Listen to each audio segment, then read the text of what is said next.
Tantor Audio, a division of Recorded Books, presents What I Did for a Duke by Julianne Long, narrated by Justine Eyre.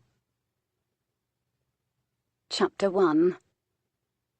From a deucedly awkward crouch between a bird bath and a shrubbery in the back garden of a Sussex manor house, Ian Eversea watched the silhouette of a woman pass tantalizingly once, twice, hallelujah, 3 times before the upper story window. The window went black. The lamp had been doused. A signal and a confirmation.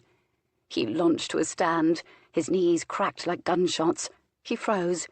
Yet he was alone but for a sky full of stars. Not a soul would witness his furtive journey to the tree.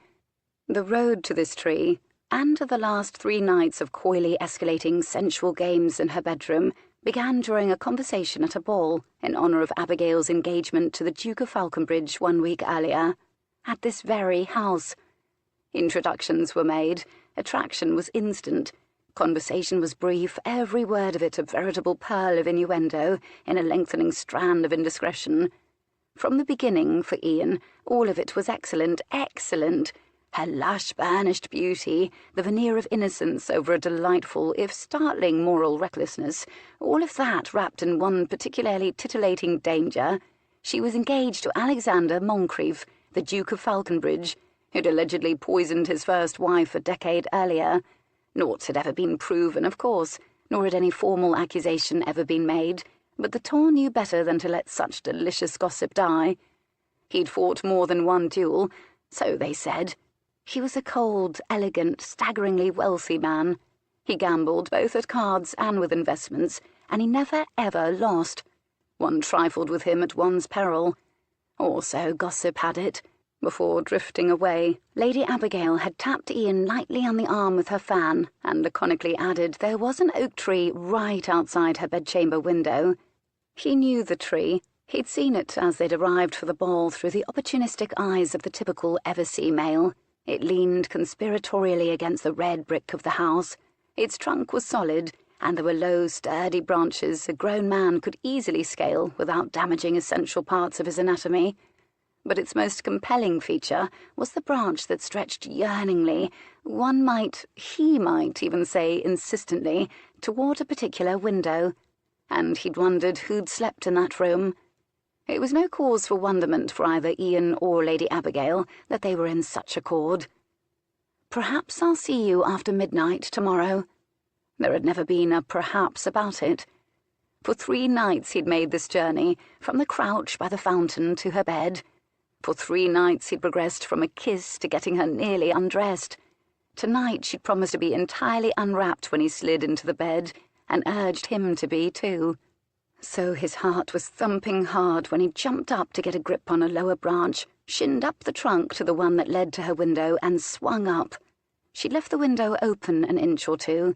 He curled his fingers beneath and slid it up gingerly, as too eagerly grabbing at the weathering frame the night before was how he'd come by his splinter. He hooked both legs over the sill, then ducked to slide his long body through. The drop into her bedroom was short. A thick savonnerie carpet swirled in lights and darks muffled his landing. He tore off his clothes with the urgency of a man fighting off fire ants. He propped a hand on a table near the window, yanked off his boots, and lined them up side by side on the carpet. His fingers flew over buttons as he rid himself of his coat and shirt and trousers. He wadded all of them together and stacked them next to the bed. Oh, God! And it was all very good, from the crouch to the splinter to the tree. Every sound, every sensation amplified his desire, and was now familiar and erotic and all of a piece, all part of the act itself. The rustle of the sheets as he lifted them to slide into the bed next to her, the first sweet shock of their smooth coolness on his skin, the ghost of lavender scent they released, the first skim of his fingers over the warm skin of the woman waiting in bed, herself little more than a shadow, made of fragrant and silky flesh, in which he would soon bury himself as she'd promised, her sigh of welcome, the unmistakable gut-chilling metallic click of a pistol being cocked. Holy mother of... Perhaps not that. That was new. Ian and Abigail scrambled away from each other and sat bolt upright in the bed. Heart thudding against his breastbone, Ian fumbled futilely for his pistol. He was nude, and his pistol was in his boot. He surreptitiously slid one bare foot out of the bed and laid it flat on the floor, preparing to launch as appropriate, out the window or at the wielder of the pistol. His eyes frantically raked the dark. "Oh, you won't want to move another hair." The voice was low, dark, and almost offhandedly, light-heartedly menacing. Mother of God, it was like the night itself had spoken. Ian was not a coward, but all the little hairs on the back of his neck and arms went erect when one of the shadows detached itself from the corner chair in which it had been slumping and grew taller and taller and began to drift toward them.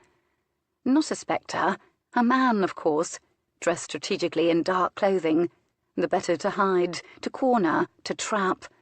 Abigail's breathing was audible, tattered by terror. The man moved toward the bed with the languid, loose-limbed purpose of a stalking leopard.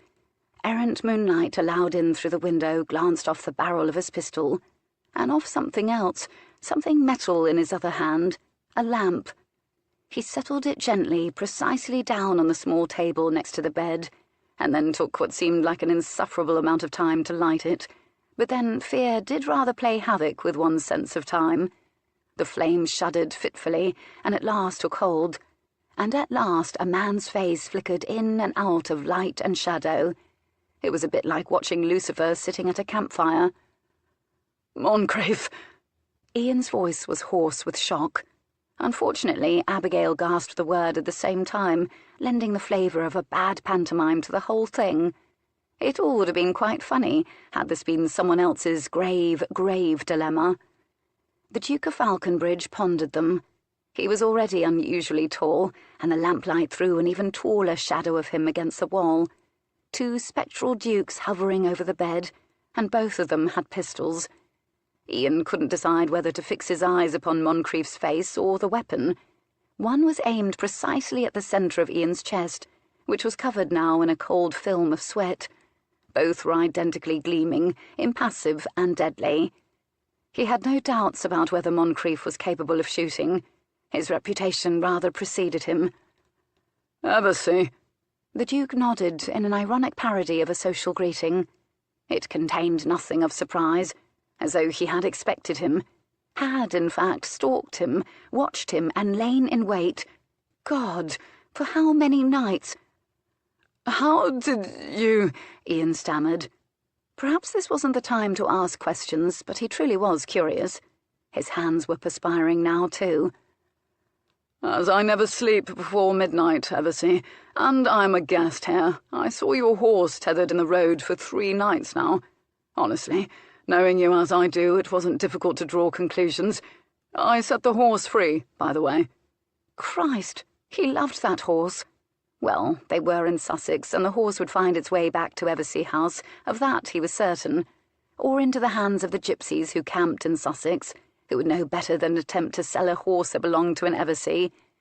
But as for whether Ian would ever make it back to the house, Abigail's hand found his and gripped, as if he could offer comfort. He might need that hand to do battle with the Duke. Perhaps if he attempted to placate. "I never," he began. "We never quite—" The Duke's eyebrows flicked upward, daring Ian to finish that thought, which he regretted doing the moment he did. "It's not what it seems." The ensuing silence was palpably incredulous. Even Abigail turned to look at him in gap-mouthed astonishment that anyone would actually say that outside of a bad pantomime. But bloody hell, and more's the pity, it was true. More accurately, it wasn't yet what it seemed. "I might be more moved by that assertion if it didn't sound so regretful, Eversea." The Duke almost sounded amused, but then irony, when delivered cold and shaved very, very fine, could sound like amusement. There was nothing at all amusing about the unwavering aim of that pistol. Abigail and Ian flinched when the Duke broke from the circle of lamplight and strode slowly over to Abigail's side of the bed. All this slinking was very unnerving, because Ian knew the man usually moved as though he resented gravity, with long, impatient strides and focus and purpose. He wasn't a stroller. He stood over her. Abigail audibly swallowed. Down, down, down. The Duke lowered the pistol. They watched it with the avidity with which they would an indecisive cobra. Perhaps he meant to lock it, to tuck it away, to... He stopped lowering it when the muzzle was aimed precisely at Abigail's throat. She squeezed her eyes closed, and hoarse prayers rushed between her lips. Ian's ribcage stopped moving. His breathing had arrested. Abigail's hand was like ice in his, and for an ungentlemanly moment he wanted to fling it back to her, to reject their mutual idiocy, to ask her how on earth she thought he could comfort her or resolve the circumstance. The two of them were only involved for the pleasure of it. He assessed his chances of flying at the Duke and knocking him to the floor before he could shoot. After all, he was naked and coated in terror sweat, and would therefore theoretically be difficult to grip. The Duke was tall but wiry, and might topple should he be struck by a hurtling Eversea. But Ian didn't like his chances. He'd seen the man shoot at Manton's. He'd no choice. He'd talked his way into this. He'd talk his way out of it. "For God's sake, Moncrief!" His voice was still frayed, but he was proud that it didn't tremble. "Do you have to torment her? Call me out or shoot me and have done with it. The fault is entirely mine." This wasn't at all true, as Abigail had in fact set the whole thing in motion, but it was perhaps the most gallant thing Ian had yet said in his life. Then again, centuries of splendid breeding and battle-tempering were difficult to combat. They rose inconveniently to the surface in moments of greatest peril, it would seem. "Just, for the love of God, do whatever it is you intend to do." Silence, as the Duke considered, or pretended to consider, this entreaty. "Very well," the Duke said with equanimity. "As you make an excellent point, Eversea, I'll do what I intended to do all along. And what I intend to do—" Ian was so focused on the pistol he hadn't noticed the man was unbuttoning his trousers as he spoke. "Is share her with you. Slide over, Eversea." Their gasps nearly sucked the air out of the room. Satisfied he'd shocked a few years from their lives, Alexander Moncrief, the 6th Duke of Falconbridge, paused his hand on his trouser buttons and contemplated all the whiteness, bulging white eyes, the naked white shoulders, the white sheet his fiancée had yanked modestly up beneath her chin, to disguise from him all that pale nudity she was willingly sharing with Eversea. He knew him, of course, and his brothers and father from White's, from entirely non-committal encounters over cigars and brandies and libraries after balls. They were a close-knit, legendarily charming, legendarily wealthy lot. He mulled the notion of toying with them a little more, and rejected it as pointless, and perhaps, more to the point, boring. Perhaps it was because he was, as was whispered, getting old. He was nearly 40. Instead, he moved. So quickly Abigail stifled another shriek, and Ian flung his arms up over their heads in defence of alarm, across the room and yanked the window up high, then bent and seized Eversea's boots. It had been all he could do not to shoot the scoundrel as he'd watched him neatly line them up, and hurled them like spears, 1, 2, out the window. Next he hurled out the wadded bundle of clothes. For one thrilling moment, Ian's coat caught a passing breeze and flapped like a bat sideways through the night before disappearing. But the shirt didn't get far. It caught in the branches of the tree and dangled by the cuffs and swung gaily, as though inhabited by an invisible trapeze artist. They were all mesmerized by it for half a second. Then Moncrief spun on his heel and aimed the pistol precisely at Ian's sweating white forehead. "Leave the way you came, Eversea. Now." The words were etched in menace. He could sense that Ian's muscles were bunched in preparation to fend off an attack, or perhaps launch one. He was younger, but Moncrief was certain the fight would be fair, even if he didn't have a pistol. He'd had years of experience in which to perfect all manner and methods of fighting, dirty included, perhaps especially. "Do you need me to define now for you as well as honour, Eversea? Test me." He took an infinitesimal step forward. This propelled the boy. Ian slid swiftly from the bed, attempting to drag the sheet with him. He was yanked backward abruptly. He shot a glance over his shoulder. Abigail had a stubborn grip on it. He tugged desperately, eyebrows raised pleadingly. She held on to it tenaciously, frowned, and gave her head a frantic little shake. "Oh, for God's sake!" The Duke ripped the sheet from Eversea's hand. Ian Eversea was stark naked in the lamplight, long white feet and hairy shins and all. To his credit, though he didn't quite plant his hands nonchalantly on his hips, he didn't uselessly overlap his hands over his penis. After all, everyone in the room knew he possessed one. "Moncrief, we can settle this like men over the weapon of your choice. I welcome it. I deserve it. You've every right. Choose your weapon." Touching speech. Everseas were unfailingly polite. Bastards and rogues, but polite. A number of glib retorts occurred to Moncrief. "Well, you obviously fancy yourself a swordsman, Eversea," sprang to mind. But he didn't suffer fools or knaves, ever. He was nearly 40 years old, and the sands in his hourglass of patience were ever dwindling. He was sardonic even in his thoughts these days. "Your punishment will fit the crime." He stood back to allow Eversea a path to the window, and Ian walked like a condemned prisoner to the guillotine. The Duke and Abigail silently watched Ian squeeze himself out. It wasn't at all pretty, involving bending and contorting and the exposing of places Moncrief deeply regretted seeing even by lamplight. At last came what amounted to watching a moon set as his white hindquarters vanished, and then Ian shinnied back out onto that once inviting, now perfidious branch. They heard a grunt and a ripping sound as Ian yanked free his shirt from the branch and came away with only half of it. Moncrief shut the window emphatically on Ian's muttered, heartfelt epithet and yanked the curtains closed. When he yanked the curtains, Abigail jumped a little and turned regretful, startled eyes on him as though he just prematurely concluded a puppet show. He weakened, just a little. Somewhere in the icy clarity of his rage was an echo of what he'd once felt when he looked at her. Her hair was down, and she'd luscious piles of it, like doubloons spilled from a pirate chest.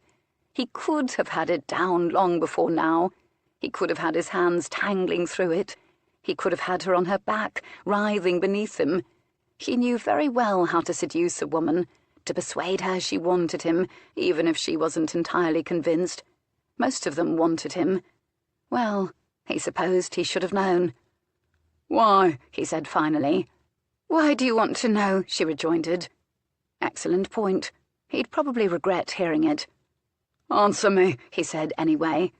Beneath the quiet words thrummed a threat that would have had a stalwart man taking a step backward. She swallowed again. She licked her fear-parched lips. He watched her pink tongue running over their fine outline, with a certain detached appreciation that swelled again into rage like a tide. "He's delightful," she said simply, faintly, plucking nervously at the sheet she clung to in one fist. Her voice was still weak from shock, but she shrugged, an attempt at arrogance. "And handsome, and young, and popular." She paused. "And nobody likes you," she couldn't resist concluding with faint, acid petulance. Well, succinct, he would give her that. Women often wanted him. More than one man wanted to be him. But it was true. Nobody liked him. Nobody that mattered to Lady Abigail Beasley, anyhow. And that meant most of the temps. He gave a short laugh.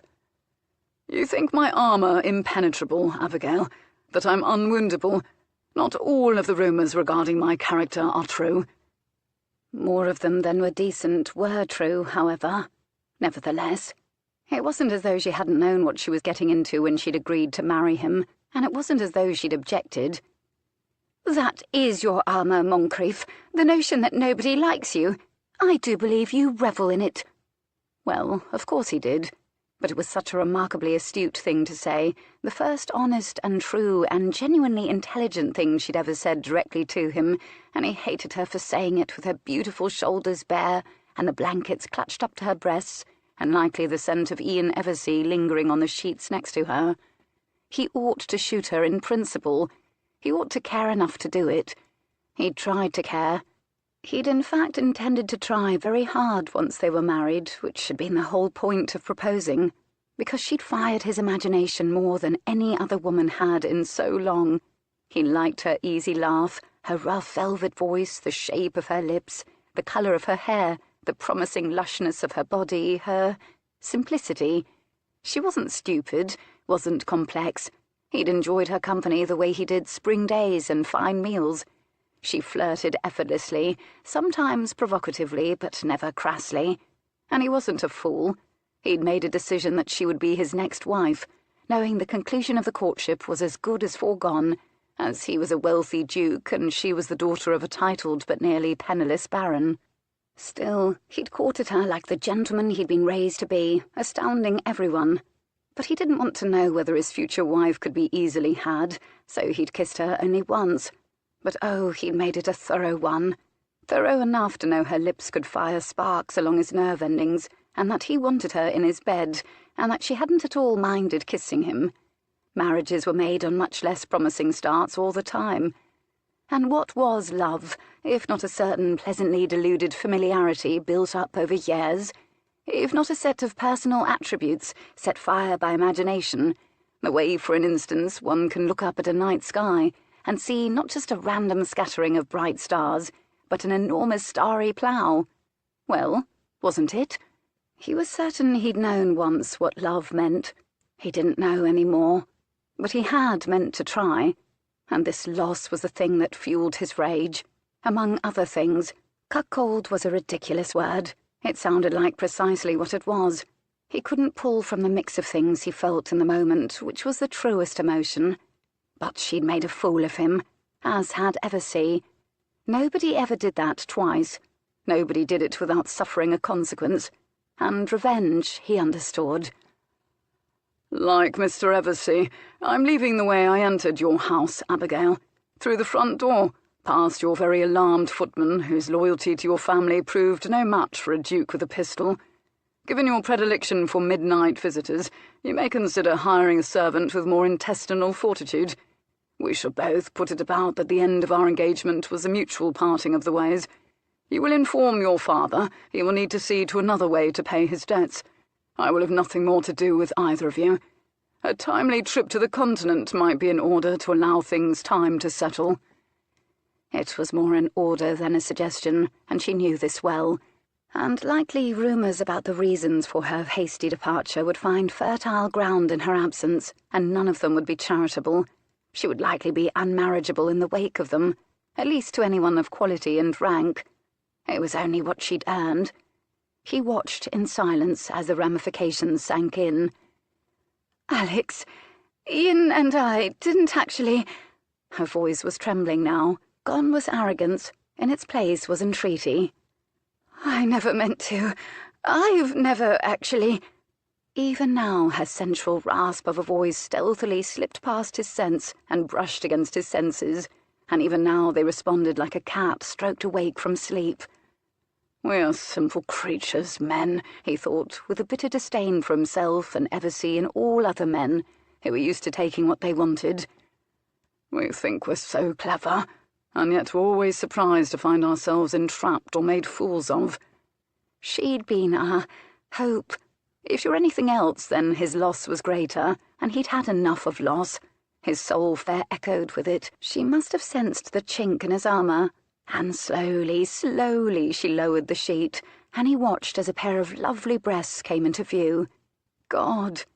He had a good look, as he was a man after all. He could admire and be repelled at the same time. She would sell herself in this moment. He wasn't that simple. I don't care whether you actually... Cover yourself. He calmly locked his pistol and slid it into the band of his trousers, and with that motion he became aware of exhaustion. His hands felt weighted, his shoulders felt weighted, and now that the rage had ebbed, he felt hollow and cold, as though a fever had broken.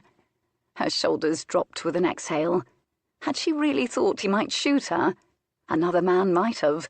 He might have, in fact, been that other man, 10 years ago. He turned to leave her, but she spoke again. What do you intend to do to him? Her question was excellent. He'd ruined more than one man who'd crossed him, or betrayed him, or had otherwise dealt other than honestly with him. He would destroy a man's fortune with the cold, subtle, thorough determination of a plague of termites in order to make a point. He'd done things of which he was not proud, but which he did not regret, and rumour and reputation comprised what was known about him now. It had made him outrageously wealthy and feared. He was not a kind man. He did not forgive. And it was true. Nobody liked him. "What makes you think I intend to do anything?" he said softly. He left her to ponder that as he slipped back down the stairs. Chapter 2. "There's just the one left up there. Wonder why it won't just give up and join its brothers here on the ground. Such fortitude!" Genevieve dutifully peered in the direction Lord Harry Osborne was pointing, which was up. They were standing on the long, tree-flanked lane that led to the Eversea house. Above them the sky was an eye-searing, rain-washed blue. Below them the ground was a mosaic of picturesquely dying leaves, red and gold and brown and noisy as they shuffled through them. It was autumn, and all of the trees now looked stripped and vulnerable. All save one, and trust Harry to notice it.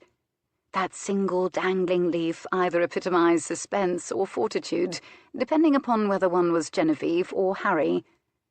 "Take the plunge, for God's sake," she willed it. She stared up at it with all the concentrated force of her deep blue Eversea eyes. But she'd never been able to will things into being with silence or by wishing upon blown dandelions or stars, and goodness knows she'd tried. Lord Harry Osborne would be Viscount Garland once his father cocked up his toes. Now he was just a young lord with splendid hair, a dozen shades of gold, artfully waving pushed away from his high, pale forehead, and a profile Genevieve Eversea could have sculpted in marble in the dark from memory and installed atop the pianoforte, if she hadn't feared her brothers would choke to death on their mirth. Perhaps it was for the best that she didn't know how to sculpt. She did draw and paint and did both diligently, but possessed modest talent. She didn't mind. Her gift and passion lay in the observation and recognition of talent and beauty, whether it was found in the work of an Italian master or the profile of a viscount-to-be. 3 years ago they'd met. He was the cousin of her friend Lady Millicent Blenkinship, and he'd been invited to a house party. Harry was clever, sunny, confident, often gregarious to the point of obliviousness, and prone to impassioned expression, for the whole world was a safe and welcoming delight to a handsome young aristocrat. Genevieve was quick, precise, and quiet. She always swiftly sieved her own thoughts through layers of care and propriety before they left her mouth. Her proverbial still waters ran very deep, and while Harry's cheery obliviousness often mortified him, not to mention other people, it charmed her to her toes, and she excelled at smoothing ruffled feathers. They were both enchanted by beauty. They were both aficionados of art and poetry and fiction. They found each other immeasurably witty. For 3 years, the two of them, along with a cheerful and open and lovely Lady Millicent, who Genevieve adored but secretly viewed as something of their pet, had been so nearly inseparable that they practically shared a name in the mouths of their other acquaintances, Harry Genevieve Millicent. They'd never spoken of their attachment, but surely it was obvious. Surely everything she felt for Harry pulsed around her, visible as those halos painted around saints in medieval paintings. And she had waited for 3 years for Harry to muster nerve to say the words that would make her his wife. The only impediment she could see to their marriage was his lack of funds. Harry would inherit a title, but everybody knew he was in want of an heiress to keep the ancestral lands flourishing. Her father had been indulgent when it came to her brothers' wives. Her mother had put her foot down when it came to her girls. She wanted her daughters to marry money and titles. But they loved Harry. Everybody loved Harry. She would win them around to the idea. She knew it. The guests for the Eversea house party would arrive over several days, on horseback and carriages. Harry yesterday evening, Millicent late last night. Rubbing fists into sleepy eyes, she had promptly tumbled into the bed assigned her and was likely still snoring upstairs, or pushing her dark blonde mop out of her face in order to get at her sipping chocolate. Millicent was not an early riser. She liked to be among the last to leave a ball at night and the last to leave her bed in the morning. But Genevieve usually sprang out of bed with the sun, helpless not to, as if she were part bird. Harry was another early riser, as he possessed an excess of vigour. and needed long days in which to expend it, as he hadn't yet developed a fondness for gaming hells or climbing up the trellises of married countesses, or all of those other things that kept a young man out late and in bed all morning, snoring and hurling boots or any other available objects at anyone who dared tap at their bedchamber doors before noon. And so he'd found her this morning, and he'd eaten his eggs with a distracted air. After breakfast he'd been so diffident he was nearly toeing the ground. She'd never seen him diffident. After much throat-clearing, he'd said, "I've something I wish to discuss with you, Genevieve. Will you go for a stroll with me?" He hadn't made mention at all of Millicent. Normally such strolls would have waited until Millicent was awake. And Genevieve had known. Oh, at last, at last, at last! Thump, thump, thump. Her heart beat in time with their footsteps, until one seemed like an echo of the other. Anticipation was a shard in her chest. Eversea land stretched all around them, beloved, vast, familiar in all its seasonal incarnations, bit by bit going dormant for the autumn, waiting for winter to have its way with it. They talked a little of general things, but the farther from the house the quieter Harry grew, until there were more silences than sentences. And then they'd stopped beneath the tree.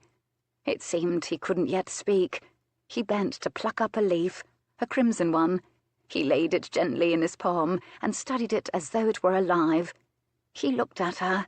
His eyes were pale blue, full of glints like sun on the sea when he was contemplating some mischief, clear as a spring sky when he was solemn. She knew his eyes in every emotional weather. He cleared his throat. "Genevieve, I have something important to say." Thump, thump, thump. "Yes, Harry. I love you too, Harry." It seemed as though a fine layer of crystal suddenly encased the day. Everything glowed with supernatural brilliance. Even her nerves were spun glass.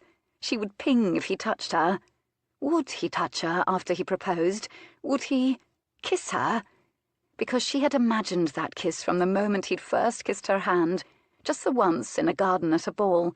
She'd memorized the shape of his lips long ago and imagined how they would fit against hers. And over she'd relived the brush of his lips against her skin, and she knew, that if an impulsively given kiss like that could set fire to her blood, then a proper kiss. Dear God, she was more than ready for a proper kiss. Heat rushed her limbs, flooded her cheeks. Please, please, please, please. Yes. The word was barely more than a breath. "Genevieve, I would very much like to—" He swallowed hard. Beads of sweat appeared at his hairline. "Yes, Harry," she coaxed on a whisper. She leaned in. She wanted to remember every detail to include in the story she would tell their grandchildren. He was so close she could see a few largest paws she hadn't known he'd possessed, and the golden fair tips of his eyelashes, and the hairs in his nose, though it hardly seemed romantic to think of the hairs in his nose at a moment like this. But there they were, and they were part of him, and therefore beloved. And then he filled his lungs with a long, long breath, like a man drawing back a bow, and his words rode out on an exhale that nearly blew back her hair. "I should very much like to marry—" "Yes, Millicent." He smiled at her, relieved to have finally said it. "Phew," he added softly, and fished out a handkerchief from his pocket and mopped his brow. Genevieve didn't precisely stagger, but her lips parted on an "oh" of breath, as though he'd jammed his walking-stick hard between her ribs. Silence of the howling sort ensued. "My father thinks it's time I take a wife, and so do I. I intend to propose to her during the house party. I wanted you to know first." Surely she'd heard him incorrectly. Surely he was jesting. But he was blushing in that blotchy, shamed way men blushed. He looked desperately uncomfortable and as vulnerable as those stripped trees. He looked shy and full of entreaty. And suddenly she couldn't feel her limbs. "Ah, Millicent." He paused and smiled fondly, and his eyes warmed. Suddenly she hated everything about his smile, and wished she didn't know so much about what made him smile. "Well, she's so unlike the two of us who are so sensible, and she needs a husband like me." Sensible? Surely not. She was in Eversea. Apparently he wasn't finished rhapsodizing. No, she's so light-hearted and spontaneous. His words felt like an indictment. It wasn't as though Genevieve's heart was encased in lead, though she considered it would be in better condition at the moment if it had been. And she's lively and unafraid and forthright and good company. He made it sound as though Millicent was a spaniel. Where the two of us, well, we're wiser and more mature, yes? She was just past 20 years old. Mature? Wise? And as I know you love her too. Clearly not the way you do. I needed to tell you, as I couldn't keep it inside any longer, and I couldn't bear the thought of keeping a secret from you, the dearest of all my friends. Friend. At the moment she would rather have been called anything else. A wolverine. He twirled the leaf between his fingers. It throbbed before her eyes, as though he'd plucked her heart bleeding from her chest and was now toying with it. I wanted you to know first, Genevieve, and to hear your opinion of it, if you would be so kind, he added awkwardly. You are so kind. You're always so kind. If you would be so kind? He'd never been polite to her, or formal. Everything was terribly, terribly, hideously wrong. Up was down, black was white, rivers ran backward, all the Everseas deeply loved the Redmonds. And I wanted your blessing, as we are all such good friends. He stopped talking. Apparently she was expected to say something now. Friends, she parroted faintly, as if she could use only words he dealt out to her. She'd forgotten all of her own words. She scarcely knew who she was any more. Harry had irrevocably just altered the physics of her life. For 3 years, her love for him had been her own personal gravity. It gave shape to her days and momentum to her dreams of the future. She could envision no world without him. Yes! He seized upon this as though it were actual conversation. The dearest of friends! She was sinking, sinking, sinking. She knew very clearly somehow that she would forever go on falling. Her brother Chase had told her that some men who came home from the war lived with a constant ringing in their ears caused by cannon fire. She would just have to live forever with the vertigo of heartbreak. She stared at him for so long without blinking that her eyes began to burn, and he began to look just a trifle uneasy. He wanted her blessing. Blessing her arse. The pain was a late arrival. The numbness had to finish its turn with her first, but it was nasty. She wanted to buckle, lie on her side and gasp like an eviscerated fish. She held her breath against it, but her mouth parted. She cared naught for living in the moment, but apparently her body was sensible. It wanted to breathe. And when she did, she breathed in wood smoke. She gagged. She never wanted to smell wood smoke again. It was the smell of heartbreak. Harry, her murderer, was fussing idly with one of the silver buttons on his coat, but peering at her intently. And for the first time since she'd known him, she couldn't read his thoughts. Will you be happy for me, Genevieve? Was he peering at her as intently as she thought? Perhaps it was just that shock had turned the world convex. He looked almost distorted, preserved under glass, already untouchable and forever out of reach. Happy, she parroted after a moment. She had trouble with the P's. Her lips were rubbery and incompetent, but somehow she got the corners of her mouth up, because when one was happy, one smiled. This response seemed to satisfy him. He turned slowly away from her and thrust his hands deep into his pockets, hunching his shoulders self-consciously, and then sighed, looking back toward the house, perhaps pondering the wonderment of impending matrimony. And once Millicent and I are wed, should I be so fortunate as to be accepted by her, we shall all, of course, continue to be such great friends. There will be parties and picnics and children and— That's when Genevieve spun on her heel abruptly. She didn't precisely run. She wanted to. Still, she made good time for a woman with legs of lead. The distance back to the house stretched like taffy. Her eyes were burning, burning, and she wasn't certain whether it was anguish or blazing fury or some nasty combination that was causing it. I'll never reach it.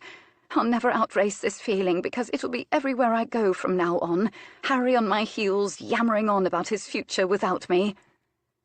Up ahead, a tiny human figure was walking toward them. A moment later, she realized it was her sister, Olivia, and for one wildly disorienting second, she recalled that one's loved ones purportedly greet the freshly dead at the gates of heaven. Perhaps when one's heart is irrevocably broken, one is welcomed into the land of the heartbroken by others who share the condition.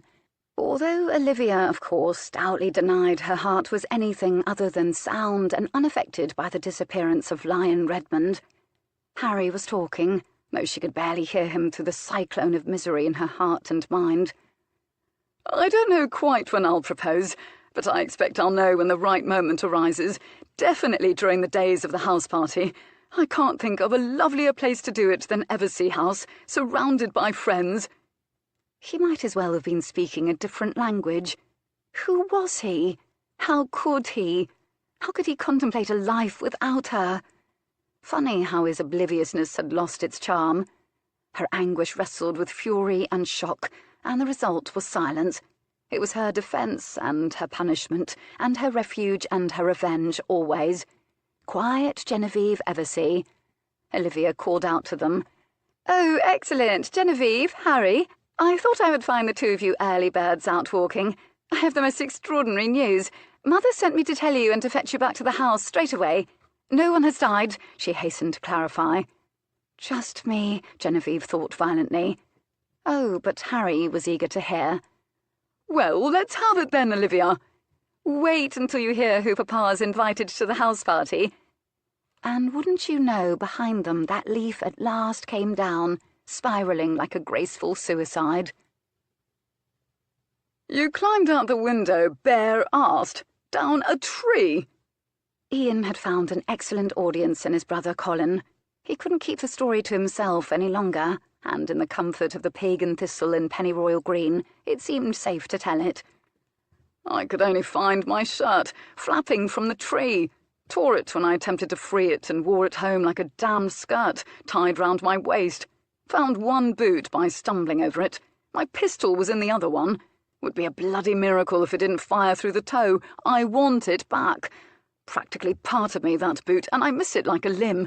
Lost skin from my shin climbing down that damn tree naked. Nearly unmanned myself. Limped for miles in the dark." He refrained from describing the splinter he'd acquired in an unmentionable place during his exit, as that splinter would become as ubiquitous in Eversea lore as the bloody song about Colin that was still, to this day, sung in pubs and music halls all over England. They would never, never let him forget it. "In one boot?" Colin marvelled over this. "In one boot?" Here, in the safe warmth and noise of the pagan thistle, the tables were crowded, the fire was leaping, a group, including Jonathan Redmond, was clustered about the dartboard, and damned Redmond was winning again, which reminded him that he could have sworn he'd seen Violet Redmond, of all people, arguing with what appeared to be a sailor down by the docks, just the other night, after a ball for the Earl of Ardmay. Obviously he'd been drinking too much. Rumour had it she was attending a house party in the country, nowhere near London. He hadn't mentioned a word of it to anyone. Culpepper and Cook were hunched over the chessboard, and Cook's eyebrows, as usual, looked as frisky and alert as pets. Ian couldn't help but look around and around, drinking in blessed familiarity, laying his hand flat against the scarred wood table. The previous week's event seemed like a hellish dream, the sort one had after a heavy dinner and too much bad liquor. It was even possible to laugh about it now. "Christ, and you're still alive." Colin was both clearly impressed and tamping what appeared to be something like envy. It was an exploit worthy of him at his best, or at his worst, however one viewed it. "Why did you do it? If you mean scale a tree to get to Lady Abigail, I'm shocked you need to ask. Shocked! You've seen her." He waited for Colin to nod in masculine comprehension. "It was the challenge of the thing, you see, and I'd gotten away with it for 3 nights. And the 4th... He slumped into despair and sighed, and his sigh evolved into a theatrical groan, and he dropped his face into his palms. "The 4th would have been a magical thing," he croaked through his fingers. You should have felt her skin, her bare shoulders. Oh, God, Colin, so soft." Colin shifted restlessly. He was a married man now, not a dead man. "But the fiancé of the bloody Duke of Falconbridge, Ian, for the love of—" Ian lifted his head up slowly, suspiciously. His eyes widened when it occurred to him that Colin, of all people, was actually about to give him a scolding. And off he went. "I might be invincible, Ian, but that doesn't mean you are. You ought to marry and stop all this nonsense." If Ian's feet hadn't still been sore, he might have succumbed to the urge to kick Colin's shin under the table. Colin had decided that marriage was his cure for everything, since he was so delighted with the condition. He drove everyone mad with this theory. "You can speak of invincibility now, Colin," is what he said aloud. "You should have liked to have been me or any of us that morning, as we waited in London for the news of your... Death by hanging was how that sentence should have been completed, but they still didn't speak of it easily. None of them liked to remember a moment in which they'd confronted the notion that Everseas might be something other than invincible after all, since they'd seemed to have gotten away with everything since 1066 or thereabouts. Of course they were, as it turned out. Invincible, that was. But this had only been re-established after a few years had been shaved from everyone's lives. Colin had never shared with his family the whole story of how he'd been rescued from the gallows. He'd rather glossed it over. In truth, the woman who was now his wife had been paid to do it for reasons far from noble. But now they were married, and happily raising cows and sheep, and he saw no need to invoke hoots and mirth from his brothers, which is precisely what would happen when they discovered he'd been rescued by a girl. And the fact that he'd been a hair's breadth away from an ignominious death, though they'd been accused of numerous things over the centuries, but not one Eversea had been caught until Colin, was still a slightly sensitive topic. Ian said, "Given the opportunity, you'd have done something very like it if you hadn't married, and you know it. The bit with the countess and trellis—" Colin interjected hurriedly. "Well, you got away with your life, if not your clothes, so why do you still look so bloody enervated? Did he call you out?" Ian opened his mouth. He hesitated. Colin flung himself back in his chair and stared at his brother balefully. "He called you out, didn't he? Oh, God, you'll die of a certainty, and yes, I'll be your second." "Oh, ye of little faith! The bastard makes a lovely large target. I'd hardly be likely to miss." Colin snorted. "So you'd cuckold the man and then shoot him dead. I've never been prouder of you." He drained his ale and waved futilely for another one. Polly Hawthorne, Ned Hawthorne's daughter, still hadn't forgiven him for marrying Madeline Greenway, crushing dreams she'd harboured. Well, that she and nearly every female in Pennyroyal Green between the ages of 12 and 80 had harboured, since she was 8. She was just 16 or 17 years old now, and she'd perfected pretending he was invisible. "Ian, if you would," he said desperately. Ian sighed and beckoned to Polly with a flap of a hand. She flounced over. To Ian she gave a radiant smile. To Colin she gave a view of her back. "A light and a dark, Polly, my sweetness." Her smile broadened, her dimples deepened. "Of course, Mr. Eversea." And off she went. "Truth be told, Colin, and I would only say this to you, as you've spent nearly your entire life in the pursuit of absolutely the wrong women. All excellent women," Colin hastened to defend. "I'm sure they seemed so at the time," Ian humoured. "And all very wrong. I mean, dangling from that trellis outside of Countess Momsey's window." "Your point," Colin interjected darkly. "Well, you see, regardless of what I've done, of course I'd attempt to shoot him. I won't stand there and be shot by the Duke for the nobility of the thing.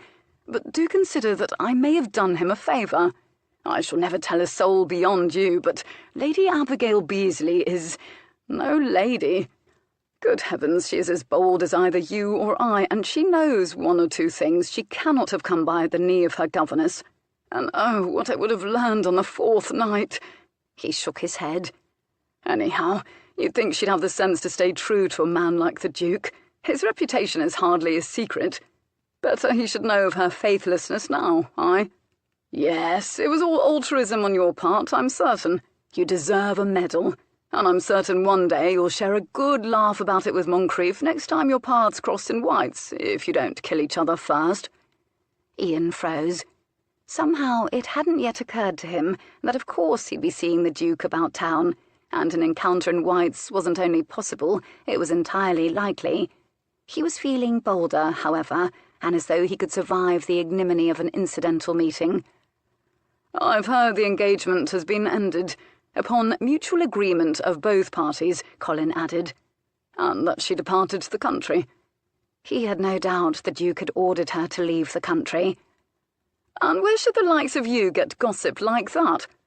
Adam, someone in the village told him, as it had filtered into the village from London. Women tell him everything." His tone said everything about why this was both a marvellous advantage and a terrible curse. Adam Sylvain was their cousin on their mother's side, and since the Everseas owned the living they'd installed him as a vicar, and the little church in Pennyroyal Green had never been more crowded on Sundays, owing to Adam's appeal. Polly Hawthorne wove through the crowd and pointedly settled both ales down in front of Ian. She cut Colin dead with an admirable flick of her long black braid, as she departed with coins jingling in her hand. Ian grinned. He was beginning to feel a little more like himself, despite his bark shin and raw feet and hands, and the damned souvenir splinter in his thumb, which was working itself out only slowly, surely a form of penance. "And besides, the Duke didn't call me out. He just sent me out the window." Colin leaned back slowly against his chair. He pressed his lips together pensively, and then he began drumming his fingers rhythmically against his tankard of ale, and said nothing. "What?" Ian demanded irritably. "Ah, but here is what troubles me, Ian. They say the Duke's heart is so hard and black that musket balls glance right off, and that he always gets his revenge in some fashion. Rumour and conjecture and pure bloody balderdash." The rumours were easier to dismiss anyway after that first sip of the dark. Courage in a tankard. "If he didn't call you out, then what did he say? Anything?" Ian hesitated to say it aloud. "Something about the punishment fitting the crime," he admitted. Colin took this in. "Christ," he finally said grimly. Ian didn't have time to retort. Olivia and Genevieve had just pushed through the door of the Pig and Thistle, letting in a gust of autumn air, and when they didn't immediately begin divesting themselves of cloaks and gloves, the warmth of the place was like donning a second coat. He correctly imagined they were to collect him to greet guests at home. The Everseas were holding an autumn house party, another blessedly normal event. He gestured with his chin in their direction and held a finger to his lips, which was unnecessary. It was a tacit understanding that not a word of his exploit would be breathed to anyone else in the family. Their sisters immediately spotted their tall brothers slouched over ales, and wended their way through the tables, nodding and smiling to friends and acquaintances in the pub. "I wonder what's wrong with Genevieve," Ian murmured. "She looks a bit pale." They didn't mention Olivia. She looked lovely, as usual, but they both almost unconsciously glanced toward the dartboard, where Jonathan Redmond was handily winning and looking more and more like his brother Lion, the eldest Redmond, every day, which did nothing to endear him to the Everseas. The Redmonds maintained Olivia was the heartless siren who had caused their heir to mysteriously disappear. Olivia steadfastly denied anything of the sort, insisted, sometimes with a yawn, sometimes with a tinkly, incredulous laugh, that her heart was whole and hale, all the while skilfully shaking off suitors with the grace with which a duck shakes water from its feathers. And Ian would have strangled Lion Redmond if he could, because despite everything, not a one of them could bear to see anyone hurt their sisters. "Darling brothers, we've been sent to fetch you. Father is expecting an important guest in a few hours, and he wants you to be present when he arrives." "Who could possibly warrant my presence so urgently?" Olivia presented the name with as much ceremony as she would a sceptre. "The Duke of Falconbridge." To their astonishment, their brothers greeted this news with resounding silence. Olivia murmured in Genevieve's ear, "I wonder what's wrong with Ian. He looks pale." Chapter 3.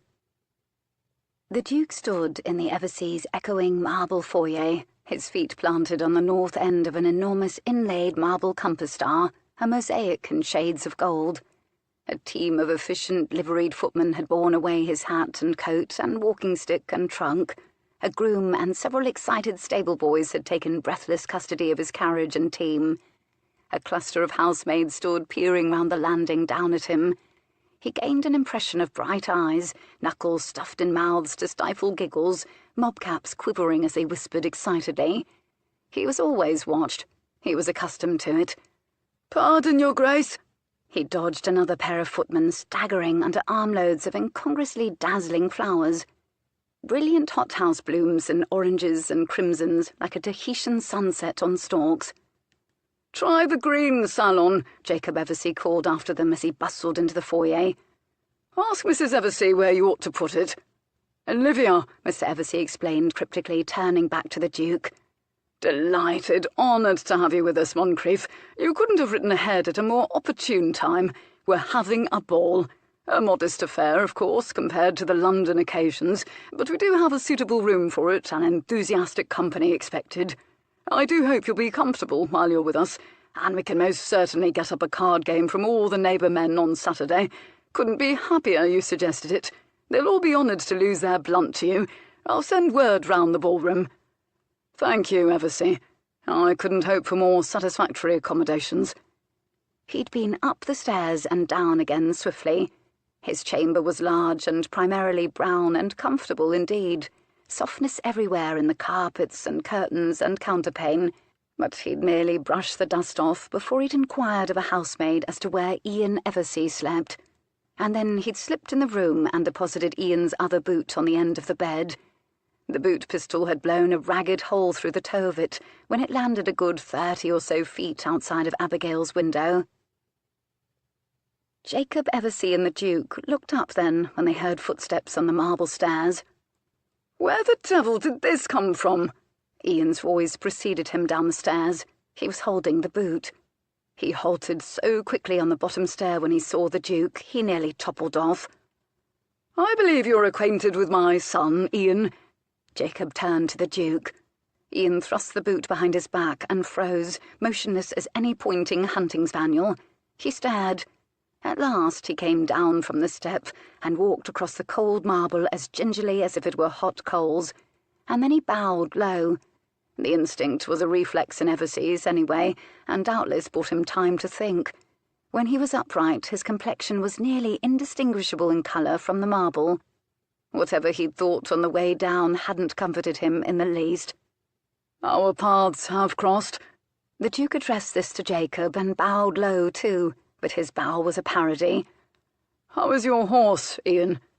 "Present," Ian said faintly after a moment. His horse had found its way home from Lady Abigail's house, in other words.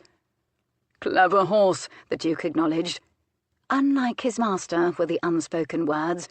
"What brings you to Eversea House, Moncrief?" Very polite, the question, but strain pitched it nearly an octave higher than Ian's usual voice. His nostrils had flared. White lines made dents on either side of them. "Opportunity," Moncrief said simply, and smiled the sort of smile that wolves do when they have their prey neatly cornered. While the Duke was upstairs brushing off the dust and planting a boot at the foot of Ian's bed, Genevieve had made a futile dash for her bedroom. Colin had slipped away to his home. Ian had made it up the stairs. Olivia had slipped away. But her mother was lying in wait, and Genevieve had been captured in the foyer just before the Duke arrived. What did the Everseas know about the Duke of Falconbridge? If you asked Jacob, he would say the man had a knack for brilliantly choosing investments, and had not yet thrown in his lot with Isaiah Redmond's Mercury Club, which meant he might very well make an excellent partner in business endeavours for Jacob. He approved of his cattle, 6 matched bays, and of his new barouche, and even of his reputation, as the Eversea family closet rattled with skeletons and rumours swirled smoke-like around how they'd acquired their undeniably immense fortune. He approved of the Duke's gambling skills, and was looking forward to plying his own against him. If one would have asked Genevieve about the Duke, she would have said she knew that he was very tall, fair-skinned, dark-haired, exuded an impatience and importance so thoroughly intimidating it preceded him into rooms like a gust of strong wind. Even when he was motionless for long periods of time, she'd seen him standing at balls, hands folded behind his back, like Wellington surveying a battlefield, the crowds eddying around him at a polite and careful distance, as surely as if he were surrounded by a moat. He somehow always looked poised to dash. He had overlooked her, both literally, she was petite, and figuratively, at the 2 balls at which they'd been mutually present, and she had known only relief. She didn't know whether he was handsome. Most certainly women thought his aura of danger had its appeal, and no one shielded their eyes in horror in his presence. She simply never intended to look at him long enough to decide for herself. She knew, of course, it was said that he'd poisoned his wife when she mysteriously died and he'd inherited all of her money, that he'd allegedly duelled with swords, that he'd once shot a man for pleasure, that he'd ruined more than one man who dared deal dishonestly with him, sometimes years later, which meant he'd undertaken it with cold-blooded thoroughness and planning. He'd been engaged for a time to Lady Abigail Beasley, and now he wasn't. And he was standing in the foyer. He was talking to her father and, well, he appeared to be smiling. Her father did make people smile. Her brothers didn't come by their roguish charm accidentally. Likely they were discussing barouches or horses or the other sorts of things that bonded men the world over. And she could see, leaning over on the second landing of the stairs, a cluster of housemaids avidly staring and whispering, like mice watching a cat, as though safety could be had in numbers. When they heard Isolde Eversea's slippers clacking over the marble, they scattered. Her pretty mother bore down upon Genevieve, looking bright and purposeful, which could not bode well. "A word, Genevieve, love, if you will." She was steered into the green sitting-room, called as such because it was, primarily, green. Shades of it were everywhere in the delicate curving furniture, a hearty plump settee, long velvet curtains roped in silver-tasseled cord, a soothing room, apart from the explosion of colour provided by a bouquet of exotic blooms in the corner. "Good grief, it looks like a blessed jungle in here, but the young men will continue to send flowers," her mother said, and gingerly touched a spiky leaf on the bouquet. Olivia's admirers were legion and persistent, primarily because Olivia was beautiful and indifferent. It wasn't as though Genevieve never received flowers. They were generally of the sentimental sort, however, or of the pale and delicate sort, rather than the magnificent sort. Her suitors assumed Genevieve Eversea would prefer flowers pulled up out of the ground in meadows, seasonal, infinitely more practical and sweet and quiet. And then Isolde peered at Genevieve. "What's wrong?" she demanded sharply. "Naught, mamma. You look ill, white as a sheet and green round the gills. We'll have Harriet make you a simple." So she was to be savagely heartbroken and then poisoned by one of their cook's noxious herbal brews in the space of a few hours. Dante would find inspiration in this day. "Then I truly will be ill, mamma," she pointed out with quiet desperation. There was no hope for it. Her mother had decided upon her course, and that was that. "It's a wonderful day for a walk, don't you think, Genevieve?" she said with suspicious brightness. "No," she said quickly. As far as Genevieve was concerned, horrible things happened on walks.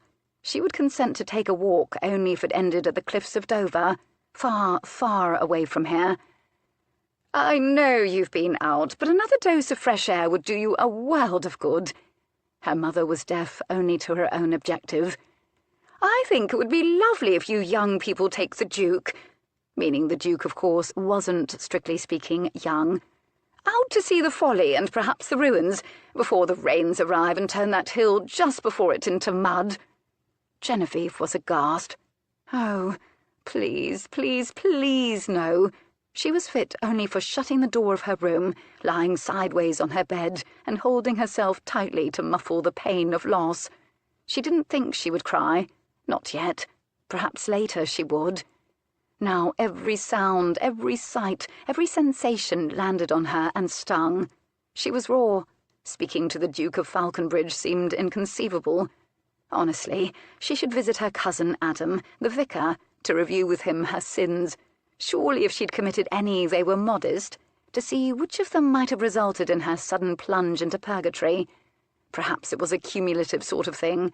Perhaps if the little sins went too long unrepented, the punishment could only be dramatic and sudden. "Mamma, the Duke can hardly wish to see the folly and the ruins. Doubtless a dozen follies and ruins feature on his properties, and all of them are greater follies and more ruinous than ours. I'm certain he'd rather spend time with Papa." And do things men nearer to that age do? Smoke cigars? Complain of gout? This last thought was mere indulgence and petulance. Papa was actually quite fit, unless one quibbled over a slight thickening at the middle. He hadn't any gout. His sons were tall and lanky, and every last one of them was taller than he, and Colin was the tallest by an inch. And the Duke was hardly Papa's age. Yet. But they'd taken the Duke's hat, the footman. She could see from where she stood a frost of grey at each temple. He wore his hair a little longer than was strictly fashionable, though he had plenty of it, and most of it was black. Perhaps when one reached his age, one simply stopped caring about fashion, though his clothes were impeccably tailored, emphasizing his lean grace. And she knew he did have a folly, at least one, given how much of England he was alleged to own. Genevieve was familiar with one of the Duke's properties, Rosemont, as she'd gone to tour it once when he was away at one of his other vast tracts of lands. It was surprisingly modest by Duke terms, a red brick manor in West Sussex presiding over a collection of softly swelling hills, which surrounded a lake populated by enormous irritable swans and overhung with willows. The garden had been brilliant with its namesake blooms, and the fountain in the courtyard featured a lasciviously grinning stone satyr performing an arabesque and spitting water high into the air. She'd found it delightful. Its pocket-sized, whimsical beauty hardly seemed to suit him, but then he normally spent his time in London, and likely had all but forgotten he owned it. Her mother lowered her voice. "He is lately disengaged, as you know." And then Genevieve fully understood what her mother was contemplating, and it was much, much worse than a stroll. "Mamma, I feel terrible," she modified rapidly. "I feel—" What would convince her mother? "I feel faint." It wasn't entirely a lie, so it wasn't another sin. How did one feign a swoon? She placed the back of her hand on her forehead. Swoons seemed to begin that way. She fumbled for the arm of the settee with her other hand and sank slowly into it. She was petite, but she had the constitution of a plough-horse.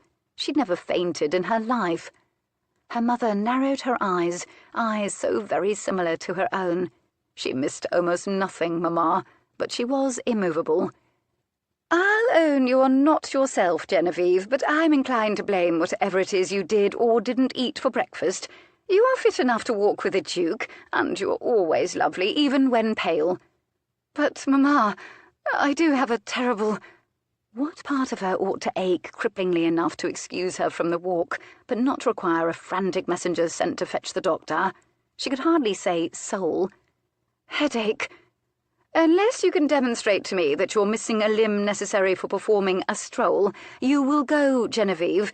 You will be kind to the man, as he may have suffered a loss, and perhaps be consolable, inclined to remedy his loss." "But, Mamma, I can't, but he is a man who can keep you in the manner to which you've become accustomed and do honour to this family. I know you are a bit shy, my dear, but this will do you good." Her mother gave her back an implacable "I know what's good for you better than you do" gaze. It was disorienting. How was it that she hadn't noticed this before? Nobody knew. Nobody knew what was best for her and what she wanted. And why did anyone believe she was shy? She wasn't the least shy. Quiet was not synonymous with shy. She must have looked stricken, for her mother sighed. "For heaven's sake, my love, we aren't speaking of indenturing you to the man. It's one walk. It needn't dictate the course of forever, and I'm not one of those mammas who orchestrate their children's lives, though I'm of a mind to change. After all, every woman needs an avocation," she added darkly. "Where is Olivia?" Genevieve tried mulishly. Olivia was slippery, that's what Olivia was. She might very well be hiding behind a flower arrangement and snickering at Genevieve. Out of the corner of her eye, she could see yet another one being brought through the door. Mrs. Mullen, the housekeeper, stood scratching her head in the foyer, clearly wondering where to direct the footman. Her father and Ian and the Duke had vanished from the foyer, to look at horses or some such, no doubt. Isolde sighed. "My dear, please, just—" And then Genevieve watched in horror as her mother actually wrung her hands. This was a dirty trick indeed.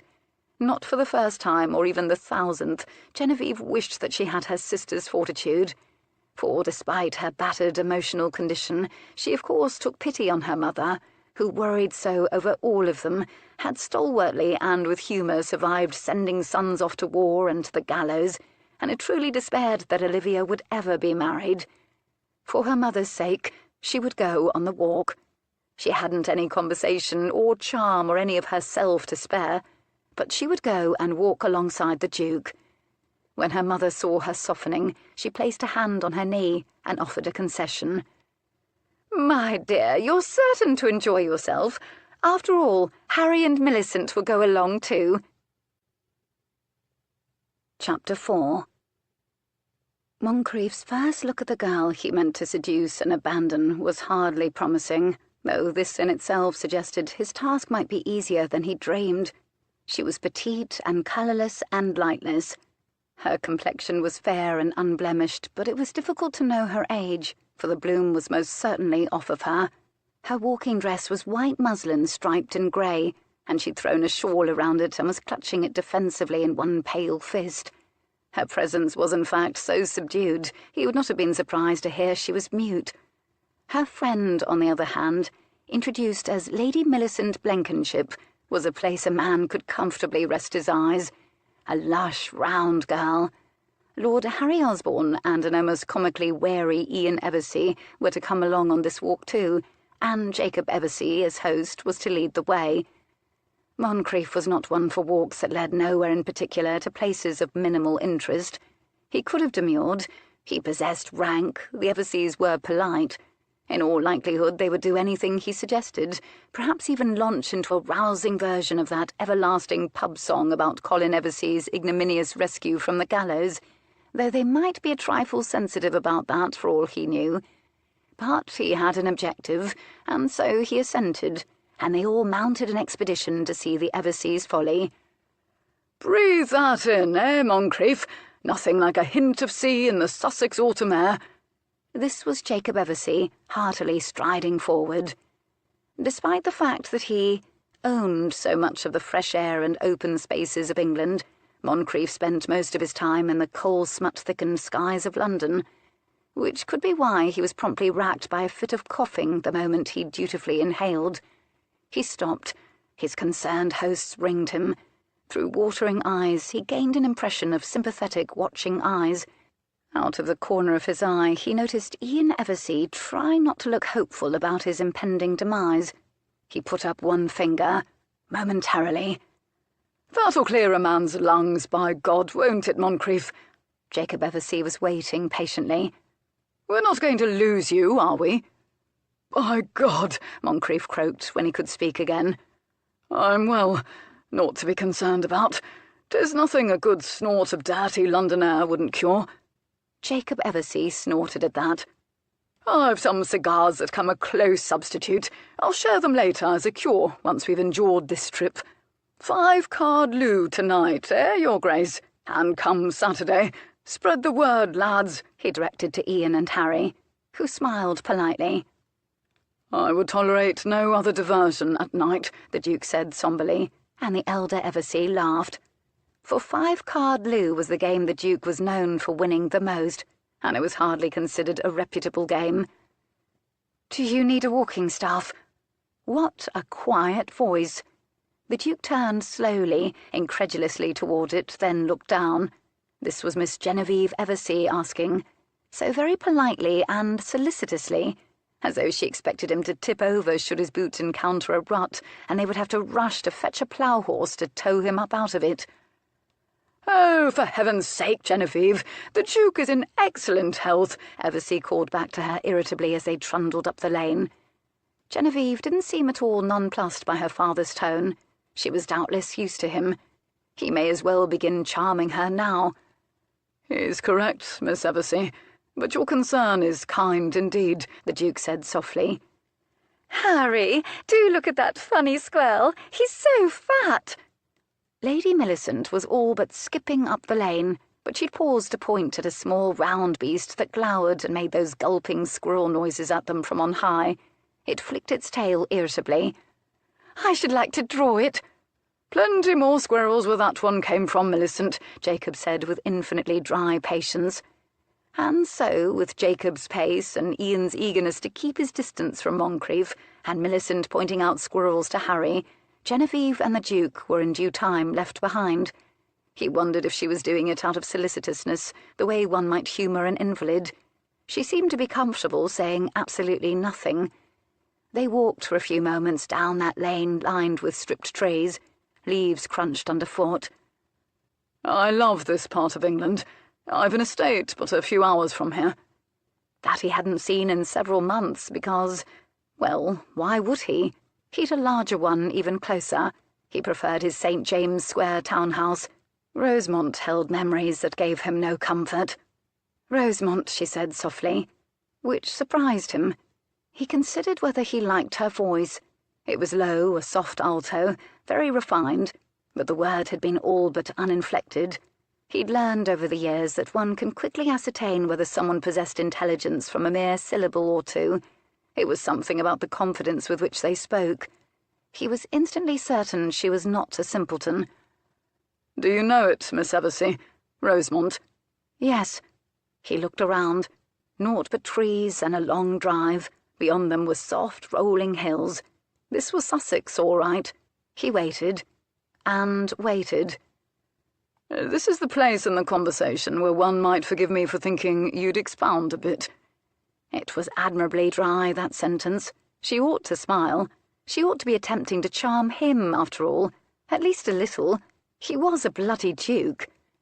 "It's lovely," was all she said, dutifully, perhaps interpreting him literally, or perhaps as a means of discouraging any other such witticisms. "Did you like the dolphin pool?" he asked, knowing full well there was no such thing at Rosemont. "Satyr pool," she corrected him. "You recall the satyr?" "Yes." "The one urinating in the fountain in the circular drive?" "It's spitting," she corrected. Dear God, this was discouraging. She wasn't even blushing, and he'd most definitely been offensive. She possessed not a shred of whimsy.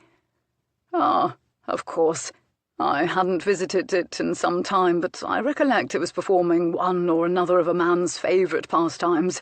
Spitting, smoking, wagering."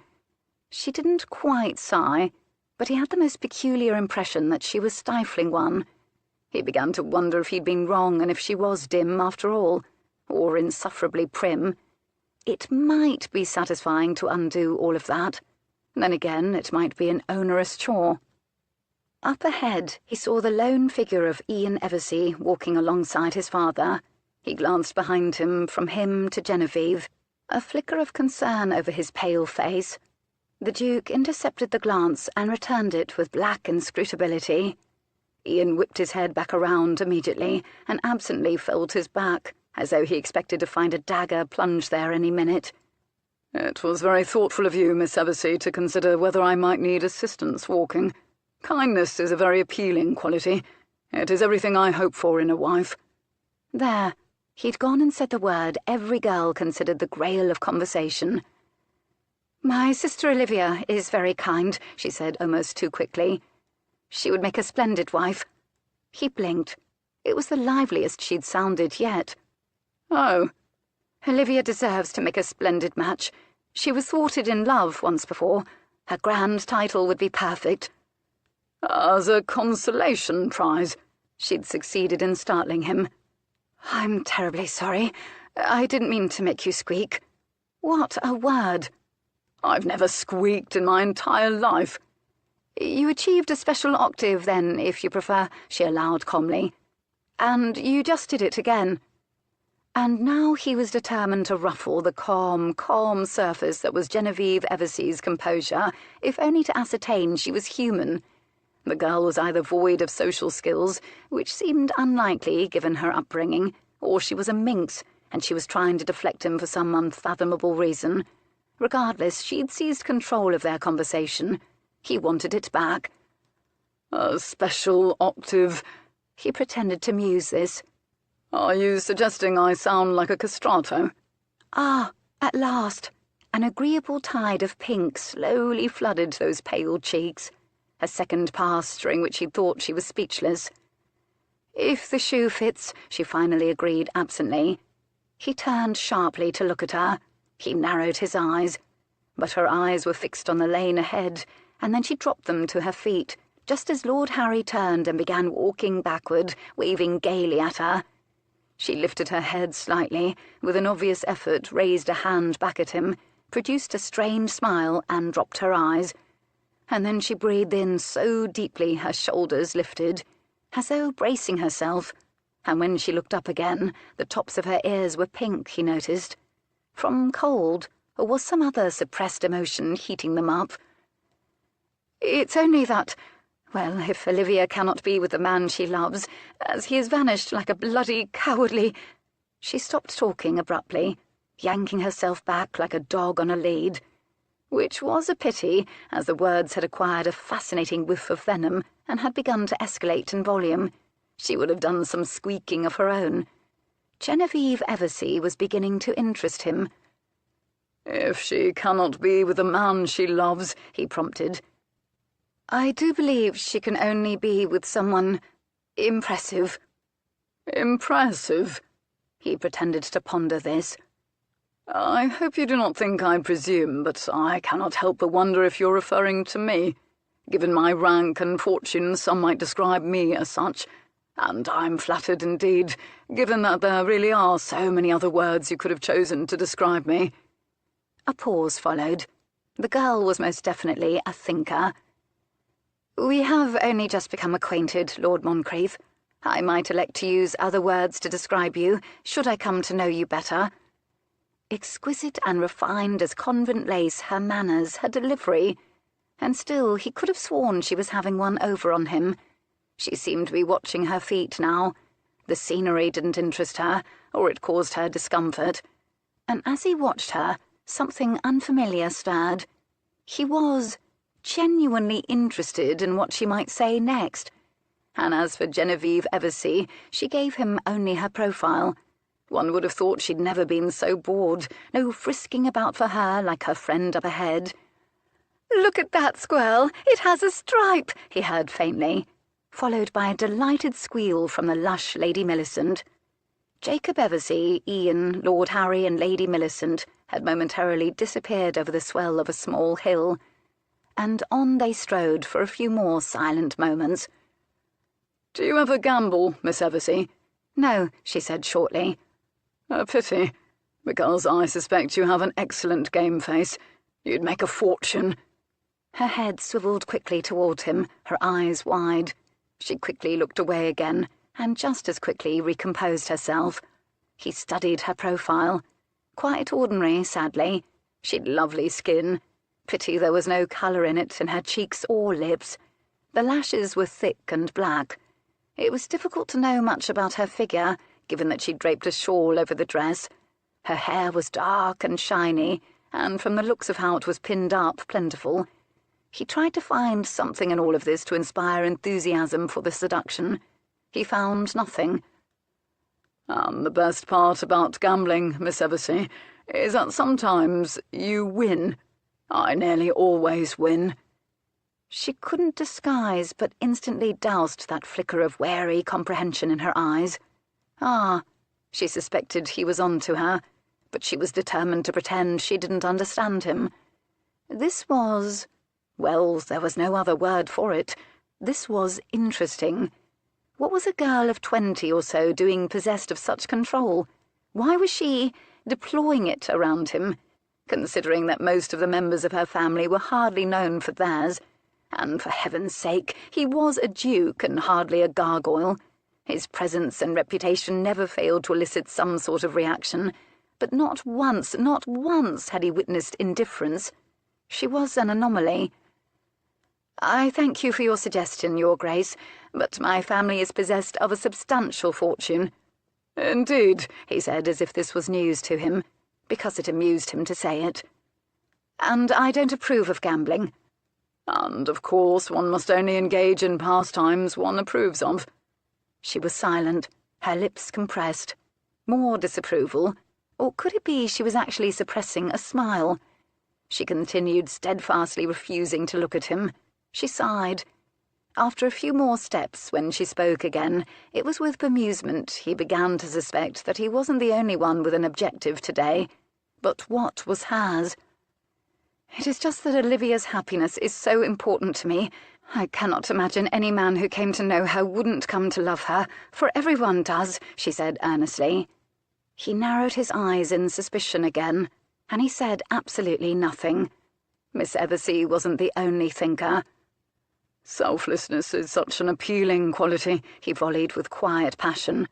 "It's perhaps my favourite of all qualities in any female, and when someone puts the happiness of a loved one before her own, why, it's irresistibly appealing," he added meaningfully. She went grimly silent, and as he walked and stared at the backs of her friends and Jacob and Ian, something peculiar happened to him. Could that twinge somewhere in his solar plexus be enjoyment? Could that tension around his mouth be a smile struggling to form? She walked on. Her eyes flicked toward him, flicked away. He could sense her furious concentration. She watched the backs of the heads of her friends, one bright gold, the other burnished gold. She gave a short, unconscious little huff of breath, sounding like an impatient horse. He stifled a laugh. He was, despite himself, genuinely, officially, if perversely, enjoying himself. She could never win, of course. She possessed admirable control, but that impatient huff gave her game away. He would find a niche in her defences. He would parry expertly. He would charm her. He always inevitably got what he wanted. Still, it was an unusual pleasure to be matched with a worthy opponent. She cleared her throat. "Yes, well, Olivia is selfless as well, as she is devoted to causes. She is very active in the Abolitionist Society." "Do you suppose she'd be equally devoted to the comfort and pleasure of her husband?" Her eyes widened in surprise. Amusingly, this question actually gave her pause. Her head tipped, considering it. "She is considered a great beauty," is what she finally said instead. He brushed a knuckle against his lips to keep the laugh from escaping. "And she, of course, is," he agreed. "I have had the pleasure of seeing her in a ballroom. I am tempted to believe the very name Eversea is all but synonymous with treachery, debauchery, beauty." Her brows were straight and dark and slim as hyphens in that pale, ordinary face. They twitched as though she was desperate to frown. He found himself looking forward almost breathlessly to what she might say next, but she said nothing. So he spoke. "Why did everyone assume the bouquets were for Olivia? I imagine you receive your share." He doubted this. "They generally are for Olivia," she said with equanimity. "They generally arrive by the bushel after a ball." "Surely your admirers must be legion, too."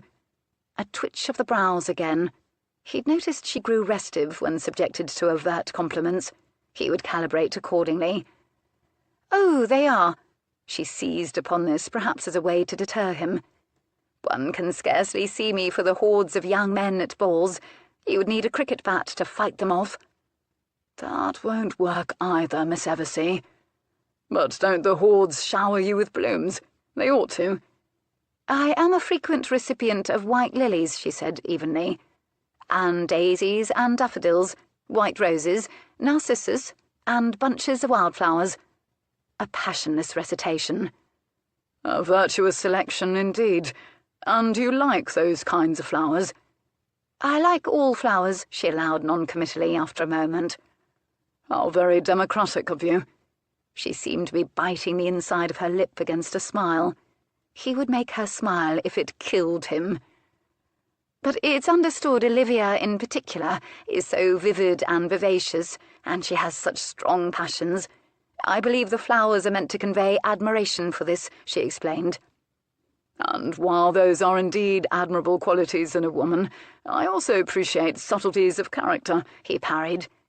"And yet so very little is subtle about Lady Abigail Beasley," Miss Eversea pointed out peevishly, quickly. God! He nearly grunted with the force of her thrust home, and she demonstrated a willingness to play dirty. Silence plunked like an anvil between them. Lady Abigail Beasley. The name oddly deflated him. He found for a moment he had nothing at all to say. He wondered what Miss Eversea was thinking when she thought of Abigail Beasley. The word Abigail still meant to him curls ambered by firelight, a laugh just shy of bawdy, a body, he supposed, that hadn't a prayer of remaining shy, a body very like the one possessed by that laughing girl Millicent Blenkinship. And then he saw white shoulders and a blanket drawn up to her chest, and the naked white arse of Ian Eversea squeezing out the window in the dark. Up ahead of him, that lanky, worthless brother of this colourless girl walked free. If he had a spear now, he could skewer him with one jerk of his arm. Alex was suddenly aware of the oppressive greyness of the day, tacked down around them like a tent. The fury and shame of his cuckolding, the sheer ridiculousness of it, washed over him again. He glanced up at Ian. "I will shame you," he thought. "I will take from her what you took from me." "I always imagined that's the expression men wore as they were about to shoot each other in a duel," Genevieve offered conversationally. So she'd been watching him. She was observant and clever, and it suddenly irritated him. Plain girls who were also clever were a halfpence a dozen, and he didn't want or need to be scrutinised. Without saying anything, he composed his face into what he hoped were neutral planes rather than bloodthirsty ones, but still he said nothing. "Were you in love with her?" "Oh, for God's sake!" Love! Women lobbed that bloody word as gaily as a shuttlecock. Someone ought to teach them it was a bloody grenade, and she'd said it so insufferably gently, too, the same way she'd asked him if he'd needed a walking staff. "It's not a toy, that word, Miss Eversea," he muttered under his breath. "I beg your pardon?" So politely said, after a moment he wondered if she was bored. She likely didn't actually care whether he was in love. Her thoughts had distantly drifted in the span of only a few seconds. She, in truth, couldn't be less interested in his answer, he thought. "Have a care, Miss Eversea," he thought. "I'm learning more and more about you." Soon enough, he'd ensure her thoughts were entirely for him. He'd never yet failed when he'd set out to seduce a woman, and this girl, regardless, was human. Likely she hadn't many suitors, and very little experience with romance. Where there was a temper, passion generally lurked. He would find a way to unleash it and take advantage of it. He watched the mirror-bright, valet-shine toes of his boots kick up fallen leaves. Gold, brown, russet sprayed up, came down. He looked up. The autumn-stripped trees clawed at the sky, and he was aware that, despite his own fine looks and robust health, he would soon be staring down his own autumn years. "To address your question fairly, Miss Eversea, while I understand my broken engagement is a popular topic of conversation among the fashionable set, one must consider the possibility that the end of it was serendipitous for both Lady Abigail and I, and that thus freed our hearts might now love more appropriately and happily." Take that, Miss Eversea. He was rather proud of that. That epic, steaming mound of balderdash. It also contained the word love, which was to women the way shiny things were to magpies. She would seize upon it. She would probably speak gently again. He would find a way beneath her ramparts yet. Miss Eversea drew in a long, thoughtful breath, and slowly tilted her head back. A faint hint of line shadowed that smooth white forehead, the beginnings of a frown. "Hearts," she finally repeated pensively. He laughed. He couldn't help it. He managed to turn it into a cough into his fist when she turned abruptly toward him, but it was genuine, and she'd surprised it from him. Bloody hell, it sounded as though she doubted he'd ever possessed a beating heart, but was prepared to humour his delusion. The trouble was, he wasn't even certain whether he did either, or that he knew any longer how to use it for anything other than a fancy bellows for pumping blood through his body. She was quiet again. She was leaning forward a bit into the wind, her hands tightly clasped to hold her shawl over her. She was too cold, or perhaps she simply wanted to create a more streamlined profile in order to plough more efficiently through an increasingly frisky fall wind, and get closer to her friends and her brother, and away from him. To get this walk over with, for he sensed she'd embarked upon it on sufferance. It was like watching a pony stalwartly traverse the moors. God, but that wasn't at all a sensual thought, and he'd need to muster a certain amount of pleasure in the prospect of ruining her, or he'd never get the job done. Oh, very well. A delicate pony, then. "Millicent, do have a look at this squirrel." Far up ahead of them, Harry was pointing up. "What are your pleasures and pursuits, Lord Moncrieff?" Miss Eversea asked too brightly, when the silence had gone on for more than was strictly comfortable or polite. That creaky conversation lubricant. It irritated him again that she was humouring him. "Well, I'm partial to whores." Her head whipped toward him like a weather vane in a hurricane. Her eyes, he noted, were enormous, and such a dark blue they were nearly purple. Her mouth dropped, and the lower lip was quivering with shock whores. She choked out the word, as if she just inhaled it like bad cigar smoke. He widened his own eyes with alarm, recoiling slightly. I beg your pardon. Horses. Honestly, Miss Eversea," he stammered. "I do wonder what you think of me, if that's what you heard." He shook his head ruefully. "Horses. Those hooved beasts a man can race, wager upon, plough a field with, harness to a phaeton, and drive at deliciously reckless speeds." She stared at him now as he walked. Those wide eyes went narrow, bringing him into focus, isolating him in a very potent, too intelligent beam of blue. "And one cannot do any of that with whores?" she asked softly. His turn to drop his jaw. He clapped it shut again. She'd pointed that neat profile away from him again, but when the corners of her pale mouth had tightened, he saw, yes, he saw a dimple. And now he was certain she was doing combat with a smile. His heart picked up a beat or two. "It's a frustrating truism," he allowed resignedly. "But it's a rare whore who'll consent to be harnessed to a plough." And with awe he saw her lose her battle with that smile. It fought first with one corner of her mouth, then the other, and then it broke all over her like a sunrise. The very shape of her face changed. Or rather, she came into focus at last in that moment. She'd simply been awaiting illumination from within. There were dimples, and a pointed chin and elegant cheekbones. Her face was heart-shaped, sweetly drawn, very alive. She was incandescent with wicked amusement. In that moment was an entirely different girl. He stared, stunned. And then the smile was gone, fading too quickly the way sunrises inevitably do, and she was quiet again. Which is when he realized something important. Something or someone had made the light go out of Genevieve Eversea, and what he'd been seeing and walking with and talking with, up until the moment of that smile, was a shell. Fascinating realization, and possibly very useful. Harry turned and came back to her, trailed by Millicent. "Genevieve, you ought to see the sunlight coming down on the folly.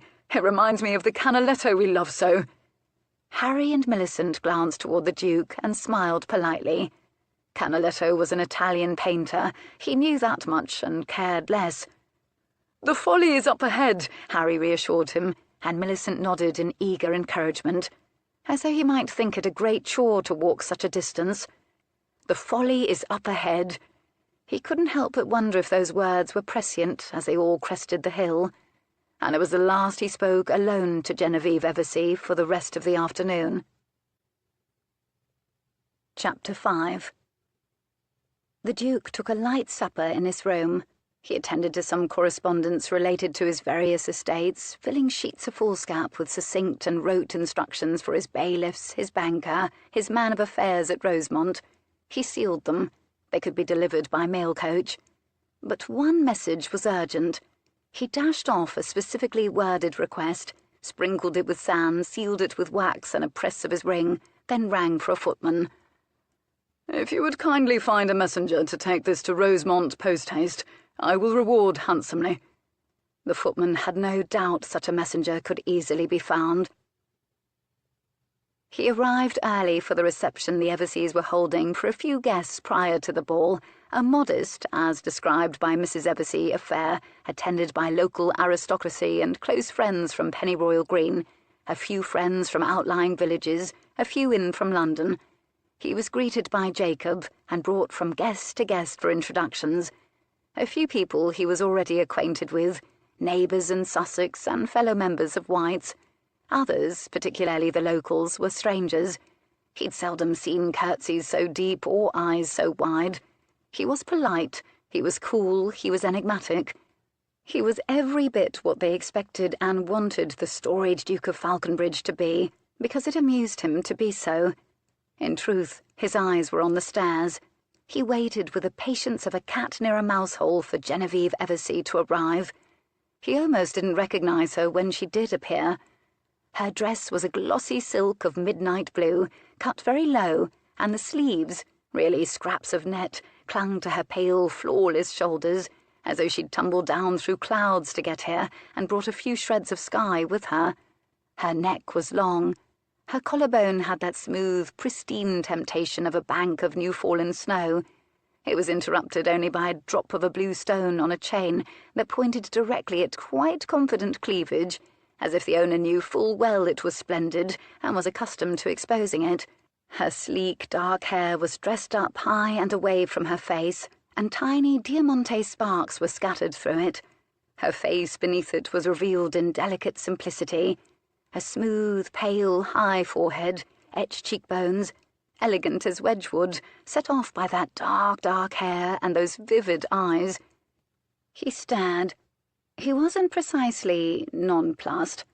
Still, this particular vision of Genevieve Eversea required reconciling with the quiet girl in the morning dress, the moor pony with the determined gait, as though they were not quite the same thing, or were perhaps variations of the same thing like verb tenses. He felt a bit like a boy who needed to erase his morning lessons and begin again. She saw him and composed her face in resignation. Oh, there would come a day when she would do more than tolerate him, he'd decided. "Oh, good evening, Your Grace," she curtsied. "Good evening, Miss Eversea. You've stars in your hair." Why had he said that? He was startled. Out it had come. She had on dark blue gloves that hugged her arms up just past her elbows. She touched one to her hair. "If you wish, but it wasn't what my maid called them." Sconces on the walls and chandeliers overhead lit everyone flatteringly, including him, no doubt, and when she moved, her dress shifted like water under moonlight. He very much liked her serious, slim brows, he decided then. She surreptitiously swept a glance around the buzzing salon and flicked open her fan, rather like a bird rustling flight feathers. She was preparing to flee him. "They are lovely." He said this because they were, and because he couldn't simply leave it at, "You've stars in your hair," which sounded more like a puzzled accusation than a compliment. He found he had nothing else to say, which was very unlike him. As usual, she wasn't assisting him either. She was scanning the room, planning her escape strategy, and trying not to appear as though she was. "It won't curl," she muttered finally. "I wish it would." She brought her hand down from her hair abruptly. She looked abashed, as though she regretted saying it the moment it left her mouth. She bit her bottom lip. "Why should you want it to curl?" He was genuinely baffled. He recalled his wife and her maid conferring before balls about how her hair should be done, their eyes locked with great intensity in the mirror, the two of them passionately gesticulating. One would have thought they were negotiating a treaty. Genevieve paused, surprised by the question. "Primarily because it won't curl, I suppose."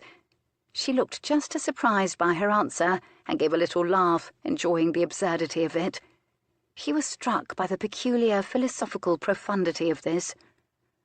I suppose we all tend to want the impossible, and sometimes, in attempting it, we achieve something near enough to the impossible to elicit satisfaction. Her eyes didn't glaze over, to her credit, but at the word impossible, all the light fled her face. The dimming was so instant and complete, it was exactly like watching theatre lights doused. Her eyes darted to some point across the room, lingered for an infinitesimal hungry second, came back to him and settled upon his face again with a certain stoic resignation. Intrigued, he followed the direction of the eye dart. The salon was crowded already with exquisitely dressed sherry-clutching adults, but his eyes lingered on the lovely, glowing young woman, Lady Millicent Blenkinship. He'd admired the back of her at length today. The front of her, particularly in that gown, had much to recommend it too. Beneath the lamplight, her skin had the warmth of a ripe peach, and hair shone the colour of old gold, and her eloquently curved body was hugged by expertly tailored russet silk. Her cleavage was a thing of majesty. She'd enormous brandy-coloured eyes, and a very nice warm laugh, and she was laughing now. A woman a man could bask in, who would probably be a lush joy in bed, and not much of a challenge in any other way, which seemed very peaceful to him. Next to her was Lord Harry Osborne. He was the one who just made Lady Millicent laugh. Osborne, he knew, wasn't a bad sort, and his opinion of him hadn't changed at all during their walk today. Handsome, but not too full of himself, polite to his elders and betters, didn't leave his accounts with his creditors in arrears, managed not to be dull despite all of these qualities, and the only blot thus far in his reputation involved the organisation of phaeton races, during which quite a few lordlings lost outrageous amounts of blunt. But of this Moncrieff secretly approved. Fools and their money ought to be parted. He'd also heard Osborne needed more of it. As a gentleman, he could scarcely engage in a profession. He needed an heiress to keep the modest land he was inheriting thriving. Osborne. This was the person who had stolen the light from Genevieve Eversea. He would have laid a wager upon it. Genevieve couldn't seem to disentangle her manners from whatever had sent her on a bleak Harry-related reverie. She waved her fan beneath her chin instead, as if movement was a substitution for speech. It was also a warning to him that she was about to take flight. She looked about yearningly as more guests arrived, drifted into the room, took note of the dangerous Duke, widened their eyes in amazement, moved on, stared, muttered, and finally relaxed with people of their own rank, moderate, and reputation, benign. It became almost rhythmic, the eye widening. He nodded, smiled, tried to look as benevolent as he was capable of appearing, which was even less so than he realised. They stood before a painting of a white horse, and Osborne had mentioned Canaletto today. He suspected Miss Eversea was a lover of art, and so he said, in order to give a rudder of sorts to this conversation, "I'm delighted to find so many fine paintings in your home. We didn't have an opportunity to discuss it today, but I find that art moves me." She examined him. "I suspect it moves you in the opposite direction." He bit back a smile. "Oh, now, consider that you might underestimate me, Miss Eversea," he cajoled. "For example, this very fine painting of a horse by... Damn, he did know the name of the artist. He'd had portraits of his horses done, too. A man must commemorate his loved ones, after all. "Ward," she completed dryly. "James Ward." But he had her attention now. Perhaps she hoped to be entertained by whatever inanity he would next produce. He glanced again toward Lord Harry, who was now entertaining and being entertained by a number of young people. He imagined it was where Genevieve preferred to be, and yet not to be, to paraphrase the bard.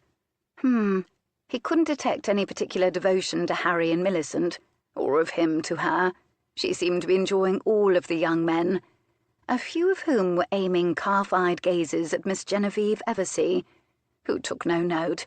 It was either that, or she took the calf-eyed admiration as much for granted as the chandelier light, always present, nothing to remark upon, rather like the types of flowers routinely sent to her. Of course. The name of the painter simply eluded me in the moment, as I was lost in admiration of your gown."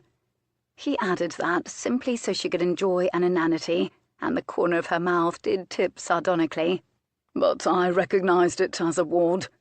She didn't snort. Her eyes did go sceptically wide. If her manners were any less fine, she would have rolled them. "Very well, then. I knew it was fine, and not, for instance, painted by your 6-year-old niece," he revised. This won him a genuine, albeit reluctant smile, swiftly there and gone. Her mouth was the palest pink, he noticed then, as neat and promising as a rose about to bloom. Dimples appeared when she smiled. He tried not to frown, but it was still a bit disorienting. She'd possessed the same mouth this afternoon. It wasn't something she'd donned along with a gown. You knew it was a horse, which is generally all a painting needs in order for a man to admire it and declare it fine. A horse or a dog, and I haven't a niece. Yet. He seized the opportunity to steer the conversation toward his objective. "But perhaps you will, soon enough. Your brother Colin has wed, I understand. An enviable condition matrimony. I do still hope one day, very soon, to enter into it." "He has wed." She said this gingerly, with something akin to bemusement, as though she still couldn't believe it herself, and as though the subject was a spiny one. "So has my oldest brother, Marcus, as well, and another of my brothers, Charles, is engaged to marry the widow of a colonel. Ian, on the other hand, shows no sign of shackling himself, as they—" She trailed off. She was staring at the Duke, as if she'd seen something multi-legged crawl over his face.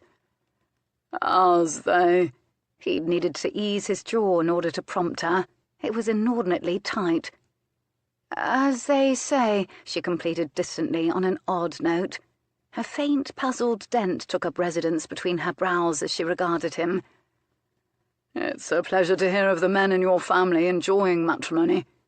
"Is it?" She said this almost sharply. He knew an unfamiliar sensation, uneasiness. He could imagine her peering at a painted canvas with those sharp eyes, mercilessly scanning it for authenticity, the same way she was examining him now. Back to art, then. More comfortable, apparently, for both of them. "Who is your favourite painter, Miss Eversea?" "I might have to say Titian." She said this almost reluctantly, as if Titian was something precious she kept to herself. "It's the luminous quality of the tones of skin, the incomparable reds, the affection with which he paints his—" She stopped and gave her head a little shake, and a small smile and a half-shrug, as though she scarcely qualified to describe the wonder of Titian, and because she suspected she was boring him. Luminous quality. Titian didn't particularly interest him, but what he did to Miss Genevieve's face when she described him, in fact, fascinated him. "Miss Eversea, it may interest you to know I've a marvellous collection of paintings at Falconbridge Hall, all in want of an expert to admire it and teach me more about it. And there are some beautiful works at Rosemont, too." One in particular he didn't want to mention, necessarily.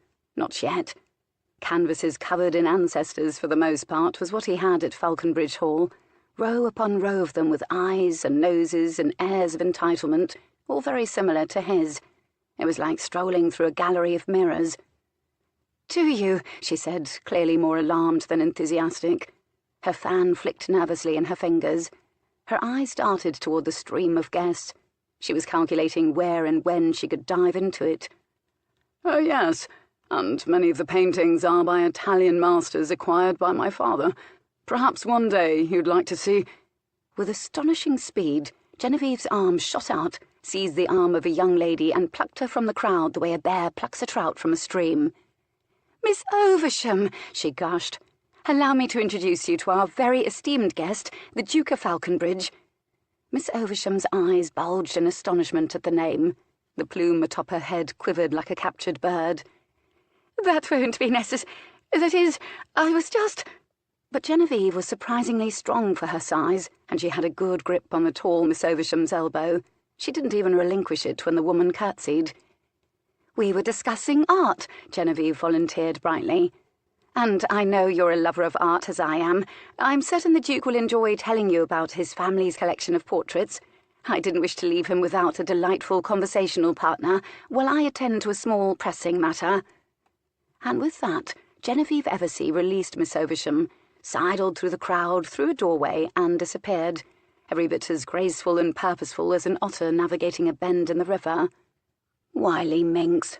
And so he was left alone with Miss Oversham, who wore yellow but managed not to look jaundiced in it, thanks to a fine head of shiny dark hair and a warm complexion. She was very pretty, he supposed, in that she had even features and all of her teeth, all of which she was showing to him now. She was tall enough to nearly look him in the eye, and the plume, he decided, was a poor choice, as it would be visible through the crowd no matter where one stood. She might as well have planted a flag atop her head. She continued beaming fulsomely at him. "A pleasure to meet a fellow art lover. What do you think of James Ward, Miss Oversham? Is there a finer painter of horses in all the land?" He waited. Her smile radiated at him. Perhaps she was poor of hearing. He raised his voice and leaned forward. "What do you think of James Ward, Miss Oversham?" She fingered the silk of her fan nervously, and her smile expanded. He grew acerbic. "My apologies, Miss Oversham, but has something I said amused you? Has Ward suddenly become passé? Are horses objects of mirth? Do allow me to share the joke." She cleared her throat. She wasn't mute. Excellent. "You needn't shout, Lord Moncrieff. It's just—" He leaned forward, as it seemed she was about to confide something. "It's just I cannot seem to stop smiling." It was his turn to go silent. "You do it very well," he offered cautiously, finally. "Thank you." She beamed queasily. Out of the corner of his eye he saw Genevieve Eversea slip back into the room, a sleek little blue shadow. She was now carrying a cup of punch. Pressing business indeed. He watched her locate a spot the size of her bum on a nearby tufted settee and wedge herself in behind a large-rumped denizen of the Pennyroyal Green community, he suspected, as he hadn't yet been introduced, and Eversea had seen to it that everyone of any rank had been introduced to him. It was an excellent location which to moon over Harry, he thought, without being spotted by any of her other admirers.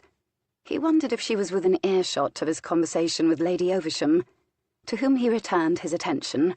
He gave a start when he discovered her splendid teeth were still bared. "I've a painting of a horse by Ward," he volunteered. "Comet, my stallion's name is. I've another horse, too, named Nimbus." Genevieve's fan slipped from her grasp. Perhaps she'd been having a quiet laugh at his expense, and it had jostled from her grip. When she bent over to retrieve it, her bodice gaped, affording him a startling view of almost all of two deliciously round, pale breasts. It was such a sensual shock the breath went out of him. It was all the more erotic because he knew he was the only one who could see it, and because she didn't know that he could, and because they were both in the midst of a crowd. He was a man. He gulped down the view for the duration of its offering, which was cruelly brief. And then Genevieve was upright again, and regret washed him. Miss Oversham didn't seem to notice his infinitesimal distraction. When he returned his attention to her, his composure ruffled, his mind's eye filled with breasts, Miss Oversham was plucking at a bracelet on her wrist, and smiling. "I think I understand, Miss Oversham. Do I make you nervous?" His tone was gently cajoling, the way a favourite uncle might speak to her. Genevieve Eversea assumed a position so alert he was certain she was listening. If she'd been an insect, her antennae would have been waving about. "Yes," Miss Oversham admitted with some relief. The smile snapped neatly back into place. "It's nerves. I'm terribly sorry, sir, and not proud to admit it, but that's the truth of it. It's just the things that are said about you, the jewels, the—" She stopped. Her fingers worried over the stones in her bracelet. The rest was clearly unspeakable. She'd acquired a mortified flush. She was now a beaming red and yellow and brown, like some exotic bird, a toucan. "Ah, now," he soothed in his low, easy voice, the way he would a spooked horse or a woman whose bodice he was about to slip lower. It worked a treat. Her pupils dilated in sudden interest, for it was that kind of voice, and she was a woman after all. She'd decided he was attractive and pleasant, and she visibly softened. When he bothered to use that tone on women, they generally did. When one is a duke, one often forgets the effect the title has on others, but I am just a man, I assure you, albeit one with a title. The stories that abound are mostly apocryphal. Shall we address some of them?" Genevieve took a genteel sip of the punch she'd retrieved, and then studied her lap as assiduously as if she'd had a book open there. The better to concentrate on what he was saying, he supposed. He'd never seen more vigilant shoulder blades. Miss Oversham nodded cautiously. "You are too kind, sir." Her smile was tremulous. "I am nothing of the sort," he said quite sincerely, but she took it quite another way, and he could see she found his modesty affecting. He shifted his weight onto one leg, the picture of casual elegance, the picture of someone settling in for a long chat. "Well, let's explore which of them makes you the most nervous. Might it be the rumour that I shot a man in a Brighton pub simply for the pleasure of watching him die?" She blanched so instantly, it was like watching a curtain come down over her face. "Oh, I see you hadn't heard that one." Did you? Shoot a man for pleasure?" he helpfully completed. "Oh, no. Dear me, no," he soothed. Colour made a tentative foray into her cheeks. "Thank goodness. I shot him because he bumped against me and caused me to spill my ale. No pleasure in it at all." The line of Miss Eversea's spine seemed positively alive with something. Outrage, horror, hilarity. He noticed the very fine line of hair travelling up the fragile nape of her neck, and something about that intimate little trail made the back of his own neck tingle, as though she'd brushed her fingers there. Something entirely unexpected was happening in the region of his solar plexus. "I see," Miss Oversham said faintly. She was very still, but her eyes darted nervously, as if they hoped to escape without her. "He lived," he hastened to reassure her. "'Twas just a flesh wound." "Excellent," she tried after he waited a patient moment. But her lips were still peeled back from her teeth, and the words sounded parched and entirely insincere. "Perhaps you've heard the rumour that I fought a duel with pistols with the Marquis of Caudray?" She nodded helplessly. He put a hand over his heart. "I can assure you the two of us never aimed a single pistol at one another." "None?" She sounded sceptical. She wasn't completely stupid, Miss Oversham. "None. We fought with swords, and he stabbed me, and then I stabbed him and disarmed him, and the doctor only treated the both of us for flesh wounds, and the law never once interfered. I won, and I've only a wee scar." This last was meant to reassure her. She was stricken silent. "So—" She tapped a finger thoughtfully against his chin. "Those are the rumours I hear most often about myself. Are there any others you'd like addressed?" He knew the one she would be incapable of not broaching. It took a moment for her to get the word out. "Wife!" The way she croaked it called to mind someone sitting bolt upright in bed in the middle of the night and wheezing, "Ghost!" at an apparition. "You are perhaps referring to the rumour that implies I poisoned my wife for her money?" he requested clarification brightly. At last she nodded, and the plume waved like wheat in a rainstorm. "Well, firstly, it's true I'm staggeringly wealthy, but it's family money," he assured her. "Staggeringly wealthy?" She sounded very sober and alert. For a blessed second her teeth disappeared. "Well, most of it is family money," he revised self-deprecatingly. "I've won a good deal in gaming hells. I'm a deep and lucky player, and you may have heard among the rumours that I seldom lose, though I always seem to have the best luck in the very worst of the hells, as fate would have it." He shook his head ruefully. "But my sword skills are quite useful there, let me tell you, ha ha. One is generally set upon late at night in Seven Dials or Covent Garden, but I make short work of thugs." He waited. "Excellent," she finally whispered, sounding horrified. "And some of the money I earned from men who had the unmitigated poor sense to attempt to get the better of me in business, if you can believe it." He all but nudged her conspiratorially in the ribs with his elbow. "Ha ha, I ask you." "I imagine that wouldn't be at all sensible." Her smile was rigid now. "Not at all," he nearly purred very softly. And the rest of my money, and I assure you the amount was modest, became mine upon my wife's death, as it was part of her settlement. But I, of course, didn't poison her." "Wonderful!" Miss Oversham enthused with great relief. He paused eloquently. "To get her money," he concluded softly. Miss Oversham's smile congealed entirely. She'd gone waxen. She, in fact, looked near swooning. He smiled slowly. "Feeling better about me now?" he asked gently. Chapter 6. And this was when Genevieve leaped up, abandoning her punch on the floor. Alive with remorse, in seconds Genevieve rescued Miss Oversham in the same way she'd sent her to the Duke of Falconbridge purgatory, only in reverse. She took her gently by the elbow, produced the excuse required by etiquette for absconding with his conversational partner. "We mustn't monopolise Miss Oversham's time now, and I know Louisa will want to know more about the modiste Miss Oversham uses, as she has just admired her dress," which was a lie, and steered her to a healing conversation with Louisa, Marcus's wife.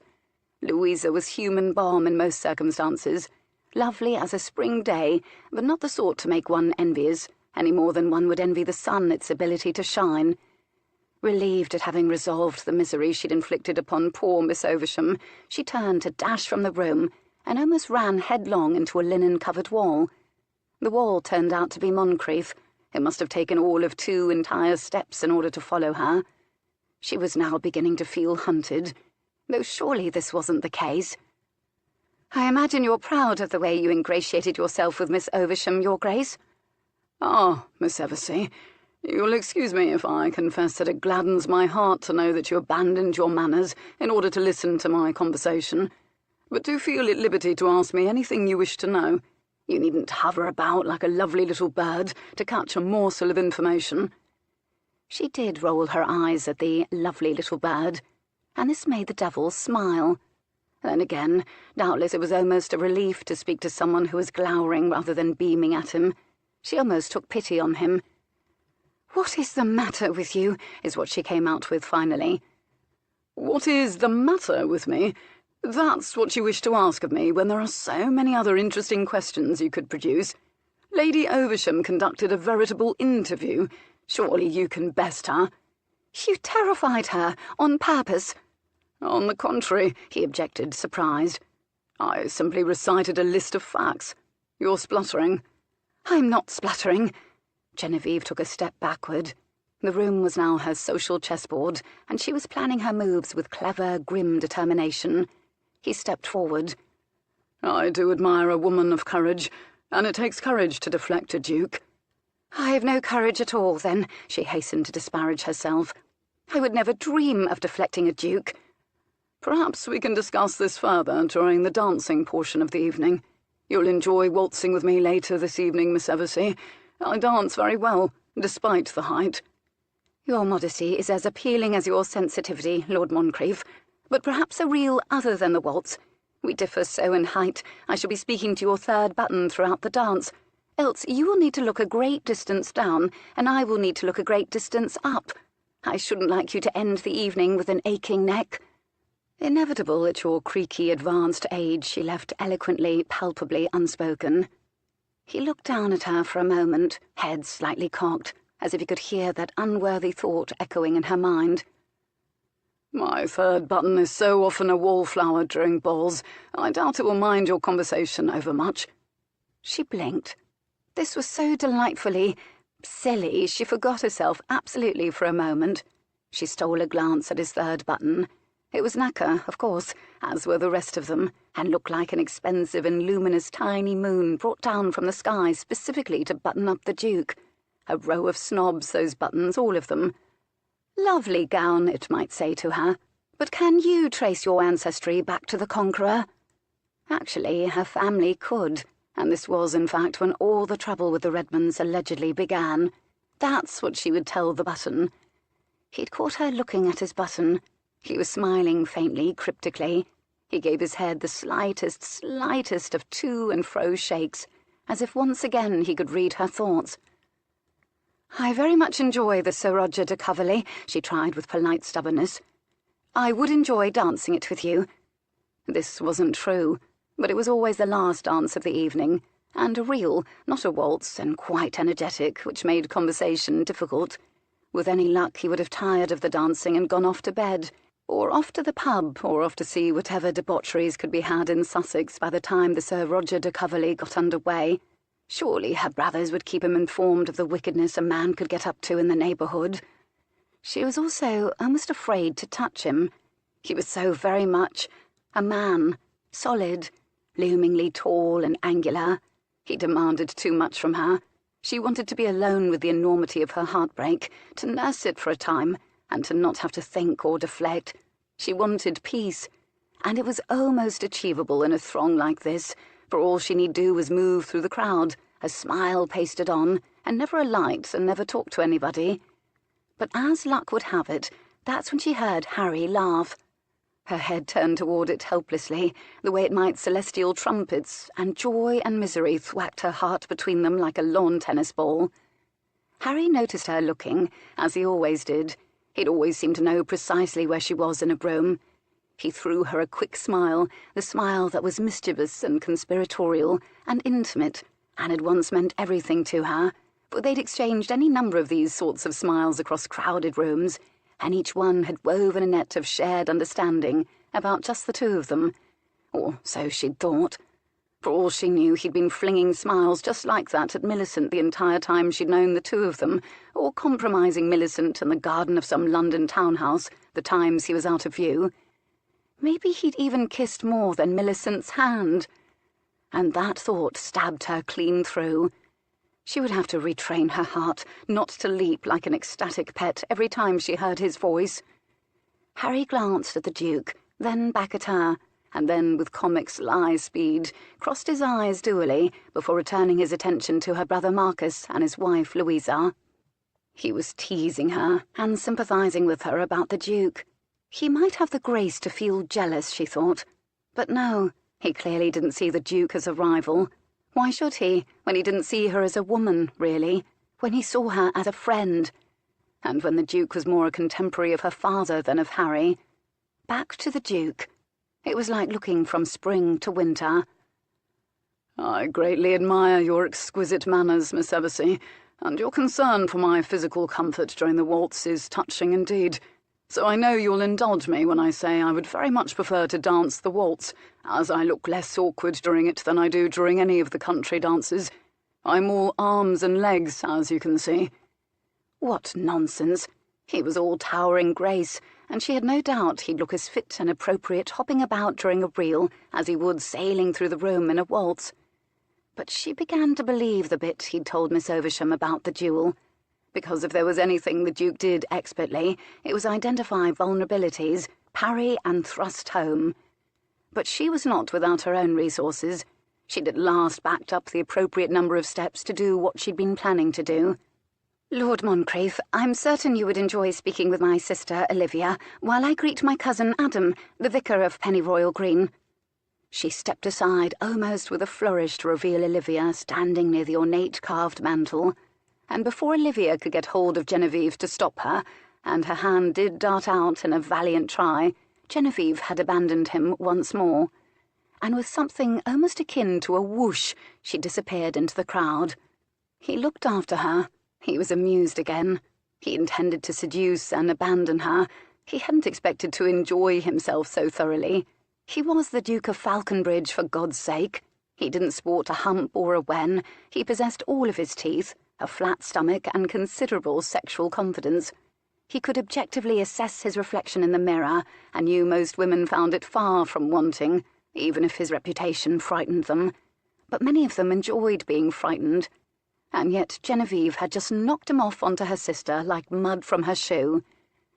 Olivia Eversea was indeed a beauty, no question, but a fearsome one. She fair glittered, as if she was made of brittle, opaque glass and a candle burned inside her. Her skin was very fine, like her sister's. The elegant bones of her face were more pronounced because she was a bit too thin, and her eyes were fierce, a little cynical, and fringed with lashes so black and luxurious a man could be forgiven for believing she was one of those soft and gentle types. A trap, those lashes, like an anemone. Her hair was naturally curly, Ah, perhaps the source of Genevieve's envy, piled up in a way that was meant to appear sweetly haphazard, but which he knew likely took a team of expert women with heated tongs and other exotic implements to erect and properly tame. A few strands fell in lively, calculated abandon to her collarbone, which was also a trifle too sharp. She wore green, a seafoam shade. It was still a reflex, noting the colours of gowns, because his wife had forever asked him which colours suited her. All of them do, he would have told her. Would she have tolerated such democracy for a moment? "Good evening, Your Grace. Have you been sent to court me?" "Well—" "No one sends me anywhere I do not wish to go," he replied easily. "I'm delighted to have an opportunity to speak with you." "She's immeasurably kind, my sister." Her mouth was wry at the corner, and the words ironic. She sounded as though she was making a mental note to pinch Genevieve by the ear for setting a duke upon her, for clearly she thought this was why the Duke was here. "She is indeed kind." He was certain there would be no disadvantage to flattering Genevieve to her sister. "She knew I would enjoy your company and conversation, and she assures me that you are kind as well." "I'm not," Olivia disagreed. "I'm committed, but not kind." "She assured me of that as well," he said smoothly. "Committed is an admirable thing, to be sure. I've been accused of a similar quality." He was certainly committed to a course of action, anyway, with regards to Genevieve Eversea, though he doubted anyone would call it admirable. Across the room he noted, the way a predator notes prey, the presence of Ian Eversea. "You're committed to flattery, of a certainty. Acerbic, though one could tolerate an acid tongue for a time when the owner of it was so very pretty, like being pecked by a songbird." "On the contrary, I'm not merely committed to flattery, I'm a positive acolyte of flattery." She smiled at that, and waved her fan thoughtfully beneath her chin, cocking her head, deciding whether he interested her. "Careful, Miss Eversea. You might slip up and flirt." He considered whether he found Olivia's directness appealing. It certainly simplified conversation. But simplification wasn't necessarily always an improvement. Directness often disguised as much as it revealed, and was a marvellous defence. He could imagine suitors slinking away upon having frankness battered at them by the lovely Olivia Eversea. Primarily, he suspected Olivia Eversea quite simply didn't care what he thought of her, while Genevieve Eversea's impulses were, well, they were, in truth, kind. She cared whether he was comfortable, even when she was uncomfortable. She was, in her way, more of a challenge and less of one. And her kindness was what he would inevitably be able to exploit to achieve his ends. Wily she might be, but he was building his strategy. He looked for her again, as he was indeed committed. Genevieve was now in conversation with a Mr. Adam Sylvain, Pennyroyal Green's vicar, and a cousin on their mother's side. He was long-boned and easy of manner, a striking man, what with the height and silvery fair hair, all of which darkly amused the Duke. He was certain bums were packed tightly on the Pennyroyal Green's little pews every Sunday, and that most of them belonged to females.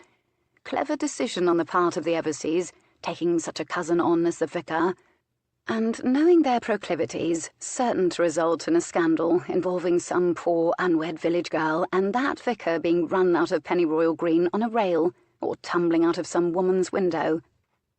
"Perhaps you'd be kind enough to share a dance with me later this evening, Miss Eversea." "Perhaps I will be just that kind." Olivia smiled. He suspected he received precisely the same amount of attention and charm as every other man who approached her. She appeared indomitable. He suspected she was something like the opposite.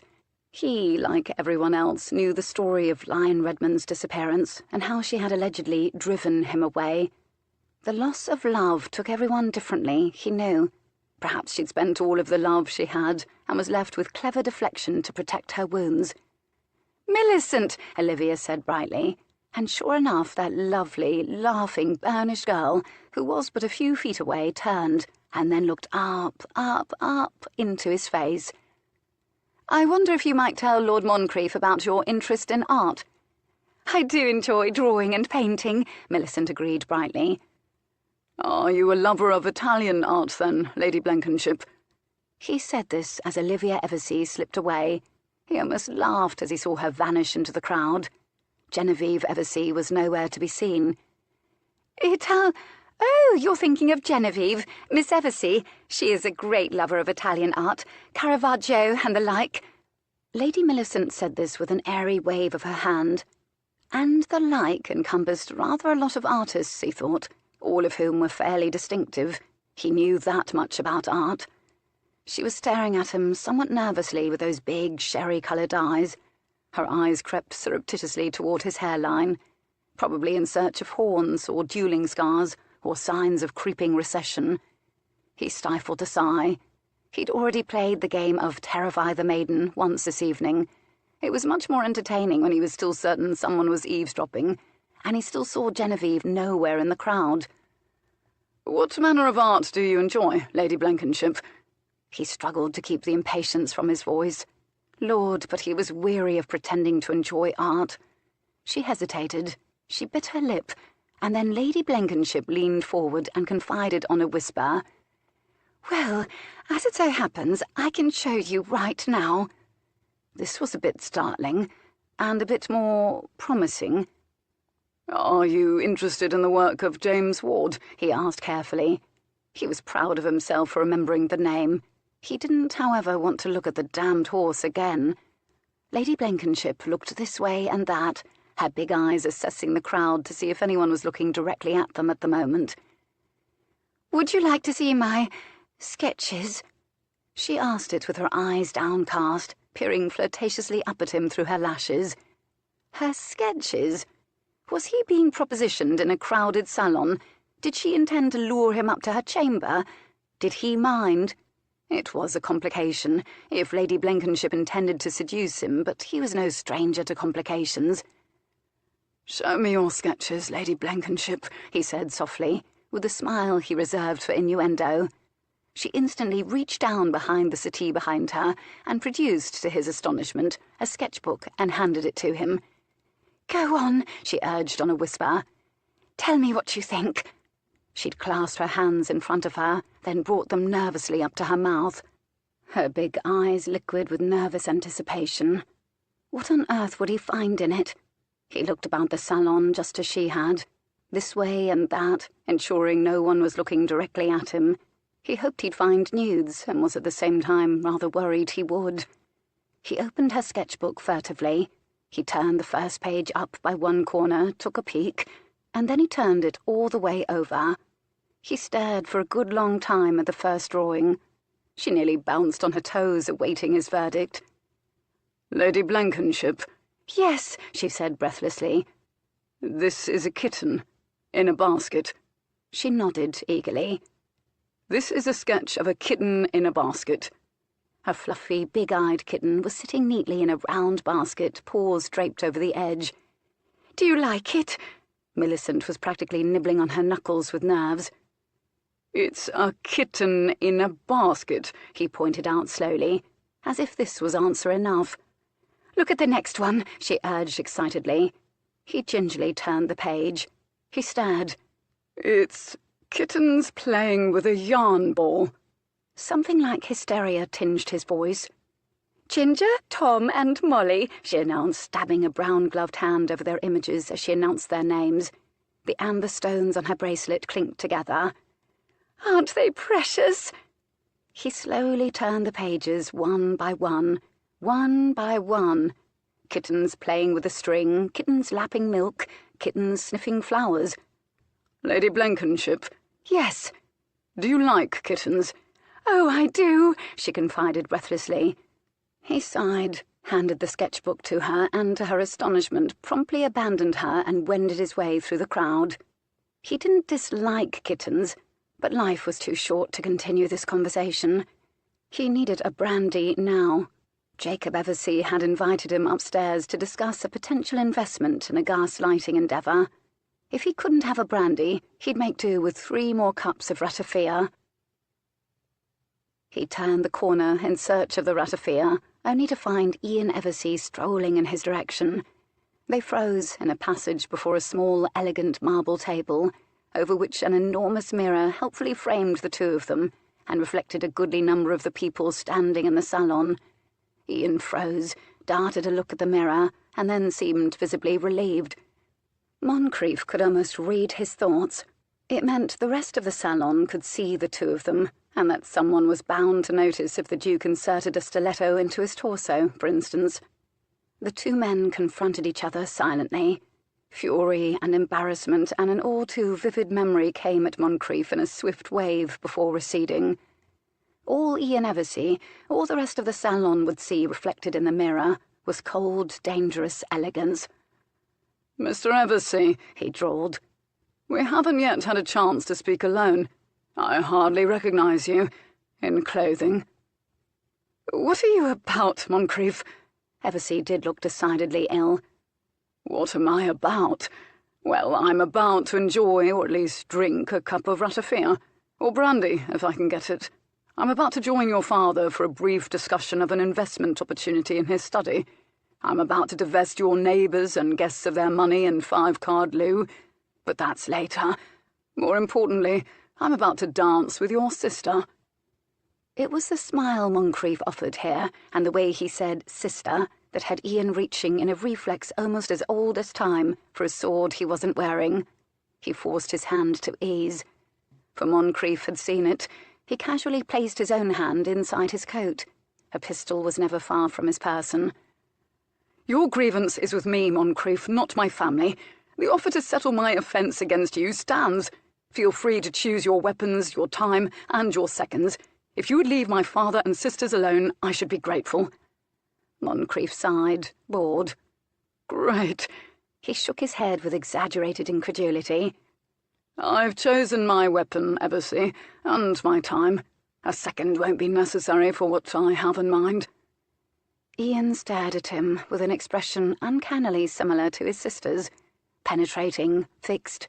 His eyes were blue, his hair was long and waving in the way that Byron had made swooningly popular, and the sort of reddish-dark brown that would go even more auburn in the sun. So some of the Everseas ended up with curly locks, while Genevieve was saddled with the straight ones. The thought came from nowhere, and almost made Moncrief smile.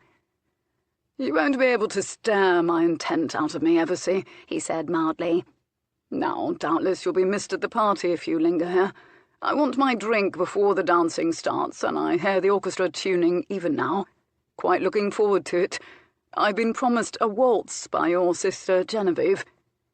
Ian went still as suspicion took hold, and then he seemed to reflect upon this, and something like relief passed over his face. "Not Genevieve. I know her. She'll never look at you when she'll be looking at Osborne or some other young blood. She'll see you as more a contemporary of father's than of hers, and she's cleverer than a woman ought to be. Would you like to wager on that? I know better than to wager with you. A pity. Second to revenge, I enjoy building my fortune. And besides, you really don't know what I intend to do, Eversea. If you would step aside so I can pass. I will be watching you, Moncrief." "You ought to," Moncrief agreed. "But it won't do any good. I am sorry, you know." For a moment, Moncrief was almost convinced. He knew Ian had served with distinction in the war, and he knew some men returned from it filled with recklessness, feeling restless and incomplete in the absence of danger to deflect, in the absence of a purpose as large as war. But this was philosophical rumination. He didn't care why Eversea had cuckolded him. "I have to wonder that you haven't learned that actions have consequences, Eversea. You did serve in the war, did you not? An excellent place to learn such a thing." Eversea said nothing. He touched the side of his face absently, where a slight powder burn showed beneath the skin of his handsome face. "I keep waiting for you to be as original as the rest of your family, Eversea, and you continue to disappoint me. Of course you're sorry. The first words out of the mouths of men who are caught doing something they're only too happy to continue until they're caught. It's a dull old story. Now, if you will excuse me, you could have defended her honour, Lady Abigail's." A risky suggestion. "She surrendered her honour rather willingly, didn't she? This is the last I will discuss it. Your father may be interested to know what you did, and I will tell him if you interfere in the enjoyment of my stay." But do feel free to entertain the possibility that my presence here is entirely social in nature, and that I'm simply here to torture you with uncertainty." "I've considered it," Ian said, in such a way that meant he'd considered and rejected it. "What precisely did you mean when you said the punishment will fit the crime?" Moncrief sighed. "Honestly, what makes you think I'll answer the question? A man has to try. I imagine that's written beneath the Eversea coat of arms," the Duke drawled. They were both surprised when something like a glimmer of humour sparked between them. "If you ask the Redmonds what our coat of arms features," Ian began, "oh, I would wager they'd answer a window, a gallows, a trellis, and the club with which you killed their ancestor in order to steal a cow." Ian laughed shortly. It was a pained and surprised sound, but it was genuine. And then the spark of understanding died, because Ian's transgression really was ignominious, and they both knew it couldn't stand without the Duke addressing it. And both were faintly conscious of regret. "Ask yourself this. What do you think the nature of the crime was, Mr. Eversea the younger? Let that puzzle divert you until the answer is revealed to you." He moved briskly around Ian, who stepped back to give him a wide berth, and toward the music and his goal.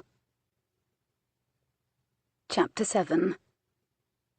The ball had hardly begun, and it seemed endless, but then one of heartbreak's chief qualities seemed to be its ability to distort time and distances, and it wasn't as though she was a stranger to anticipation. She understood now it came in an infinite variety. There was the good sort, as in the night before a birthday, and the awful sort, as in the morning they'd waited for news of Colin's death by hanging. This sort had got its teeth into her nape. Genevieve was almost tempted to seize Millicent by the arm, drag her up to Harry and snarl, "He has something he wishes to say to you," and then stand there with her arms crossed, foot tapping, until Harry came out with the words. She'd scarcely had time to speak alone with Millicent since the house party had got under way in earnest, but she watched Millicent through new eyes. Millicent, who enjoyed sketching kittens and who laughed at nearly everything, and who was so remarkably pretty that the London bloods routinely sent to her blooms that rivaled Olivia's for ostentation, if not originality. Had she missed minute clues indicating Millicent might harbour a particular passion for Harry? Had Genevieve, who was so startlingly observant when it came to assessing a painting, for instance, overlooked what was right beneath her nose? But Millicent seemed no different than she ever had. She seemed to enjoy the banquet of male attention with the same equanimity with which she enjoyed the buffet of food. Millicent suffered no torments of emotion. Millicent had no need for control. Millicent floated on a sea of sunny contentment. In an agony of suspicion, Genevieve watched Harry for signs of passionate devotion to Millicent, for yearning glances and blushes or stammers, for signs of any symptoms specific to the love-struck. She saw attention. Devotion would have been an exaggeration. It was unbearable. It was all unbearable. The weight of the impending proposal sat on her chest like an anvil. She swung from miserably thwarted love to righteous fury and back again every time she looked at him, and it made her so dizzy and ill she'd cast accounts upstairs discreetly.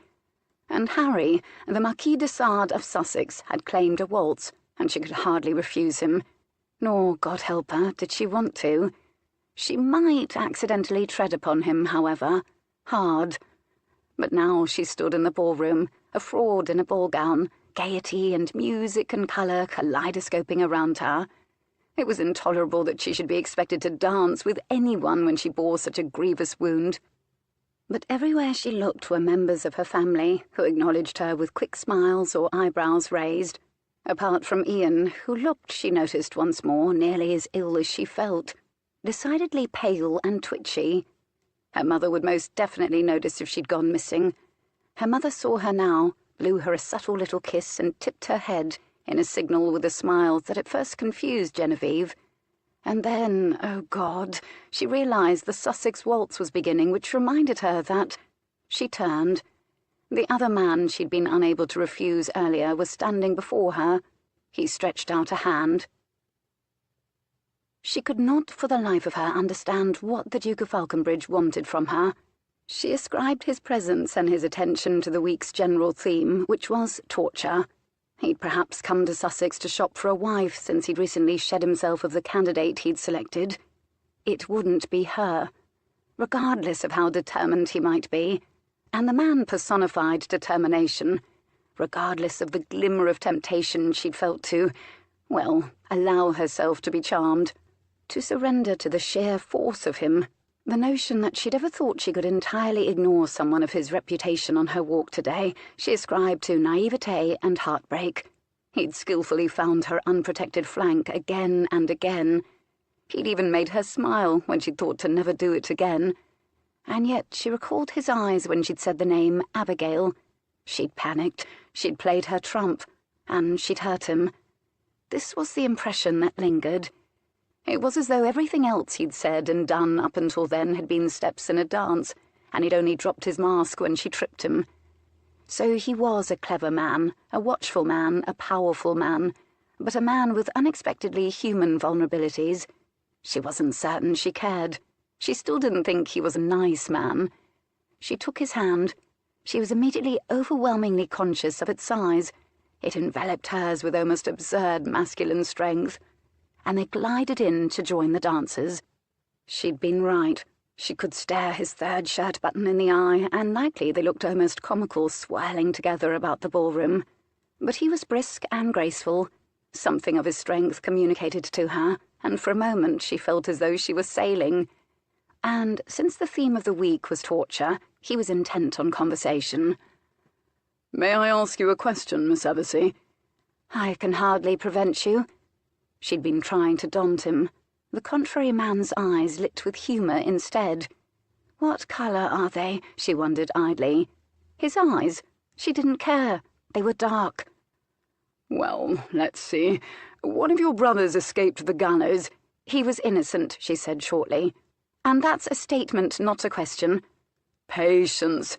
And your sister is engaged in the pursuit of worthy causes." "We've established that, yes. I await the question." "Have patience. And another of your brothers is a war hero, having been desperately wounded in battle." "Hero is among the vast number of things we enjoy calling my brother Chase, yes. You are reciting to me things I know." "Patience. I wonder, does it play havoc on your nerves, being part of such a, shall we say, eventful family?"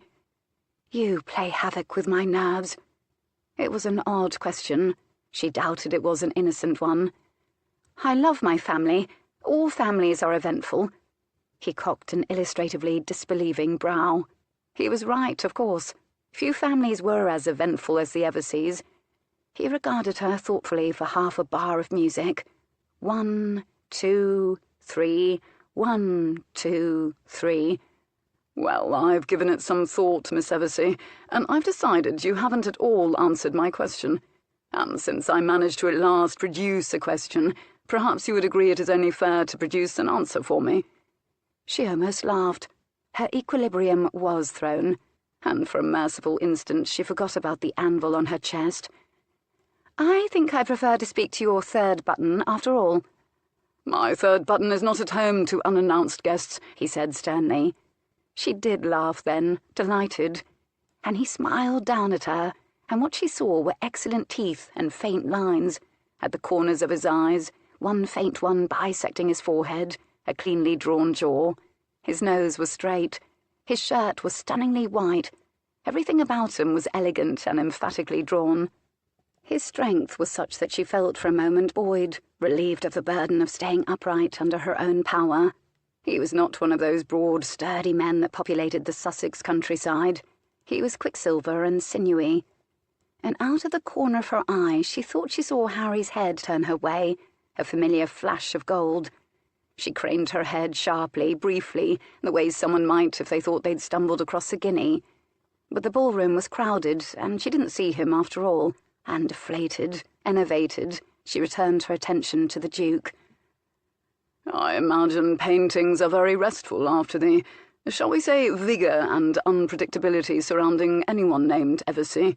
Paintings stay the same day after day, don't they?" It sounded like an innocent question. Genevieve was immediately wary. She suspected everything this man said and did was fueled by strategy. But one can notice and feel new things about the same painting, depending upon how you feel on a certain day." They swept in a turn, and suddenly Genevieve's feet struck earth again with a thud, and she panicked.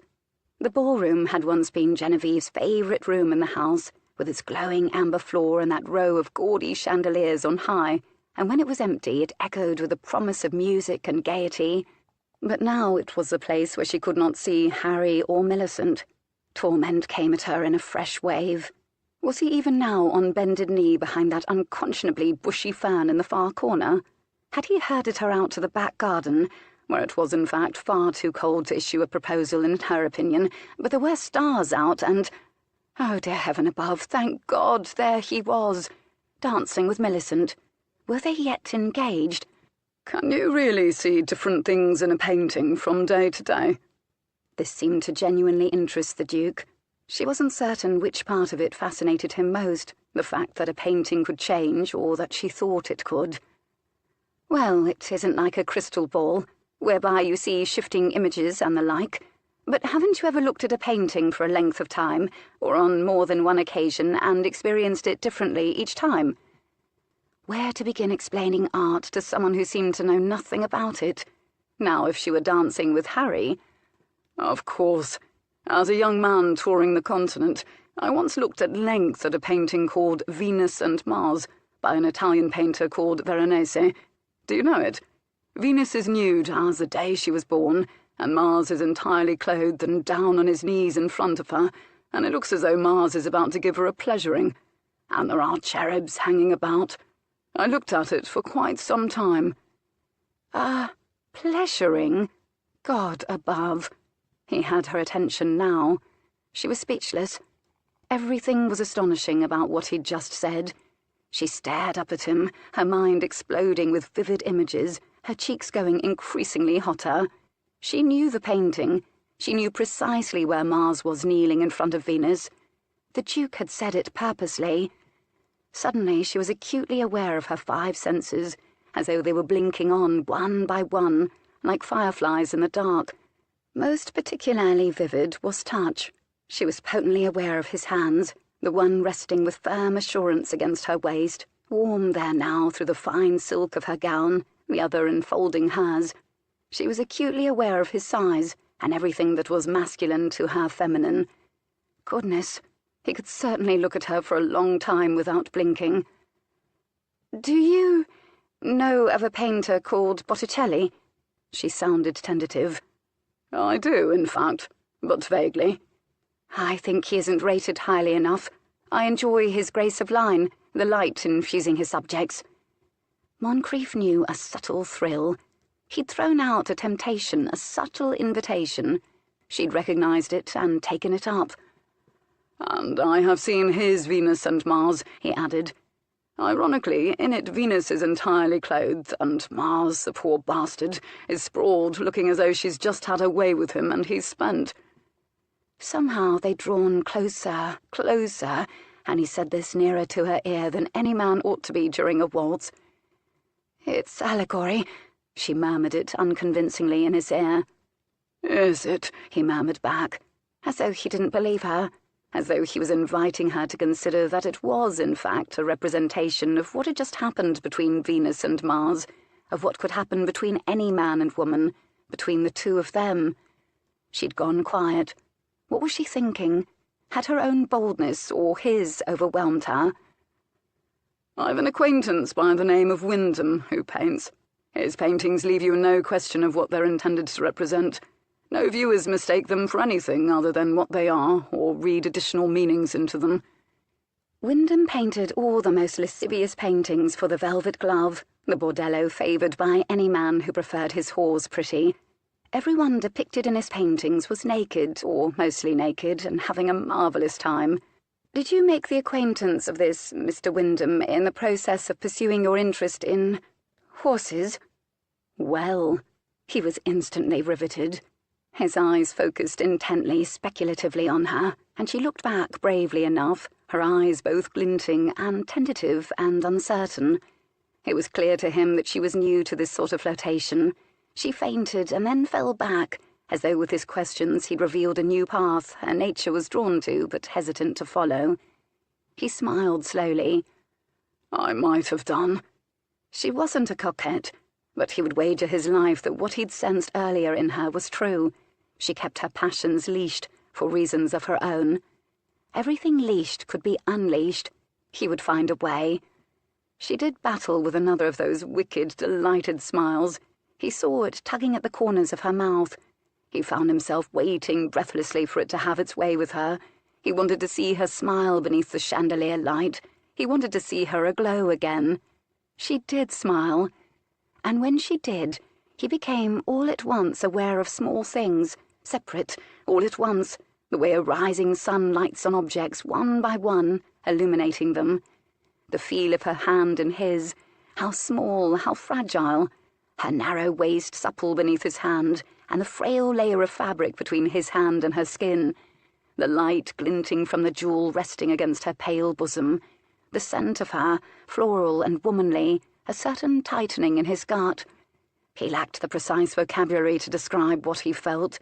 It was unexpected, and he nearly stumbled. It was like inadvertently staring at his fingers during a pianoforte piece and losing his place. He could truthfully say he'd lost his breath for a moment. He doubted she'd noticed. He found it again in time to speak. Do your feelings about paintings and other things change so very often then, Miss Eversea? Some of my feelings about things never change, including paintings. It was a cryptic statement, nevertheless meant to cover a multitude of things. How she felt about her family, about Harry, about the Duke, and whatever his motive might be for courting her, if that's what he was so determinedly doing. There are things the artist intends, and things the viewer sees, and what the viewer sees isn't always what the artist intends, isn't always apparent upon first viewing. I suppose that was my original point, she added. Isn't it the same with people? The Duke asked. Genevieve looked up warily. Was he actually implying she possessed hidden depths? Because of course she did, but it wasn't as though anyone else seemed to think so. Was he perhaps thinking of his erstwhile fiancé? She wondered why the engagement had ended, and if it had indeed been as mutual and friendly as gossip would have it. She sincerely doubted it. I suppose it is, she decided to say carefully. But paintings are a good deal safer than people, aren't they, Miss Eversea? Safe. It was another word she found unflattering and yet strangely appealing. She had a terrible suspicion this was leading to another assessment of her character she wouldn't appreciate. She might be called sensible and serene and mature again, and if he uttered those words she'd be unable to bear it. She would scream until the chandeliers shook. Some paintings are considered heretical, she said irritably. Ah, but that isn't the fault of the painting. It's the prejudice of the viewer. For instance, it isn't the fault of your dress that when you turn it looks like a pond rippling beneath a full moon at midnight, or that you resemble a naiad rising from the depths in it. It is the opinion of this particular viewer. Her head went back in shock, and instead of casting her eyes down bashfully again, or fluttering her lashes in coy confusion, or responding with a mumbled thank you, she locked her eyes with his. Her eyes were so soft, like the hearts of pansies, but they were also surprisingly intensely searching, and he thought he could feel them probing his soul, sorting through impressions. Hot colour swept her cheekbones as she absorbed the impact of this observation. She was attempting to decode it. So she wasn't immune to the compliment. She simply didn't trust it. In truth, he hadn't fully expected to say it himself. Where on earth had it come from? This was what unnerved him. And to think he'd once thought her face ordinary. How could anyone think this was a quiet girl? Her stillness and calm were deceptive. She disturbed him, the way the approach of a distant storm did. She enervated him. She felt like portent. He wondered if she contained her passions because she instinctively knew they'd too rapidly run away from her if unleashed. He sensed seducing her would neither be as impossible nor as tedious as he'd originally feared. And if he kept her off balance just often enough, the event might happen sooner rather than later. She finally ducked her head. She was frowning just a little, troubled. "Do you see what you expect to see, Miss Eversea?" he said softly. "Lines," she murmured. "Lines?" "I saw lines, the faint ones in your forehead, and the ones at the corners of your eyes, perhaps from frowning overmuch." She suggested this gently, as though he ought to give up the habit of glowering. Why, the little devil! He was perversely, wildly entertained. "Are you insulting my appearance, Miss Eversea?" In all of his born days, no woman had tried as hard not only to resist him, but to actively drive him away. "I didn't say they were unappealing. They add interest to your face. From an artist's perspective, anyhow," she added hurriedly, lest he mistake it for a compliment.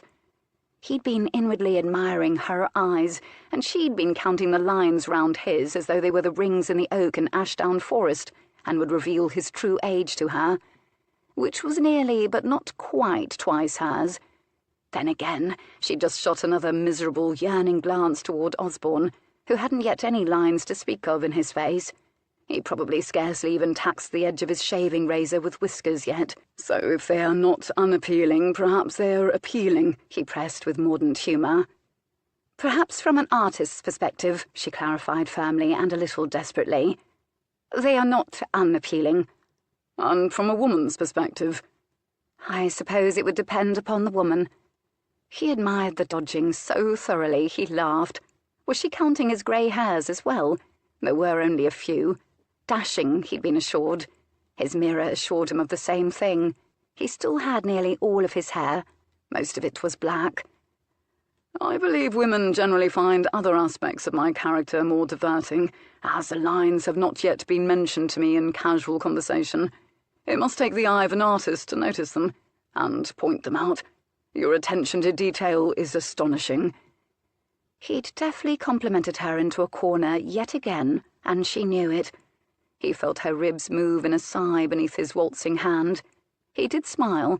She could try to discourage him, but he was luring her, a bit at a time, closer and closer to him. She was reluctantly intrigued and drawn to him, and confused by why she was. "It's because I'm a grown man, Miss Eversea, not a boy." He felt her draw in a quick, sharp breath. Her rib-cage moved beneath his hand. Her mouth went tight and white at the corners of her mouth, as though she was suppressing some pain. She glanced across the room. That handsome Lady Millicent Blenkinship was dancing with Lord Harry Osborne. They were nearly the same height, and swept in circles in pleasing unison, two bright golden heads. He decided to test a theory. "As I said earlier today, though it's unfortunate I've parted ways with Lady Abigail, I do hope to experience the same happiness in marriage your brother Colin knows." "Please." The pain in the word shocked him. "Please," she repeated more reasonably and carefully, as though she were correcting herself on the pronunciation of the word. "I shouldn't like to discuss matrimony." Even her distress was dignified and contained, but it was real. Two hot spots of colour sat high on her cheeks. He sensed that for her this amounted to an outburst. She was suffering greatly. What could it be? Why? She didn't look directly at him, breathing to settle herself. She looked at his third button, hidden beneath his cravat. He was peculiarly tempted to rest his cheek against her shiny head, to murmur things. He knew how to soothe, but the memory was distant and the instinct awkward from disuse. "I understand," he said quietly. He didn't, but it made her dart a suspicious, curious look up at him, and then widen her eyes in curious concern she quickly disguised. Perhaps if he too implied he nursed a broken heart, he'd garner sympathy, because she was innately kind. Suddenly he felt a bit like her jailer. So be it. She was suffering the waltz with him when she'd rather fling herself into the arms of Harry Osborne, or lurk in a corner, mooning about him and nursing whatever wound he'd inflicted upon her heart, or her pride. Sometimes Moncrief wasn't certain they were different organs, particularly when it came to himself. He'd warrant whatever misery was associated with Lord Harry Osborne had something to do with that deliciously lush Lady Blenkinship, Lady of the Kittens. Genevieve had gone quiet and inward again, and he had the sense she was counting the steps of the waltz in her head, that she knew precisely how many more notes remained to be played, and that she was eager to have it over and done. He allowed it. He didn't speak for the rest of it. Oh, he'd warrant he could make the girl forget Lord Harry Osborne. And after that, she'd need to spend the rest of her life forgetting the Duke of Falconbridge. Chapter 8. The Duke relinquished her with a bow when the waltz ended, and Genevieve fled to the punch table, and thusly she managed to avoid a quadrille and a reel by availing herself of another cup of ratafia, sipping at it in an attempt to settle her nerves. But the inevitable could not be postponed. For the first time in her life, she could find nothing to say to Harry when he came to claim his waltz with her. "Shall we?" he said almost gently. She couldn't bear to be touched by him, and at the same time it was a relief to be touched by him because it was so familiar and safe. Safe, a word she was drawn to and shied from, because of course Harry wasn't safe anymore. No one who rudely kicked the supports out from beneath her castles in the air could be considered safe. Their hands settled in the familiar and correct places, hers nestled in his at her waist, and they began gliding in the familiar steps. "Speak to me, speak to me, speak to me." She couldn't ask the question. For all she knew, she was now dancing with an engaged man. Harry may have impulsively burst out with a proposal midway through the Sussex waltz, and Millicent was simply waiting for Harry to get his cursory waltz with Genevieve over with so she could share the news. She'd heard, also courtesy of her brother Chase, the former soldier who'd been badly wounded at Waterloo, that when one was stabbed deeply, one ought to leave the knife in the wound, and not yank it out lest one bleed to death. She wasn't going to yank that question up out of the depths. "So what do you think of the Duke of Falconbridge?" Harry began brightly. "Ow!" he said as she trod on his foot, and they stumbled a little. "Sorry," she muttered insincerely. "He's an interesting man." She was grateful for the invention of words like interesting. It neutrally described such a diverse range of feelings and emotions. The human race was occasionally clever that way. "Did he say anything scandalous?" Harry was amused with her choice of word. "Was he rude?" "He was rude to Millicent. He walked away from her without a word of excuse earlier this evening, she says." "It looks as though Mars is about to give her a pleasuring." It probably qualified as both scandalous and rude. "Not particularly. We discussed art." She wanted to answer monosyllabically. She did not want to engage in an actual conversation. "Did you? I discussed art with Millicent too. She's learned there's a nest of kittens in the barn and she aspires to sketch them in charcoal." That was it. The word Millicent had done it. She was out of conversation. Harry would need to do all of the talking. She would nod. "I haven't yet asked her to marry me," he volunteered casually. Oh, the relief was nauseating. Her knees nearly gave way.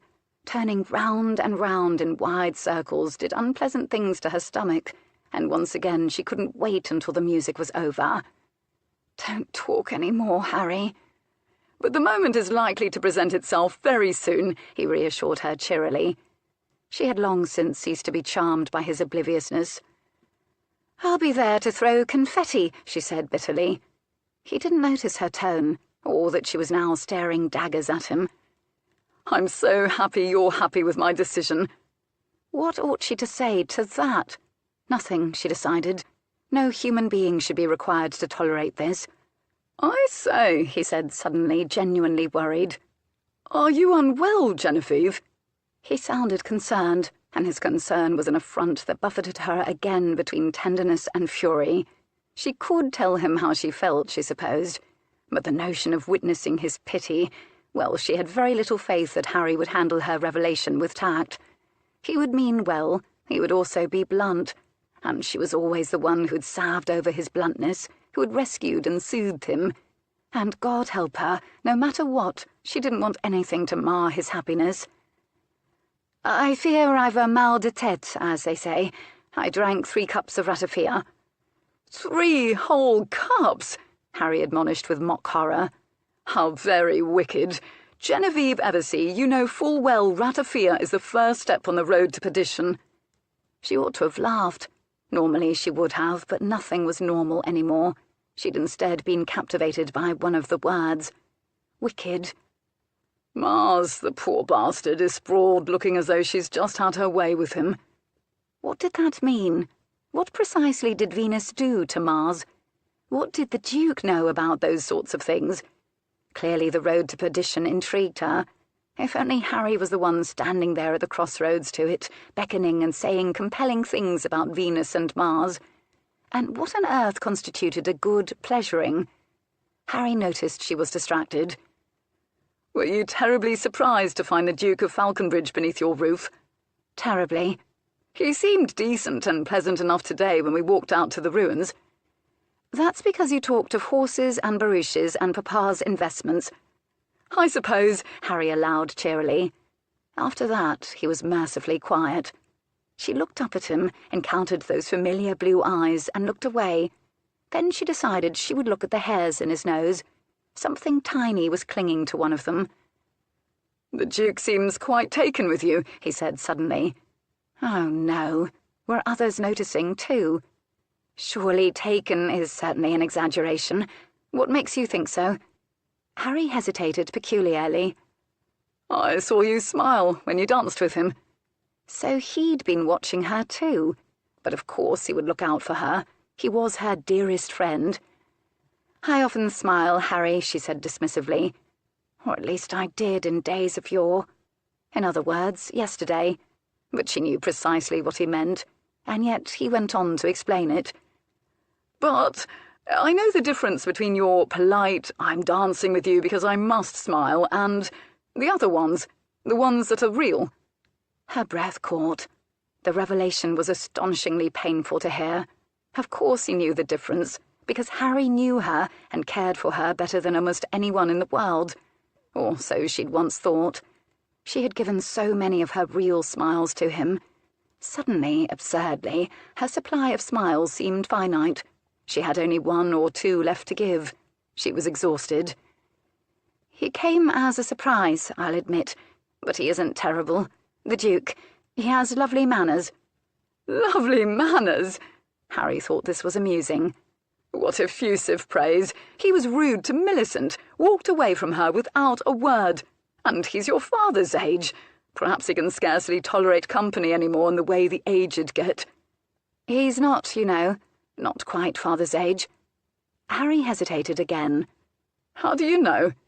A very good guess. Harry let this lie. I've heard he's seeking a wife, he confided. Since he's parted ways with Lady Abigail, they say he's determined to get himself wed soon. People would say that.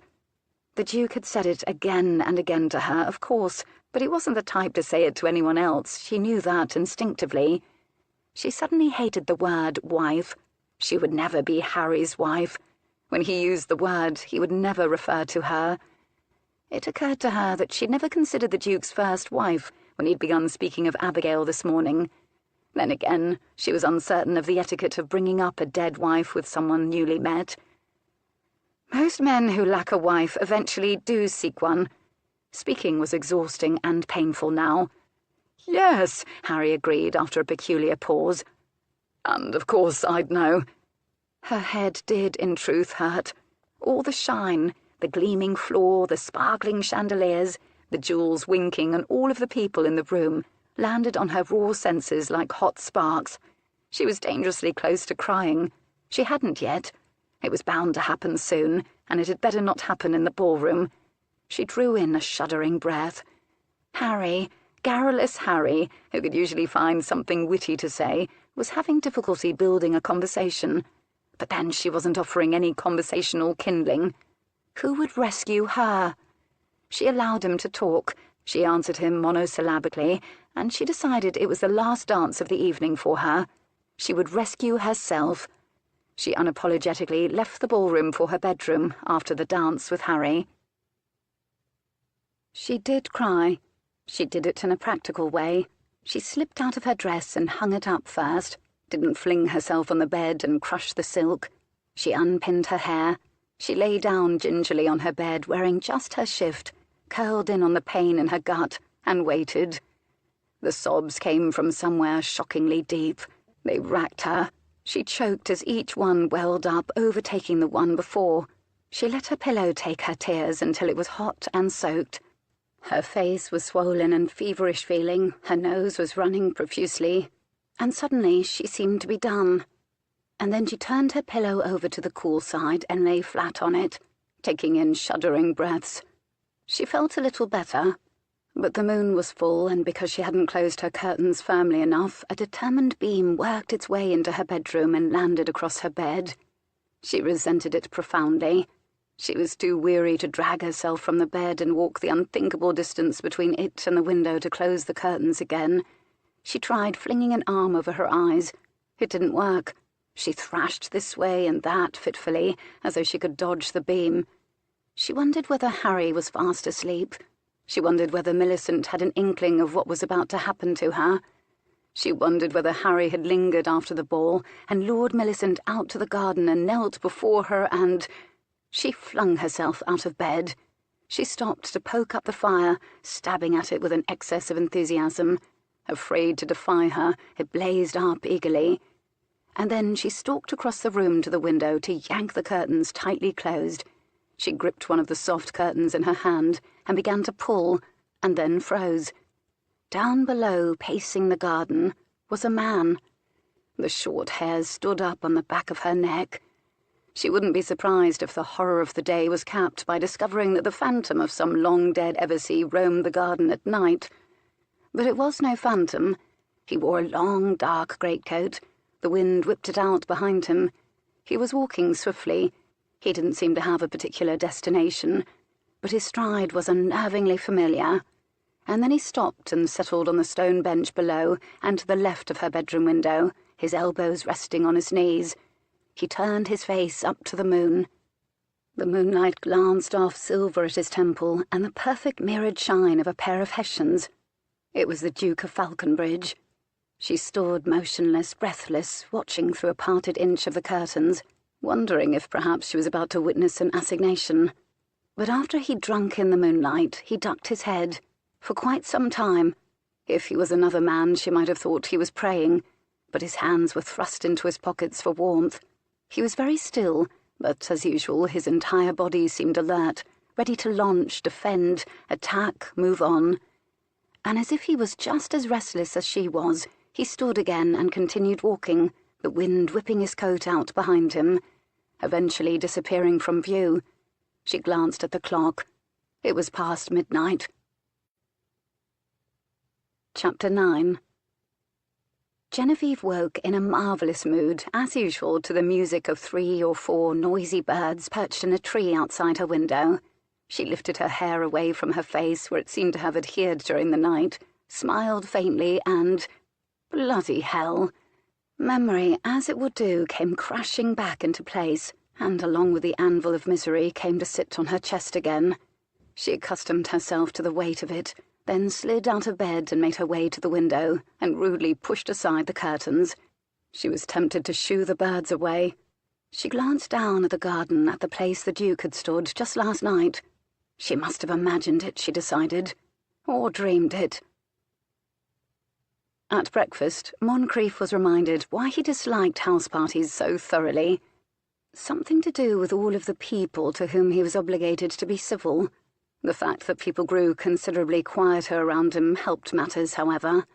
The conversation, a cheerful buzz, decidedly dropped in volume when he made his appearance, shaved, dressed expensively. About a half-dozen more servants appeared as well. He spooned mounds of eggs onto his plate, and added kippers, selected a slice of ham, and then carried it to a table which had gone, well, not altogether silent. But he was reminded of letting a cat out into a garden when songbirds were in full voice. The chirps instantly became significantly less confident and frequent, until the birds decided whether the cat was hungry and dangerous, or elderly and toothless. His was not an easy presence. He'd never minded. He was like the dam that redirected rivers. It was his role in life. Still, breakfast wasn't entirely unpleasant. It smelled like a breakfast room ought. The air was thick with a strong, dark sense of coffee and smoked meat and good bread toasted. Filtered light came in through fine lace curtains.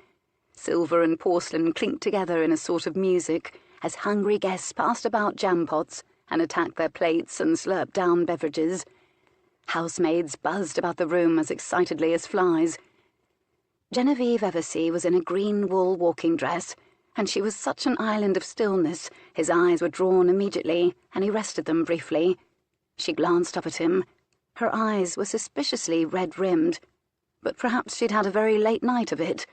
He didn't think so. Jacob Eversea saw the Duke and began to rise from his chair. The Duke gave his head a firm little shake. Eversea lifted his brows cheerfully and tipped his head in a gesture toward the empty chair next to him. "Sit here," and the Duke did. Despite how he might feel about his son and what he intended to do to his daughter, he found himself liking Eversea the elder. He conveyed respect for Moncrieff's station without obsequiousness. He was economical with words, the way men who lived through so much they cease to be impressed by overmuch are, and it was clear life in general amused him, while very little unnerved him, but then his tolerance had been shaped by his offspring. But the Duke, despite himself, was curious about the Eversea marriage. His wife sat at his elbow and presided over breakfast with an air of detached amusement and the patience of a shepherd. Alex didn't mind her either. She was very pretty, like her daughters. She didn't natter on the way some women did, filling the air with words for the sake of hearing their own voices, like a lonely bird hoping to attract other birds, the inevitable result of too many years married to a too quiet man. But he sensed a prevailing tension between the two Everseas. He didn't assume it had a thing to do with him, despite what he may have done with the youngest daughter. Marriages were mysteries, and well he knew, and tension could not set in where closeness hadn't once been. "Good morning, Your Grace," Lady Millicent said bravely and cheerfully. The Duke reached for a knife in order to spread butter on a thick piece of fried bread. When he lifted it, he went still, frowned a little, then arched his brows in as though inspiration struck, and then he hefted it thoughtfully in his hand, and then looked pointedly down the table toward Ian. Ian's fork had been midway to his mouth when he intercepted the Duke's black stare. It missed his mouth by an inch, bounced off his chin, and a confetti of scrambled eggs showered Harry and Millicent and Olivia. Everyone leaped from their chairs. Harry was at a loss at whom to see to first. "Thank you, Ian, but I learned to feed myself years ago." Much laughter ensued. Ian sounded strained, and his eyes weren't involved in it. They were fixed on the Duke. The Duke eyed him in return, until Ian at last looked down, becoming fascinated by his upside-down reflection in a spoon. Maidservants swarmed the table, curtsying like accordions for the benefit of the Duke, and all but wrestling over the opportunity to sweep up the eggs, jostling one another and nearly cracking their skulls at one point in a competition to clean. "I've never seen you move so fast on my behalf before, Harriet," Ian declared. "Begging your pardon, Master Ian, but it ain't on your behalf. You ain't a Duke, are you now?" "No," he confirmed darkly. "And we've won into house." This was unassailable logic as far as Harriet was concerned. The Duke, accepting the uproar as his due, calmly attended to cleaning his plate with the speed and efficiency with which he did nearly everything he considered necessary rather than a luxury. He looked across the table at Genevieve, who had surgically incised what appeared to be a triangle on the top of her fried egg. With the tine of her fork, she delicately lifted off the limp white ceiling of it to expose runny yolk. Satisfied, she laid her fork down and dipped the corner of her toast into it. She paused mid-bite when she noticed the Duke watching her with rapt fascination, and then she shrugged with one shoulder, smiled a little, and snipped off the corner of the toast with her teeth. It was decided, no one knew where or when the idea originated, but it had been taken up with enthusiasm, that a walk would be undertaken to enjoy the weather while it lasted. The ladies would bring their sketchbooks and embroidery, and the men would bring their cricket bats out to perfect their swings ahead of cricket season, and presumably to impress the women. Since Genevieve could conceive of no place where she would be happy, outside was as good as inside, and it hardly seemed likely that Harry would propose to Millicent whilst surrounded by friends and holding a cricket bat. And so walk out they did. The day had remained insultingly bright and clear. It hardly seemed fair to her that autumn had divested the trees of their leaves and left them to stand embarrassingly nude in a relentlessly lemony sun, let alone the fact that made the world seem cheerfully indifferent to her internal chaos. Everyone seemed to be oblivious. Chase, if he were here, might have noticed. Chase was seeing to business in London. He'd sent a brother and a sister he'd recently met, Liam and Meggie Plum, to live in Pennyroyal Green. And Colin could be very observant, but he was generally a rascal before he was sensitive, and he was at home with his wife a few miles away. Olivia assumed her head hurt. Louisa sent concerned glances and said nothing. Marcus didn't notice. Ian had asked her if her head hurt, which seemed to be the extent of male knowledge of female complaints. She'd asked Ian if his head hurt, as he'd looked a little wobbly too. They both denied a thing was wrong. She drifted away and found a place on the scrupulously barbered lawn far enough away from the cricket horseplay to spread out an old shawl. She sat down, tucked her dress neatly over her knees, and leaned back on her hands, and she watched the men and ached and thought. Harry was all but glowing in the autumn sun. It was both soothing and bittersweet to watch him. A painter could create an entire palette and call it Harry's hair, and include in it gold and wheat and flaxen and... A shadow blotted her view before she could add another colour to the palette in her mind. The shadow turned out to be the Duke of Falconbridge. He settled down next to her on the grass. His pose almost mimicked hers. He stretched out his legs and leaned back on his hands. He plucked off his hat and gently laid it alongside him. He said nothing at all for a time, merely shaded his eyes and followed the direction of hers. She wondered again if she'd imagined him walking through the garden. So sodden and exhausted had she been, she somehow doubted she'd actually seen him. And yet, she wasn't going to trouble to be polite. She was certain he would find something to say that she would object to or be uncomfortably fascinated by. "He is handsome." The Duke gestured with his chin toward Harry. "Osborne is. No lines." She froze, and then slowly turned toward him and fixed him with what she hoped was a subject-quelling, incredulous stare. "I suppose," she agreed warily. When one looked from Harry to the Duke certainly suffered by comparison, and it wasn't as though sunlight wouldn't have anything to do with him. But he was certainly Harry's chiaroscuro opposite. He didn't glow. His hair was black, apart from that frost of grey at the temples, that was. And it was straight and just a bit too rakishly long, just in case anyone should forget his reputation for being dangerous. His skin was so fair that his dark eyes and brows were like punctuation on a page. She turned away again, her body tensed against any further insights he might volunteer. Olivia and Millicent and Louisa looked like an autumn bouquet in their walking dresses. She focused on that soothing sight instead, deliberately blurring her vision until they were only colour rather than people, one of whom Harry wanted to marry. "And you're in love with him?"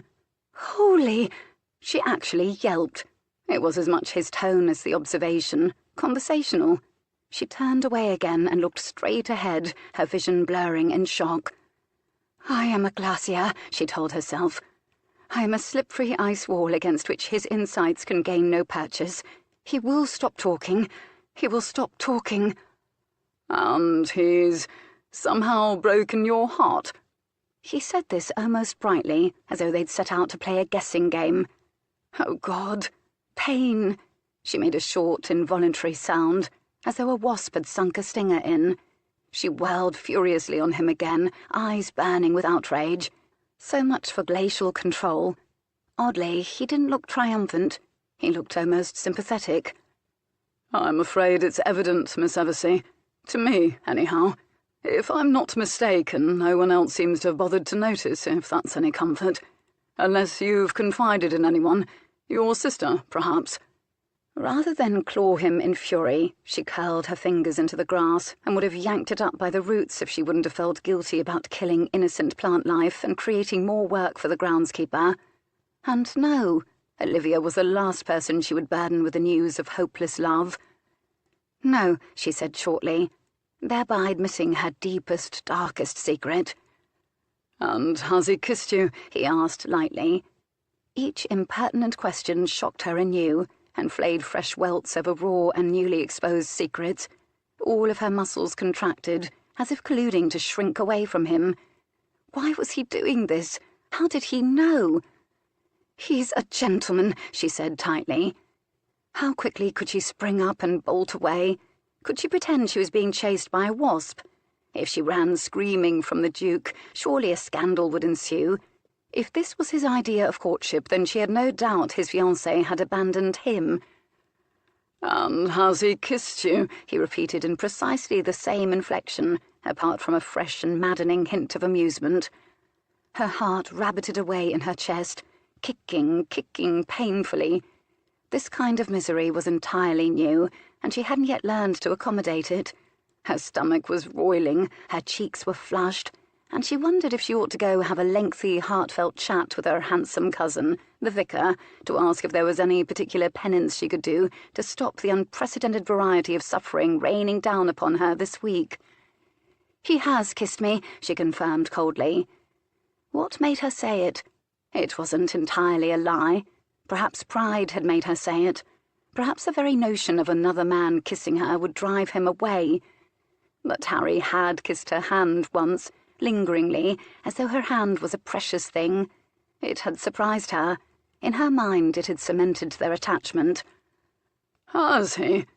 Amused and clearly disbelieving. "Point to the part of your body he kissed." She stared rigidly across the expanse of green, eyeing her brother's cricket bat and contemplating other, more satisfying uses for it. Ian was demonstrating a swing for Harry, and for Olivia and Millicent, of course, so Olivia and Millicent could admire his form. As if they knew or cared anything about form. The things we do for men, Genevieve thought. She was silent. She could simply refuse to say another word to the man. "Was this the part?" The Duke tapped the back of her hand with one long finger. She snatched it away from him and cupped it in her other hand, as though comforting it, and glared daggers at him. "If you please, Lord Moncrieff." The anguished embarrassment and her glare deterred him not at all. He raised his brows, waiting with infinite, downright evil patience, unruffled. His eyes were dark and deep, as reflective in the sunlight as the polished toes of his boots. Like a body of water, where one couldn't tell whether you could wade safely through or step in and be swallowed whole by depth. She had the strangest sense he could absorb anything with those eyes, and reflect back the same irony. A glare, a smile, a tragedy, a comedy. But there was something about him. She was tempted to wade in, just a little. It was the same temptation she'd succumbed to when he'd discussed, just as deliberately, Venus and Mars.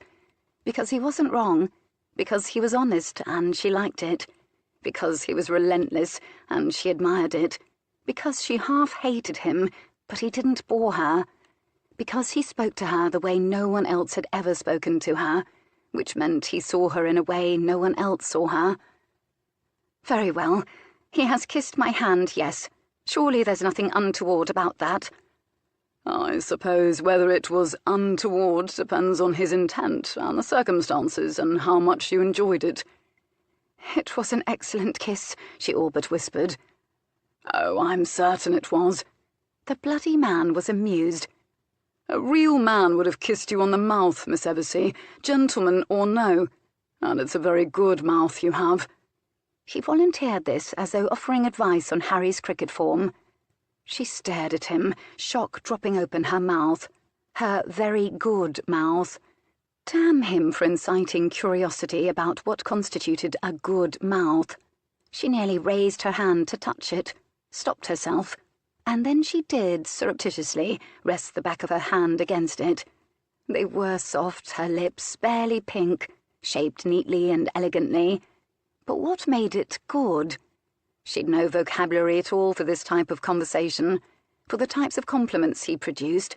They were very adult, and he presented them to her as though she ought to know what to do with them.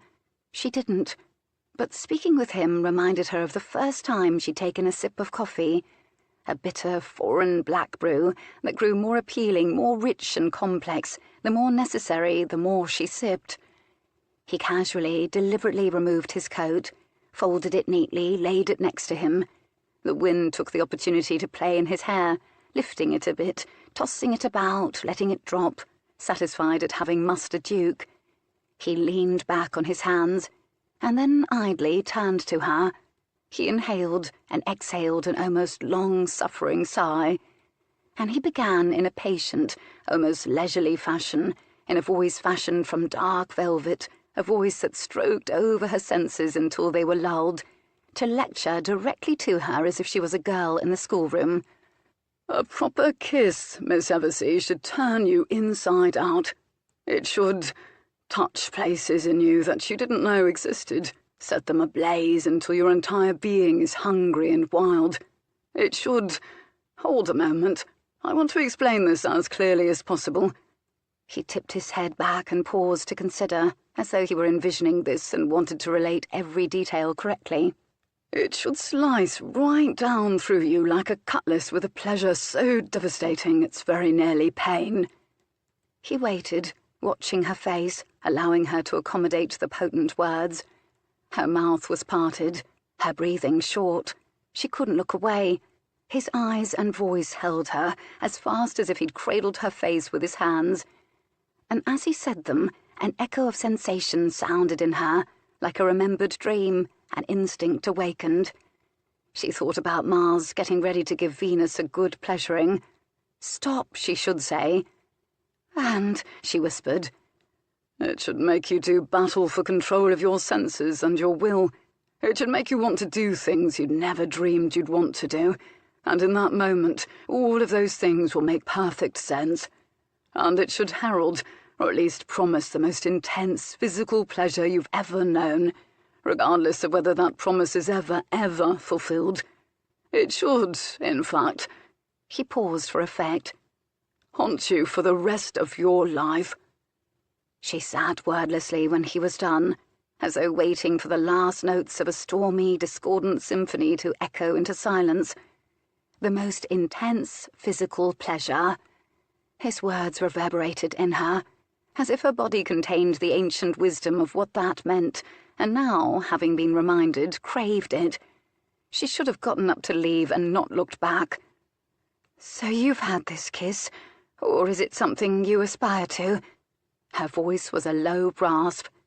For a moment he said nothing at all, and then he smiled, a faint, slow, satisfied smile. She had the oddest impression she'd passed a test, and that she'd surprised him yet again. I'll leave you to wonder about that as well, Miss Eversea. I'm a man who cherishes my mystique. She gave a little snort, but she was undoubtedly shaken. She turned back to watch Harry, who was now making a great show of balancing the cricket bat on his palm. It was jarringly the opposite of the conversation she was in the midst of. "Does Harry know about those sorts of kisses? Does he have those kinds of thoughts? Does he have any idea what one kiss of my hand would do to me? Of what dreams I would unfurl from it? Is it only me, or do all women think this way? Would a real man have kissed my mouth?" She was tempted to touch her mouth again, and to imagine. She gripped the grass again, more tightly, needing to feel solid ground. She was dizzy, more confused than she'd been yesterday, as though the land around her was sea, and she'd just been cast adrift in an ocean of sensual knowledge she would never now partake of if Harry married Millicent. Damn the Duke. She was devastatingly clever, but he just made it very, very clear that she knew nothing at all about anything. Did he make you a promise on the heels of this kiss, Miss Eversea? She was never going to enjoy the mocking way he referred to that kiss. She said nothing, but he seemed to take this as a confirmation.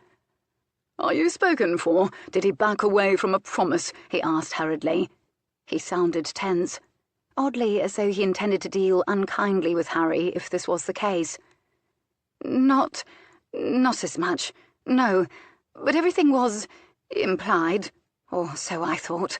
We've been so close for so long, you see, and there was no reason at all not to believe, especially not after yesterday. And yet he is preparing to launch a proposal at your dear friend Millicent. He might as well have shot an arrow straight into her solar plexus. Hearing those words spoken aloud by another human were just that pleasant. She covered her eyes with her hand, sucked in a jagged breath. Yes, He told me so. Yes." She took her hand away and bravely looked back at him. The Duke took this in with raised eyebrows and gave his head a little wondering shake, whether at Harry's or her expense she could not be certain. "Has he ever sent flowers to you?" "He once presented me with a bouquet of wildflowers he'd just picked," she confessed dismally. The Duke thought this was amusing, judging from what his eyebrows did. "Has he kissed her, any of her parts, or sent flowers to her?" Ugh, the misery. "I don't know. She hasn't told me, he hasn't told me. And usually, well, Millicent and I tell each other everything, and I thought Harry told me everything too." "If you haven't told Millicent how you feel about Lord Harry, then you haven't told Millicent everything, have you?" Well, then. She was generally assumed to be clever, but in that moment she felt a fool. He had an excellent point. She hadn't dreamed Harry harboured a tendre for Millicent. She'd floated along in the comfortable certainty of friendship. "I'm afraid all of this is rather evident, to me. Otherwise, you are exceptionally inscrutable, and I'm certain not a soul suspects," he humoured with suppressed laughter in his voice. She scowled darkly at him. "And isn't that just my good fortune that you should notice and choose to torment me with it?" He laughed. Admittedly, he had a fine laugh, deep and genuine. She sensed he didn't do it easily. She liked the sense that she'd surprised it from him. And therein lay his vulnerability. She could make him laugh. She had another surprise for him. "Lord Moncrieff, do tell me, since we're speaking so frankly, what is your game?" Chapter 10. He didn't precisely blink, but for an almost imperceptible second he went shockingly still. "Game? I don't understand. What makes you feel there's a—" She heaved a sigh that all but bent a furrow in the grass at their feet. "Oh, enough," she said irritably. "Very clever people often assume no one else is as clever as they are, which isn't very clever of them when you think about it." "After knowing you but a few short days, Miss Eversea, I would never make the mistake of assuming you aren't clever." She would not be pacified, particularly in that ironic tone of voice. "I will be exceptionally clever now, then. You've made quite a show of courting me, which I can assure you has been disconcerting for me and has caused mirth and discussion. But you're not interested in me. Not truly. I'm not like Lady Abigail, but Millicent is. Your eyes linger rather appreciatively on her whenever she's about, and she could not be more different from me and more like Lady Abigail in form and shape. I am quite aware I'm possessed of a few singular charms, as has been pointed out by other young men, but they are not of the sort you typically appreciate. You've a game. I want to know what it is. Surely you can't need my money." He was lividly amused by this. Wicked, astounded delight was written all over his face. "Charms, have you? Perhaps I enjoy a diversity of female charm." "Stop! Stop! Stop! Stop! And here is the other thing. Every time you look at my brother Ian or hear his name, something brief and murderous flashes across your face. It's there and then gone. Every time. Not very clever of you. And yes, I believe I'm the only one who notices." Oh dear. The silence was so absolute, it was as though a dome had dropped over the two of them. He wasn't at all amused now. She'd never seen a man so still. It, in and of itself, was almost camouflage, like a wild creature blending into its environment, hoping to ward off attack or planning to mount one. She'd cornered him, and he didn't like it. And all at once she was afraid, because she had no doubt this man was dangerous and resourceful and ruthless as a rule, but never more so than when cornered. She doubted it happened very often. He was clearly thinking rapidly. Her heart battered away in her chest, but she was reckless from disappointment and possessed the courage of her temper, and she frankly had stopped caring for perhaps the first time in her life. She waited implacably for his answer. She didn't blink. He drew in a breath. "Surely what you're noticing flash across my face is merely a twinge of indigestion." But he sounded peevish now. The amusement was back, but entwined with a note of warning. He would tolerate only so much prodding. She lowered her voice to a hush. "What did Ian do? It has to do with Lady Abigail, doesn't it? I know my brothers, Lord Moncrieff." A silence. The wind took another frisky pass at his hair. His face was a strong one. He glanced at her, then glanced away, and his eyes settled on the man in question, and everything about him seemed made of implacable granite. Genevieve was very glad she wasn't Ian at the moment. "You presume too much," he said coldly. "Presume? I presume? I presume? I believe you set a precedent in presumption. What did Ian do? You may as well tell me. I shan't tell a soul." He gave her his profile. A strong chin, not at all soft, squared off. A downright elegant nose, straight as a blade. Every line of him precisely drawn. "What Ian did isn't for the ears of ladies, Miss Eversea. Let's just say it was a killable offence. I might have been hanged for killing him, but few men would have blamed me for it." "Oh." The breath went out of her again. His coldness ought to have deterred her, but now she understood he'd meant it to. "Killable? I'm not as innocent as you seem to believe. I know Colin nearly died tumbling from the trellis of a married countess. I am not naive when it comes to the wildness of my brothers, but I assure you they do have good hearts." "Miss Eversea, understand that I can tolerate no kind words about any of your brothers now." His voice was dark and threatening as a newly dug grave. She ignored him and finished. "And unfortunately they occasionally make more than their share of mistakes. When the world seems to be your oyster, one has a tendency to partake greedily and sometimes recklessly. But they have good hearts and are the most loyal of friends, and Chase is even a war hero." She trailed off at the look he turned on her. Almost hunted, furious, and resigned. She sensed he was about to tell her what Ian did, and he didn't want her to hear it, and now she wanted to stop him, and it was too late. "I found him in bed with my fiancée. They were both nude. I found him there because I suspected I would. I in fact watched him make a daring climb up a tree and enter through a window 3 nights in a row before I stopped him." Each vivid, potent word slapped at her. Nude, bed, fiancé. She could envision the scene with shocking, sordid clarity. Her brother, disrobing, climbing into bed. The Duke lying in wait to catch them, consumed by anger, grief. Had he felt numb? Was it pain or pride he felt, or how in God's name had Ian gotten out alive? She didn't like imagining this proud man watching this. It was in fact nearly unbearable to imagine. "Did you love her?" She almost whispered it, and she regretted how lightly she'd asked him before. The Duke slowly shook his head to and fro, ruefully and wearily at the question, at some private amusement. Fortunately, he no longer looked murderous. "I might have done," he said softly. She was left to wonder what he meant. She didn't press him, because if he loved as strongly as he hated, he might have ultimately incinerated the girl. Suddenly she was grateful only her hand had been kissed, and for her love for Harry, and for all she didn't know about love and sex. They were both looking toward Ian now. Ian, like Harry and Millicent, was entirely new. She realized he was doing his best to appear nonchalant, but she knew her brother very well. He laughed a bit too loud. His gestures were too emphatic. He was play-acting devil-may-care for the Duke.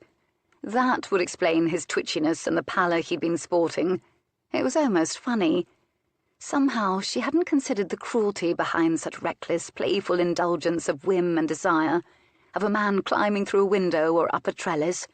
That something or someone other than pride might be savaged, a heart broken, a life destroyed, hopes shattered.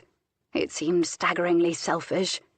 But then men, in all their charm, generally were, and the Duke was hardly excluded. "I'm sorry," she said sincerely, quietly. "It was shameful, what he did." He lifted his hands on his knees, dropped them again, a sort of shrug. "Yes." "Whereas you've never done anything shameful in your life." He turned his head very, very slowly toward her, then narrowed his eyes dangerously. She met his gaze bravely. She tried and failed to get just one eyebrow up. Both went up. She really wished she had a signature sardonic gesture. She envied the Duke his. "It was done to me," he explained. Ah. Something that may have been a smile came to haunt his mouth. A firm, long, masculine, flexible mouth. She supposed it was good, too. "And has he apologized to you, Ian?" "I wouldn't allow it. I wouldn't have believed him, regardless. I believe he was sorry he was caught. I believe he was sorry I interrupted the two of them before it could proceed farther. But sorry for irrevocably altering the course of my life, for depriving me of my future happiness. I doubt he thought of it in those terms. I should like to make him sorry, however." Dear God! Had his heart really been broken, or had his pride simply singed? All she knew was that legends had been made about the consequences of crossing this man. She began tentatively. "Perhaps if you expressed it to him in those terms—" He sighed exasperatedly. "Oh, for God's sake, Miss Eversea, I'm a man. I do not whinge on about my happiness. I shoot on the spot or I take revenge later. I do both very well." Take revenge later. That's when it occurred to her. Her jaw dropped. Then she clapped it shut. And I was to be revenge! Another of those cornered silences from the Duke. He reassessed her, deciding upon his strategy, no doubt. "What did you plan to do? Seduce and abandon me? Ha ha, I showed you, Ian Eversea. I despoiled your sister because you despoiled my fiancé." And then, bloody man, she could have sworn he was stifling a smile. "Despoiled?" She glared silent fury at him. "Well, when you put it like that," he said somberly. Very risky to tease her now. There were innumerable things she ought to be feeling. Shock and indignation and fury among them. She ought to glower and storm away. She ought to lecture him. She wavered instead on the brink of doing something tremendously subversive, like smiling. He noticed her indecisiveness and took advantage. "Would it have worked?" She sighed. "Perhaps if I were in a more amenable frame of mind," she reassured him. "And less in love with Harry. You are a duke, after all." "And that's impressive," he completed whimsically. "Of course, you are hardly cooperating, flinging other young ladies into my path, though I must say I was tempted by Olivia. You certainly paint a compelling picture, and I was very nearly persuaded." "You were nothing of the sort." He laughed again, that rich, masculine sound. Across from them she noticed Harry's head turn. He shaded his eyes and watched them, then dropped the bat, and the girls laughed at him. "Well, we've established that revenge of the sort you were planning is now out of the question," she said firmly to her strange new friend. "Do you now plan to shoot Ian? Because I won't allow that." "You won't allow it? You'll fling yourself bodily in front of him? Ah, now that's a pity. And you're certain you shouldn't like me to compromise, ruin, and abandon you?"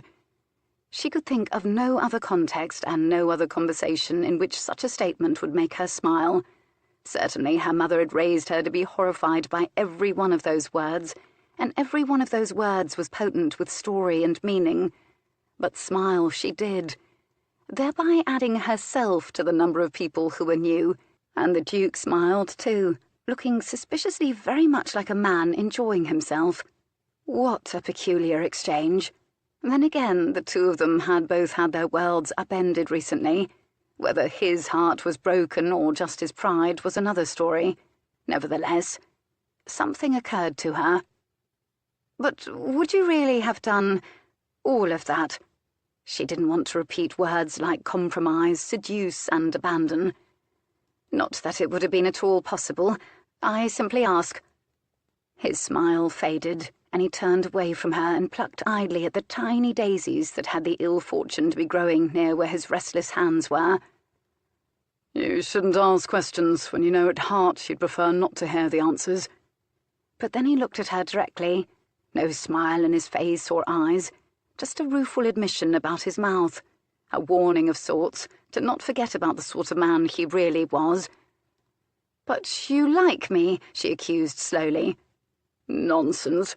For one thing, you are far too clever, which is not at all restful. I could never relax a single moment knowing you'll see right through me at all times." She laughed, delighted, the sound musical and lilting. Harry's head swiveled toward the sound at once. It was a sound he knew, of course, and he'd always been able to make her do it more than anyone else could. He shielded his eyes and straightened his spine, and then stared very pointedly at Genevieve and the Duke. The Duke spoke quickly, his voice quick and low and casual. "Don't flinch, don't stir at him. Do what I say and watch what happens now." "What?" "Hush!" He had such natural command she did exactly that, and he reached over and lightly rested 2 fingers against her hand again, gently pinned it to the grass like a small pale butterfly. As though his head were attached to the Duke's fingers by a string, Harry's gaze followed it to the spot where they rested upon Genevieve's hand. He froze. He stared.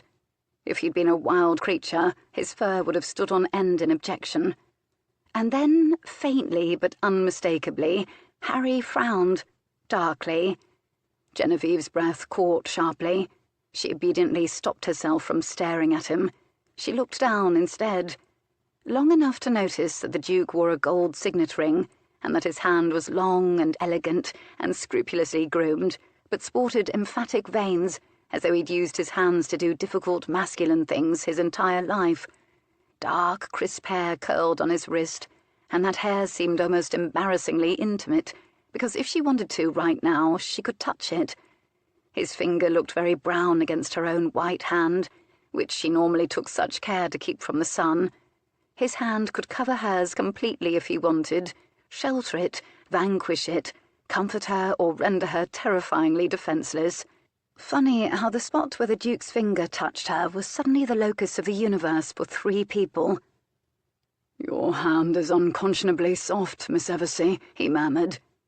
"Oh," and then he took his fingers away. Her eyes widened. She couldn't lift her head just yet. The shock of the stealthy compliment spread slowly through her, the way Sherry did when bolted quickly.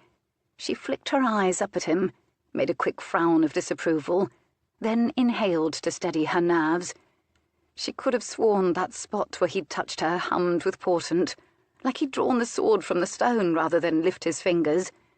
She got her head up again at last and looked at him. He was new, too. "Now laugh again," the Duke murmured. "Make it convincing, and for God's sake don't look at him when you do it. Look at me.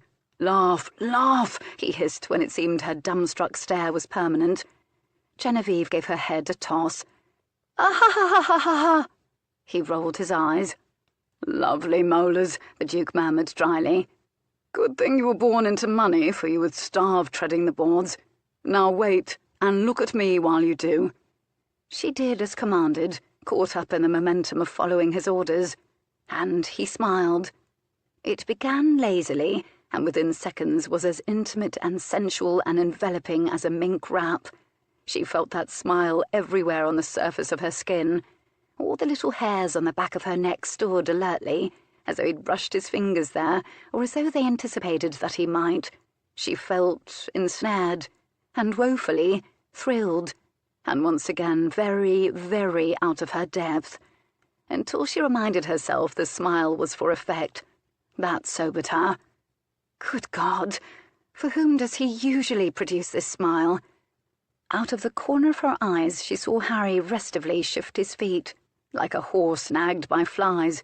He leaned his weight on his cricket bat, twisting it into the ground thoughtfully.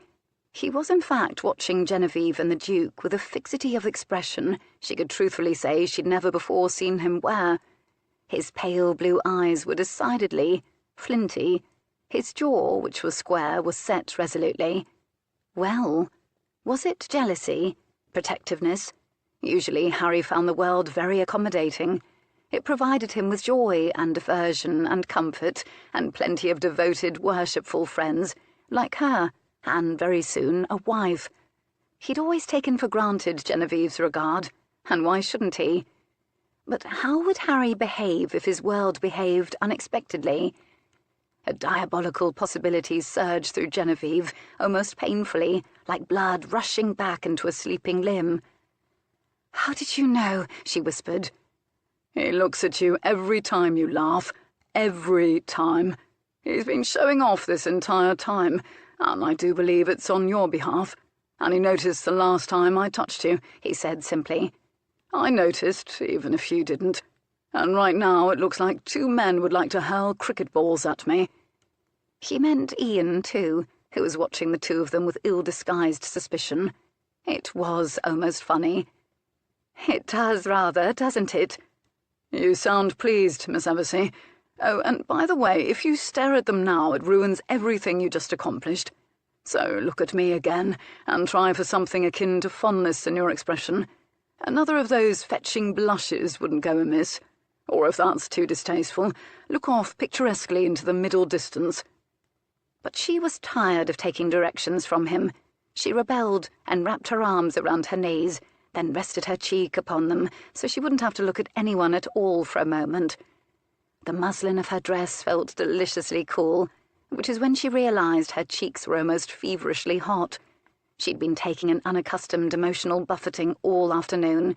It was taking its toll upon her temperature. Blushes, flushes, and blanches. "Your hand is unconscionably soft. You have an excellent mouth." Compliments so specific, bold, and singular, she scarcely held them in her thoughts for 1 second without blushing. She wanted to both savour and recoil from them. She wished Harry had said them to her. She contemplated whether she was, in fact, pleased to make Harry jealous. She breathed in, testing, and discovered instead of the jagged misery she'd inhaled for days, she felt revived. The Duke's voice came to her again. His voice was very like him, she thought, from the muslin safety of her knees, where she could hear it without watching him. It had smoky edges and the resonance of a stringed instrument. It thrummed inside her. She wouldn't have minded at all listening to him recite poetry or something more pleasant than, "So, Miss Eversea, are you just going to allow him to propose to your friend?" "Then that. I should do what instead? Confess my abiding love?" This was muffled and irritable as she'd said it to her knee. Her tone said everything about the absurdity of that notion. "Doesn't he love you? Didn't you just say it was always implied? If this is true, what then is the impediment? Certainly not your family or fortune. Perhaps the problem is his family or fortune." She was pensive.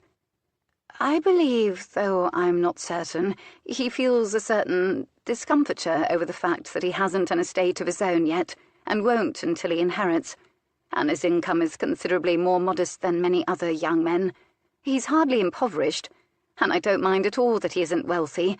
I can't imagine that he believes that I do, though my parents of a certainty do, but I'm simply guessing." "Perhaps he doesn't know his own mind," the Duke suggested. "Young men seldom do." Was he trying to comfort her with that lofty bit of condescension?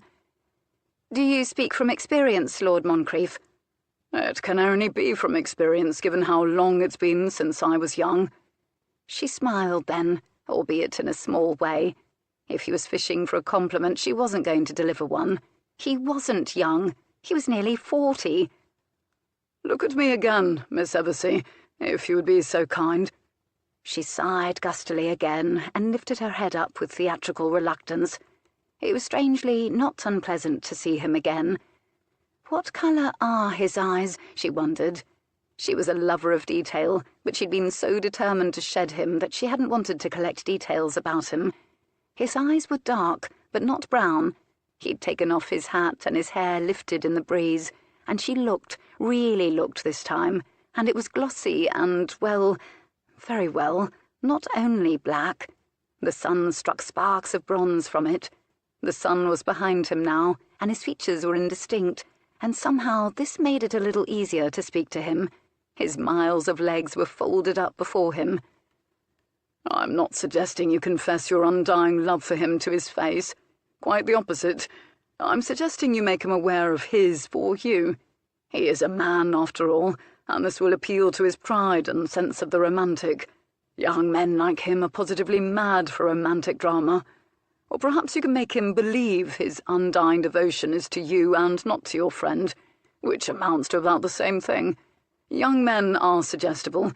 I don't see that this one is exceptional." She was instantly and passionately indignant. "Not exceptional? But you don't know him. He's kind and clever, and his character is absolutely unassailable, and he once gave me a hound pup for my birthday, though Papa made me give it back." He held up both hands defensively. "Do not pelt me with superlatives regarding Lord Harry, dear God, I beg of you. I'm certain he could walk from here to America upon the water, and kiss your hand all he likes." He thought this was very funny, clearly, and she scowled at him. "I meant he's no different from other young men, in that no matter how clever he may be, he simply may not know his own mind and heart. Perhaps he simply needs someone to show his mind to him. It's not a character flaw to be young. Well, not usually, anyhow." He sent a dark and speaking look in the direction of Ian, lest she forget. "But perhaps you should set out to do something about it, before he does something rash and irreversibly tragic, like propose to your friend. Because, Miss Eversea, you are kind, and you would step away then and allow them their happiness at the expense of yours, regardless of whether or not it's right. Saint Genevieve the martyr." He'd managed to make kind sound like a character flaw, and Saint Genevieve. Inwardly she was anything but. Her body clenched with indignation. Someone in her family needed to possess a modicum of restraint. It fell to her. But he was correct.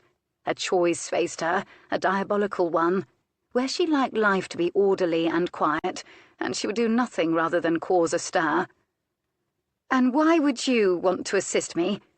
"Because now that the option of seducing and abandoning you no longer remains, as you have caught me out—" How easily he said the word seducing. Here she was in danger of yet another temperature change. "I shall need some other way to amuse myself for the duration of the visit, and I would take great pleasure in tormenting your brother by leaving him wondering at how I intend to wreak vengeance upon him. Perhaps you'll be practical enough to agree with me that he would benefit from a little humbling uncertainty." "But you like vengeance so very much," she pointed out with mock solicitousness. "And I should hate to deprive you of it. You could give all of that up for me." This made him smile slowly, with a pure, dazzling, wicked delight that strangely infected her with delight.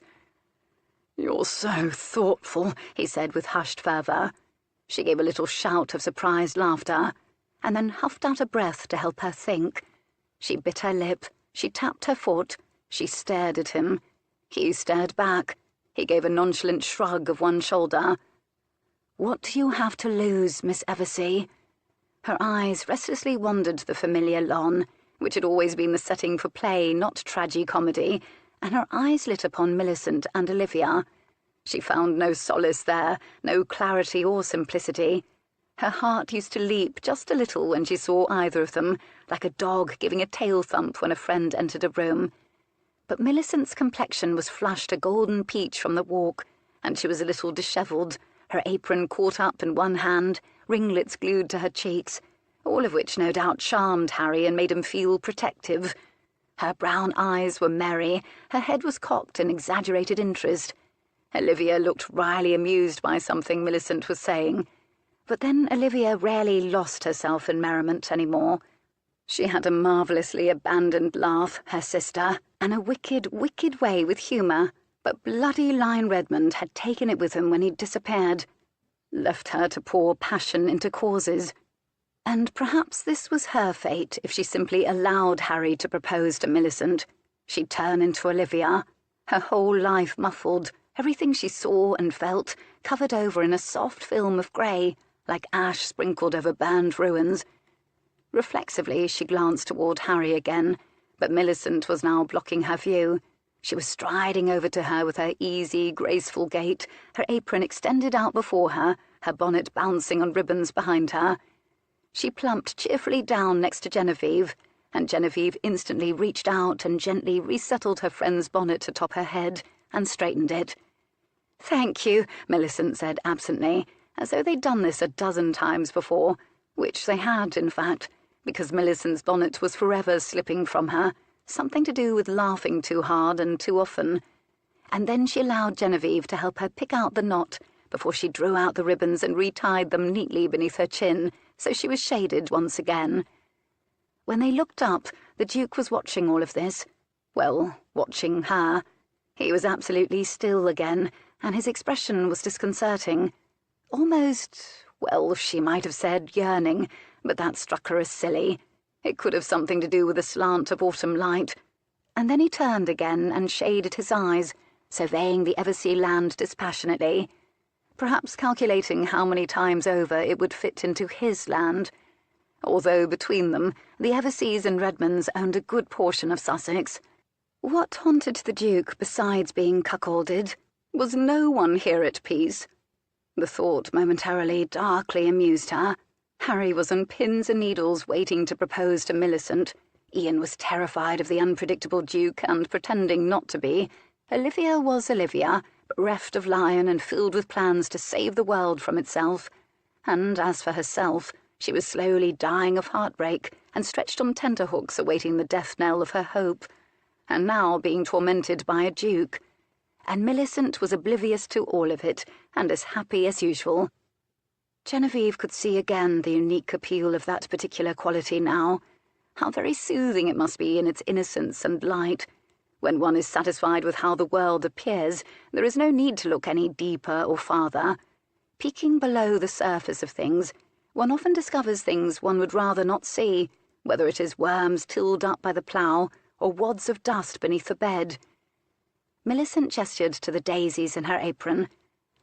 "I thought we could make garlands for our hair. I've needle and thread in my pockets.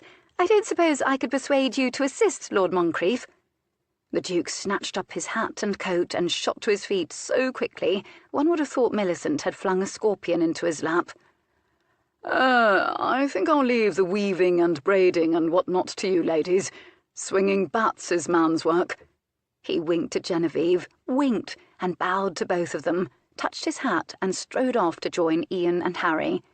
She followed the line of him. He was so tall and lean, shoulders and spine meeting in clean, masculine angles, coat elegantly hanging from them, strides crisp and long as a swing of an axe, while the sky was a spotless blue, the grass a flat and brilliant green. He was an emphatic slash mark against the landscape. She saw sunny Harry struggle to produce his usual smile as the Duke approached. Hard speculation was, in fact, written all over his face for a discernible moment. Genevieve had never seen him look hard before. She ached a little bit for him, as she did whenever he suffered at all. She wanted the world to be every bit as kind as he expected it to be.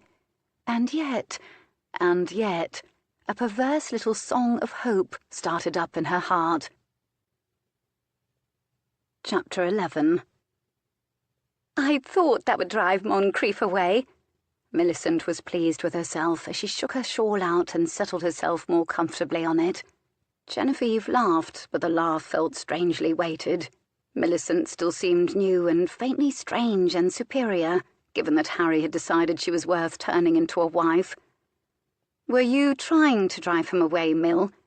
"Well, you didn't really want to sit there shadowed by the dour, dangerous Duke, did you?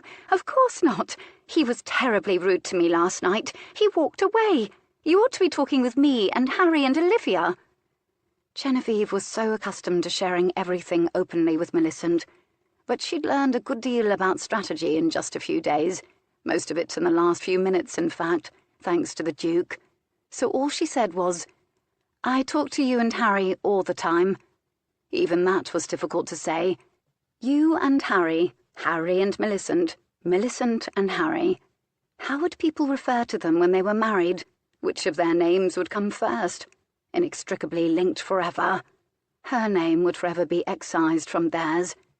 The shock and pain and sheer disbelief came suddenly afresh, and she was speechless. Genevieve apparently waited too long to reply, because Millicent's mouth dropped open. "Never say that you don't mind if that man is courting you." "I shan't," Genevieve said shortly, "because it isn't true." "It isn't what others were saying last night." Splendid. Others were discussing them.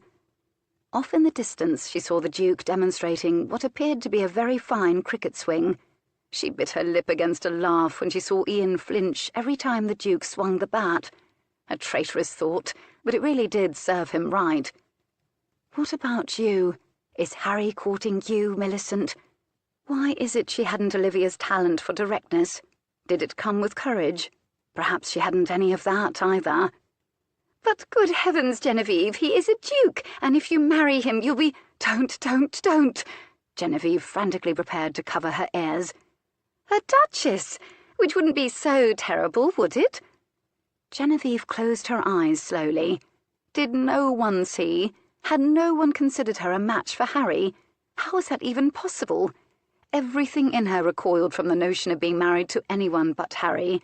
She could envision such a joyous, easy future with him.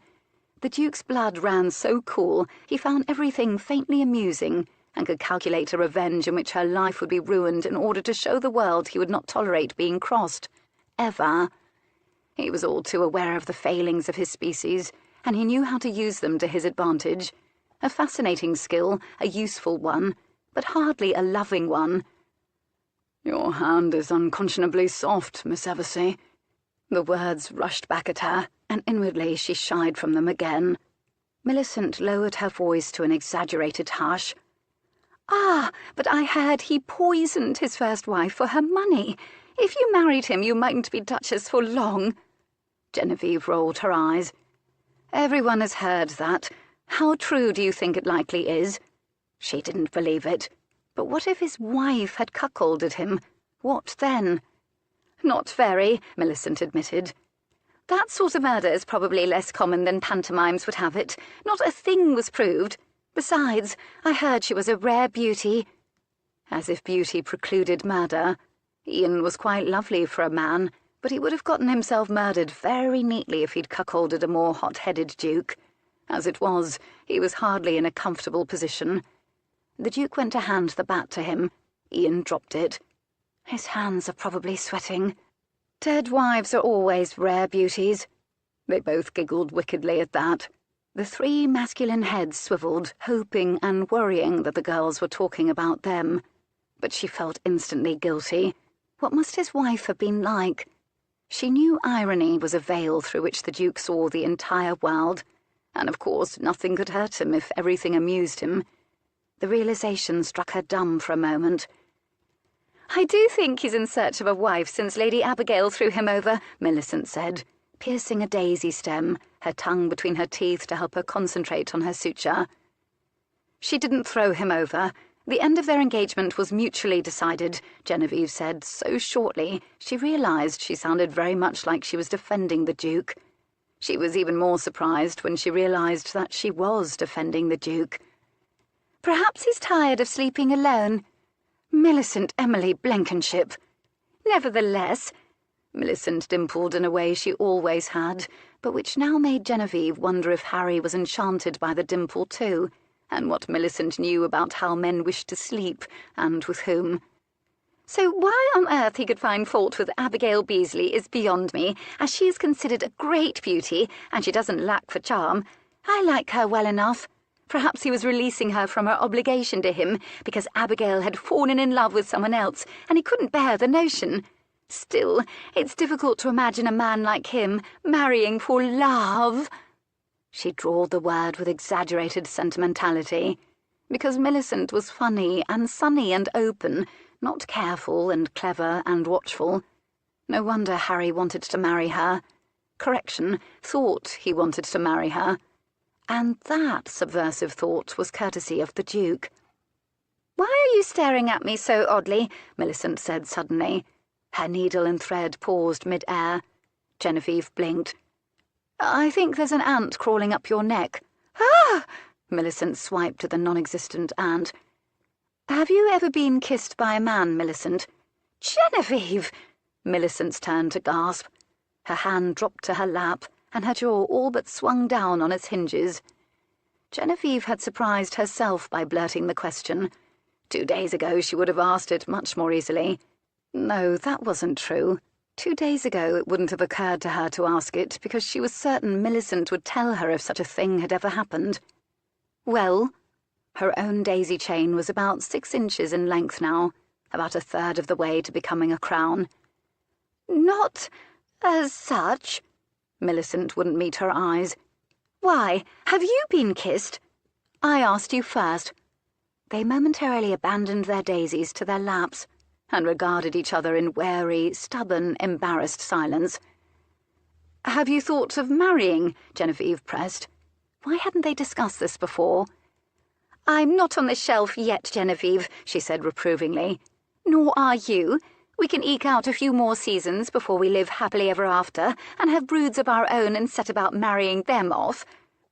Why do we need to talk of it at all? Perhaps I'd prefer to run off with the gypsies." Was Millicent really pragmatic as all that, or was she dodging the question? It didn't matter. Genevieve had lost her nerve. She hadn't the Duke's ruthless patience for interviewing a clearly reluctant subject, or Olivia's tenacity in pursuing an ends. What if Millicent was simply trying to spare her feelings? What would she do now if Millicent admitted she was passionately in love with Harry? She didn't want to lose both friends.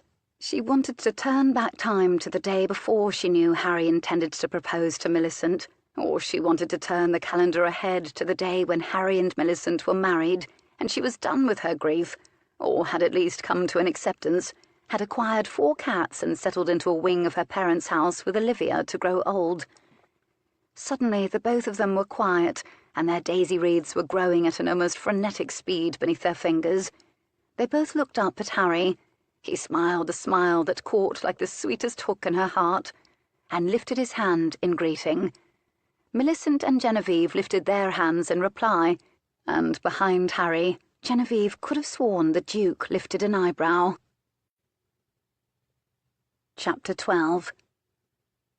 The evening passed uneventfully in terms of proposals being issued. It didn't pass uneventfully for Harry, who lost enough money to the Duke in 5-card loo to make him perspire, or for the ladies, who made significant headway with their embroidery. "There," Millicent announced happily. She'd put the finishing touches upon a sampler. Genevieve leaned over and peered. It featured a bundle of grey kittens tumbling about with a ball of yarn. "It's wonderful," Genevieve assured her warmly, exchanging glances with Olivia from across the room, who mouthed the word kittens in a question. They both stifled smiles. "What's on your sampler, Genevieve? You've been so secretive about it. Come, let us see." She sighed. "Oh, very well." Ironically, she'd been working on it for some time, but she finally felt ready to show it. Millicent took it in her hands and studied it. Hers featured an enormous urn stuffed full of astonishing flowers in a profusion of oranges and crimsons. She'd invented those flowers. They were rose-like but not roses, and chrysanthemum-like but not chrysanthemums. No flowers quite like them had grown anywhere on the planet except in her imagination. She had, in fact, been working on it for some weeks. She'd chosen her finest silk threads for it, and the piece glowed. Millicent ran an admiring thumb over them.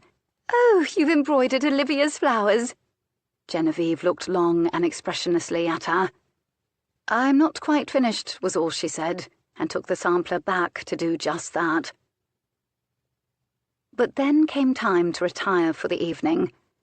This is how Damocles felt, Genevieve thought dismally. Flat on her back, wide awake, blankets up to her chin, a hot brick at her feet, she ought to feel cosy and sleepy. She'd all but memorized her ceiling since Harry had informed her he intended to propose to Millicent. The fire burned at a medium height. There was no point in attempting sleep while her mind was crowded, and so she allowed whichever thought was most compelling to crowd through. And it was this.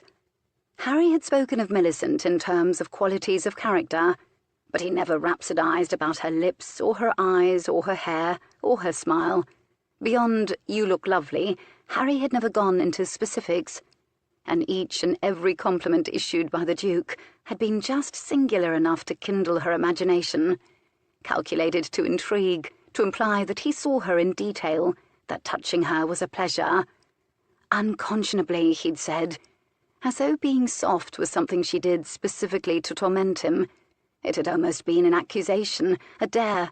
She'd received more than her share of compliments in her life, but for some reason the Duke made her feel very much like a woman, purely and simply. It had nothing to do with love, or with marriage, He was thinking of her in terms of sensual pleasure. And in concluding this, she was overtaken by that raw, awkward feeling again, a restlessness she wanted to surrender to and to escape. And her restlessness evolved, shifted distinctly into curiosity, which she discovered was a remarkable palliative for pain. Regardless, there was no point in attempting sleep. No matter how she courted it, it wouldn't come. She thought she'd read a book, something pleasantly dull, but this required a trip downstairs to the library. So she slid from her bed and padded across the carpet, then hesitated, and almost tiptoed to the window and tentatively parted the curtain an inch and peered out. But there was no one in the garden. She lit the candle next to her bed and brought it down with her to the library. Likely there would be just enough of a fire left burning to help her find the book she wanted. She raced down the marble steps, quickly and on tiptoe, as they were blocks of ice by this time of night, and as she crept across the foyer toward the library, she saw a tall, shadowy figure standing in the green salon, pointed toward the window. Dear God! Her heart leaped into her throat. Motionless, as riveted as a statue, her spine was suddenly as icy as the floor beneath her feet. She tried to shriek, but no sound emerged. It was about time an Eversea ghost made itself known, but that didn't necessarily mean she wanted to be the first one to see it. But her senses settled. A moment later, she knew it was the Duke of Falconbridge. Her breath caught, and her heart began to hammer in her throat, and this time it was from a peculiar excitement. His back was to her. His arm was upraised, holding the drawn curtain away from the window, and he was looking intently out, but she couldn't imagine what he might see. That full moon, a sky full of stars. He was still dressed, or mostly dressed. Trousers and boots, a white shirt rolled up at the sleeves. A candle no taller than a thumb was lit and pressed into a dish on the table next to him, and it illuminated a small crystal glass in which glowed what appeared to be brandy, likely poured from the library decanter, which meant he'd likely wandered from room to room. So she had seen him in the garden. Why did he haunt the house every night after midnight? Were all those things said of him true, and did his conscience dog him? When precisely did he sleep? He picked up the brandy and sipped at it, then lowered it again. The dying fire in the salon illuminated half of him. He appeared to have been dipped in gold. She stared longer than she ought to. As he was coatless, she could clearly see the outline of his body. He was lean and spare, dangerous as a whip. She saw his shoulders move in a breath, perhaps a sigh, and then he released the curtain and it shimmied back into place. He turned slowly away from the window, seemingly resigned to needing to return to his room. He began to reach for the candle. Then he went still. Something must have caught his eye because he spun so quickly she jumped. He straightened slowly to his full height and stared. Perhaps he thinks I'm a ghost. But no. She was certain he knew at precisely whom he stared. Riveted, silent, mutually breathless, they regarded each other across a gulf of marble and carpet. His cravat was looped round his neck, undone. His shirt was open, revealing a V of skin burnished by low firelight and fascinating curling dark hair. She couldn't at all see his expression, but she could feel his eyes on her, and from the distance he managed once again to make her acutely aware of her good mouth, her naiad hair, her unconscionably soft hands, and every inch of her skin was suddenly alive, restless, and even the night rail she wore was a sensual disturbance, reminding her that she was a creature that could touch and be touched. What would happen now, she wondered, if I went to him? His reputation as a man who took the women he wanted preceded him. He wasn't known to be a despoiler of virgins, or a cuckolder of married men, and everyone had been shocked when he'd courted Lady Abigail in more or less traditional fashion. He was absolutely motionless. She entertained for another brief, disorienting moment the notion that he was in fact a dream. Her heart slammed in her chest. She decided to back away. She took a step forward. She could have sworn his breath caught. And then she whirled abruptly, her night rail whipping at her legs, and dashed up the stairs again. Chapter 13. The following morning dawned a bit cloudy, but the kitchen was warm and bustling as usual, and Moncrief was surprised to discover he was in fact rather pleased to be there. He took the seat he took yesterday, and noticed that everyone else had done the same thing. "Good morning, Lady Millicent. What will you be sketching today?" He'd decided to be a devil. "Kittens," she said happily. "I found a nest of them in the barn. I should also like to sketch some ducks. Perhaps we can all walk out again." Harry looked less happy about that, the Duke noticed. He was decidedly subdued this morning. "Never gamble with the Duke, son," Jacob said from his end of the table, bluntly reading his glum face. "He never loses." The Duke gave a shrug. Harry produced a wan smile. Ian had laid down his silverware because his appetite deserted him in the presence of the Duke. The Duke was hungry. He took a bite of egg and stabbed at his ham with a fork, while the housekeeper and a trio of maids bustled about, clucking and spying, and filling his cup with steaming black coffee fresh off the fire. He watched Genevieve Eversea incise her egg again. The idiosyncrasy fascinated him unduly. It was as precise and singular as she was. It was interesting to discover she haunted the house at night, too. He had lulled himself to sleep with that image, her dashing up the stairs, her long black hair sailing out behind her, her nightdress billowing. Running away from him. Running away from herself. Miss Eversea did that very well. He anticipated a time when that would no longer be true. "Waterfowl are handsome subjects," the Duke agreed gravely with Millicent. "I like to shoot them when they're grown," Jacob Eversea said. "Papa!" Olivia and Genevieve reproached in unison. But Millicent wasn't offended. She was diverted by the marmalade when it was passed beneath her nose on its way to Harry, who sat next to her, and she intercepted it with a charming wrinkle of her nose. "What?" Jacob Eversea said mildly. "They are not downy and adorable when they're older, but they are delicious," he said amiably, and tore off half of his bread in his teeth. "Harriet knows how to do marvellous things with waterfowl and the like, and your mother makes a mint jelly." Isolde Eversea glanced up at her husband with an expression of it was almost entreaty. But then Jacob stopped talking, and he never quite met his wife's eyes. Moncrief wondered again what it was about. Some secret marital discord, perhaps not terminal. The Duke remembered a bit of marital discord with his wife, along with everything else. "What shall we shoot today, lads?" Jacob continued as if shooting was a given. "Grouse, pheasant, duck," he said wickedly. "The ladies can get their portraits first, and then we'll shoot them." He winked. "I wouldn't mind shooting a thing or two," the Duke offered. Ian paused mid-chew. He gulped noisily, and then, "I believe we're expecting rain," he said firmly.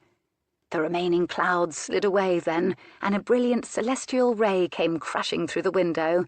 "My musket is always clean," the Duke almost purred. "And you always were a crack shot," Jacob commented idly. "Still am," the Duke agreed cheerily. He caught Genevieve's eyes glinting wickedly at him from across the table. She ducked her head again. At some point they all noticed Harriet the cook standing silently in the kitchen doorway. She'd gone pale, and she'd knotted her hands in her apron. "What is it, Harriet?" Jacob Eversea asked sharply. "Summat has arrived, sir." Her hands twisted in her apron. "Judging from your expression, it's a ransom note of some sort," Mr. Eversea said dryly. "No, sir. It's they—" She abandoned her effort to explain. "Well, I think you ought to see them," she said darkly. She vanished from the dining room and returned to the kitchen. The Everseas and their guests heard a good deal of muttered discussion, then some shuffling and jostling ensued, and then 2 footmen staggered forth. They were bearing between them a flower arrangement so brilliant it was nearly sentient, a profusion of roses, the heads of which were nearly as pulsatingly crimson and large as actual hearts, sprung from a luxurious froth of ferny greenery and minuscule lacy white flowers. It was magnificently intimidating and almost indecently sensual. The whole thing was the height of a 3-year-old child. Everyone stared at it uneasily, as though it might pull a chair up to the table and help itself to kippers. Even Olivia was nonplussed. And then she looked resigned. "I wonder who on earth—" It's the same after every ball, isn't it? Perhaps we can find a place for them in— Therefore, Miss Genevieve— Harriet seemed as troubled by this as by their very presence in the house. Genevieve would never forget the stunned silence that followed, or the sight of every head at the table swivelling toward her. She gained an immediate and very funny impression of being surrounded by O's, mouths dropped open, eyes gone wide. All the eyes beamed such potent curiosity at her, she thought little singed holes might appear in her gown. Only an outrageously wealthy man would be able to afford flowers such as those, her mother finally said archly. And at that, the room was resoundingly silent. Everyone seemed to be vibrating with the effort not to look at the Duke. "Oh, Mamma," Genevieve was careful to say this with an eye roll. Her voice only shook a little. Her heart was flinging herself at the walls of her chest. "That, or a man who just happens to possess or has access to a thriving greenhouse, and that describes most of our acquaintances. I haven't the faintest idea who sent them. Will you kindly bring them to me?" The footman shuffled over and settled them down near her with a grunt, and she reached out with trembling fingers and touched one of the roses. It was, unsurprisingly, unconscionably soft. "A message was sent along with it, Miss Genevieve." Harriet handed over the sheet of folded foolscap, closed with a blob of wax. No seal was pressed into it. Genevieve slid her finger beneath it to break the seal. "My esteemed Venus, these reminded me of you. In my dreams, your lips are just this soft. Your devoted servant, Mars." Her breath was officially lost. Her eyes blurred. Instantly she burned with the scandalous pleasure and shock and hilarity of it. As usual, the Duke had done far too much, and precisely the right thing. She looked up a moment later. She too refused to meet his eyes. He'd accused her of being a poor actress. She would need to prove otherwise, despite the fact that she was certain her complexion was 40 shades pinker than it had been when she arrived at breakfast this morning. Because these flowers were both for her benefit and for the benefit of Harry's education. She shouldn't like to waste the Duke's efforts. "They are perfect," she said almost offhandedly, as though she received such things every day. "We can find a place for them in—" Mrs. Eversea stared, her teeth in her bottom lip. She was clearly having difficulty imagining the roses in any of her lower rooms. The Duke had no compunctions about staring at Genevieve. Her throat was cleared. She looked across to see Millicent, wide-eyed and wondering, face aglow, with wicked but not at all resentful speculation, and Harry, whose face was once again unreadable, though it was considerably tense about the jaw. It was Harry who had cleared his throat. "I say, Genevieve," Harry's voice was cheery but pitched about an octave higher than usual. "Do you know who sent them?" "Mars," Genevieve replied laconically. "Or so the message is signed." This caused another silence, while gazes ricocheted about the table frantically. "Who is Mars?" Ian demanded suddenly. He shot a quick, dark look at the Duke. "The god of war, as I understand it. It's also a planet, a red one, I am given to understand." Genevieve was enjoying herself, not the least because of the expressions on the faces of her family. Her parents wore identically watchful expressions, bemused, eyebrows poised in mid-mast position, prepared to dive or hike as the situation evolved. Their offspring provided endless opportunities for them to test their flexibility and ingenuity, but never had Genevieve tested it. "Who is the mysterious Mars? I think I might swoon." Millicent placed the back of her hand against her forehead. "I'll catch you, Millicent," Harry said flatly. The promise rather lacked conviction. Everyone was clearly waiting for Genevieve to say something. "Why don't you take them up to my bedchamber, if you would," she suggested softly to the footman. And as though those roses were instead a coronet and she'd been crowned Queen of the Morning, whose commands were not to be countermanded, no one suggested otherwise. With grunts and knee cracks, the footman hoisted them again and stoically prepared to shuffle the long journey up the stairs to her bedchamber. They needed to pause for a rest and a cool drink on the second landing. "Do you know who sent them?" Harry whispered to Millicent. "No," "But she asked me just the other day if I'd ever kissed a man," Millicent murmured to Harry. The arrival of the roses effectively put an end to breakfast, as it was far too disturbing and exciting an occurrence. Silverware was abandoned, napkins folded, and Harriet ceased pouring the coffee. She wanted to shoo the family from the kitchen, obviously, so she and the rest of the kitchen servants could have a good gossip about the roses. The Duke, sensing this, and sensing no one would depart until he pushed his chair back, folded his napkin and did just that. "I'd love to take you up on your offer of a shoot," he said to Jacob. "Birds or targets?" He glanced over at Ian, allowed his gaze to linger. Ian glared helplessly and darkly back at him before trying to find a more comfortable place for his own gaze. It turned out to be his lap. "Splendid, Moncrief!" Jacob pushed back his chair. "We'll all go." It was clear this part was an order to all the young men present, and he directed this to Ian in particular. "Apart from the ladies, of course. I'll have the muskets fetched and horses saddled. Let's convene in the drive in an hour." The first thing Genevieve wanted to do was rush upstairs to visit her roses, but Ian intercepted her on the landing. "Jenny." Her brothers were the only people who got away with calling her Jenny. She looked up at him. "Good heavens, Ian, it looks as though you haven't been sleeping." She said this innocently, but the intent was wicked, and it was etched faintly in censure. She wondered if he'd even notice. She looked up at her brother, knowing he was considered handsome by everyone female in a position to judge. She saw him anew. She recalled the Duke's bleak, inscrutable gaze out over the green as he made his sordid confession, picturing her naked brother, for a lark, crawling in and out of Lady Abigail Beasley's window and bed simply because he could. "Genevieve, the Duke—" "Yes?" "He isn't—" Ian was clearly in a bit of a torment over choosing the next word. "Troubling you?" He almost mumbled it. "Troubling me? Troubling me?" She was amused. He wasn't. "Yes, inflicted in every way. Is he troubling you?" "Why do you think the Duke would consider troubling me?" She gave him the widest-eyed innocence she was capable of giving. "He's been known for troubling women."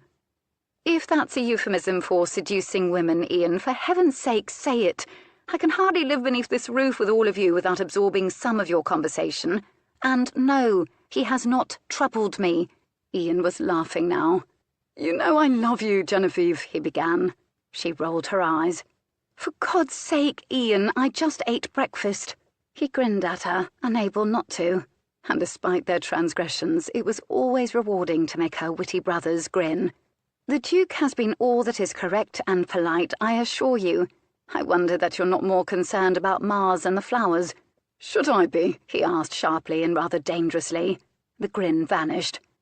"Oh, Ian, please. I am a woman grown, and everyone knows I am not the one in the family who involves herself in mischief. I'm the sensible one." Perversely, she hoped he'd disagree, or perhaps open the matter for discussion at least. He didn't. He just sighed. She put a hand on his arm. "I promise I shall send for you the moment I need any manner of protection from overzealous suitors and the like." Her poor brother did look as though he was losing sleep. She wondered how soon it would be before he was climbing in another woman's window. She suspected never might be the answer. "So the Duke isn't courting you?" "Such a preoccupation with the Duke. To my knowledge, the Duke isn't courting me. His conversation is hardly lover-like, though he did seem to take an inordinate interest in legal matters. Matters of inheritance, specifically." "Legal matters?" "Yes." She darted up the stairs and called over her shoulder. "Specifically, he was curious whether or not you'd made a will." She turned and bolted all the way up the stairs, wearing an enormous, wicked grin that her brother couldn't see. Ian said nothing. She didn't hear him move at all. Doubtless he was frozen in place. Chapter 14. Moncrief decided to spend the hour before he was due to go shooting, one of the advantages of a visit to the country, firing enormous weapons long distance and mucking about with dogs, in the Eversea library.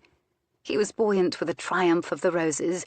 He'd bestowed pearls upon women he'd courted before, He'd indulgently paid lengthy bills for all manner of folderol presented to him by modistes and run up by mistresses. He'd given jewels to his wife, but never, never had he enjoyed giving a gift as much as he'd had this morning, regardless of its strategic purpose. He'd enjoyed the giving as much as Genevieve clearly had enjoyed the getting, judging from the colours she'd turned and that glow in her eyes. A man could grow almost too accustomed to seeking that response to a gift, the way one grew to love opium, not that he was familiar with that particular vice, or drink. He could spend sleepless nights imagining how to go about getting it again. Harry's response had been almost as much of a pleasure. Every bit of the large library had been given over to shelves and books that had been kept passionately dusted, and many of which had even been read, judging from the faint creases along the spines. Most were sturdily bound in leather and stamped in gold lettering, and a quick perusal told him the collection was neatly organised, impressively comprehensive, and startlingly eclectic. He'd predicted something more haphazard, given the predilections of the Everseas. And so he roamed the brown, caramel and cream-coloured wool carpet before the shelves, orienting himself. He liked reading about science and nature and geography. He liked reading about guns and sports and adventures of the sort written about by Mr. Miles Redmond. He'd very little patience for poetry or fiction, as real life, he found, was vivid enough when lived properly, and was best confronted directly, rather than obliquely approached through words strung together by dreams and fancies, a la Byron, who was represented on the shelves, along with a respectable selection of his poetic brethren. His eyes toured the spines of the science books en route to his goal. Notably, unsurprisingly, missing were the important volumes about the South American land of Lacau, written by explorer Miles Redmond, the works that had made him famous and in demand as a dinner guest and speaker. One might even say they were as missing as Lion Redmond was, if one possessed a dark sense of humour. In a row of books about the natural sciences, his eyes were arrested by a title on one slim spine. It wasn't what he'd come to find, but he smiled and slid it from the shelf. He rifled idly through pages for a moment. He tucked it under one arm. Likely it would become useful. He strolled onward. After a few more moments of perusal, he found the kind of book he'd in fact been looking for. He pulled it from the shelf and opened it. He heard the footfall on marble in the hall outside of the library and looked up. He wasn't surprised to see Lord Osborne standing in the library doorway. His expression when the roses had arrived had almost been as priceless as Genevieve's. He suspected Osborne had, in fact, gone in search of him. He cast his gaze up, but not his entire head. "Oh, good morning again, Osborne." He dropped his gaze again to the page of the book. Harry ventured deeper into the room. "I hope I'm not disturbing you, Lord Moncrief." Alex looked up, gazed at him for 1-2 seconds with a mild, faint, disinterested smile, and then looked down again at the book. Harry didn't interpret this as an invitation to leave. "A fine volume there on 16th century Italian painters, the one you're holding." "Indeed it is," he agreed sagely, though he could have been holding a volume of French erotica, for all he truly knew the difference between fine and not fine. It was a volume of 16th century Italian painters, that much he knew, and that's why he was reviewing it. It was like taking a peek into the mind of Genevieve Eversea. "I recognised the binding. That's how I knew which book you were reading." "Did you?" His words were so faint they were barely words. As though the book was absorbing his attention so thoroughly, none could be spared for conversation. Harry came forward, pretended to stand before the shelves. Something was on his mind. His whole being fair vibrated with distraction. "Genevieve." Ah, and there it was. Harry let her name ring alone, surrounding it with significant little cushions of silence, essentially throwing his privilege to use her first name down like a gauntlet. "Miss Eversea, that is an admirer of Italian painters." "Yes," the Duke confirmed decisively.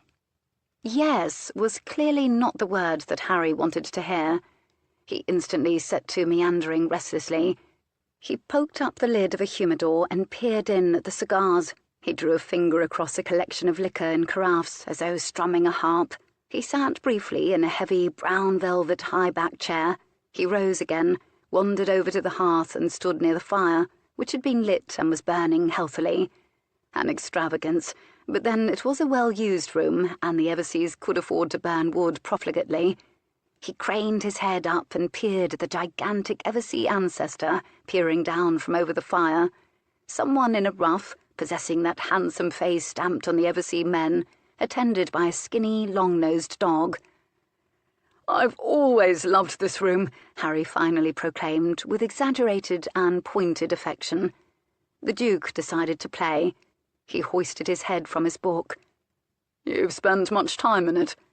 As much time here as in my own father's library, it seems." He presented this triumphantly. "I hope to spend a good deal of time here as well," the Duke allowed cryptically. He returned his eye to the page of the book. A blessed second of quiet passed as Harry attempted to decipher this.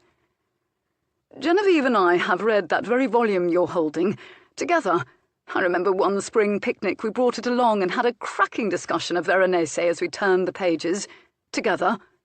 Did you?" What Moncrief was thinking. You had an entire discussion about one painter.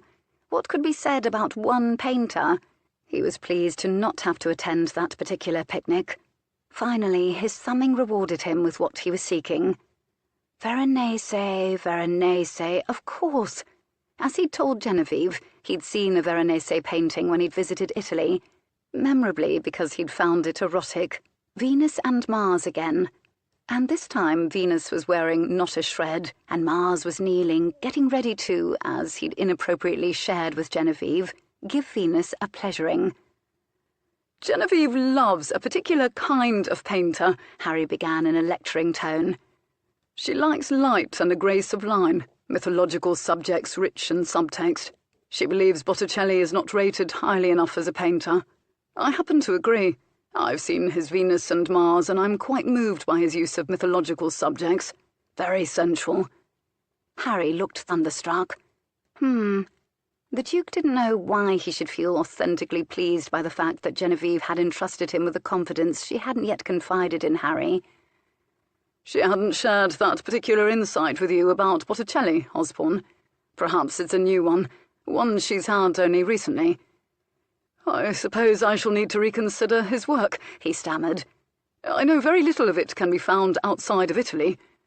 Perhaps you ought to hie off to Italy straight away to have a look at it. Ha-ha!" Harry was now frozen in place. He was staring at the Duke, and was that— oh, yes, it was— temper actually narrowed his eyes. It was clearly a relatively new condition for him. "Ha-ha!" Harry laughed unconvincingly. Perhaps I should.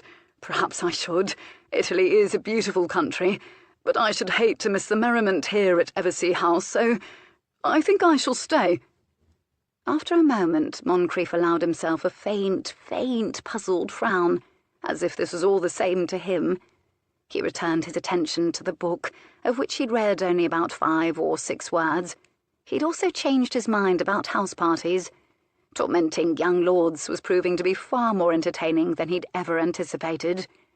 Harry was clearly unprepared to leave the library just yet, as though he thought leaving the Duke alone with that volume on 16th-century artists was akin to leaving him alone with Genevieve. Instead, he strolled over to the window and pushed away a sable-coloured velvet curtain and peered out. His profile was quite nobly abstracted and troubled.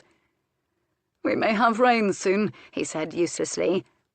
The elephant in the room, of course, was the bouquet of hothouse flowers the height of a 3-year-old child the Duke had sent to Genevieve anonymously. "Well," he said brightly, turning around, having made a valiant effort to, "perhaps we can have a good chin-wagging about art sometime, as I fancy myself something of an expert."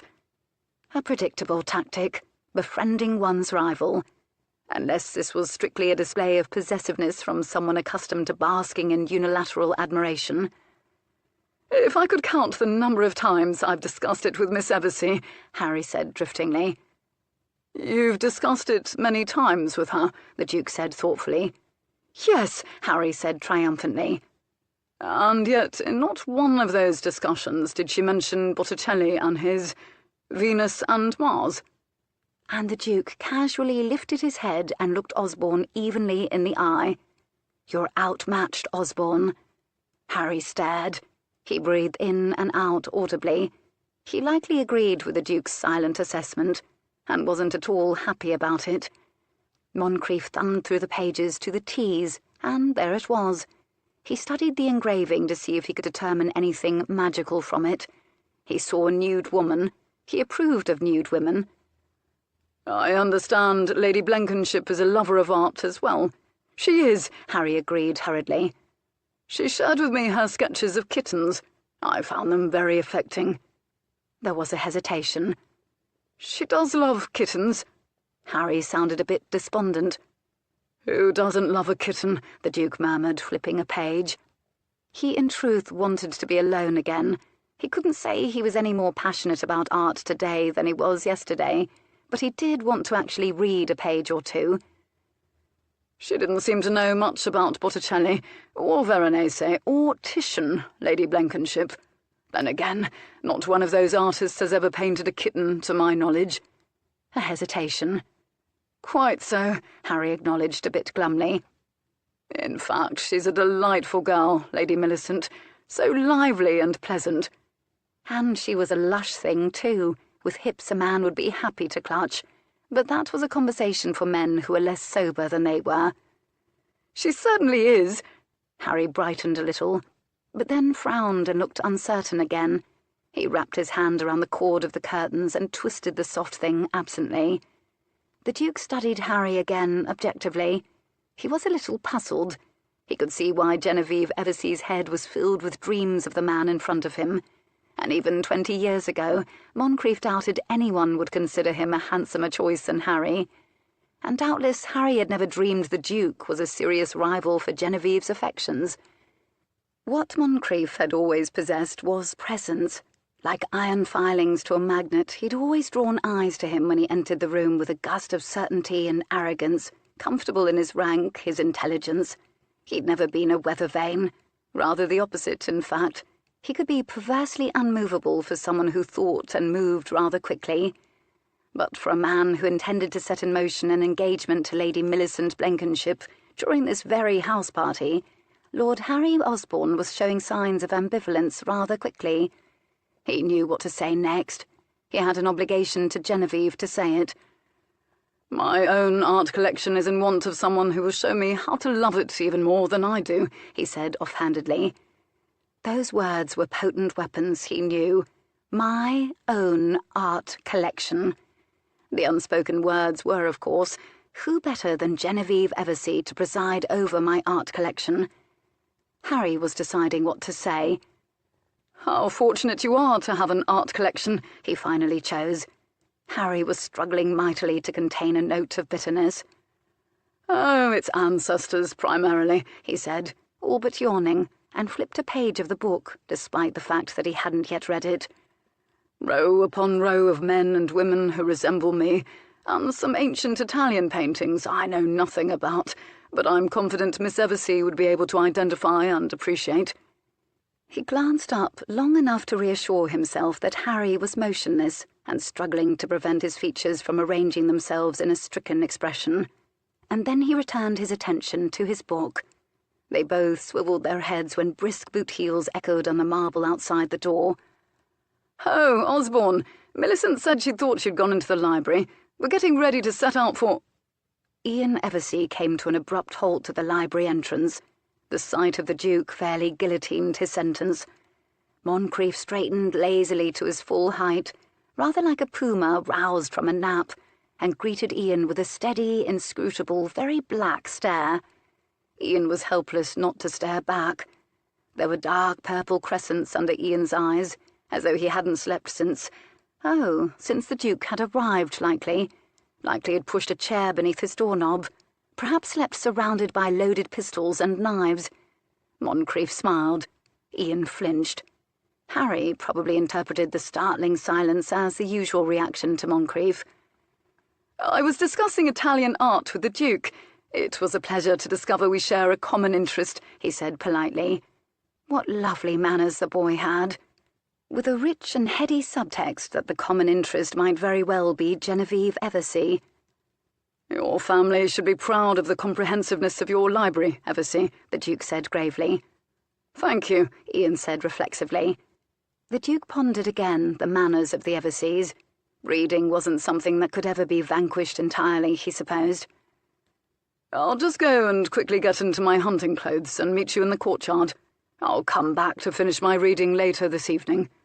"Splendid," Ian lied. The words sounded gargled. Moncrief nodded at the two young men. He idly stacked the books he'd pulled from the shelf on the table next to the settee and strode off down the hallway. "I thought I'd settle in for a read of this later." And when Moncrief had left the room, Ian took a few steps into the library and read the title, Poisonous Plants Native to Sussex. Chapter 15. "I'm not certain I approve of the Duke." This startling confession came from her mother, who was, like Genevieve, Olivia and Millicent, embroidering, stabbing needles with skilled precision in and out of various projects stretched over hoops. They'd congregated in the green salon, arranged on the settee and cross-legged on the carpet, firelight warming their skin. The men had taken out guns and horses today, leaving the women to their own devices and coming home with a brace of birds each, all apart from Ian. "Would have thought the boy had drunk his breakfast," his father complained. "He couldn't get off a single decent shot, as though he'd suddenly acquired the palsy. I was embarrassed for the boy. The Duke, however, I've never seen such fine shooting. Told Ian he ought to take a lesson or two." The result of that fine shooting had been artfully prepared by Harriet and had served as dinner, of which Ian fed bites to a cat beneath the table before he fed bites to himself. And then they had somehow found the lure of the company of other men more appealing than an evening around the fire with the ladies. All in all, from Genevieve's point of view, the day had been a respite from wondering whether Harry had proposed to Millicent. She was almost in a giddy mood, as time for sleeping was nigh, and another day would have passed without anyone being proposed to. And she'd been with Millicent for most of the day, reading, writing letters, gossiping. Harry's name had scarcely been mentioned, though each time it passed Millicent's lips, her stomach knotted painfully. "Well, that makes you and everyone else in London, Mamma. No one approves of the Duke, though I scarcely think it matters to him." She hadn't quite finished her vase of flowers. She considered whether there was room for yet another colour in the vase. "Oh, it's not that. I don't believe a word of any of the gossip. I shouldn't take it as gospel anyhow, and I'm hardly in a position to judge a man for his transgressions." Which was such a fascinating thing for her mother to say that Genevieve looked up sharply, but her mother was sailing on blithely. "But for heaven's sake, I thought the men were smoking cigars and playing billiards and talking about horses and other relatively harmless pastimes every night. I've left them to it. It was the housekeeper who saw fit to tell me that instead they're playing 5-card loo for money. And this came about because she informs me your father has put in an order for more brandy and port. We've emptied more decanters this week than we have in the past year. They've turned our withdrawing room into a veritable gaming hell. And apparently it was the Duke of Falconbridge's idea." Genevieve and Olivia exchanged smiles. "Is Papa winning?" "Only occasionally." "Is the Duke winning?" She already knew the answer, since his reputation preceded him, so she wasn't surprised when her mother said dryly, "Nearly all the time, apparently." "If Papa were, you might think more kindly upon it." Olivia snorted a laugh. "Your Papa is hardly wanting for money, Genevieve. It's the principle of the thing," her mother approved, but not without humour. "I shouldn't like our home to be the place where all the neighbours from miles around lose their inheritances. Wives and mothers will descend upon us with pitchforks and flaming torches. Olivia will simply stand up and give a speech about abolition and frighten them all away." "Genevieve Marie Eversea!" Her mother was shocked, and she was difficult to shock. Genevieve was surprised. It really was rather a heretical thing to say. It violated one of the unwritten rules of the Eversea household, which was that Olivia's causes were to be endured. She wondered that it had popped from her mouth. Her family didn't regard her as humourless, but it most certainly wasn't her role to foment any more events. As the Duke had so astutely pointed out, when one's family is so eventful, it was restful to regard something as static as a painting, or a sampler of a vase of the sort of flowers that awaited her in her room upstairs. And look where kindness had got her. She glanced across at Millicent, who was no more forthcoming about matrimony than she was yesterday. "It's true, Mamma. I should welcome the opportunity to lecture angry villagers," Olivia said complacently with a glint in her eye. "You're just angry that I abandoned you to the Duke, Jen." "Nonsense. Though life might have been a good deal simpler at the moment if she'd been able to dilute the Duke's presence with Olivia's. Though he'd had an objective, and when that man undertook something, resistance was futile." "Are you ever going to tell us who sent the flowers to you, Genevieve?" This came from Millicent. "I did tell you. Mars," she said lightly. "She claims the Duke isn't courting her," Millicent teased, directing this to the entire room. "But he smiles a good deal around her." It was still unbearable to be teased by Millicent about courting, and what a thing for Millicent to notice. "Because he isn't courting me. Not strictly speaking, anyhow." "Isn't he?"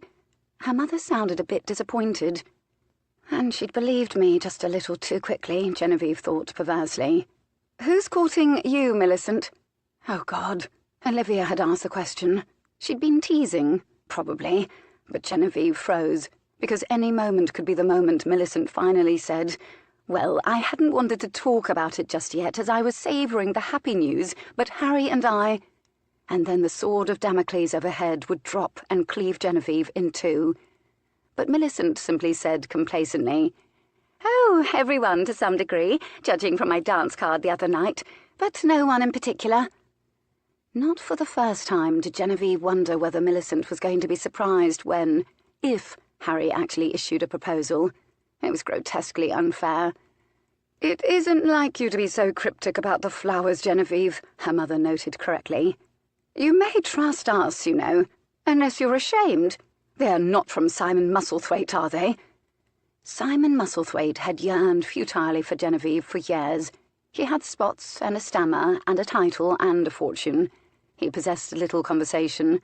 She was kind, but her kindness knew limits. She sighed. "Oh, in all likelihood they were sent by someone who danced with both Olivia and I and simply confused our names. Because why else would anyone send a bouquet quite like that to me?" It was the sort of sarcasm the Duke would have enjoyed. "Oh, that sounds reasonable." Her mother sounded both relieved and resigned. "Of course that's what happened." She stared at her mother, searching for a sign of doubt, for anything that indicated a shred of suspicion that such flowers might have been directed at her. And as for Olivia, she hadn't even bothered to look up, let alone disagree. And no one had noticed her sarcasm, because doubtless no one wanted to see anything but what they wanted to see, what they'd always seen. For God's sake! She couldn't breathe suddenly. The anger built slowly, but inexorably, burning hotter and hotter, and it drove her involuntarily to her feet, as surely as if she were powered by steam. She was angry at herself as she was at them, though she could not have said why. She stood in the middle of the carpet, foolishly holding her embroidery of the enormous vase of lividly brilliant flowers. When she did that, mildly curious faces turned toward her. Mildly. For if Genevieve was standing, she meant to do something ordinary. And if she'd been Olivia, she would likely have given a speech about how she was not only kind and gentle and clever, about how she was weary of being the one her parents needn't worry over. But she still wasn't given to speeches, and she wasn't certain she wanted them to know the depths of her passion. Some things were too precious and ought to be protected, but she was very tempted to give them something to worry over. "I think I will go to bed. The bright colours of my embroidery are making my eyes ache a little." This was sarcasm too, but it too seemed to be received literally. "Sweet dreams," they chorused at her, as she abandoned her embroidery to the floor and left the room. She huffed her way up the stairs and almost but not quite slammed her chamber door. She gave a start when she saw the roses in her bedchamber. They were another entire presence in the room, and not an entirely benign one. Despite herself, she smiled slowly. They really were outlandish, the product of a devilish sense of humour and of someone who listened and who, she dared believe, actually saw her for who she felt she was. She savoured again the shock of the morning as she stared at him, and a glow lightly touched her skin, an echo of this morning's blaze of emotion. A pity about him being Lucifer's spawn. She was sardonic even in her own thoughts. Lucifer's spawn wouldn't have sent those roses. She'd stormed off in her quiet way, but now she was committed to staying in her bedchamber, and she wasn't tired. Or rather, she was, but she had no faith that sleep would come easily, given the condition of her emotions. She pulled pins from her hair to let it down. "You've stars in your hair," and rubbed at her grateful scalp and combed the satiny length of it out with her fingers. She would brush it properly later. For now, she curled up in a chair in front of the fire, kicked off her slippers and tucked her feet beneath her and attempted to read a novel. A horrid novel about an orphaned aristocratic girl wandering the dark corridors of an ancient manor house and encountering a ghost. Ironic, that. She lowered the book into her lap and looked toward her window pensively. The curtains were drawn. She pictured the Duke pacing the garden, his greatcoat whipping out behind him like a dark mist. She recalled him staring out the salon window at nothing, the very personification of loneliness, she realized now. She pictured him turning, slowly turning, half burnished in gold, to watch her watch him. One ghost recognizing another. He'd been calling her, she was almost certain he had, with his eyes. And that was the last thought she had until she woke with a start some time later. She'd dozed off in her chair. The fire was low. The chill was what had penetrated her shallow sleep. She glanced at the clock. Just past midnight. She shoved her hair away from her eyes, and when she did, those roses glowed at her from the corner of the room. And just like that, the respite from the drama her life had become was over, and all the memories locked into place again. Motionless, weary, but knowing sleep would continue to elude her, she looked past the bed, which was suddenly her enemy, to her dressing table, where her brushes gleamed ready to put her hair to rights, to the window, and that's where her restlessness sent her. A moment's hesitation, and she parted the curtains, and looked out. Idly, she told herself. Nobody was in the garden. So she ought to unlace her dress and slip into her comfortable night rail and slide beneath her blankets. She fetched her book and her candle from near the hearth, and pushed her feet back into her slippers. And before she really knew she was doing it, she found herself, like the girl in the horrid novel, carrying a candle down the stairs in search of a ghost. When she reached the foyer, she headed decisively for the library, because she wanted to find a particular book, as the one she was reading wasn't lulling her to sleep. This was the story she told herself to drown out the truth. The embers in the library hearth had burned low, and the room, she could tell in an instant, was empty. Of humans, anyway, though when she waved the stub of her candle in quick inspection, she saw that the library decanter of brandy was half emptied, as were, apparently, all the other decanters in the house, if her mamma had it right. Well, then. The next story, she told herself, was she ought to bring her embroidery silks upstairs, and that's why she took herself into the green salon, which was also empty, apart from Olivia's exotic blooms, significantly smaller than hers, she thought with an unworthy frisson of pleasure, which still sat in the corner, throwing odd, spiky shadows across the ceiling. She hesitated, and admitted to herself she could find no excuse to go into the grey salon. She went anyway. He was in the grey salon. He was standing at the window, looking out at nothing again, arm upraised to hold the curtain aside. The line of him was eloquent, fine as any sculpture, perfectly shaped from shoulder to waist to thigh. She halted in the doorway. Her heart skipped painfully. And as if he could actually hear it beating, he turned, very slowly. And he didn't look at all surprised. He looked as though he'd been expecting her. Good heavens! The front of him was in disarray. His slightly too long hair was every which way. His sleeves were rolled up to the elbow.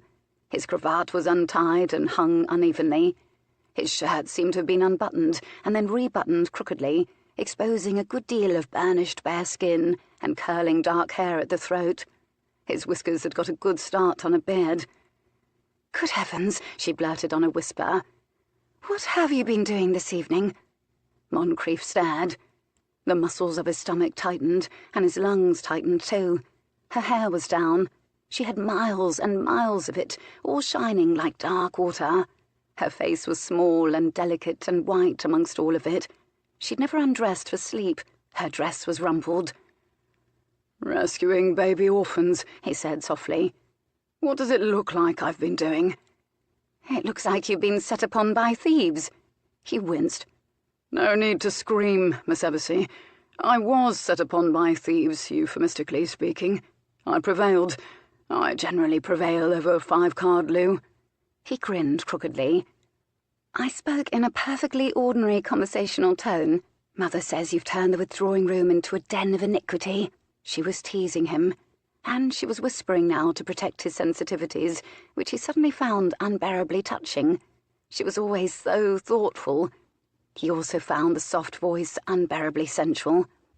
It was another texture of her, like that silken hair and her luminous skin, and her hands that hinted she was everywhere soft. Whispers were the proper language for the dark, after all. "I divested a group of gentlemen of a good deal of money in 5-card loo. Harry included," he said with a certain mildly cruel satisfaction.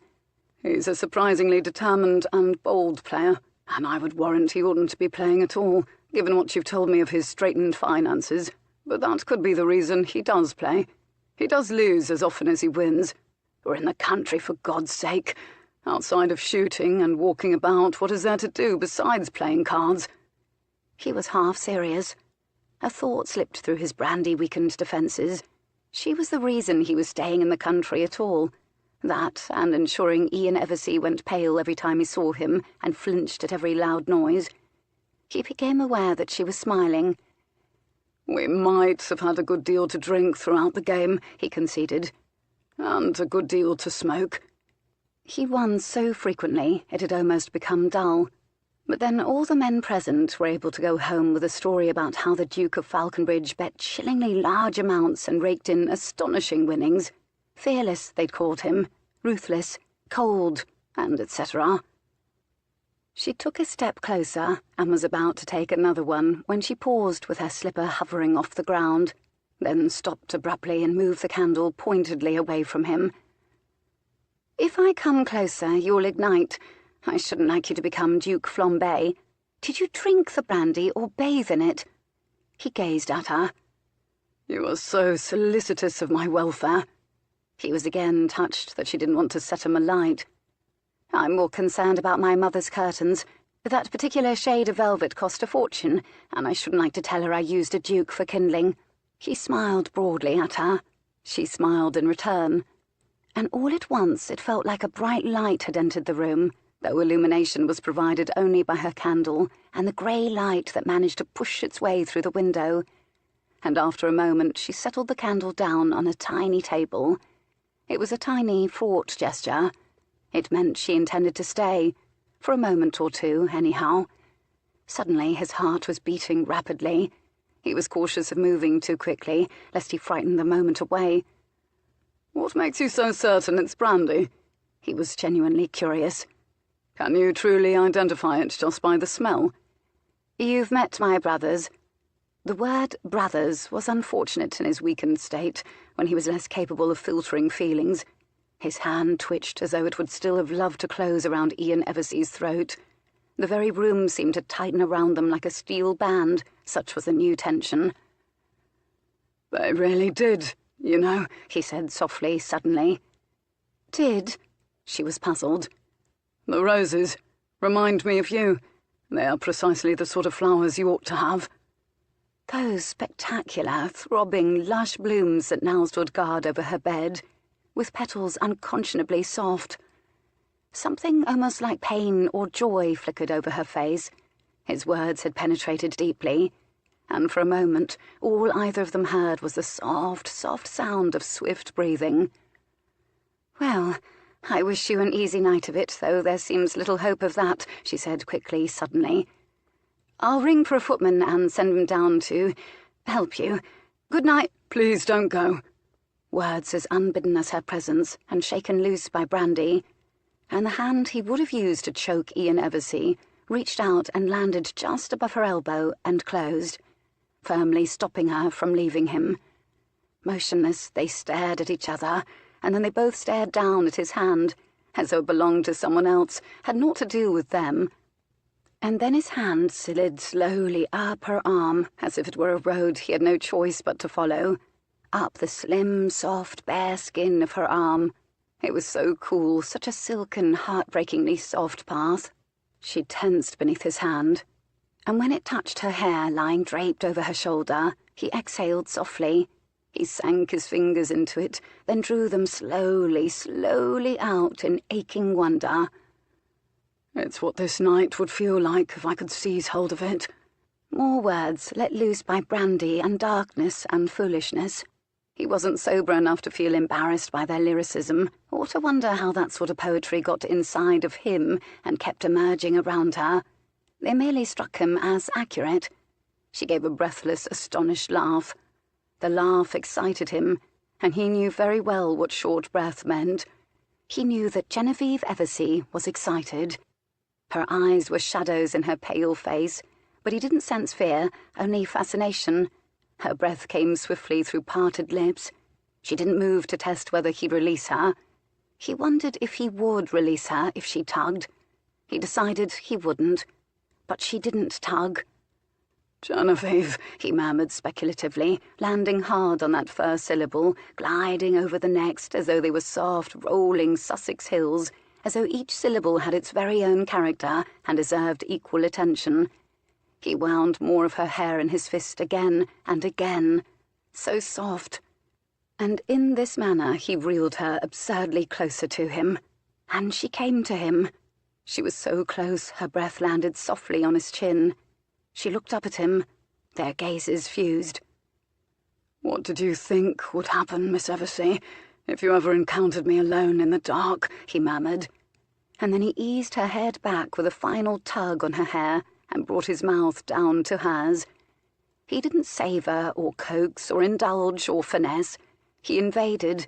With a hint of mockery, a hint of self-indulgent cruelty, his sinewy tongue got between her lips and set to work, plundering with the same skillful, carnal recklessness he'd kiss a greedy, experienced lover. To show this clever girl how much she didn't know, to breach her defences before they had a chance to stir. Her body was rigid with surprise. Her mouth was hot and soft and sweet as cognac. Her lips were a wonder of give. He knew he had but a second or two before whatever animal instinct lived strongest in her recovered from shock and either kneed him in the bobbles or discovered she actually enjoyed kissing and surrendered like any proper wanton. He hadn't counted on a third option. Stealthily as a liqueur or an excellent drug, in much the way she'd been doing for days now, Genevieve Eversea, her heat, her scent, her generosity and kindness, her devastating sensuality, entered his bloodstream.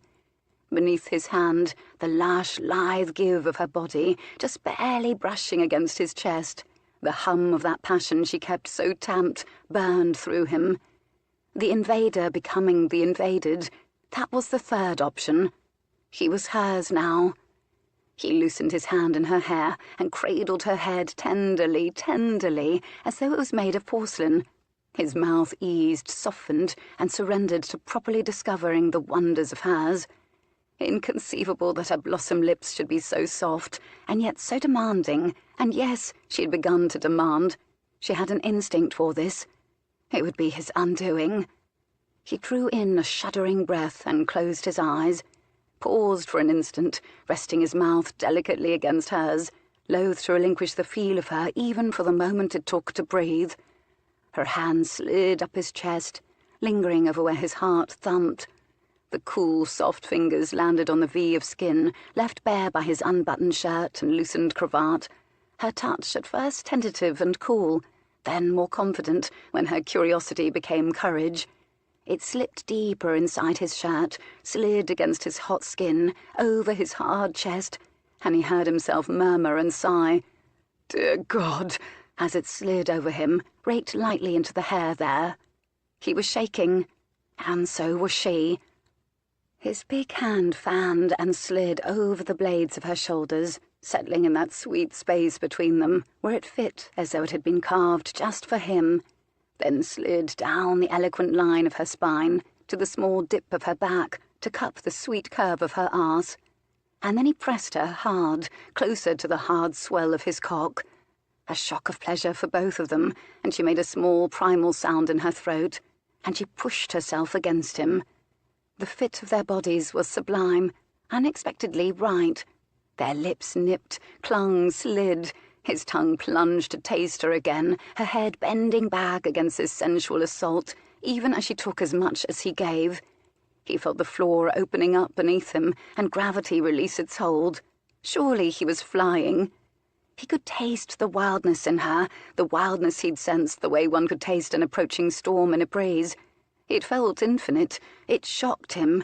He knew she struggled against it, was buffeted by it, but for the moment was utterly in command of it, as she was in command of herself at all times. Her control excited him almost unbearably. He would steal it from her.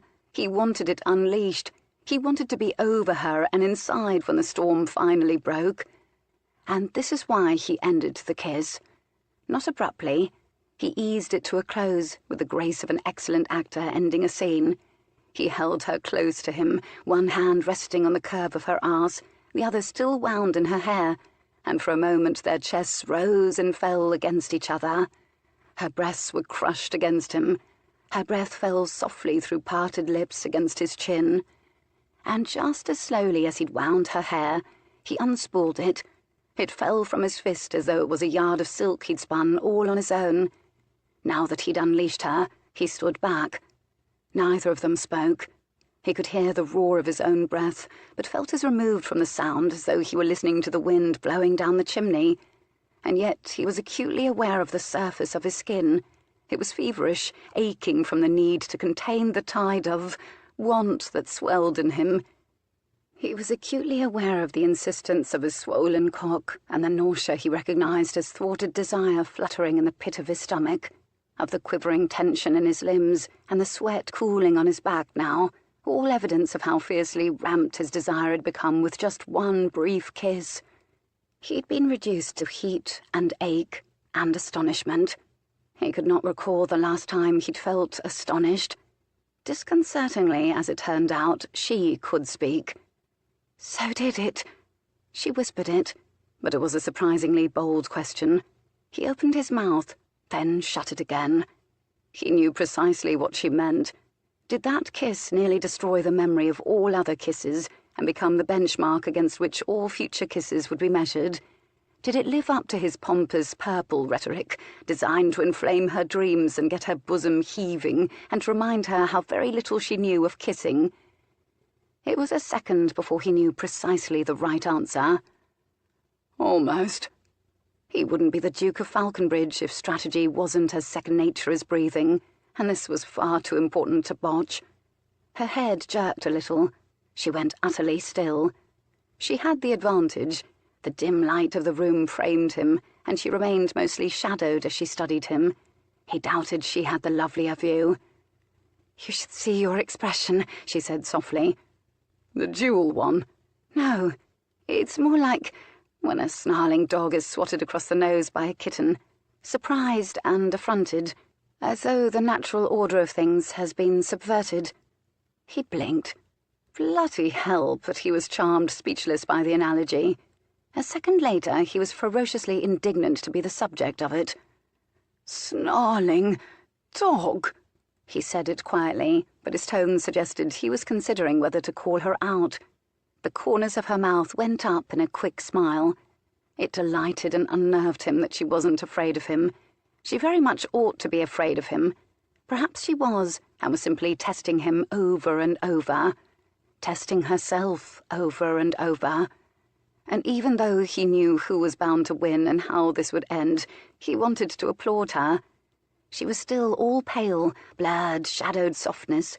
Her hair was a tumbled and almost comical mess now. She sported a slight halo of fuzz because of his rummaging hands. He knew his own hair was in disarray. He deliberately refrained from fussing with it.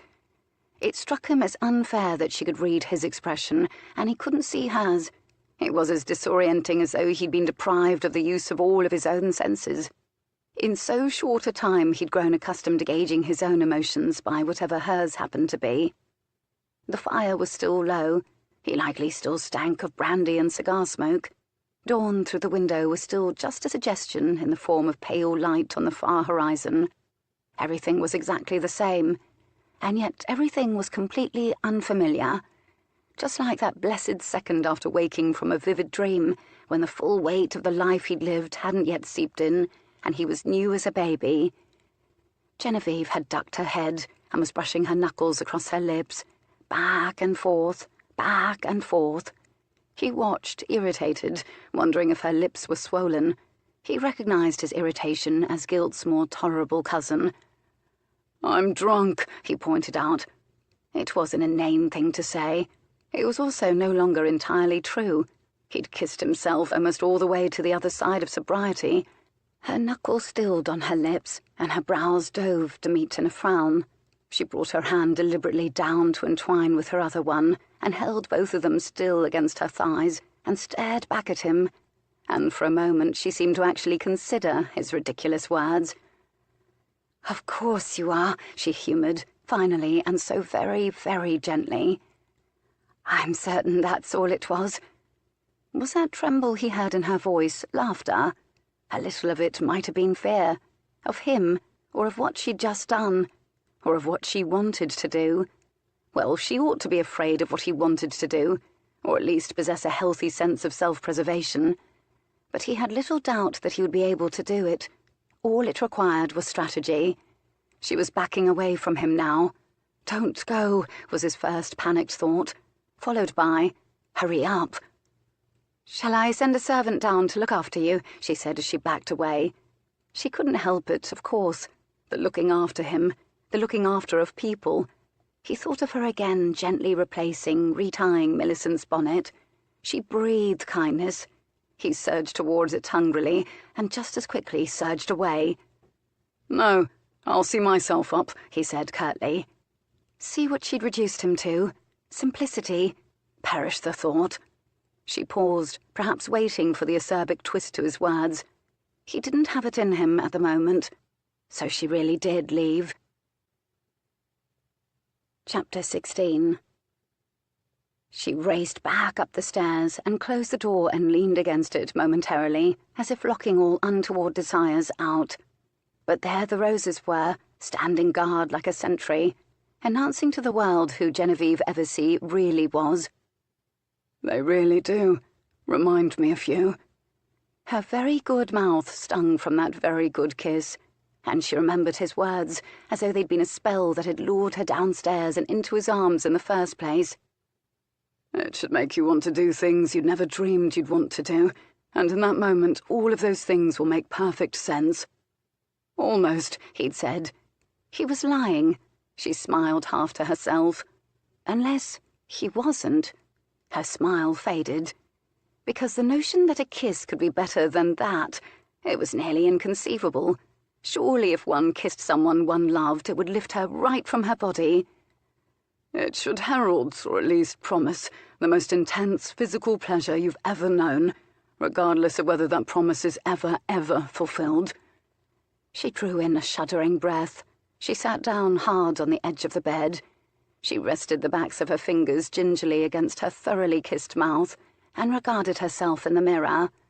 Promise. It had been exactly that. And then she pulled her hand away from her mouth and studied it.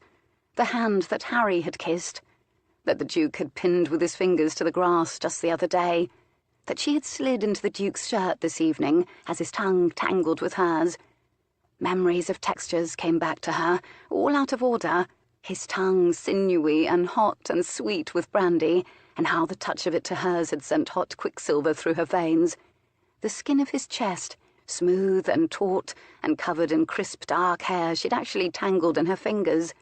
Hard thighs, hard cock, firm hands, all pressed with conviction and extremely confident knowledge against her body, and how her body knew just how to blend into his.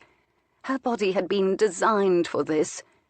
Ah, but he'd also wound his hands into her hair. That, for him, had been indulgence, a grace note, a tender savouring.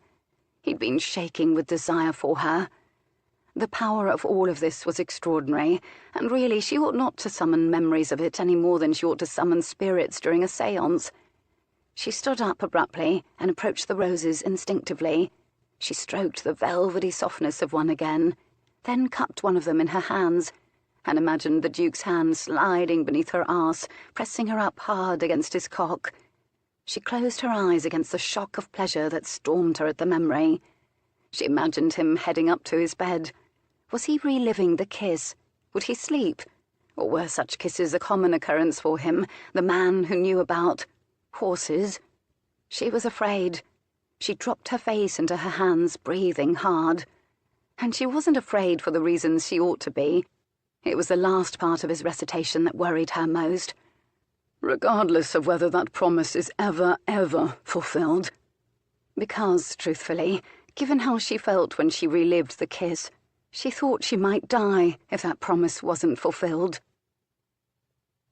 Autumn was a rectangle of brilliant blue through the kitchen window, and a line as far as the eye could see, at least from that particular window, of bare trees. Another clear day, another hearty breakfast. Mrs. Eversea touched Mr. Eversea on the arm ever so slightly. A signal, the sort of thing married people did. A universe of meaning could be conveyed with a minute twitch of a brow, because if anyone else had regarded Genevieve Eversea so directly and at such length of a breakfast, it might have been considered untoward. But their guest was doing it, and he was a duke. But perhaps he was simply weary, and had been captivated by his reflection in the silver coffee-pot directly across at an angle. And this is what Jacob Eversea conveyed to his wife with a tip of an eyebrow, a sort of shrug. All of the men sitting around the table looked significantly more disreputable this morning. They'd managed to dress and button themselves up correctly, but those who weren't serviced by a valet had missed a few whiskers on their faces when they attempted shaving with hung-over hands, and every single pair of male eyes was red. Ian Eversea inadvertently intercepted the Duke's gaze. The Duke took his knife and slid it with slow precision across his plate, bisecting a slice of ham the way a brigand might slice a throat. Ian swallowed noisily. "Ian, your appetite seems a bit off," his mother accused. "Perhaps you ought to drink less." The Duke chewed slowly, swallowed, and smiled. He wasn't admiring himself in the coffee-pot. Genevieve Eversea was her usual composed self, weary and lovely in some sort of soft shade of blue, and the hair which had poured like a dark waterfall over her shoulders last night was magically coiled and pinned up and tamed. Women did like to show their hair who was in charge. His hand hummed with the memory of its feel. He would have it down again before the week was out. "The day is so fine, I thought we could take a journey to Rosemont," he announced to the table. "My estate here in Sussex. I spend so much time in London that I seldom have a chance to see it. 'Tis but an hour's journey from here, and the rain hasn't yet made an unholy mess of the roads." "Why, Moncrief, that's downright sociable of you." The Duke rewarded Jacob Eversea's wryness with a very dry look, and all of a sudden Jacob pushed the silver coffee-pot over to him. Isolde Eversea glanced at her husband and bit back a smile. "Oh, now, sir." Harriet the cook was irritated at having her role usurped. She swooped down and bustled over and poured the Duke another cup of coffee, lest he sprain a wrist waiting upon himself. "I didn't know you had an estate in Sussex, Moncrief." This from Lord Harry Osborne, who attempted a smile along with it. "I do," the Duke said easily. "And I've a few paintings that could benefit from the eye of an expert. I inherited the paintings. I should like to know more about them." Faint blue rings arced beneath Genevieve's eyes. She hadn't slept much either. She wasn't meeting his eyes directly yet. She would. "Perhaps Genevieve and I can be of some assistance to you there," Harry volunteered hurriedly. Moncrief ignored Harry. "I also think I might have a painting of a kitten somewhere in the house, but it's been so long since I visited." Millicent smiled at this. She wasn't so simple that she didn't know when she was being both humoured and teased, but she didn't mind. "Remember the swans?" Genevieve said suddenly, almost enthusiastically. "Do you remember our first visit to Rosemont, Millicent? We went on a whim when the Duke was away." "They were splendid," Millicent agreed. "But is the house open, Moncrief?" Jacob Eversea wanted to know. "I sent word ahead a few days ago that I might spend a day or two there, and the staff no doubt has made it ready for visitors." Harry's head jerked up suddenly. His fork froze midway to his mouth. His knuckles had gone white on it. And then he gingerly laid it down on his plate. He cleared his throat. "Do you—" He stopped. The tension around his jaw made it seem even more eloquently square. "I say, Lord Moncrief, do you—" Everyone turned to Harry. Handsome Lord Harry Osborne looked a little worse for wear after losing more than he could afford to lose to the Duke at 5-card blue. His eyes sagged a bit from a poor night's sleep. Was it simply too much brandy? Or was he too tossing and turning over Genevieve Eversea?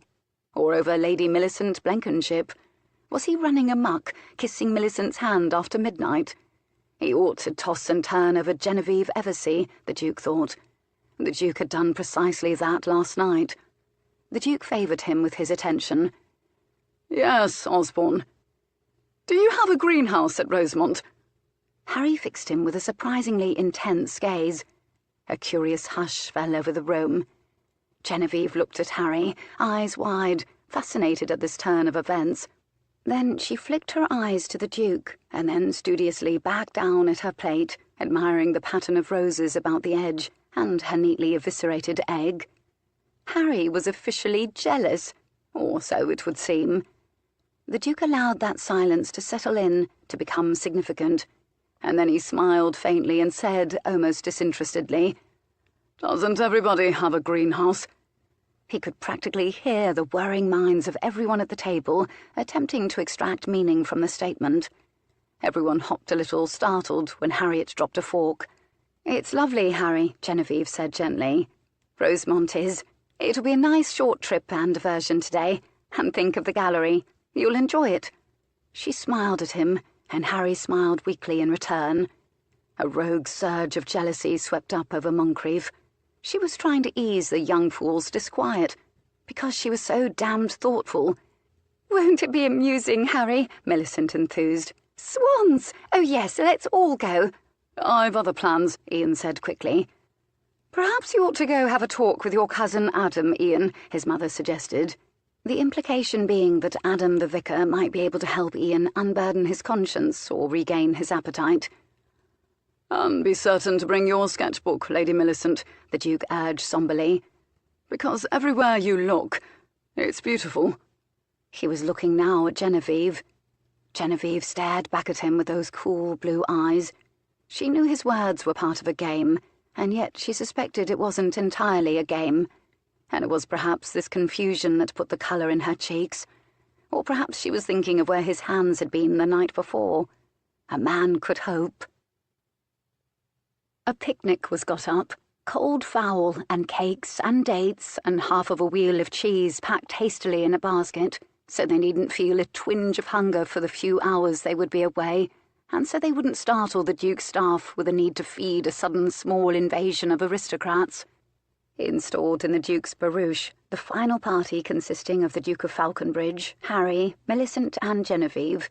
Slippery Olivia had begged a previous commitment, and attending footman, they rolled through Pennyroyal Green past Miss Marietta Endicott's academy, past the Pig and Thistle, past the vicarage where Adam stood outside talking to Ian and lifted an arm to wave while Ian glowered, past the 2 enormous oaks entwined in the town square, said to be so entwined that one could no longer stand without the other, though they battled with each other for their share of light and air and earth, and this, it was said, represented the Everseas and Redmonds.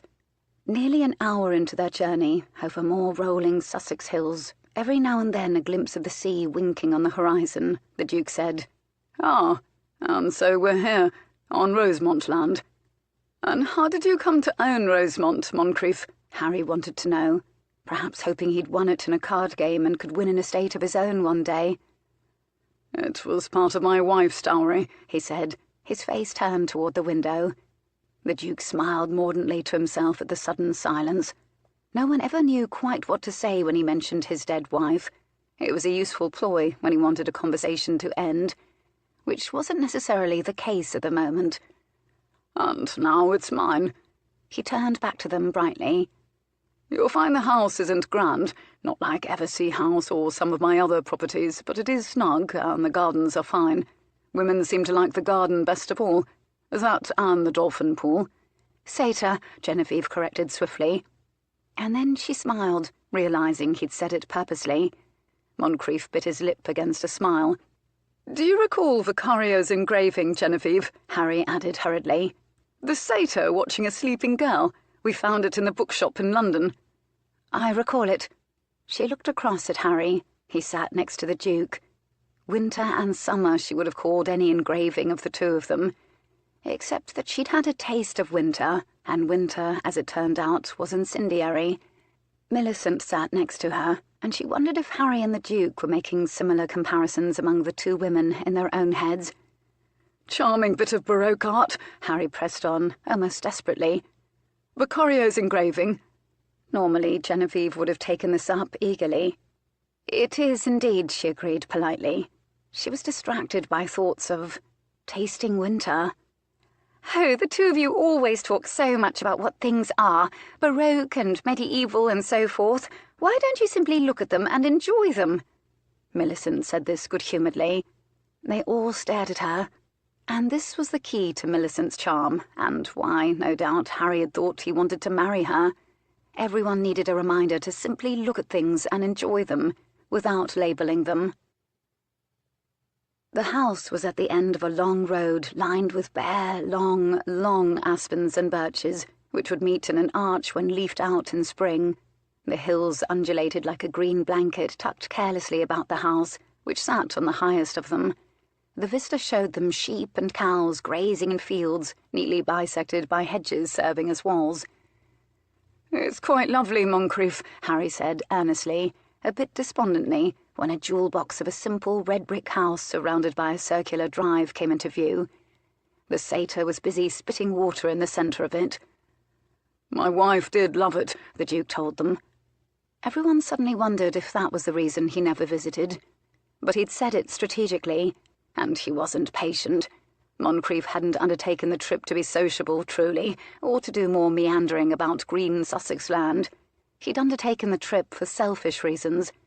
So, though he didn't quite rush them through the house when they entered, he was greeted with genuine delight by the small staff. He did set the pace for the tour, and his pace was generally always a swift one. He pointed out the marble in the foyer was Carrara, that the chairs in the sitting room were Chippendale, that the carpets had been purchased in Turkey by his wife's father. And then he brought them to the gallery. "It's this one." He watched Genevieve breathlessly as her eyes fell on the painting, and then she went still, and as he watched it was as if the sun itself rose inside her. He caught his breath and turned wonderingly, following her eyes.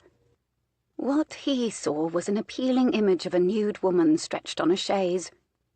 The woman's gaze was very direct, almost as direct as the gazes his friend Wyndham painted on the women sprawled on his canvases destined for bordellos, and her breasts were bare. It was perhaps not the sort of painting mixed company ought to be staring at in a concentrated fashion. Still, the bosom, as bosoms went, was modest, and the woman's hand rested modestly over her mons. His wife had loved this painting. To Moncrief it was decorative and nude. It was an asset on his books. His staff kept it dusted. He knew what it was to Genevieve. "It's Titian," Genevieve breathed. "I'm sure of it." A slow, awestruck, disbelieving smile took over her face. Stunned pleasure shone from her eyes, and he was certain her heart was racing with the sheer delight of being in the presence of the thing, because his heart was racing at simply watching her love it. She turned to look at him as if he himself had painted it. Her radiance rendered him absolutely silent. He could only bask. One was either moved by something or one was not, he knew. Certain tastes for fine wine or teas, for instance, could be acquired. Skill could be acquired, but talent could not. And passion was either innate or it was not. He still, in truth, didn't care to know much about the painting. He only cared about what it did to Genevieve Eversea. And it was this that gave it its value in his eyes, not the name of the artist or the pigments he had used. He felt her joy as his own. "Venus," he finally said.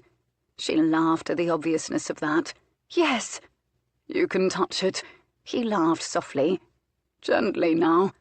She flicked her eyes toward him, and by the slight lowering of her eyelids knew she'd heard the innuendo precisely as he'd meant her to. "Oh, I cannot. It's priceless." "Oh, it has a price. Ask my bailiff what the current valuation is. Everything has a price," the Duke said unsentimentally. She simply quirked the corner of her mouth. "It's Titian, all right." Harry peered at it critically. He said it quickly and almost nervously. He clearly wanted his voice heard, because all at once it was apparent that he and Millicent were somewhat forgotten. "Look at the pearly skin on the girl, Genevieve, and the little dog sleeping next to her. That red of its hair is so singularly Titian.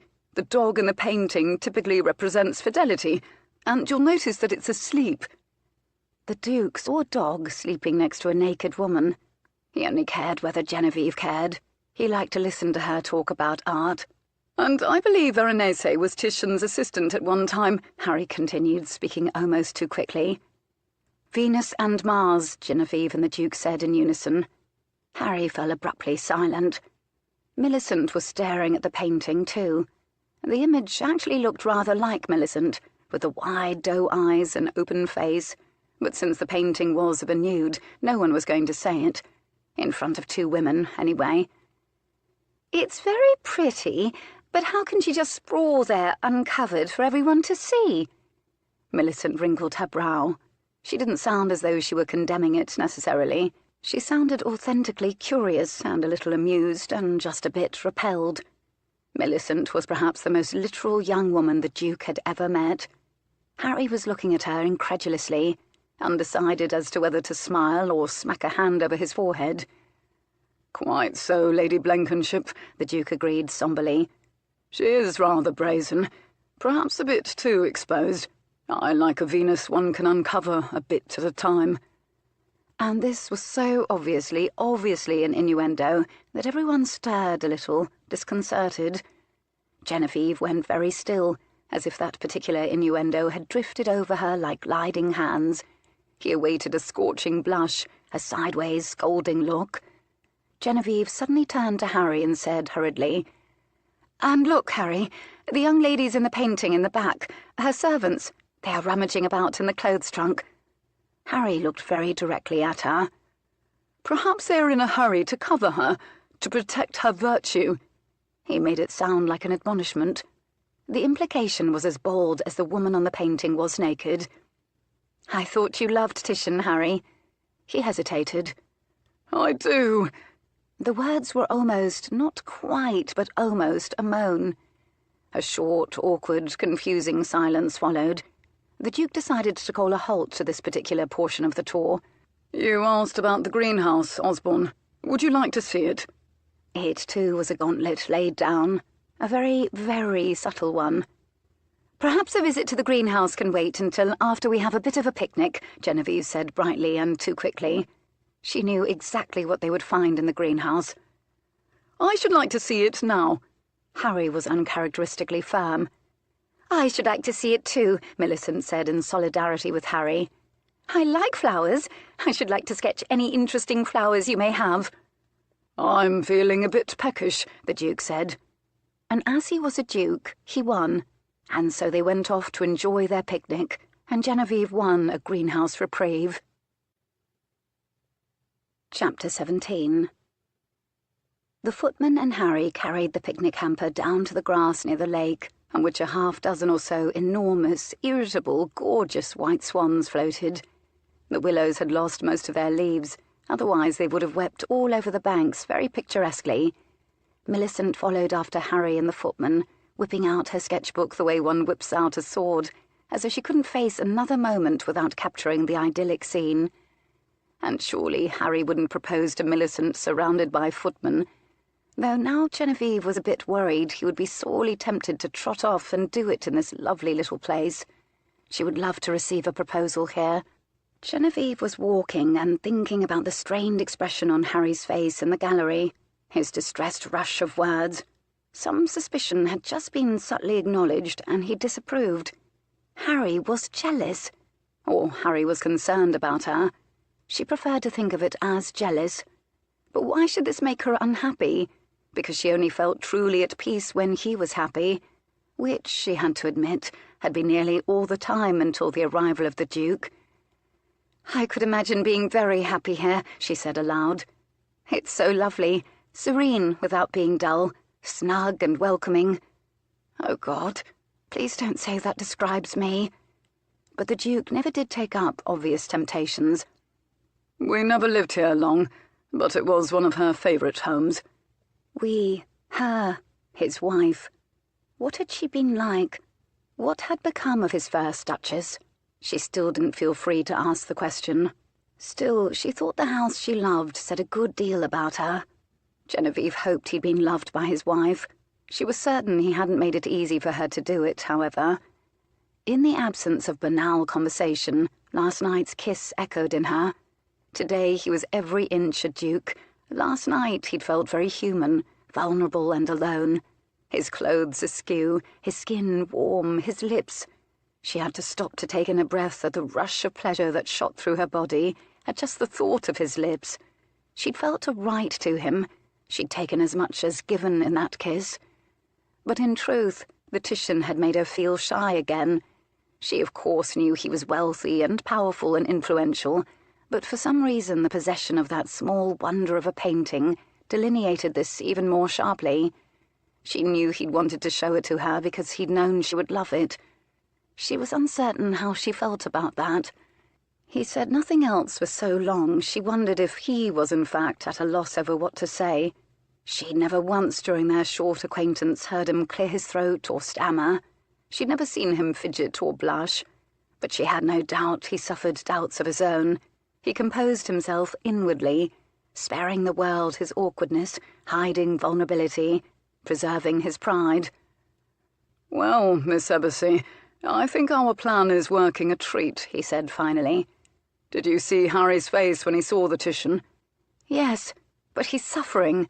"Oh, for heaven's sake, of course he's suffering. It's precisely the point." He was half amused, half irritated. "But he's my friend, and She didn't know how to put into words what it was she felt.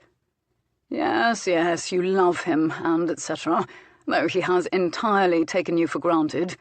She bristled. "He hasn't, you know. He cares for me, I know it. And please don't allow him to gamble any more. He'll lose his inheritance."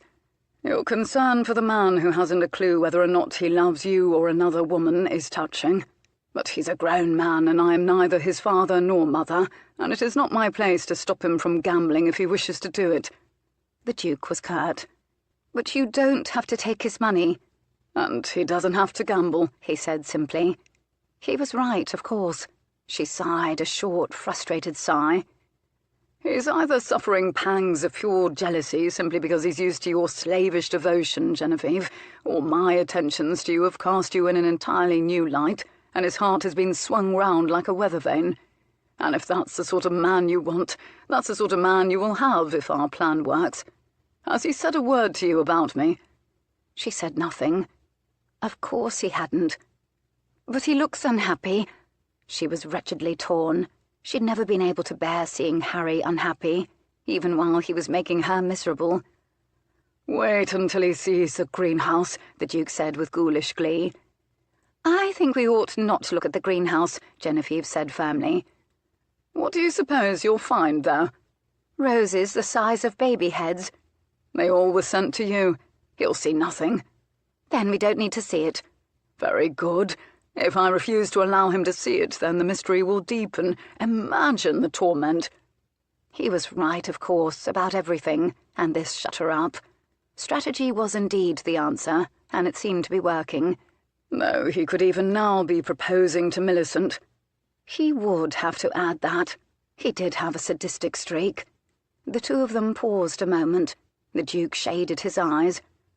"No, she's getting too close to the swans, and they might snap off one of her limbs. I think those swans are carnivorous. That one in particular. Lucifer." Millicent was indeed trying to lure one closer with a crust of bread. Genevieve bit back a smile. Millicent's bonnet was of course already precariously askew. Genevieve looked up at the Duke again to discover him watching her so peculiarly, so intently, her heart leaped. "Genevieve." "Yes?" "I should like to kiss you again soon." "Oh." Her breath left her in a gasp. Not a word mincer, the Duke. He smiled faintly. You thought I would pretend it didn't take place? I knew you would never allow me to forget it took place. The smile became something else, and that's when she saw how and when he deployed that enveloping, wicked smile. Well? She breathed in deeply, nervously, her hands burrowing into the fabric of her skirt. I don't think I should allow it. He actually laughed. Let's stop pretending, shall we, that you're someone who approves or disapproves of things, or allows or doesn't allow them, or what have you. You and I, at least, know that isn't true. Allow me to phrase it differently. I think we ought to kiss again. Soon. She could tell by the way he said soon that he was amusing himself by tormenting her. It's not archery or a picnic or a casual pastime. The calm discussion of something that had turned her inside out was spinning her head. She heard the taut beginning of hysteria in her own voice. You might at least try a different tone. You prefer me to sound ardent? He sounded dubious.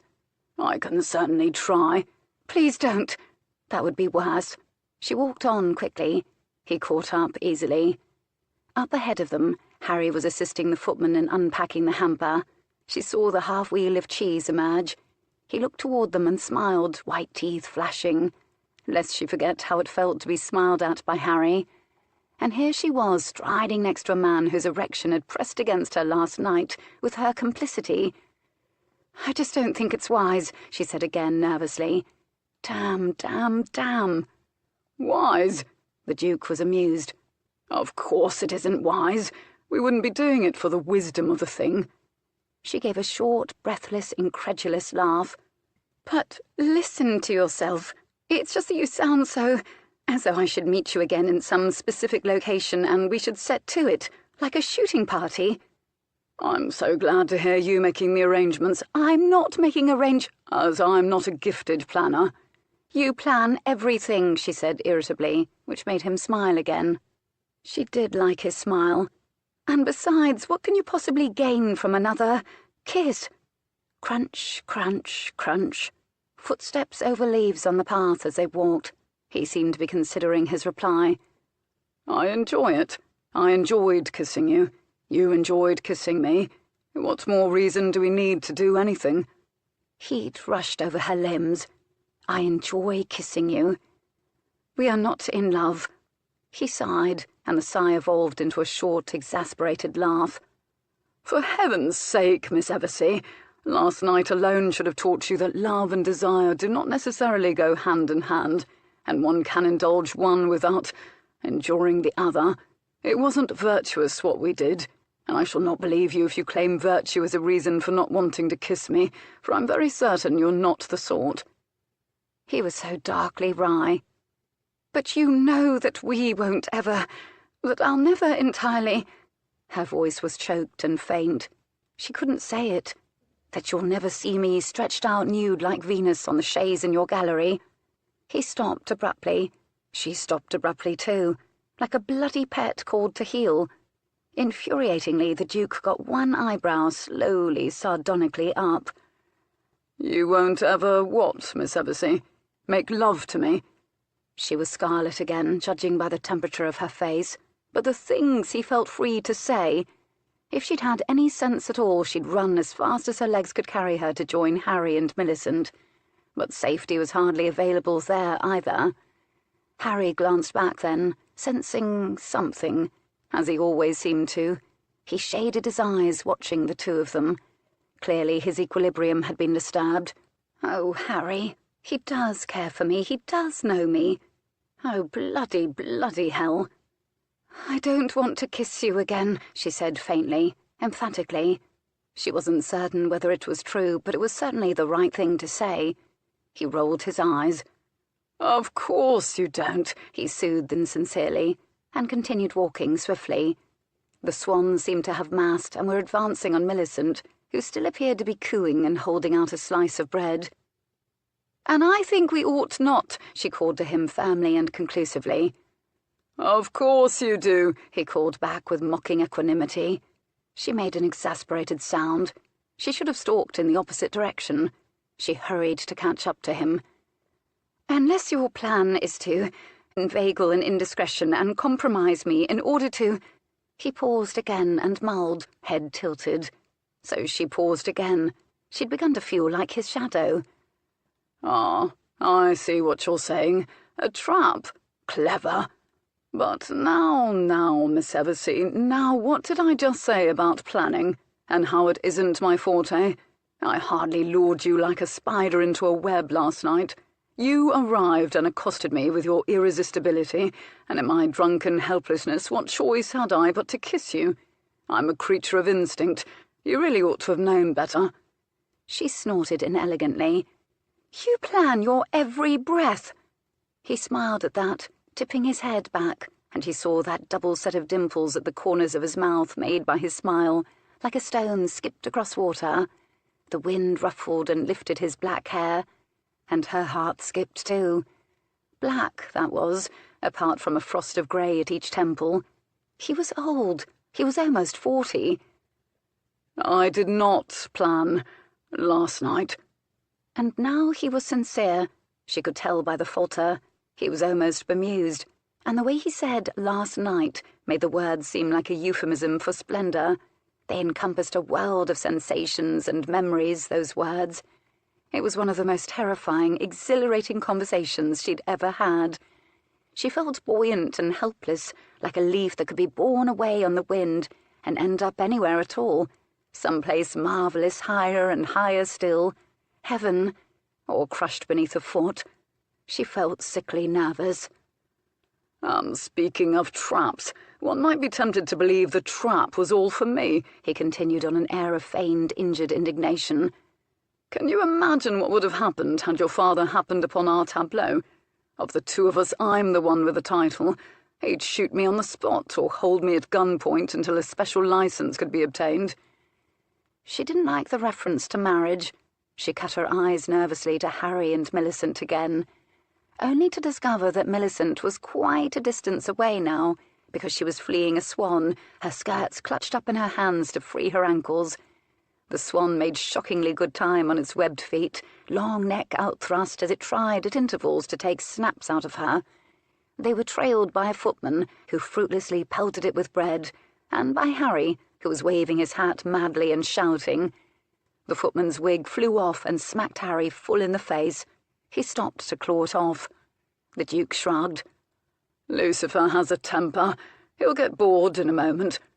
"But I'm the one with the fortune. I needn't trap anyone," Genevieve said, believing him about the swan. "Touché," he said almost happily. "No, you are a prize. You're no Olivia, of course," he reiterated, mocking her again. "But you're hardly a consolation prize." "Is this a trick? Do you plan to seduce and abandon me to punish Ian?" This brought him up short. He was genuinely surprised. "Genevieve, listen to me. We will both be agreed on the beginning and end of it. I will never, ever willingly hurt you. Do you believe me?" She stared at him, biting her lip. "I swear it on all that I hold dear," he added. She looked at him sceptically. "I hold some things dear, believe it or not." "Don't swear it at all. You don't need to. I believe you." He nodded once. "Very good." "But don't you see I can't? It's simply very wrong." He took 3 more long strides away from her, and then stopped. He actually sighed a long, suffering sigh. She was surprised he didn't extract his watch from his pocket, because he had the air of a man who was done negotiating and had tired of the topic. He looked around at the landscape, but apparently his eyes found nothing they wanted to light on. His mouth quirked in resignation, and he turned to her. God, he'd eyes like mirrors, a changeable dark green splashed through with gold shavings. Hazel, she supposed she'd call it. His lashes were so black and thick. She stared at him now. There was a powder mark beneath his skin, a tiny scar beneath his chin. He was almost ugly when viewed as a set of amplified details and features. Taken together, those details were devastating. She could not have designed a more thoroughly desirable man if God had assigned the task strictly to her, though it seemed more the sort of task the devil would delegate. It could also have a little something to do with the fact that she knew what it was like to kiss him. and when he spoke quietly, quite seriously. He didn't look at her. She followed his gaze. Millicent was growing more and more distant. One of her slippers had flown off and arced through the air. It landed, bounced, and began to tumble down the green. Harry and the footman were far behind her, both doubled over, hands on their knees, wheezing. The swan stopped at last, apparently bored. He waddled back to the pond and waded in. He glided majestically, serenely back over the water. "Genevieve, I saw something in you Lord Harry didn't see, can't see, because it isn't in him to see it. Ask yourself why this is so. Ask yourself whether this might be rather an essential oversight on his part. Ask yourself if you've just discovered something about yourself that you may otherwise never have known. Ask yourself why you came looking for me last night, and whether you want to know more." He turned to look at her now. "Because I'm the one who can show you, and you may never have another chance to learn it in just this way, with someone you can trust, and who wants it as badly as you do." She stared at him. She scarcely heard him, because she was panicked and furious with this new realization. She thought his eyes were beautiful. Two members of the same species always recognize each other, no matter how unlikely that might seem, Genevieve. That Redmond fellow, Miles, he would be able to tell you a thing or two about that.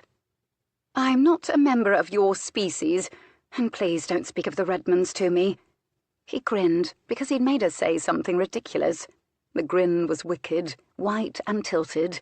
She panicked, because she thought of sun-shot ponds and sunlight coming down through trees when she looked in his eyes now, and judging from the temperature of her cheeks, he was a devil sent up from Hades, not a bloody poem. She might be turning any number of colours, from scarlet to parchment to all those shades of rose in between, but he regarded her evenly. He was older, bolder. He knew of whores and wars, violence and vendettas. He knew precisely what he wanted, always. He wanted her. For a disconcerting few moments he didn't speak, and she had the strangest notion he was studying her, the same way she'd been studying him just moments before, reassessing, entertaining impressions about her and rejecting them. Her eyes are beautiful, only to have them float insistently back before his mind's eye. He didn't seem to care that she wasn't speaking. "You'll kiss me again." His low-voiced, arrogant confidence made her wish she had something clutched in her hand to throw at him. "The advantage of being a member of our species, Miss Eversea." Very deliberate, that, and he waited for her face to go thunderous. "Is one that does whatever one wants because they want to and because they like it. And you both want to and you liked it. Not every woman does. Ponder that." She glared at him. "But liking it has more than a little to do with who you're kissing. And when you kiss me again, it will have naught to do with wisdom. It will be because you will be unable to think of anything else until you do. Find me after midnight." He strolled onward, whistling what sounded like the Ballad of Colin Eversea. Chapter 18. It was, of course, all she thought about the following day. The Duke had sent Genevieve, Harry and Millicent back to Pennyroyal Green in his barouche, and stayed behind at Rosemont to take care of some estate business. During the journey, Millicent shared with Genevieve a new collection of sketches she'd made. "I call it Angry Swans," she announced. One sketch showed a swan rising up out of the water, enormous span of wings upraised menacingly, neck outthrust. "This is what I saw just before it came after me," she explained. Millicent was still a trifle put out that such beautiful animals should have been so unwelcoming, so as proof she'd captured their behaviour in charcoal. "They are wonderful," Genevieve said very sincerely. "Very convincing. It's a new direction for you, though, isn't it? Menacing waterfowl." "I think I prefer the kittens," Harry said. He'd been silent until then. "You dislike moody animals, even if they're beautiful, Harry," Genevieve teased. "I dislike believing things are one way when they are really another way entirely." And if that wasn't an innuendo, Genevieve didn't know what one was. She just didn't know if he was referring to his own heart or to her in general. But that could very well be her conscience interpreting it. She sighed. She felt a certain kinship with that swan. Everyone thought Genevieve Eversea was serenity and purity itself, when she really was capable of alarmingly original behaviour. And something else, something slightly traitorous, crept into her thoughts. What kept Harry from just saying what he thought, when the Duke never seemed afraid to do it?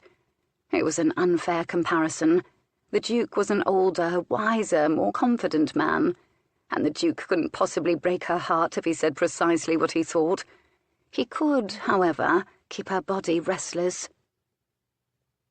The Duke hadn't returned to Pennyroyal Green by dinner. There was a moment of indefinable terror when Genevieve knew he was gone for good, that he'd been toying with her, that he'd remained behind at Rosemont and from there had decided to return to London in pursuit of horses. This was followed by a great swoop of relief she wouldn't have to make a decision about kissing him again, then furious indignation that she wouldn't have to make a decision, all of which was very ironic considering the women had devoted the evening to the quietest of pastimes, reading and embroidery and mercifully benign gossip about the neighbours, not the barbed sort that permeated London ballrooms, the soothing sort about who had a new horse or baby niece. Harry and Ian had taken themselves off to the Pig and Thistle for darts, which meant for the duration no proposals were being issued to anyone. "Is aught amiss, Genevieve?" her mother had asked her once, peering at her as she stabbed with an excess of vigour into her embroidery. The flowers on her sampler were growing ever lusher, crowding the vase as though clamouring for escape. Tonight, with uncharacteristic whimsicality, she impulsively decided to stitch a flower outside the vase, as though, heretically, it had escaped the bouquet altogether. There was a pleasing asymmetry and messiness to it. "Ought, mamma," Genevieve lied a little too easily. She looked up with innocently widened eyes when her mother said nothing for a long time, merely fixed her with an unreadable look. But she went motionless with an unseemly relief and an uncertainty that made her nearly nauseous when carriages began rolling up to the drive. Neighbour gentlemen spilled out. Much laughter echoed in the foyer. The footmen took coat after coat, and then the men disappeared into the room behind the ballroom. The game of five-card loo would get under way, which obviously meant the Duke had returned. Long, long after the ladies had abandoned their embroidery and repaired to their bedchambers, Genevieve remained awake. She didn't undress for her bed. She kicked off her slippers and curled up in a chair and attempted to give her attention to the orphan in the horrid novel, but when the orphan met a mysterious, handsome stranger, she stared at the book incredulously, then frowned at it punitively and laid it down with a sigh. She listened instead to carriages departing now, carrying away men whose pockets were doubtless lighter now than when they'd arrived this evening. The roses in the corner looked as fresh as the day they'd arrived. They seemed everywhere in her peripheral vision, and they drove her to the curtain. She parted the curtains of her bedroom window and looked out onto the back garden. The sky was blue-black and glass-smooth. Stars had been flung in reckless handfuls over it. Between two trees was the dull grey outline of a stone bench, and moonlight glanced from the polished toes of a pair of Hessians. The Duke was lounging upon the bench, looking as much a part of it as any gargoyle carved into a medieval edifice. He casually stretched. He looked up to the window and raised one hand. She thought she saw a flash of teeth, a grin. Bloody man! She dropped the curtain but stood staring at it as if she could stare right through it. Her heart had started up a thudding that sent blood ringing through her ears, but she moved as quickly as if she were fleeing war drums. She slid her arms through the deep brown fur-lined pelisse and turned to stare. This time her eyes were on the clock, and it was after midnight. She flew down the back stairs, slippers in her hands, until she reached the back door. Her breath announced her approach with little white puffs, but the cold was certainly bearable. She stopped right before him, suddenly at a loss as to what to do next. "Good evening, Miss Eversea. Why don't you sit beside me? The stars are particularly spectacular tonight, don't you think? Dazzling, as if they've all had a good rinsing from the storm." His voice was appropriately low for someone lurking in a garden at midnight, but there wasn't a shred of triumph in it. She hesitated. He gave the bench an encouraging pat. She settled down next to him. The cement chilled right through to her bum, even through her pelisse. She pulled her fists into the belled sleeves of her pelisse to warm her hands. She ducked her chin and looked down at their feet in disobedience of when the invitation had been to look at the stars. She looked up suddenly, as if she'd heard a sharp sound. As it turned out, it was the force of his gaze that had brought her head up. He was staring at her fixedly. He didn't flinch or pretend he was doing anything than boldly admiring her. One might even say devouring her, imagining what he would like to do to her. Finally, one corner of his mouth tilted with a sort of lazy satisfaction. Devil. She thought she could see the constellations reflected in his eyes. A girl could forget her precise location in the universe when a man looked at her with eyes like those. She could forget where he began and she ended. "Aren't you going to gloat?" she whispered peevishly. He blinked. "Gloat? About what? I thought you came out to admire the stars," he reproved gravely. "I welcomed the company, for we're here in your garden in your father's house, beneath a window where anyone craning their head properly could see." Was he really toying with her? She was speechless with disappointment and embarrassment. He laughed softly, ruefully shaking his head. "You should see how disappointed you look. Honestly, Miss Eversea." Bastard.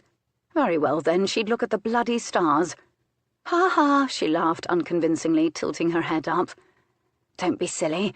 You're quite right, of course. I thought it a beautiful night. Who could be disappointed in these stars?" At some point as she spoke, in a motion as natural as an exhale or a stretch, he'd begun sliding his hands up her thighs. She stopped talking, and thinking, and breathing. She resumed breathing on a shuddery exhale. And as her thighs were bare, apart from the garters holding up her stockings, his hands heated all the way through the fine silk of her dress to her skin. Every tiny hair on her body stood erect, as if craving his attention. She felt spangled with heat, cinders everywhere on her body. Molten rather described how she felt between her legs. He strummed his thumbs softly, softly back and forth against her thighs. Oh, God! She opened her mouth to reiterate, "Only kissing." "Gah!" surprisingly, was what emerged instead. A sort of hybrid gasp sigh. "Gah, indeed," he agreed softly. She would have laughed, but the sensation was too new and too total, and desire gathered with a distracting, heavy intensity beneath the weight of his hands, coaxed by those feathery, stroking thumbs, and her entire body, brain included, was invested in enjoying that, not in making coherent sounds. She fought to keep her thighs from falling open like a trapdoor, inviting him deeper in. Was it cold? Were they outdoors? She knew only his touch. "I would never dream of disappointing you, Genevieve," he reassured her on a rough silk whisper that dragged against her imagination the way his fingers dragged along her thighs, stirring possibilities into life. But he proceeded to do exactly that when his hands arrived at the top of her thighs and stopped. The sweet spot at the juncture of her legs gave a great breath-stealing throb of protest. He was closer now, so close she could feel the heat of his body, wear it like a second police. And now that her very bones were molten, she had the presence of mind to consider that this had certainly been almost too easily accomplished. She had no choice but to flow right toward him. She tipped up her head as his mouth was coming down. You would have thought they'd done this dozens of times, rather than just once before, that it was more natural to her than breathing, judging from her sigh of relief. But he, of course, dictated how she would be kissed. And the kiss, too, was devastating, his mouth landing soft as moth wings and sliding gently enough to show her how a universe of sensation and want could be coaxed from her lips, how the slide of his lips over hers could create craving everywhere in her body. "Fur," he approved on a murmur against her mouth, because the backs of his hands encountered the lining of the pelisse, as his hands journeyed up her thighs, along her hips, her waist, taking such savouring pleasure in her womanly curves. It was like he was pointing them out to her deliberately, persuasively. "You're a woman, don't you see? You're made for this." It was a decidedly dangerous way to think. She knew what to do, or rather her body did. She wrapped her hands around his head, threaded her fingers into his hair, which was soft and cold, and slid down around his ears, which were chilled, and which she strangely wanted to warm for him. He sighed as her fingers dragged along his throat. She loved the sound savagely. His body was so hard, and so large. He was clearly so much stronger than she was, and she liked the fear of him and the sense of being enclosed and protected. It should have been awkward, the two of them twisting toward each other on the bench, but it felt effortless. She'd gone pliant with desire and heat.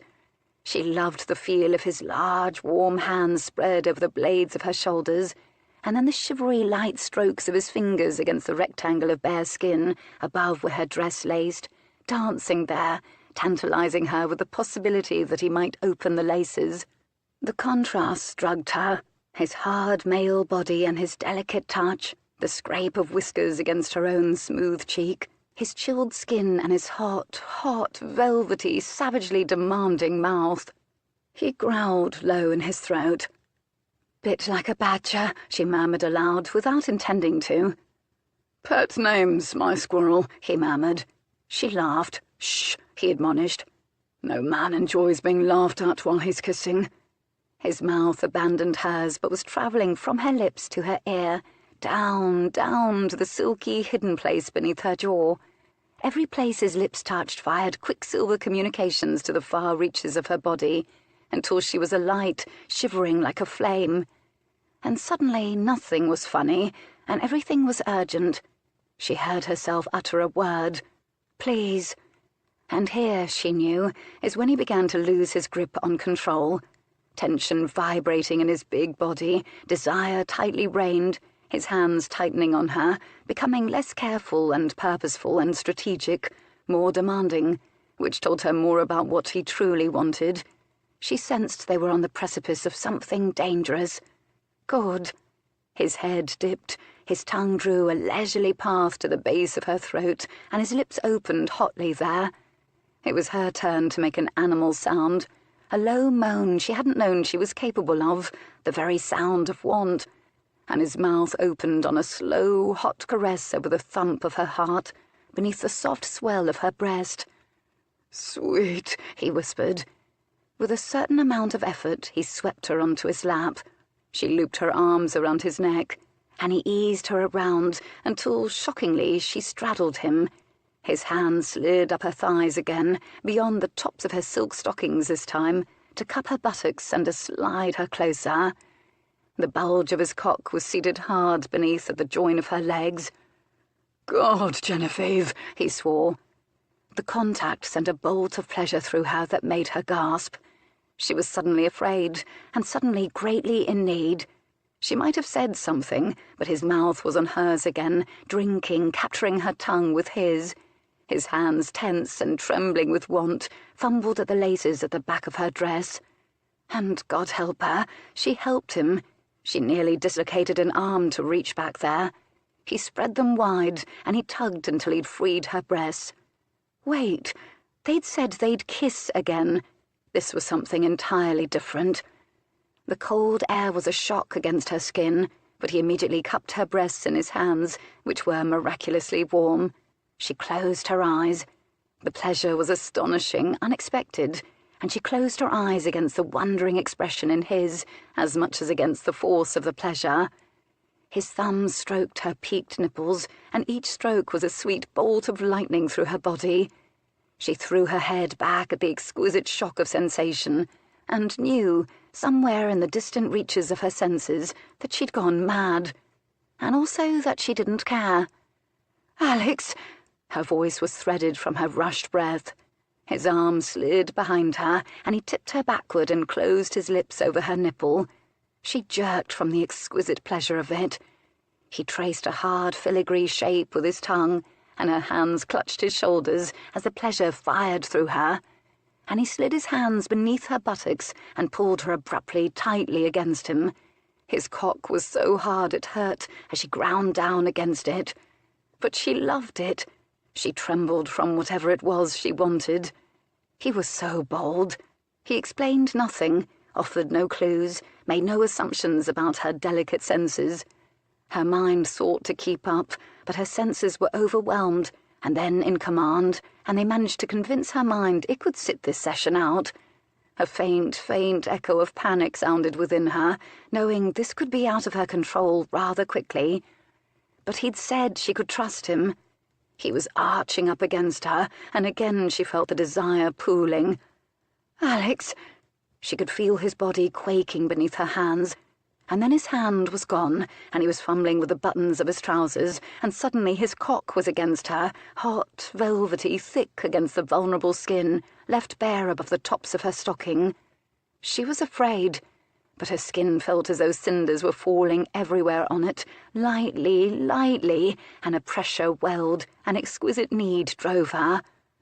"I can't! Christ, Genevieve!" He gasped it. He sounded astonished. "I need—" But she couldn't speak any more in complete sentences. Her breath was hot against his throat, and she could taste the salt and musk of him when she licked the cord of his neck.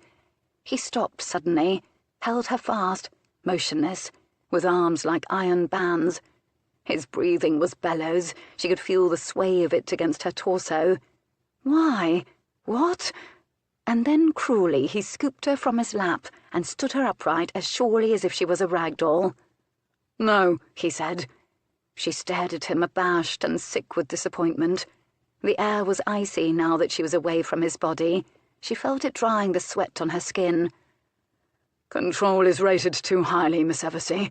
I will not grind against you like a boy grinding a parlour-maid. I will not spill in my trousers, and I was very close to doing exactly that." Oh, dear God. She was scarlet with embarrassment. "But we can't. I won't. I'm sorry." He held up a hand. "I said that we ought to kiss again, and we have. Do not be sorry, because I am not." The words were rushed. Surely he hadn't had a fit of conscience. And why should she feel affronted or abandoned if he wanted to preserve her virtue? She brought her hands up to her face, about to cover them with shame, and impatiently he swept them down again. He held them fast in his own for a moment. As it turned out, he hadn't had a fit of conscience, quite the opposite. His voice was still low, his breathing still ragged and short. He sounded peculiarly angry as he held her hands in his. "I want you badly. You want me badly. I want to make love to you. No more juvenile fumblings. I want you naked beneath me. The decision is entirely in your hands." And, almost symbolically, he released her hands then, gave them back to her. And to think she'd once enjoyed his honesty. As her body adjusted to its usual temperature, she pulled her pelisse more tightly around her, shivering now from thwarted arousal and the loss of his heat. Shivering, in fact, a little from fear. She'd been on the verge of something remarkable, of something irrevocable. Her ability to think was returning to her only in fragments. "And, Genevieve, if you think this was good, if you sensed it could be incredible, you know only a fraction of what I can give to you. Think Botticelli, think Veronese, allow your imagination to run free, and you still won't come close to the pleasure available to your body. It's yours to take." Bastard to leave her with kindling for her imagination. "Find me at midnight again if you want to know more, Genevieve. But those are the rules."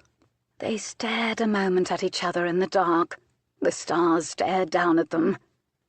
"Why are you allowed to make the rules?" she whispered crossly after a moment, when really she ought to have been scandalized by the naked and underneath me portion of the conversation.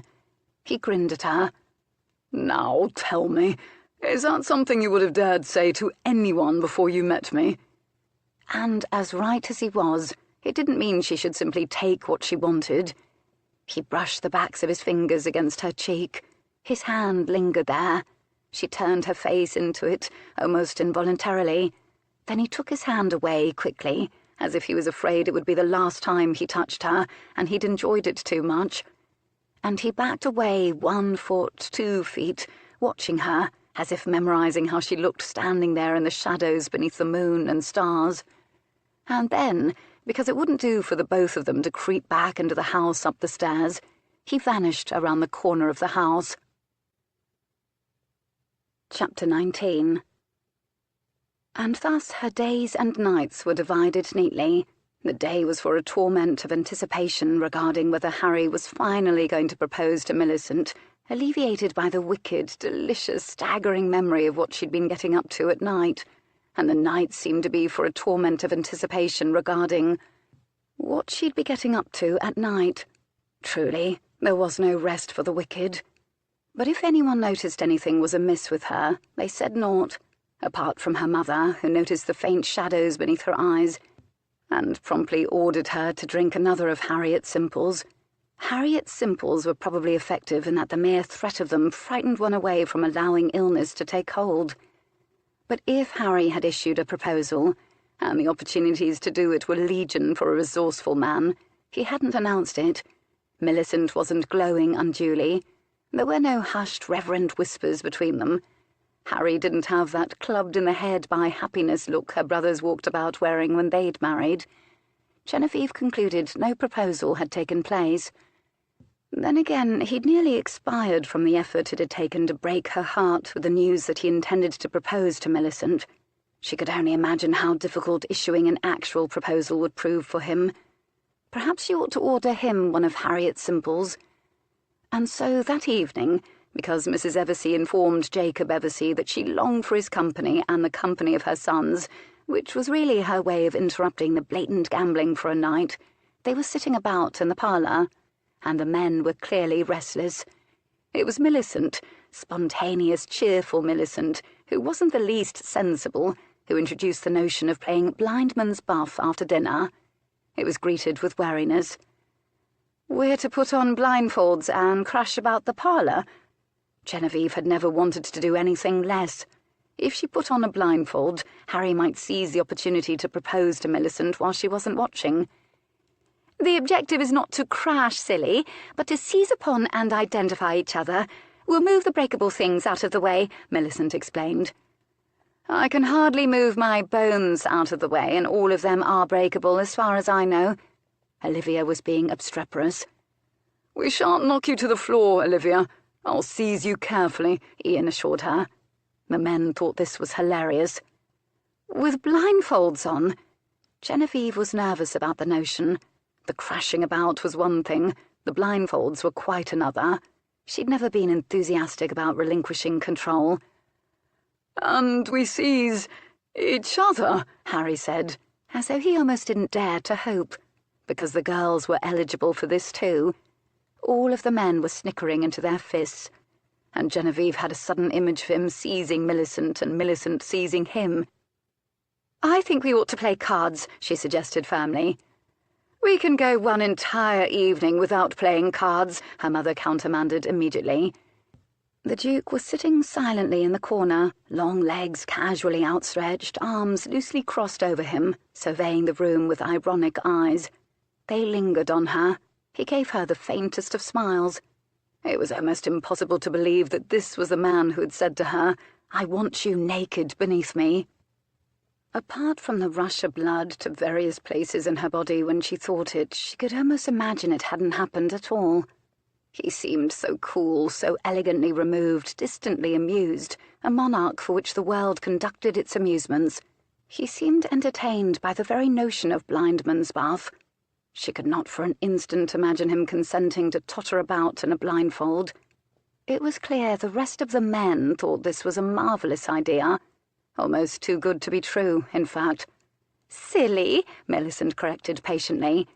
"One person at a time wears the blindfold, and then he or she tries to tag the rest of us, whilst we scatter out of the way and even tease and taunt the blindfolded person. And if we happen to be seized upon, the blindfolded person has to identify us." "I think you can pay for something like this at the Velvet Glove," Colin volunteered. "You wear a blindfold while one of the girls there seizes your oof." His wife, Madeline, also present, had reached over to pinch him hard.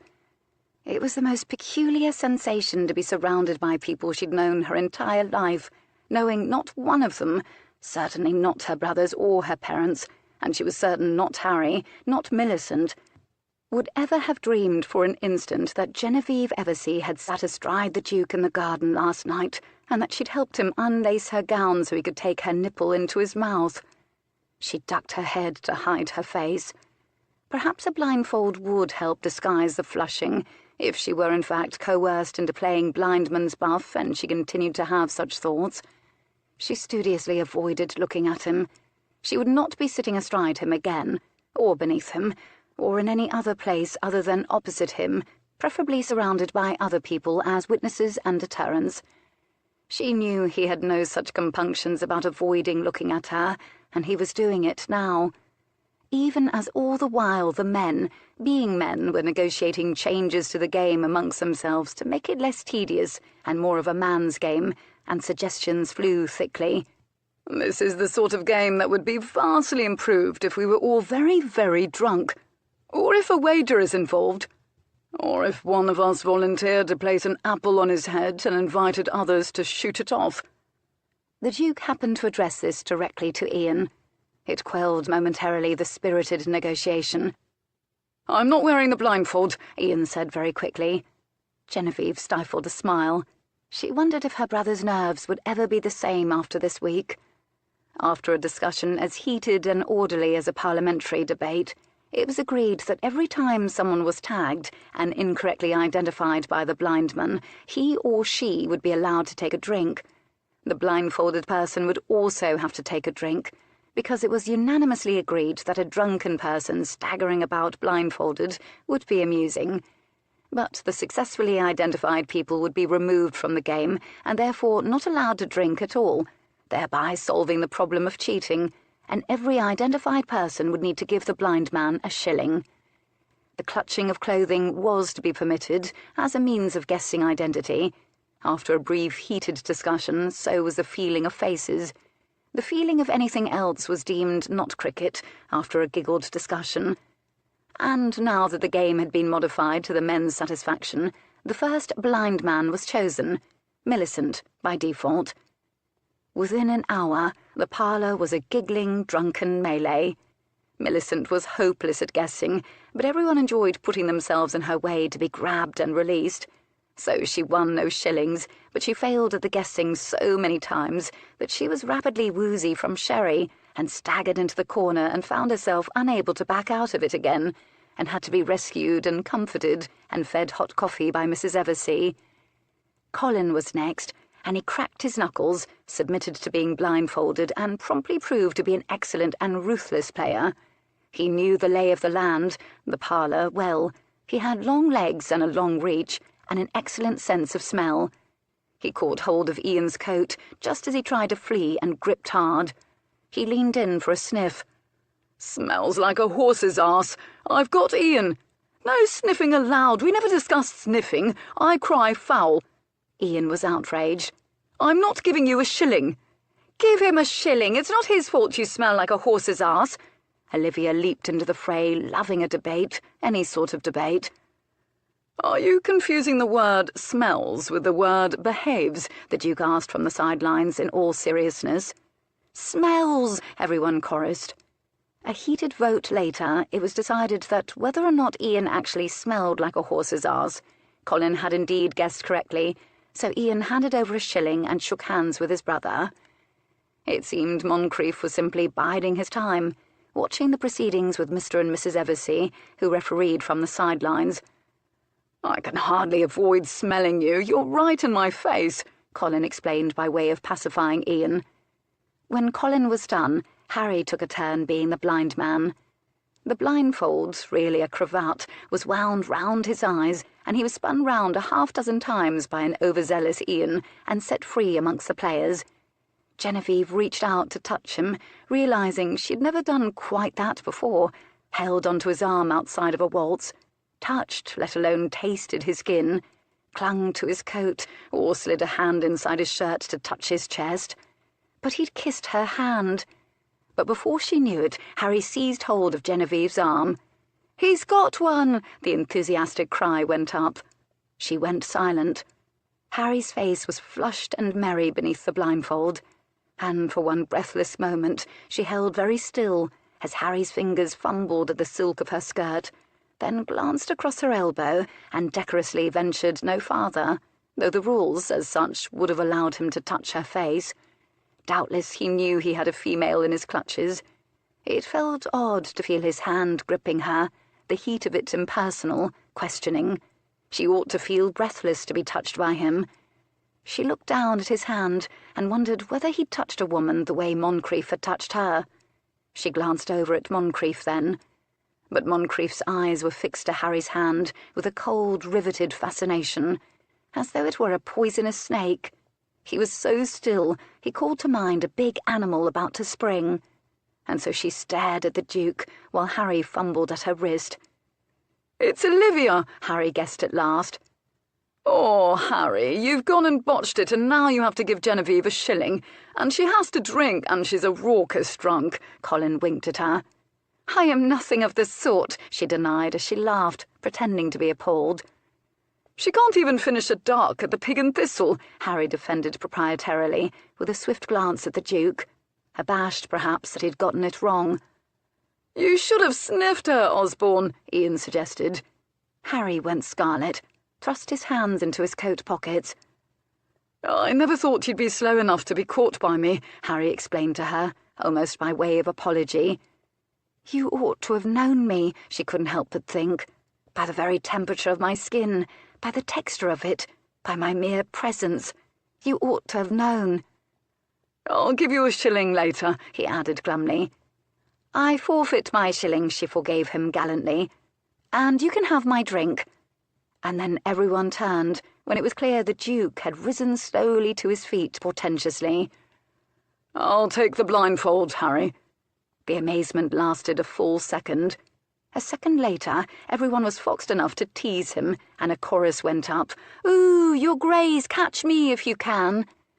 Genevieve watched in fascination as they bound his eyes, which remained fixed on her until they disappeared from view behind the cravat blindfold. To his credit, he was surprisingly game. He taunted the others back when they taunted him. He made sweeping snatches and missed as the others dodged his grasp. She, like the others, circled and wove about him, and with an unerring instinct that surprised her not in the least, his hand whipped out and deftly closed over her arm. "He's got one of us!" Colin bellowed in mock alarm. She froze the moment his fingers landed on her. His fingers traced the sleeve of her gown to and fro, and he frowned as though genuinely puzzling out who might be wearing lutestring silk this evening. And from the silk of her sleeves they skimmed the silk of her warm, bare arm. It was scarcely a touch, but it was as though he'd stroked her entire being awake. As though it were spring, for God's sake. Gooseflesh bloomed everywhere on her skin. She wondered that the whole room couldn't see her nipples rise beneath the silk of her gown. She was certain he already knew who it was, and was merely prolonging it for the sheer devilish pleasure of it. She was half amused, half scandalized, and wholly aroused. And casually, with every appearance of fumbling, he had the sleeve between his fingers, then let his hand wander.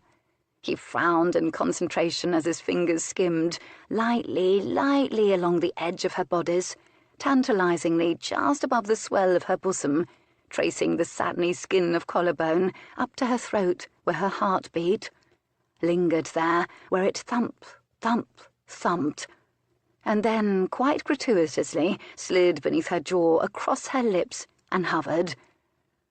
"I want you naked beneath me."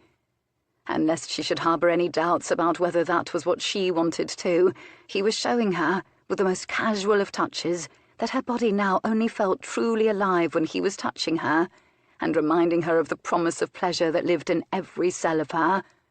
Dear God!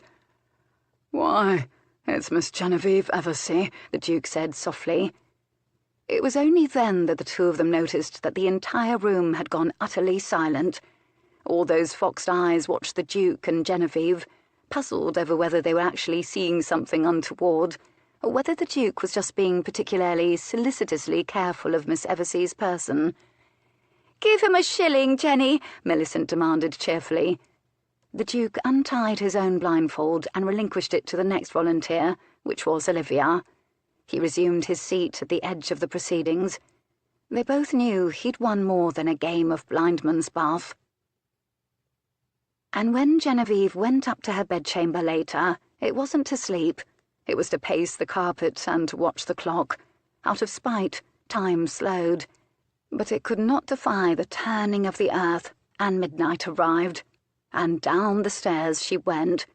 She found him in the library this time, but he wasn't standing at the window gazing out into the darkness. He was standing near the doorway, watching the foyer for her, which made him almost too easy to see. "Were you looking for me, Miss Eversea?" he asked softly. She found she was so nervous she couldn't reply. She simply bit her lip.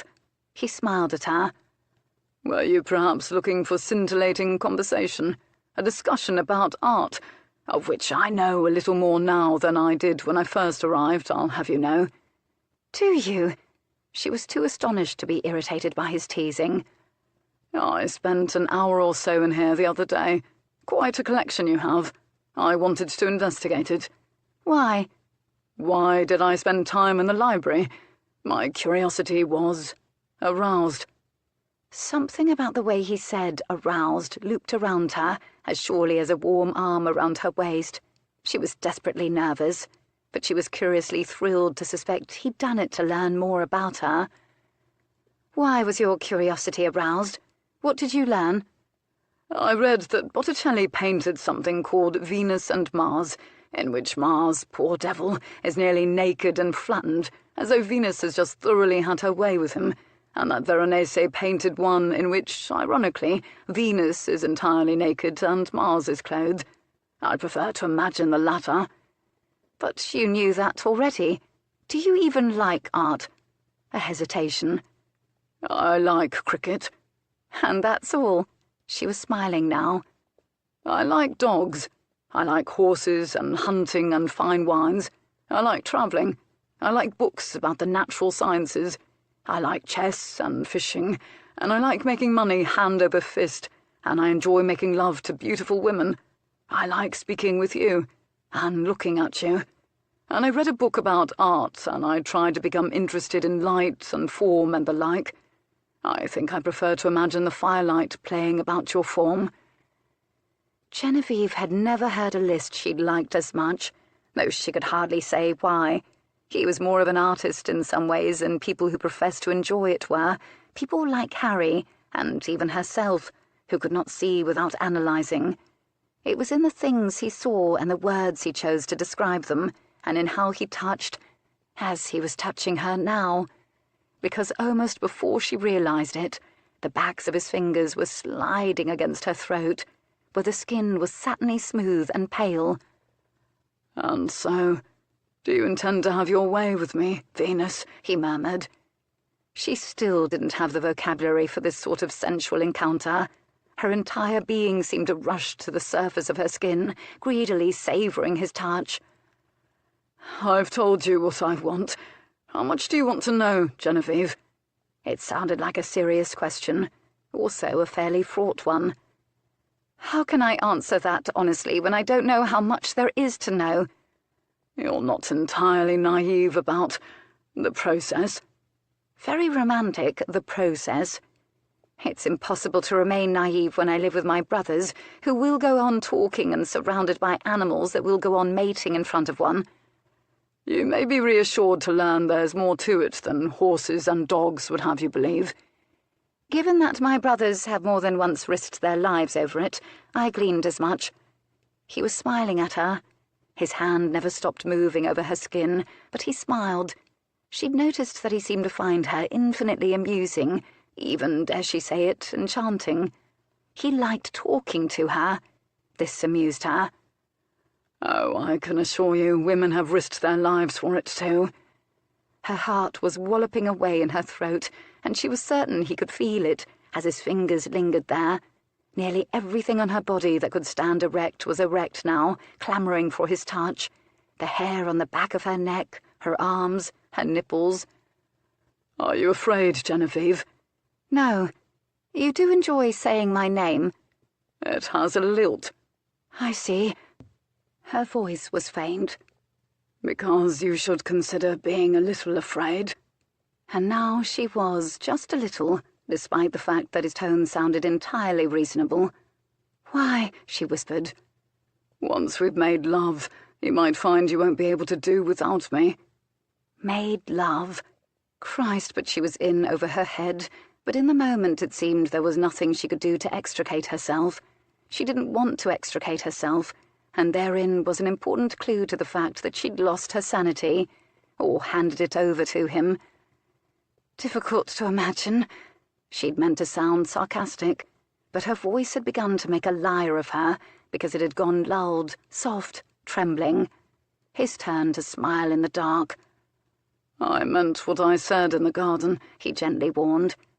"Have I been coy so far?" "No," he said shortly. Well, then, what next? And there was a moment where she thought he might be at a loss. His hand paused against her throat. A moment passed where she was tempted to suggest, "Perhaps you're the one who's afraid." But it wasn't the sort of thing one said to him, even in jest. But she was wrong. He did know where to begin, and as usual it seemed as natural as breathing, as an exhale. He'd already begun. As they'd spoken, he drifted nearer and nearer, and now he brushed his lips between her eyes. Surprisingly tender, devastatingly sensual, light as a breath. And just like that, she turned into smoke. She was indistinguishable from the night. She was only sensation. She knew only relief that he was kissing her. She closed her eyes, the better to savor the filaments of pleasure that shivered through her when his lips dragged to her temple, when his tongue delicately traced her ear, when his breath blew softly there, lips and tongue landed velvety hot on that vulnerable place hidden beneath her jaw, that place where her heart thumped madly, betraying everything she felt. She turned her face into his kisses, asking for and seeking pleasure, as though it was her due, as though it was her natural place in the universe to accept it from him, as though she was made for only this. And his hands slid down, down, down, possessively over her breasts, over the curve of her waist, tracing lightly, lightly the seam of her buttocks. And when she was thoroughly, sensually drugged, at last his mouth reached hers. The kiss was rough. His lips crushed hers. He took it deep instantly, his tongue sinewy and searching. Her tongue duelled with his as his arms wrapped round her back, one beneath her arse, and held her hard against him as her head bent from the force of it. As if he'd transferred the force of his passion to her, she was now feverish, shaking. His body hummed with tension. She felt it in him, in how his ragged breath shook his body when her hands landed on shirt, then slid down his hard body to claim the power over him she knew she possessed. She dragged her hands hard over his hard cock. He hissed in a breath and ducked his head. He pressed his hips into her hands, grinding against her. She stroked him hard, feeling the enormous contours of him, growing harder, swelling beneath her touch. He took her face in his fingers, and the words were gasps in her ear. "Not here. Your bedchamber." Chapter 20. A silent journey, almost a dash. Short in duration, but long enough to allow her to change her mind and call a halt to all of it. But she fumbled at the doorknob with clumsy fingers, opened it, and led him inside. And even as she turned to lock it, he stood behind her, his fingers deftly unlaced her, demonstrating an unnerving facility with undressing women. He spread the laces wide and pushed her hair aside to place a soft kiss at the nape of her neck, before he urged the dress from her shoulders and gave it a helpful downward tug to ensure it was soon a rustling wad at her feet. She inhaled a shuddering breath as the air of the room struck her bare skin and gooseflesh rose over her. With trembling fingers, before she could think otherwise, she unfastened her stays and dropped them to the floor. She'd, in a fit of practicality, removed her stockings earlier. They were silk and easily shredded. "Turn. I want to look at you," he ordered. "Why?" "Because you are beautiful, and I want you." Dear God. He spoke like he moved, quick, purposeful. His delivery made everything sound true and right and sensible, which was dangerous indeed, as the last thing this was meant to be was sensible. He'd undressed with startling alacrity while she was facing her door, and she hardly knew where to look first. She knew he meant it, because she could see in his fierce eyes and the swift rise and fall of his shoulders and his hard cock, thick and large and curving up toward his belly, how much he did want her.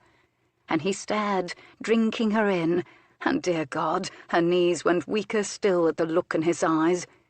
She wanted to tell him, too, that he was beautiful, but it wasn't quite the right word. It seemed inadequate and perhaps not exactly true. He was overwhelmingly new to her, alien and astoundingly male, his skin very fair, his body spare, all hard, lean muscle, his chest furred with dark hair, a trail of it following the seam of his ribs to where his cock curved upward against his belly, up from its nest of curling hair.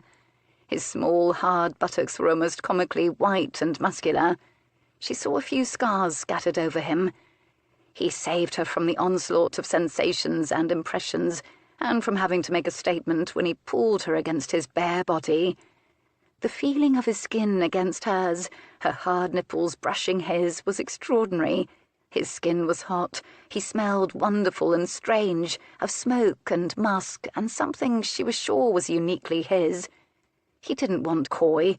She'd claimed she wasn't.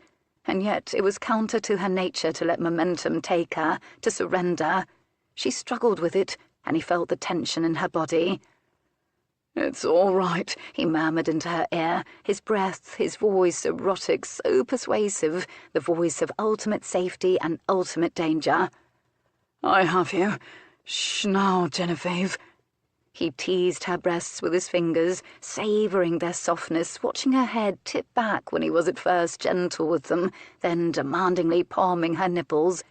He placed a kiss at the base of her throat and began to slide down the length of her body, stopping to nip, then suck at each nipple, and she twined her fingers in his hair. But he had a destination. He was dragging kisses down the length of her body, down the seam between her ribs, his hot hands fanning over her back, to cup her buttocks, to drag up the downy fine hairs along her thighs, gently stroking the tender skin between them, urging them, she realized, apart, apart, apart. And she had no time for shock or shame before his tongue delved between her legs, where she was hot and slick and aching. She jerked. It was a lightning strike of unadulterated bliss through her body. "Oh, God, it's Veronese." She gave a choked laugh. He would be witty now. "Never say I'm not a lover of art." He blew softly, and then his tongue stroked again. She swore a word she wasn't even certain she'd known. "Tell me, is it good?" he murmured. Was it good? She'd no words for what it was, and she didn't want to narrate. "Tell me." He sucked gently, his hands stroking her thighs. "Oh, God, too good. Harder." How did she know she wanted harder? But she knew. She gripped his shoulders, hard, strong, solid, necessary when the world around her was dissolving into spangled heat. She found herself arching against him as his tongue, like hot, muscular satin, stroked hard where she was slick and aching, and his fingers followed with deft and skillful strokes. "Oh, God, help me." Help me? That seemed absurd. But she was afraid. She was hurtling toward a precipice over which lurked something extraordinary. She was comprised only of need. He knew. "Soon," he reassured her. But what did that mean? Salvation was not too strong a word for what she needed. It built in urgency until she was shamelessly rippling into his caress, her body abetting him. The universe narrowed to a single point of pleasure. Suddenly she felt the edge of the bed against the back of her knees. His hands eased her backward in his arms. She tipped. Her eyes were closed. The counterpane scratched against her bare back. He pressed her thighs far, far apart. She was wide open to him now, and his muscular, brilliant tongue delved deeper, found an indescribable rhythm and stroked her, and her body colluded until they found precisely the rhythm she needed. Her fists knotted the counterpane, and she arched into him, rippling with the untenable pleasure. She hissed her breath through her teeth. She was hot, or she was cold, or there was some other word that meant both. All she knew was that her skin stung, as if every cell of it was alive and singing hallelujah, and that pleasure was a river roaring through her, threatening the very seams of her being, building, building, and bliss crashed over with a white burst behind her eyes. It whipped her body upward and tore a silent scream from her, and her skin was all over stars. She shook and shook beneath him. "Alex!" "Hold on to me, love." Love? Her body was limp and heaving from the extraordinary release, but he was brisk. She opened her eyes to find his hands propping him up on either side of her. He raised his long body up, and with one hand he positioned his cock and guided himself in. No preamble. She gasped. There was a bite of quick pain, and he thrust past her resistance, into her snug heat, deeply, inexorably joining himself to her. "Genevieve." His voice was a ragged prayer. His chest swayed shallowly. He'd lost his words. She understood. He hovered on strong arms over her, his eyes burning into hers, allowing her to adjust to the feel of him inside her. Extraordinary to be joined like this with him, to be so dominated and yet to possess the power. She slid her hands wonderingly over his hard chest, and he closed his eyes to her touch. He was slick with perspiration, and she touched her tongue to his nipple. His lungs bellowed in and out. She watched his lashes shiver on his cheeks. He opened his eyes again. The muscles of his back, his arms quivered. His breath shuddered hotly over her. "I want to go slow for you. I don't think I can." She dragged a hand over his cheek and said all she knew. "I want you." And it was these words that loosed the tether on his control. This is what my body is made for." It was languid at first. He'd tried, at least, for a measure of finesse. He sank into her and pulled slowly back, allowing her to feel every inch of him again, and then again. She grew accustomed to the remarkable feel of him, and she felt, extraordinarily, an echo of the need he'd banked earlier rising in her. "Alex," she whispered, a question, a plea. He groaned softly and swore. "The way you feel, Genevieve, Mother of God." His pleasure was hers. The power she had to give him pleasure excited her unbearably. Instinctively she enfolded him, locked her legs around his back, inviting him deeper still, arching up to meet him as he sank into her again. The chords of his neck were taut. He dipped to kiss her. She parted her lips and took his tongue to twine it with hers. Their mouths melded, carnal and savage and sweet. Their teeth clashed, and as he thrust, she found her head thrashing from him because she knew she would come again, and this made him wild. And then she felt it when it was no longer within his control. His white hips drummed, the tempo grew ever swifter. She arched to meet him, drawing hot breaths in. She clutched his shoulders, her nails dragging over his biceps, and whimpered his name, for as their bodies clashed hard, another release came from nowhere, and she growled like a feral thing, thumping his back with her fists as the rush of pleasure crashed through her, bucking from it, and he pounded into her until he swore hoarsely and pulled from her body with a ragged groan. His release racked him, shook his big body like a rag hard as he spilled over her belly. He lowered himself over her gently like one killed.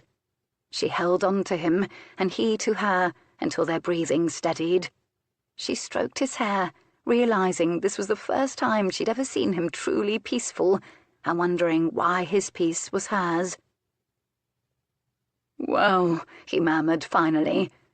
"Well, well, well." That's exactly how she felt. Very, very well. She was still on a cloud somewhere, except that the cloud was her bed, and the only thing anchoring her to earth was the body of the warm, sweaty man next to her, upon whose muscular arm her head now rested, and whose heavy thigh was now covering hers. He was so fair. His calves were slim and hard and elegantly muscled, and she knew an impulse to nibble on one. She traced a finger around his nipple, just because it was a small, round thing, a leathery little coin. It rushed like her own did. "That's excellent," he murmured huskily. "What you're doing. but I can't possibly accommodate you again yet. Give me at least a minute or two. I'm not a man of 20 years. Does it matter, your age? It does indeed, a bit. He didn't sound at all rueful about it, which meant Harry would be hard within minutes of such a romp, apparently. The things she was learning. I'll wait, she allowed magnanimously. He laughed softly, and his chest jumped beneath her cheek. Genevieve, he drawled after a moment, and said nothing else. She turned to him quizzically. He lifted his head up a bit to look at her. Oh, that's all. Just Genevieve. I just think from now on I'll use your name as an exclamation of extreme satisfaction. When things are going very well, I'll shout Genevieve in lieu of hallelujah. Or if someone says, finally, we should have fine weather after days of rain, I'll say, well, Genevieve. He laughed, and she was blushing. For heaven's sake, now she was blushing. She'd been divested of her virginity officially, though she knew vigorous horseback riding and the like could occasionally do that rather unofficially to a woman. She'd thought it would be profound. She hadn't considered how natural it might feel. She'd never suspected what splendid humour a bout of love-making would leave her in, or that lying with a naked man in its wake would seem entirely reasonable. She'd heard other women complain euphemistically about it. She had no complaints.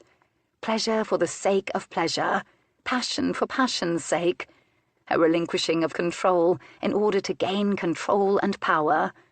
How right he had been. She'd thought it had been the talk of the seducer. Of course it had been, but he hadn't lied. Moncrief. Alex. Alex, then. She paused. What truly became of your wife? Are you wondering whether I poisoned her? Don't you think I did? Of course you didn't, but the rumour didn't spring from nowhere. You are clever, he sighed contentedly. Yes. He was quiet a moment, perhaps pondering where to begin, or remembering the moment of his wife's death. Perhaps she oughtn't have asked. She died eating oysters. The doctor said her body reacted badly to them. It was the first time she'd eaten any, and it happens in that way for very few people. There was naught we could do. She rather suffocated, I suppose you could say. It interfered with her breathing until she no longer could. It happened quickly, and it was horrible. Oh, dear God. He must have felt her tense. Are you sorry you asked? I'm sorry it happened, she said, her throat thick with the truth of those words. He was quiet for a very long time. So am I. Which she sensed didn't begin to encompass how he felt, but he'd always managed to convey a universe of meaning in whatever few words he chose to use. She didn't want to know more, and yet she did. Was he still sorry? Was that what had made him, well, the man everyone saw today? I didn't know what was happening to her at the time, he said softly, suddenly. Were you afraid? He thought about this, too. She liked this. The talking, the thoughtfulness, the carefulness with which he entrusted her with his memories. I will say this to you. I have been shot in war and in duels. I've been cornered by knife-wielding thugs. I've been kicked by angry horses, and I've had vases hurled at me by angry mistresses. But He inhaled a sound, then exhaled one, ruefully, almost defeated. But his fingers trailed over her spine, as if he found comfort in the warm reality of her. I had never been more afraid. What she felt was a peculiar anger that the world should ever have treated him thus. You were afraid because there was naught you could do for her, and you could only watch her suffer. She thought his silence was her answer, until he confirmed. Naught. The darkest, bleakest syllable she had perhaps ever heard in her life. It was like the day we waited for word of Colin's death. We did everything we could to save him, to defend him, and still we knew he was going to die. One never feels more like a speck upon the breast of the universe in those moments. She felt his finger still on her a moment, as if he was taking it in. She didn't want him to stop stroking. It was the worst day of my life. Worse than the day my son died. Chapter 21. She thought for a moment he hadn't meant to say it, because he stilled again, as though he'd surprised himself. "You had a son," she said softly. He spoke to the ceiling, but he stroked her arm, finding comfort in the aliveness of her. "He was just a baby. He was about this big." He curved his arm in the shape of a baby, and all at once she could see him holding the tiny thing in one arm and looking down at it, and imagine how he must have felt to be a father. It knocked the breath from her completely. "Could fit him in the crook of an arm. He lived a few months. A fever took him." His voice was even, very contained. The tone drew boundaries around the words and topic and urged caution. "This is all I will say." It was a perilous thing to be a baby in their times. Nearly every family she knew had buried a little one too soon, her own included. There was a gravestone in the churchyard over a brother she'd never known. "What was his name?" she asked, careful not to ask too gently. "Gilles. A rather ambitious name for a baby, don't you think? Gillyflower, she'd called him." He smiled faintly. His beard was starting up, she noticed.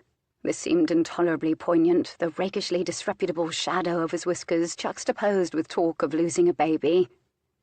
"He died just a few months before she did." She thought her own heart would break. Gillyflower.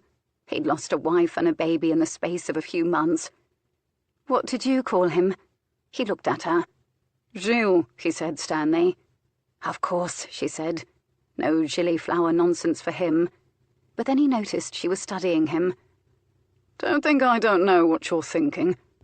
Your eyes have gone all limpid and terribly kind." Had they? What am I thinking? "That I've gone off the notion of love altogether due to an irretrievably broken heart, and that it has made me a bitter, hard man out for vengeance. That I've been nursing devastation all this time. But it isn't like that, you know. Not altogether." Drat, she had been rather thinking that. "Everyone thinks you poisoned her." "I doubt anyone really thinks that. They just enjoy saying it. People like to be frightened, and they like to make myths. Who am I to deprive them of that pleasure?" "Don't you mind? Couldn't you put a stop to it?" She was indignant on his behalf. "What could I have done? It's absurd to defend something that cannot be proven. I've never been a merry sort, though I'm hardly truly dour, and after she died I quite simply wanted to be alone. I grieved. The gossip suited me, and it suited me to be fearsome because then a path was cleared away from me. No one bothered me, which meant I didn't need to deflect pity, which I can't abide. And then, well, I quite grew to like it, frankly. I can see from your expression you were hoping for a different answer." He, as usual, had laid waste to preconceived notions. "I have a certain mystique. I've a good deal of influence and money. 1 or 2 friends who aren't servants." He smiled again, dryly. "But nobody likes you." She meant nobody in the ton, she supposed. This was the accepted wisdom. "Oh, nobody is an exaggeration. You do." She smiled slowly. This amused her, as if she was enough. The Everseas were astonishingly wealthy and possessed significant influence as well, but they weren't dukes, and she was a youngest daughter. Though the king did like to proffer titles to the Everseas and Redmonds and then snatch them away, as he'd just done when he'd styled the new Earl of Ardmay, the king derived perverse entertainment from watching the Everseas and Redmonds genteelly battle for prestige, the way 2 cats danced for a dangled kipper. "Not everyone is you, Genevieve, and needs to be liked, or to be tremendously careful about what they say or do. Controlling yourself isn't going to control the world around you." This turned her smile into a frown. "Is this careful?" She swept a hand over their nude abandon. "No, but you've me to thank for it. It isn't something you would have considered. Fermenting, shall we say, from a kiss on the hand." Good heavens, but she was sorry she'd ever told him about the kiss on the hand. "But I came to find you." He smiled a slow, lazy, satisfied smile. "So you did." They were quiet for a moment. "Do you think me cold?" he asked suddenly. It sounded like a serious question. Did he really care? How could a man who turned her into flame be cold? But she did give it some thought. She found his unapologetic honesty compelling, intimidating, hard, like breathing the cleanest cold air, tremendously, strangely freeing. She laid her hand flat over his chest. Crisp curling hair, warm skin stretched over hard muscle, a few scars where war and life had got to him, a heart that thumped beneath her hand, a body that stirred and fiercely demanded when she touched him, a heart that had loved unequivocally, had been battered by loss. He did everything passionately with single-minded intent. He was a man one could trust with one's life if he was loyal to you, a man to fear if he was not. No, not cold at all. He surprised her. Gently he laid his hand over hers. Your hand is unconscionably soft, Miss Eversea.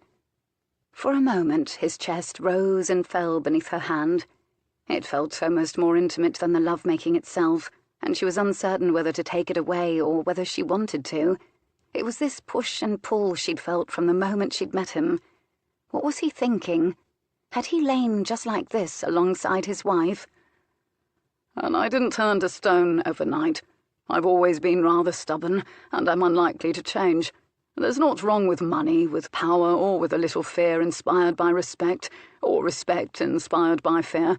I'm not a very nice man, but I don't care. I don't have to care. He stretched luxuriously, taking his hand away from hers. I'm a duke. This made her smile, and shake her head. As for everything else said about you, have you duelled? Yes. She propped herself on her elbow and looked down aghast. Oh, now, one can hardly reach adulthood without fighting a duel. One can, she objected.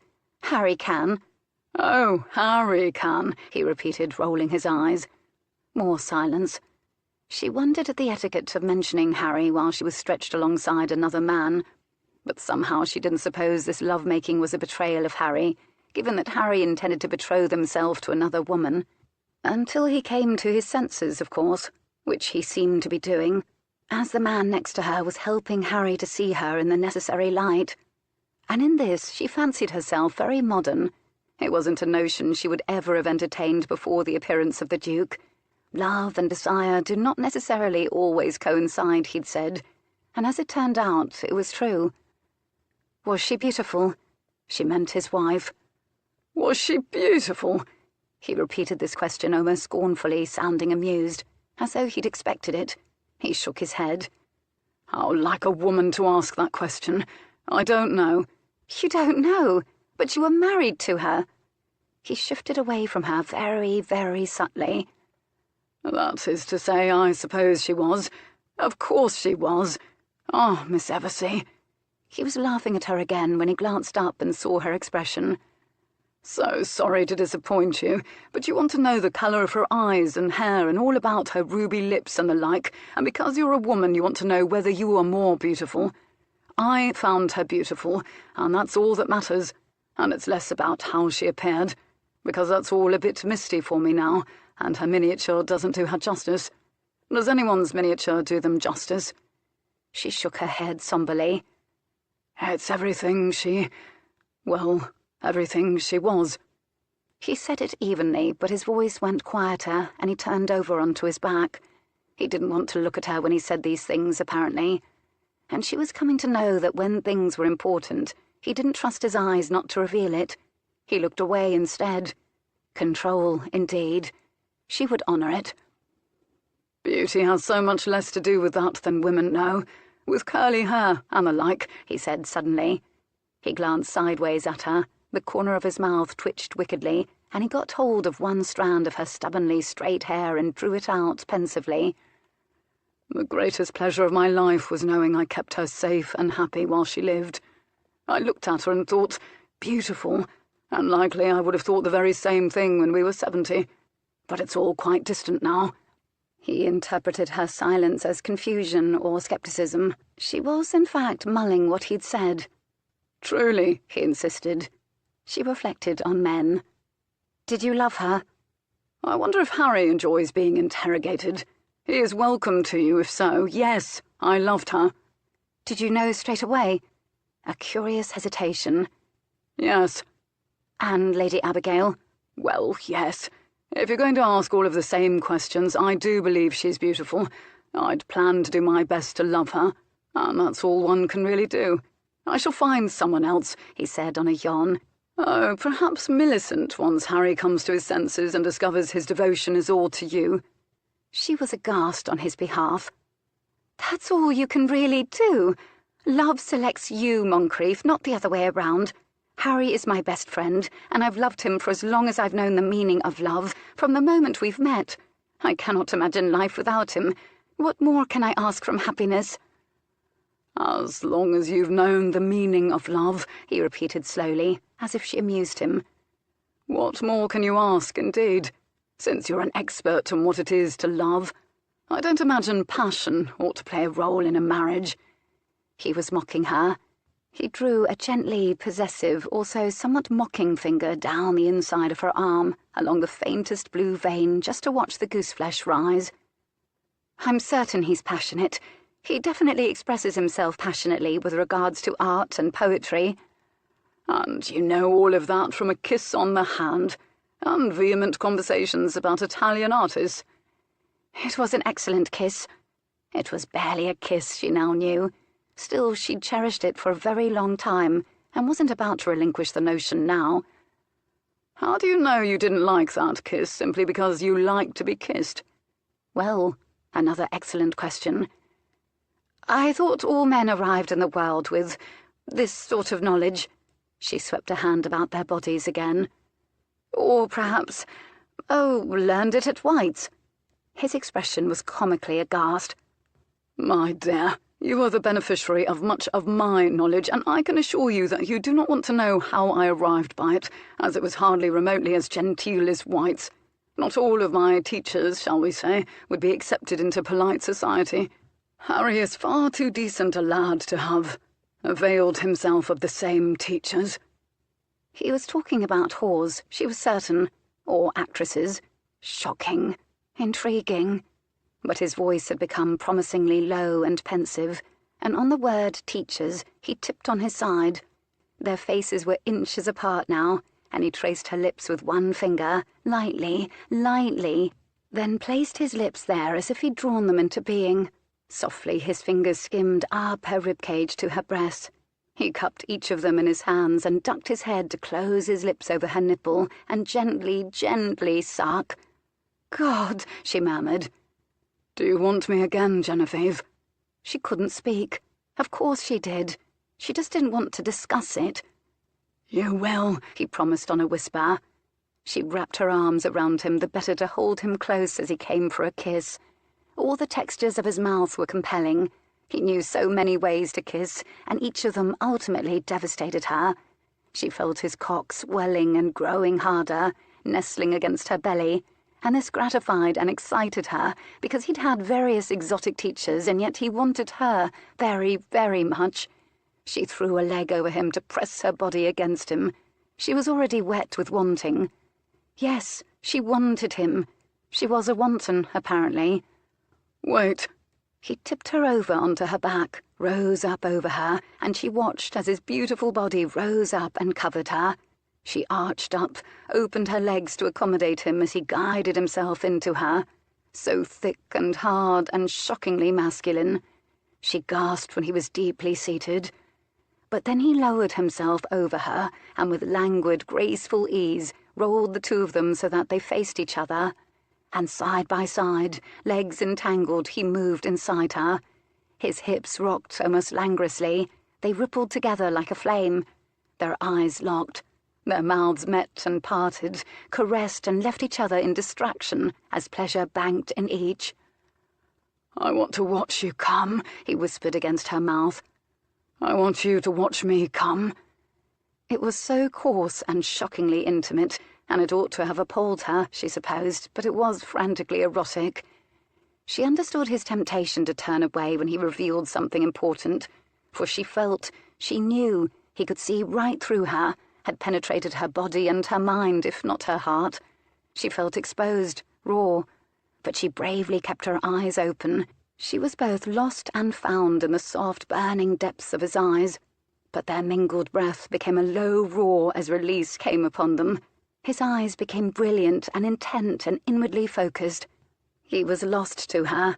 She closed hers as her head thrashed back, because she only wanted to feel what was coming upon her, not see, not think. An impulse entirely new, and she was keening from the urgent press of her release, which came from everywhere in her body, roared toward escape like a molten river. He knew his was upon him too. She was arching against him, shattering into bliss, and he drew himself from her body with a gasp. He came against her belly, his release racking him almost brutally, her name, his new hallelujah, on his lips. The hands of the clock were on the 1 and the 6. His eyes were closed. Hers were open. She watched his eyelashes shuddering. He looked a decade younger and limp with bliss. "The thing is, now you expect it to be like this always," he said suddenly. Like this. Like exiting your body prematurely for heaven and crashing back to the earth like a falling star, brilliant and spent. The clock face was neatly divided by the gold hands now. He would leave soon. And she thought she didn't need to ask what time of night his wife and baby had died. She was almost certain she knew the answer.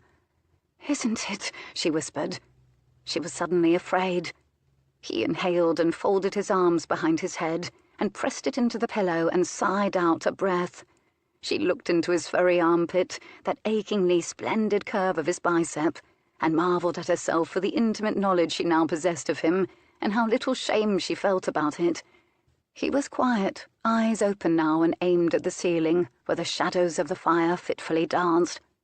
And then he tipped over on his side and looked down at her, frowning slightly, as though she were an arithmetic problem.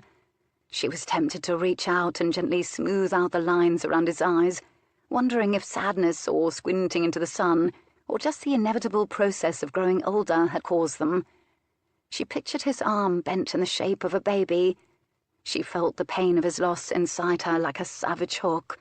She wanted to reach into him and take it out, as though it were shrapnel. But the pain was old to him, and somehow it had become a part of him. He could bear it and speak of it. It had shaped him. He had accommodated it. He had loved and he had lost, and it had made him who he was. But it was new to her. She wanted to cry for him, because she was truly sorry he'd known any pain at all, and she was angry too, and didn't know why. Life was, quite simply, unfair. It killed wives and babies. It made young men long to propose to the wrong women. A line for his wife, a line for his baby, and a line for pure contrariness. The ones that appeared about his mouth when he smiled she liked very much. She would never say this to him aloud, at least not yet. But she suspected he was wrong about love, very wrong. He had loved truly, and he had suffered pain. In deciding to marry Lady Abigail, he'd been protecting himself against that sort of pain again, for he hadn't loved her. And in making love to someone he desired but didn't love, someone who in fact loved someone else, he was doing precisely the same thing. They found forgetfulness together. Passion had its uses.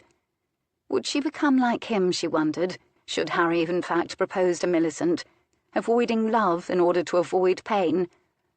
"No," he said finally. He was almost whispering too. "It isn't always like this." He wasn't smiling now. "You're telling me the truth." A little smile now, and the lines. "I'm telling you the truth."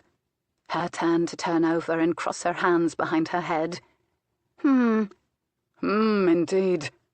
And this is good. Can you imagine it ever being better?" This was a very unnerving question indeed. She could not. She mulled it, troubled, but didn't answer. She was too drowsy and thoughtful. "I can assure you it has never been like this," she thought she heard him say as sleep closed in on her. And at some point it claimed her fully, because she awoke before dawn in a chilled room beneath the blankets, and he was, of course, gone. And on his way back to his bedchamber, Moncrief quietly passed Ian's room.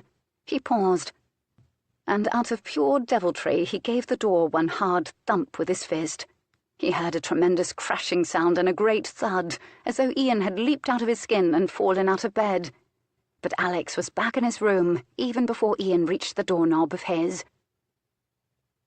But when he got there, he stared at the bed and found he couldn't yet get into it. He ought to have been exhausted by the love-making. He ought to have lost consciousness the moment his head pressed against his pillow. But he was enervated and stunningly alive and afraid. He wanted a cigar because he was in need of the obscuring comfort of a cloud of smoke, and he wanted to think, and he needed something to do with his hands. So he wandered back down to the library, poured himself a drink, clipped a cigar and lit it. He sucked it into life, settled onto the settee, sorted through the variety emotions that paraded by for his consideration, and admitted something to himself. The most compelling of them was fear. He was afraid. Again. He breathed in and sighed out, but that didn't help. He was afraid of very little, as he'd explained to Genevieve. Men confident in their skills with weaponry and with women had very little to fear. He possessed wealth and power and security. He'd known loss and lived through it, though it had turned him into a sort of sentry, patrolling the perimeters of whatever small world he happened to be visiting, at the moment until the hour of midnight, the hour when things were taken from him passed. Every night. And he could still scarcely believe he'd told her about his wife, about Gilles, both of whom were secrets, and yet not really. But then one's defences tend to get pummeled during love-making, and he was glad he had told her. But here was a thing he feared.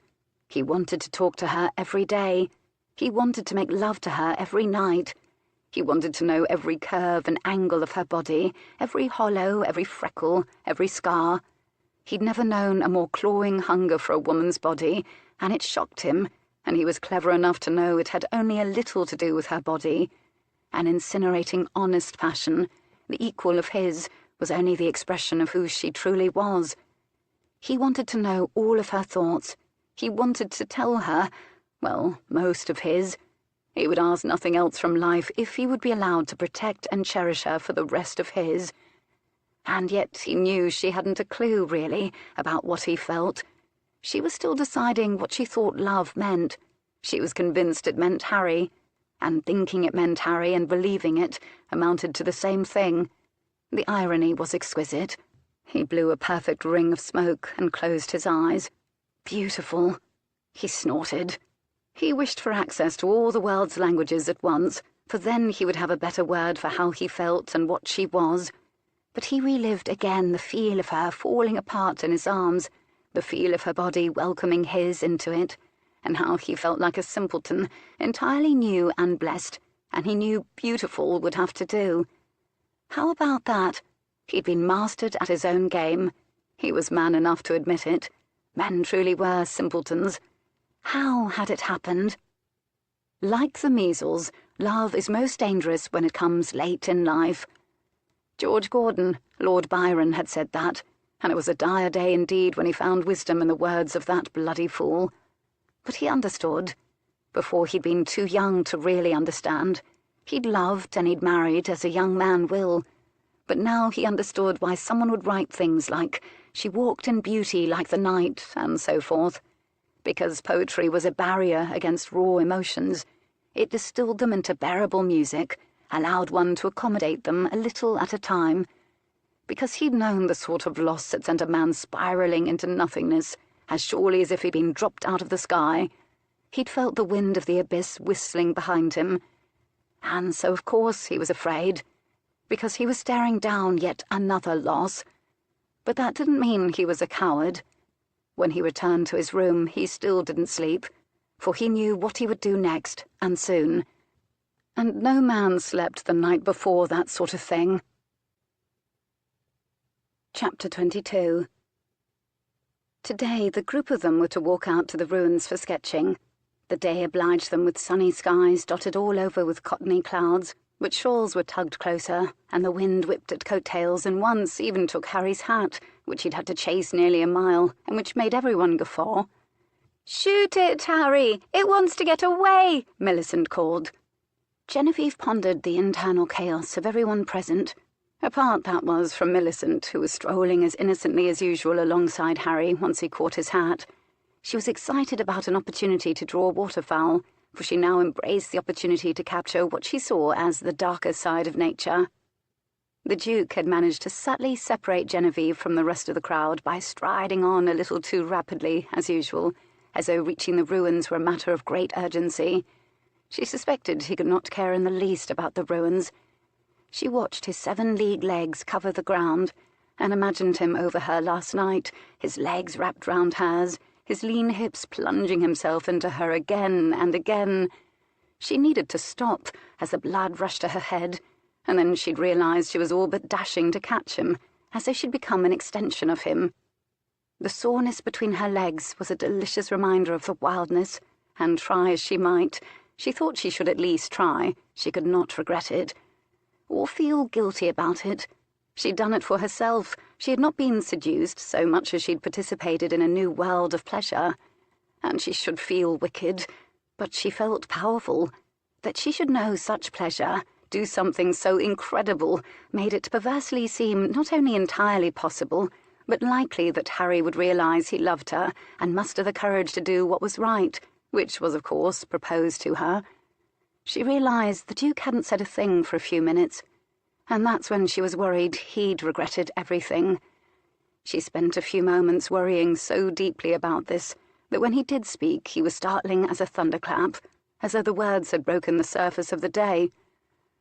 "Here is what I am thinking, Genevieve."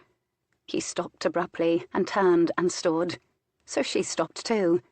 But something was different about him, a stillness, a carefulness. Was he nervous? Surely not. Was he angry? Perhaps. He looked as though he hadn't slept. He had faint grey shadows beneath his eyes, whereas she had slept deeper and more dreamlessly than ever before. "Are you unwell?" she tried. This for some reason seemed to astonish him. He blinked. "No." He frowned. "But is something amiss?" "No." "But you look so—" "Hush," he said. She was startled to be shushed by him, and not a little affronted. Confused, she obediently pressed her lips closed and folded her hands in a parody of schoolgirl obedience and waited, glowering. But it was a few seconds more before he finally spoke. He seemed to be listening to a rush of thoughts in his head. "We could marry," were the words he finally produced. "Oh." The breath went out of her in a gasp. "Each other," he clarified when it seemed she would never say anything, would just stare. He watched her intently. The morning sun landed directly on his face. He looked his age this morning, weary. She darted a look up the road, as though she wished she could flee in that direction. Perhaps it was an idle suggestion, a sudden inspiration, his words, not an actual proposal. Her hands folded and unfolded as she studied him. "I should like to marry you, Genevieve," he clarified then. And yet she still couldn't read his face. Oh, dear God! Now she feared it was a proposal, though he'd more expressed a preference than asked for her hand in marriage. Her first thought immediately thereafter was, "I will never, ever receive a proper marriage proposal." The second was a terrible feeling that every time a man spoke of marriage she would be rendered mute. "Do you need me to say it in yet another way?" Tersely and a bit ironic now. But of course he was as dignified as ever. No blotchy blushing or stammering for him, no fussing with leaves or buttons. But he was watching her carefully, and he was so motionless. All the fierceness was in his eyes, and because now she knew that when tempests of emotion moved inside him he held very still, she wanted to touch him to soothe him. And she didn't want to touch him this way because she was suddenly afraid. "I don't love him. He doesn't love me." Ah, but that was likely why he'd proposed. She'd come to that realization last night. He saw in her protection from the ultimate hurt, the ultimate risk. "But we don't love each other," she pointed out. Practically, she thought. His head went a little, perhaps acknowledging this. "And I love Harry, as you know." There was a moment of silence. "Of course," he said. "And I'm not your sort, as you mentioned before. Too clever." Another hesitation. She was terribly worried he was hurt, and yet this seemed unlikely. Possibly his pride was hurt. "Not my sort," he repeated slowly, privately amused at something. "Answer me this, Genevieve. Do you suppose you felt like my sort the night before last?" Felt last night. Nude, sweat, sucking, tasting, clawing, kissing. Oh, God. Just thinking of it made her glance at his hands and lips, and he knew what she was thinking, and his pupils flared hotly. He seemed almost angry. "That's different," she said faintly. Oh. Eyebrow up. Why didn't he ever blush? "You said as much yourself," she protested breathlessly, confused now, and panicking a little, her face warm. Why had she thought she understood men? She knew nothing at all about them. Why did he have to ruin it? "So I did," he humoured softly. His voice was strangely frayed. "Nevertheless, we could do worse than each other." Flattering. She hesitated, frantically searching his face for a clue to what he was truly thinking or feeling. Odd. She'd gone from feeling intimacy, from feeling known and possessed, to feeling utterly at sea. She hadn't the faintest idea what to say. "Of course we could do worse," she soothed. A warning flicker crossed his face. He was, as usual, intolerant of being pacified. "But don't you want better for yourself, Moncrief? Shouldn't you want to be in love?" He didn't quite scowl, but she could see the tightening of his jaw, the tightening of his lips, and oh, splendid, now he was getting angry. "What is the primary objection?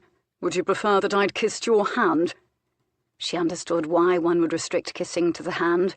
Perhaps Harry was simply far more sensible. Kissing lips led to boundless indiscretions and complexities. "No, you know you know what I want. It's still possible, and, well, What she wanted was for things to remain precisely as they had been. She wanted their plan to remain intact and unchanged. She wanted to make love to him at night and pursue Harry during the day. "I like things the way they are." He turned and began walking onward. 1 step, 2 steps, 3 steps. She followed, at first, until she realized she was doing what amounted to running in order to catch up with him. He blazed down the lane, and no matter how she tried, she would never reach him unless she ran frantically. She would not chase him. She would not indulge his childishness. But watching him, she had a strange panicky sense that he would keep moving and eventually disappear, like a terrible dream in which no matter how close she came, he would forever be just out of reach. And then she wondered if he was in fact running away from her, the dangerous Duke, away from her. She halted. "I'd rather not run or shout at your back if it's all the same to you, if we're to have a conversation." Admirable sarcasm. It was his siren song sarcasm. Odd, but she so seldom spoke acerbically to anyone until he'd come along. He did bring out all her finer qualities. He stopped abruptly, then turned around, and he thought she saw bemusement flash over his face when he realized how far behind him she now was. She remained dutifully motionless and waited for him to come all the way back to her. And so he did. She was relieved. But he stopped at a distance greater than the length of his tall body from her, as if he didn't trust himself to come closer, or was depriving her of the physical closeness of his company. Still, the sun nicked glints from his green eyes. It was like staring at coins at the bottom of a wishing well. What did he really wish for? Would he ever really know? "Alex," she tried his name tentatively, softly, luring a frightened pet, worried he would hate the softness again.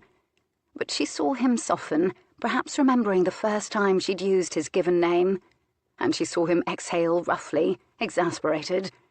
She was terribly worried, and yet she could not have said why. "You're not—" What word should she choose? Disappointed. She'd chosen that word very, very carefully. "About—" Damn him. His voice was even, almost insouciant. "Your proposal." "My, of course not, as it wasn't a proposal so much as it was a suggestion." "Ah, well, very good, he'd clarified that. Good. I should very much dislike losing your friendship." "Should you?" The irony in his voice made her nervous. "And you ought to be loved." His eyes widened again, and what she feared was incredulity. "Ought to be loved." He repeated each word wonderingly, as if it was the quaintest, most naive thing he'd ever heard. How about that? She also disliked feeling mocked. "I don't want to marry you," she explained conclusively, then irritably, a little desperately. A sense of déjà vu reared. She'd also said she didn't want to kiss him again, and look where that had got her. "You don't want to be the Duchess of Falconbridge?" Was he genuinely astonished, or was the astonishment sarcastic? Her mind was a snarl of impressions, and her stomach was in knots, and while her impulse was to leave him straight away, why was that always the impulse around him? And why did she always instead ricochet right toward him instead? And why did it always lead to being naked? She wanted him to feel, and not bat things back at her with irony. "It has naught to do with being Duchess of Falconbridge." Was that it? His pride was wounded. For of course, who wouldn't want to be a duchess? She yearned for the days when she'd been able to address one emotion at a time, when she knew precisely what emotion she felt, and why, and for whom. It had been forever since she felt that way. Forever. In other words, just last week. "You don't mind, do you?" she asked. "That I do not wish to marry you?" And then the sound of Harry's laughter floated back to them from up the road, and she turned toward the sound, then lingered, helpless not to. Something in her was soothed by it, and she wanted to chase it like a butterfly. Safety, familiarity.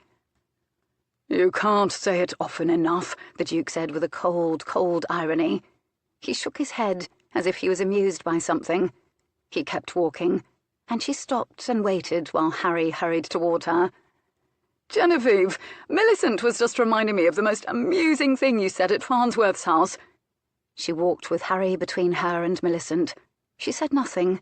She felt clubbed and confused, and she was happy to be with them. The Duke walked on a few steps ahead, alone. Chapter 23. And that evening the Duke, true to his role as a bad influence, lured all the men present into playing another game of five-card loo, leaving the ladies to talk amongst themselves. Millicent showed her a sketch of a nest of little kittens she'd found sleeping piled up together in the barn, her true nature drawn right back to her true calling. She's right, Genevieve thought. She was right to sketch kittens. They were soothing. And perhaps this was key to Millicent's nature. She drew soothing things, things grounded in reality and possibility, ordinary things, adorable things. She didn't trouble herself with complicated Italian art of nude mythological beings, or poetry, or become entangled with difficult, fascinating men. It was probably why she liked Millicent. Which came first, Millicent's temperament or the kittens? "I think you should continue with the kittens," she encouraged.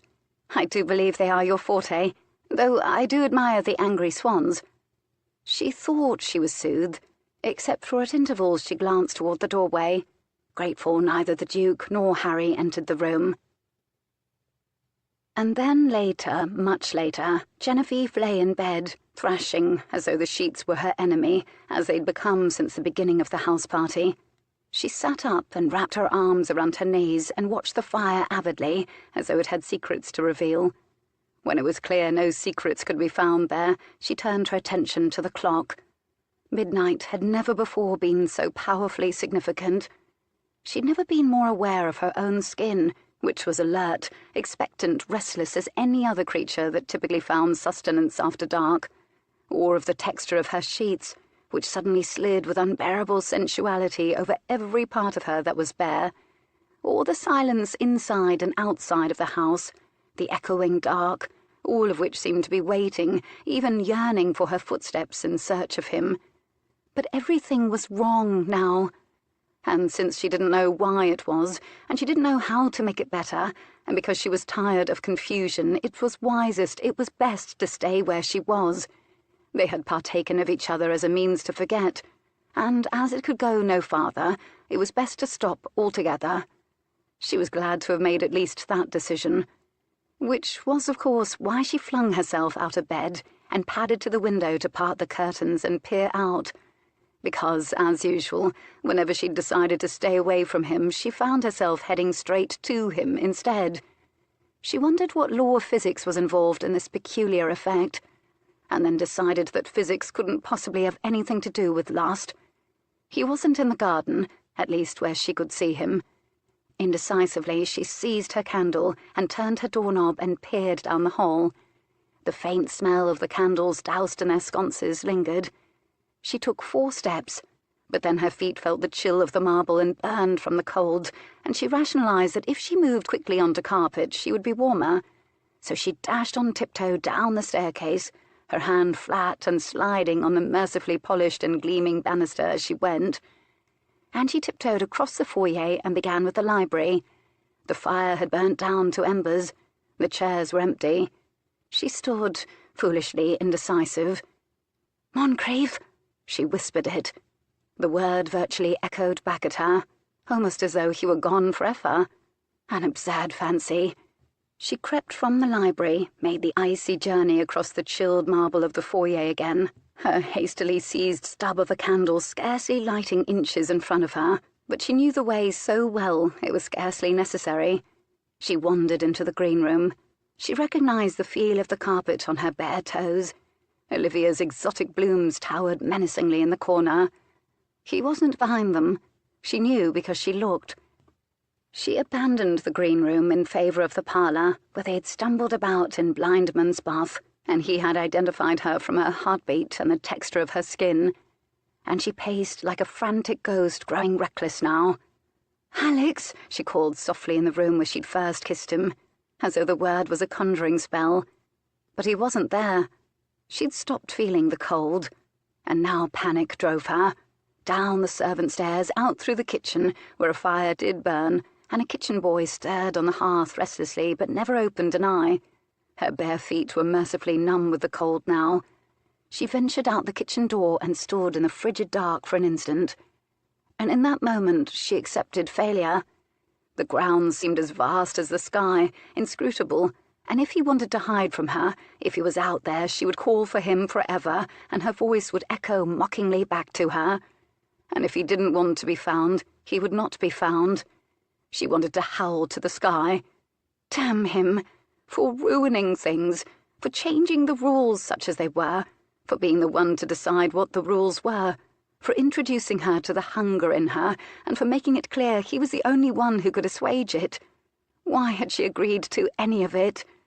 Because she'd wanted him. Because they were the same species. She was a girl of enormous crimson roses and savage kisses, and only he knew it. She would be shameless, desperate if she knocked on his door during the journey back to her room. She wasn't that desperate. She paused before it. Oh, bloody hell. She tapped. Apparently she was that desperate. She pressed her ear against the door and heard nothing, nothing at all. Was he ill? Was he sleeping? Was he gone altogether? She carried that notion like a new burden back to her own bedchamber, only to confront those roses standing in the corner mocking her now. Oh, God, what would become of the girl who'd earned those roses if she didn't marry Lord Harry Osborne? She closed the door behind her, pressing her back against it, closing her eyes. If the Duke had departed Pennyroyal Green, surely her father or mother would have mentioned it. Surely a man like the Duke wouldn't slink away out of disappointment from Eversea House in the dark of night. Perhaps one more little look around the house. She opened her door again to bolt out, but her path was blocked by a large wall of a chest. Her heart flew into her throat and mercifully stopped her from shrieking. She could have stumbled, but he casually stretched out a hand and touched her shoulder, righting her. Simultaneous fury and a silent, vehement hosanna almost lifted her clean out of her body. "You frightened me," she hissed. "I doubt that." He was almost, but not quite, whispering. "How long have you been looking for me, Genevieve? In vain." "How dare?" "I haven't looked at all for you," she lied. "I thought I heard a sound in the hall, and so I opened the door just now. And now that I know it's you, I can close it again." She began to do just that. He stretched out that hand again and pressed it against the door. He was too strong. She abandoned her efforts to close it. "Is that so?" he drawled on a whisper. "Funny. By the firelight, it looks like your cheeks are flushed. Almost as though you've been dashing all over the house for an hour. And you're breathing almost as though you've just had a brisk run up the stairs." "Bloody man!" "The breathing is because you frightened me," she maintained stiffly. But why wasn't he inviting himself into her bedchamber? The fire was burning in there, illuminating him just a little. It wasn't safe to stand on the threshold of her room after midnight chatting with a duke. Any more than it was safe to dash all over the house, silently calling his name in various rooms, of course. "I see.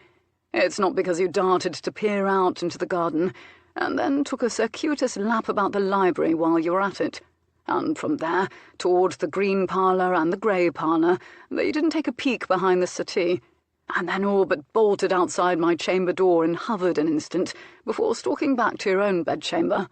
Nothing at all like that." With every sentence her temper increased 10 degrees. "You spied on me," she hissed. "I simply wondered what you were doing, dashing all over the house like that, since you weren't looking for me." He was diabolically amused. "Perhaps you'd left something in one of the rooms, a book of some sort, although I did wonder why you called my name." She was speechless with fury now.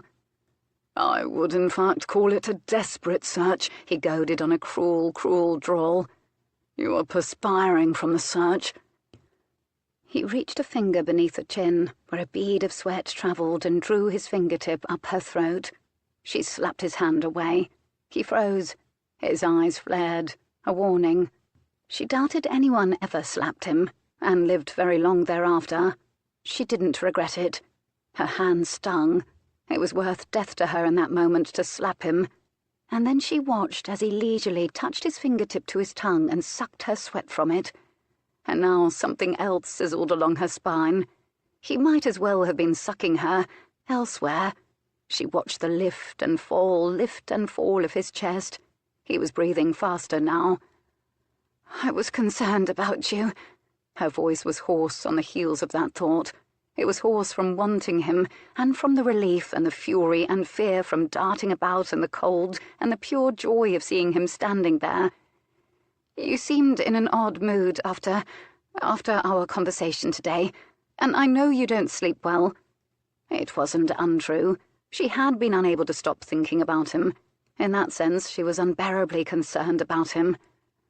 "Ah, I see. You thought perhaps I was devastated on the heels of your refusal. Once again, you oughtn't trouble yourself, Genevieve. It was really more of a suggestion. Nothing more." And now he was lying, but she wouldn't accuse him of it, not when he was at last standing before her, not when she might be able to lure him into her bedchamber. "I think you were more concerned about you and what you wanted from me." So that was his theory, she thought indignantly. He was exactly right. It infuriated her and frightened her. What had she become? He roamed after midnight, and now she knew of a certainty her doom was to roam halls after midnight, searching for him once he was gone. Once he was gone? One day he would be, of course, but the notion was unthinkable. "You're mad." Her voice was faint. "Well, of course I am, but I'm not wrong, am I? Remember when I warned you you might not be able to do without me?" She was panicked that he was correct. "You should go. Now. Now. It all needed to stop now." He was utterly unmoved by this suggestion. "Here is what I wonder, Genevieve. You can go searching for me to ask for what you want from me, to demand what you want from me, and yet you cannot seem to tell Harry what you want and how you feel. Why do you think that is? What, pray tell, is the difference?" It was as though he'd slapped her. Bastard. She didn't want to think of that. "I want you to go," she whispered. "After you answer my question." She put her hands to her face, brought them down. "You're my friend." She was panicking. "I was worried about you. I was so afraid I would lose... "The pleasures of my body." "Ah, the pleasures of your company, your friendship. Surely you see me that way too. We are friends, you and I." "Friends," he repeated thoughtfully, rolling the word about in his mouth as though investigating the bouquet. "Do you know, Genevieve?" He sounded as though he'd had a useful revelation. "Yes," she prompted gently. "I can see your nipples right through your night rail." She whipped her arms into a bandolier shape over her chest. "Don't look through my night rail," she whispered with absurd vehemence. They stared at each other furiously. She could hear his breath sawing in and out. Was he angry, aroused, some combination thereof? In a startlingly deft motion, he seized hold of the night rail at her hips and yanked it off over her head. She didn't even have time to gasp.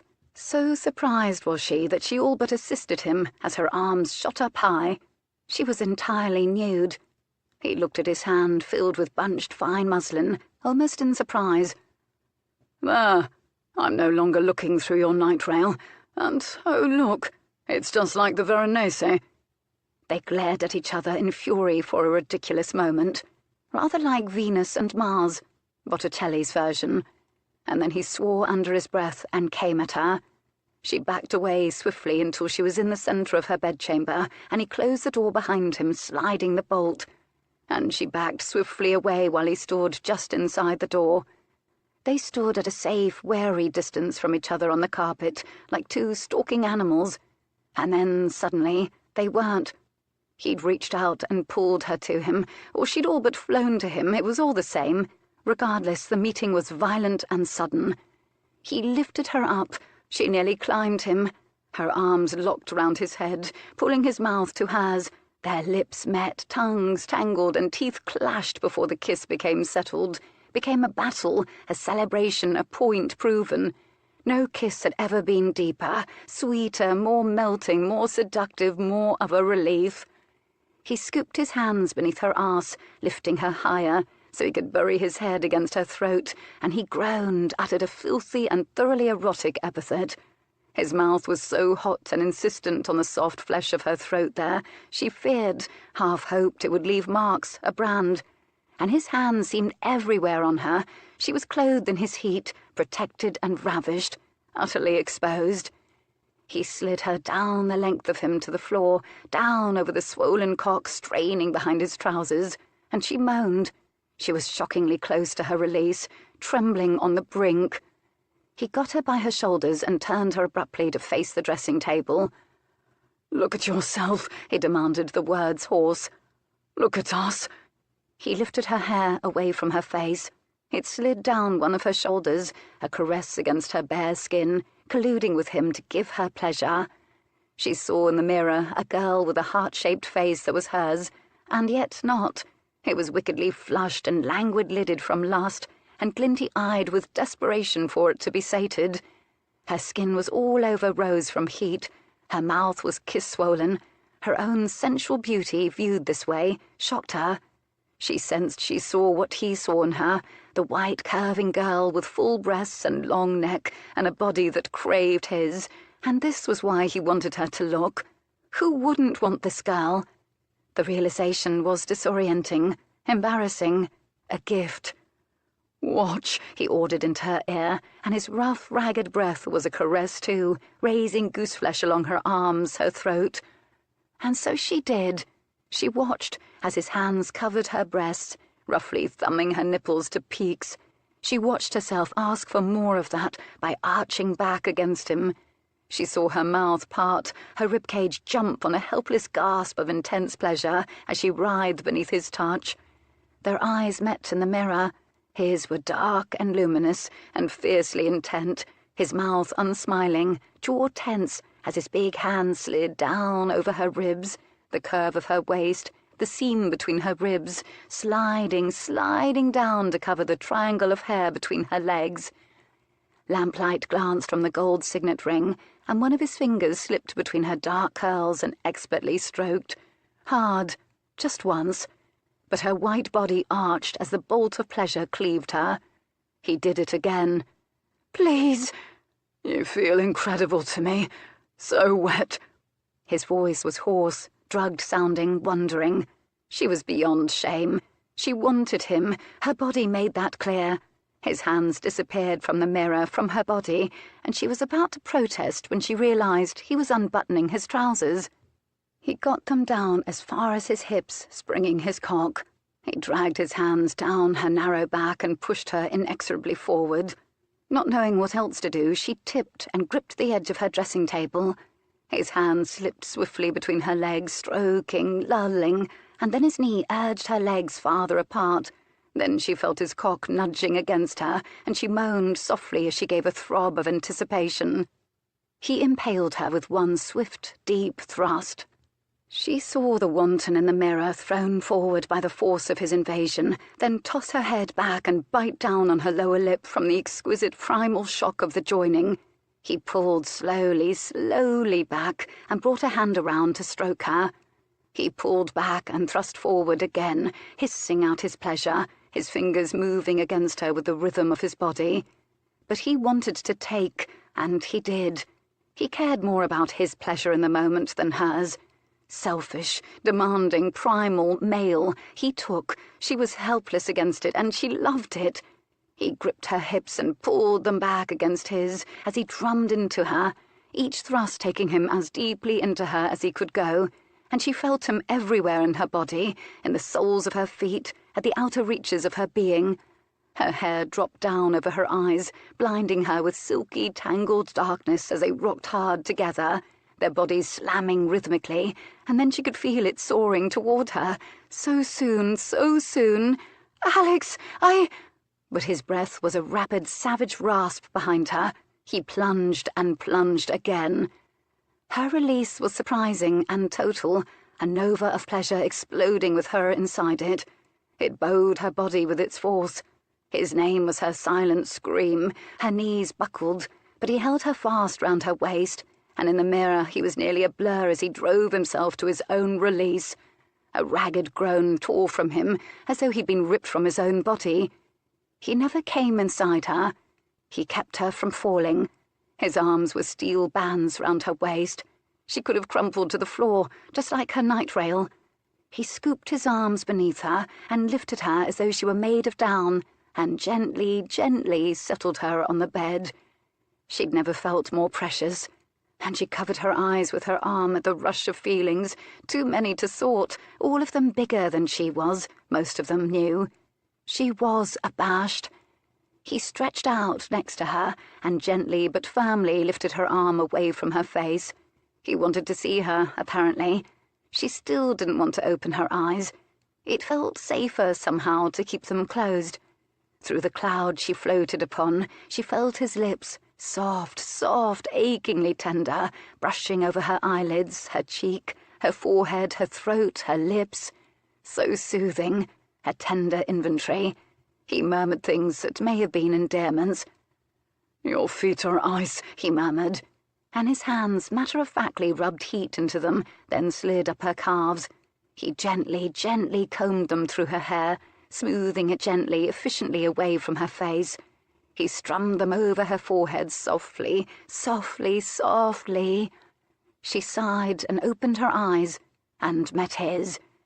And in her weakened state, she simply allowed herself to surrender to their beauty and to the expression in them, which was one of such undisguised tenderness it ought to have unnerved her. She smoothed his hair from his face, pushed it back. It stayed. It was soaked with sweat. He was still entirely clothed. He lay down alongside her. Both were in excellent humour now. Spent, limp, pensive, too magnanimous in their satiety to feel anything but pleased with the world. Other inconvenient emotions could wait. Nothing was confusing or frustrating. It was all about recovery. They didn't speak at all, until she did. "It isn't a terrible idea."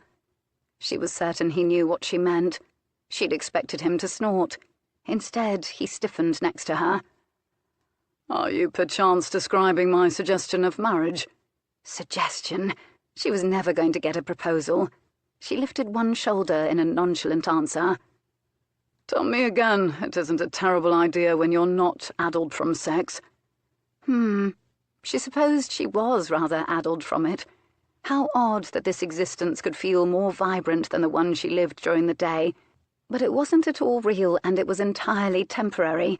No proper life could be made from the pursuit of blinding pleasure followed by limp exhaustion. All of this had been the most reckless, satisfying, terrifying thing she'd done in all her born days. She supposed she was due for something of the sort, given her bloodline.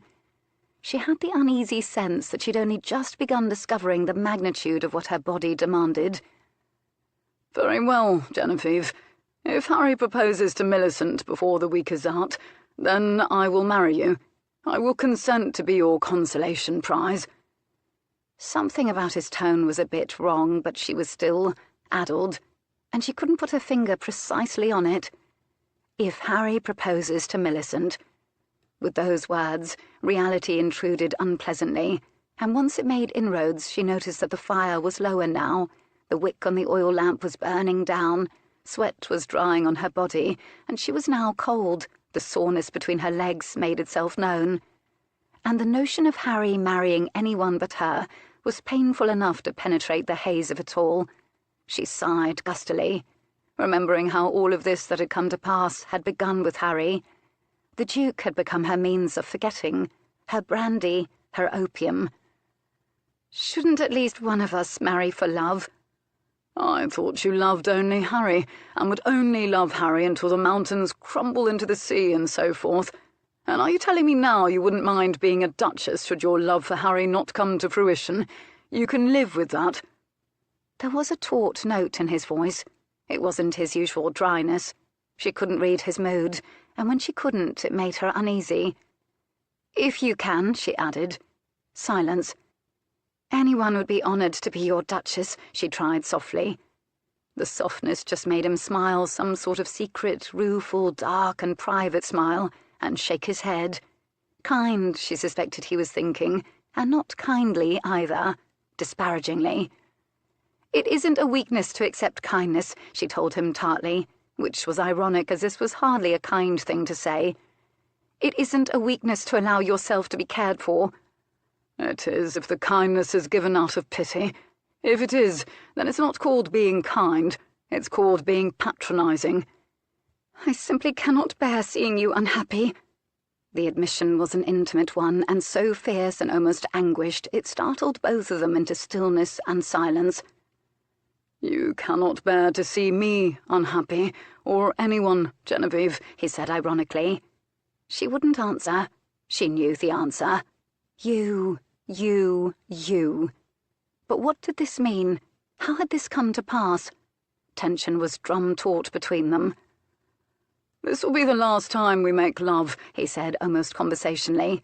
She scrambled upright. Last. Not a word she enjoyed. The fire had burned very low, and she was thoroughly chilled now. Her night rail was. She scanned the room. "Over near the wardrobe, where I dropped it." She wasn't about to press up against him for warmth. He didn't offer, either. She didn't quite leap off the bed to retrieve it yet, either. He was, in fact, holding himself still in what appeared to be a finite amount of space on the bed, and she sensed that if she held her hands up, she'd encounter walls up around him, invisible ones, but present nonetheless. "Are you punishing me?" She'd blurted it out. 2 measures of how she'd changed in a few short days. She blurted things, if only to him, and considered being denied the pleasures of his body a punishment. She sounded like a child. She hoped it sounded a bit like a jest. It wasn't. She, once again, was panicked. He still wouldn't look at her. He was watching the ceiling as though it were a crystal ball. He'd rested his forearm across his forehead, as if checking for fever. Consider it a latent attack of honour. Harry is sleeping under this roof, after all. I'm not getting any younger, you know. I'm in danger of being used up by you entirely, and if I marry, I imagine my wife would object to a spent and useless man. And I've so much more I haven't yet shown you." And with that taunt, he rolled from the bed. He'd only to rearrange his clothing and button his trousers, which he did while staring down at her. It was the first time she'd felt a bit of a trollop. She watched, going hot in the face. He hadn't even truly removed any clothes. They couldn't even wait for that, and they'd gone at it as fiercely as ferrets. She'd seen ferrets go at it, so she knew. Genevieve wanted to keep him with her, and wanted him to go so she could be alone with whatever emotions were buffeting her. He stood back and gazed at her. She felt his eyes on her, soft and thorough as his fingers. He inhaled. She watched his fine furred chest rise and fall, and she thought she saw a little mark on it where she'd nipped or clawed him. If this is the last time, wouldn't there be a farewell? She sounded so desperate. She wanted a kiss, because she knew if she kissed him, she could make him stay. This was farewell, Genevieve. Couldn't you tell? And with that, he was gone, as quickly as he did most things. Chapter 24. Bam! Bam! Bam! Alex had just managed to drift into a shallow, fitful sleep when he became aware that the thumping wasn't his heart getting ready to explode, nor was it his head, as he hadn't had all that much to drink tonight for a change. He'd left Genevieve only an hour before. Bam! Bam! Bam! He opened one eye, and with an extraordinary effort tipped his head to one side on the pillow to squint at the clock. He could just make out that the hands of it were positioned at 2 and 12. He dragged his palms up punishingly hard over his face, as if trying to wake himself up, one body part at a time, beginning with his features. He pushed his hair back and rolled over, reluctant to do more than that, and waited for his brain to make sense of the pounding. In seconds, he realized it was the door. Someone was rhythmically pounding at his chamber door. Bam, bam, bam! A fire in the house? Was somebody ill? An angry husband? Wait. No, that was a guess rooted in his past. It had been years since he'd seduced a married woman. Jacob Eversea with a pistol prepared to shoot him for making love to his daughter under his roof, or hammering the door shut to keep him prisoner until he did. Ian Eversea desperately demanding he meet him at dawn over pistols. He was awake now. As none of the possibilities were pleasant, he slid from bed, reflexively seized his pistol from the table next to his bed.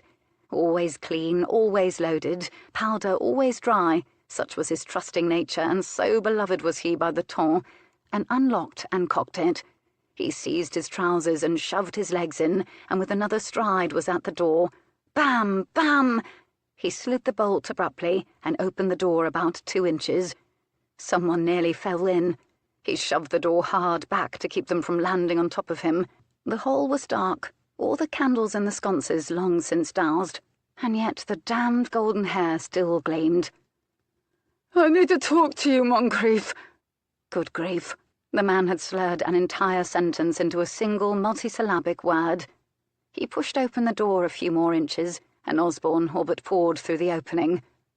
Osborne, what the devil? He was in shirt-sleeves, floppy hair a scrambled mop, his eyes ringed and red. From fatigue, weeping. Do you love her? He slurred. Moncrief was instantly alert for danger. He flicked his eyes over the man searching for weapons. He shifted his pistol in his hand. What did Osborne know? Osborne, I want you to leave now, he managed coldly. Do you love her? Harry lunged forward and tried to seize Moncrief by the lapels and stopped short, confused, when he realized Moncrief wasn't wearing a shirt. The stopping short nearly toppled him. He righted himself with some effort. Moncrief stood back, pistol lowered surreptitiously at his hip. Good God, the boy was foxed.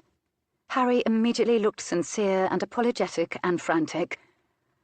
Here is the thing, Moncrief. It has all gone badly, badly wrong, badly wrong, badly. Harry stopped and frowned, displeased that his chain of thought had slipped his grip.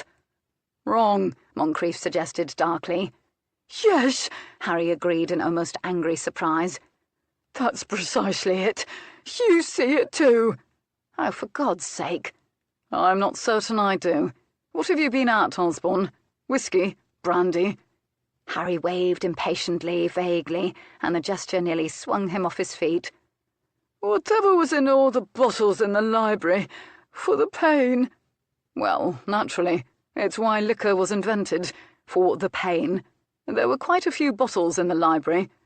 None now, Harry announced with glum satisfaction. Wonderful. Have you come to hurt me, Osborne? He managed to make this sentence sound amused. Harry eyed the pistol balefully. Oh, I'm afraid of you, I'll admit, Falconbridge. But you can put your pistol away. I'm not the sort. I cannot see you've done anything wrong. The relief was profound. The intensity of it was a potent reminder that what he'd been doing was not only foolish, he'd allowed it to get out of control. It was far more in command of him than he was of it. "But here is the thing, Moncrief. I had a plan. I did. You weren't meant to be here at this house party. You weren't meant to court her. She wasn't meant to care for you. You weren't meant to—" He shoved his hands through his hair as his despair escalated until his words rushed from him in angry, tormented bursts. He paused. "I love her. I do." The words were anguished gasps. Moncrief stood back, as much from the fumes as from the pure force of the terror of first heartbreak. Something was amiss here. Osborne took a non-committal step, then paused and frowned at the ground, puzzled, wondering perhaps whether one of his boot heels had suddenly grown higher than the other, or whether the carpet was laid over water. Moncrief hooked his boot around the rungs of the chair at the writing desk and shoved it over to Harry with his foot. Osborne sat down in stages, bum hard on chair, elbows hard on thighs, head dropped hard into his hands, breath rushing out of him in a great exhale. And for a while he just breathed. Everything has a rhythm, Moncrief couldn't help but think, watching. The sea, our breathing, our anguish, our love. We couldn't endure the force of any of it all at once. It has to ebb and flow. Moncrief sat down opposite Harry, almost gingerly. The emotion in the room was too volatile and uncertain. He didn't know what might disturb it. The hour was late. He was weary, and in his vulnerability, an image crossed the membrane of his memory then. It was midnight. The clock his wife had loved chimed out the hour with obscenely merry chimes.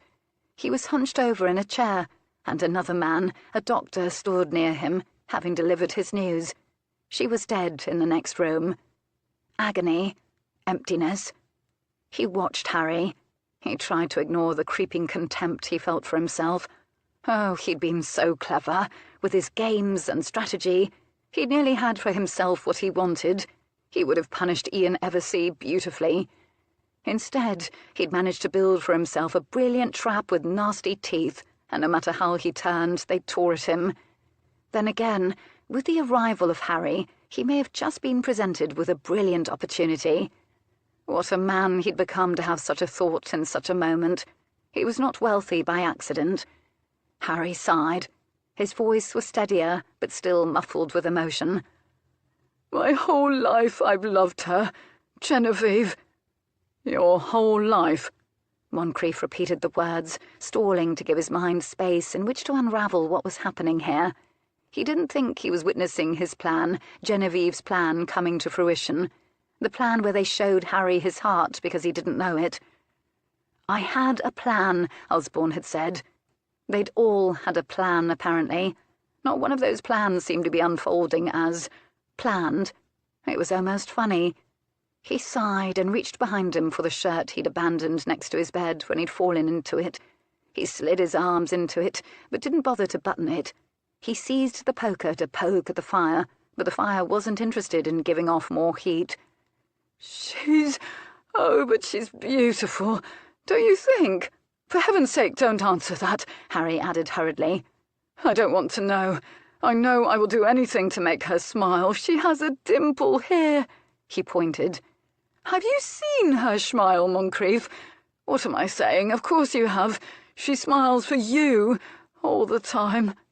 He drifted momentarily on a satisfying tide of self-pity. Alex said nothing. "And by God, she's so funny and clever and very, very funny, and—" He sighed and stared into the fire. "She's clever too," Moncrief suggested diabolically. "She is," Harry agreed vehemently, shocked at their accord. "So you noticed all of it too?" A pause, as in his weary state all of the things that Harry had said, all the things Genevieve was, settled over him, beat inside him.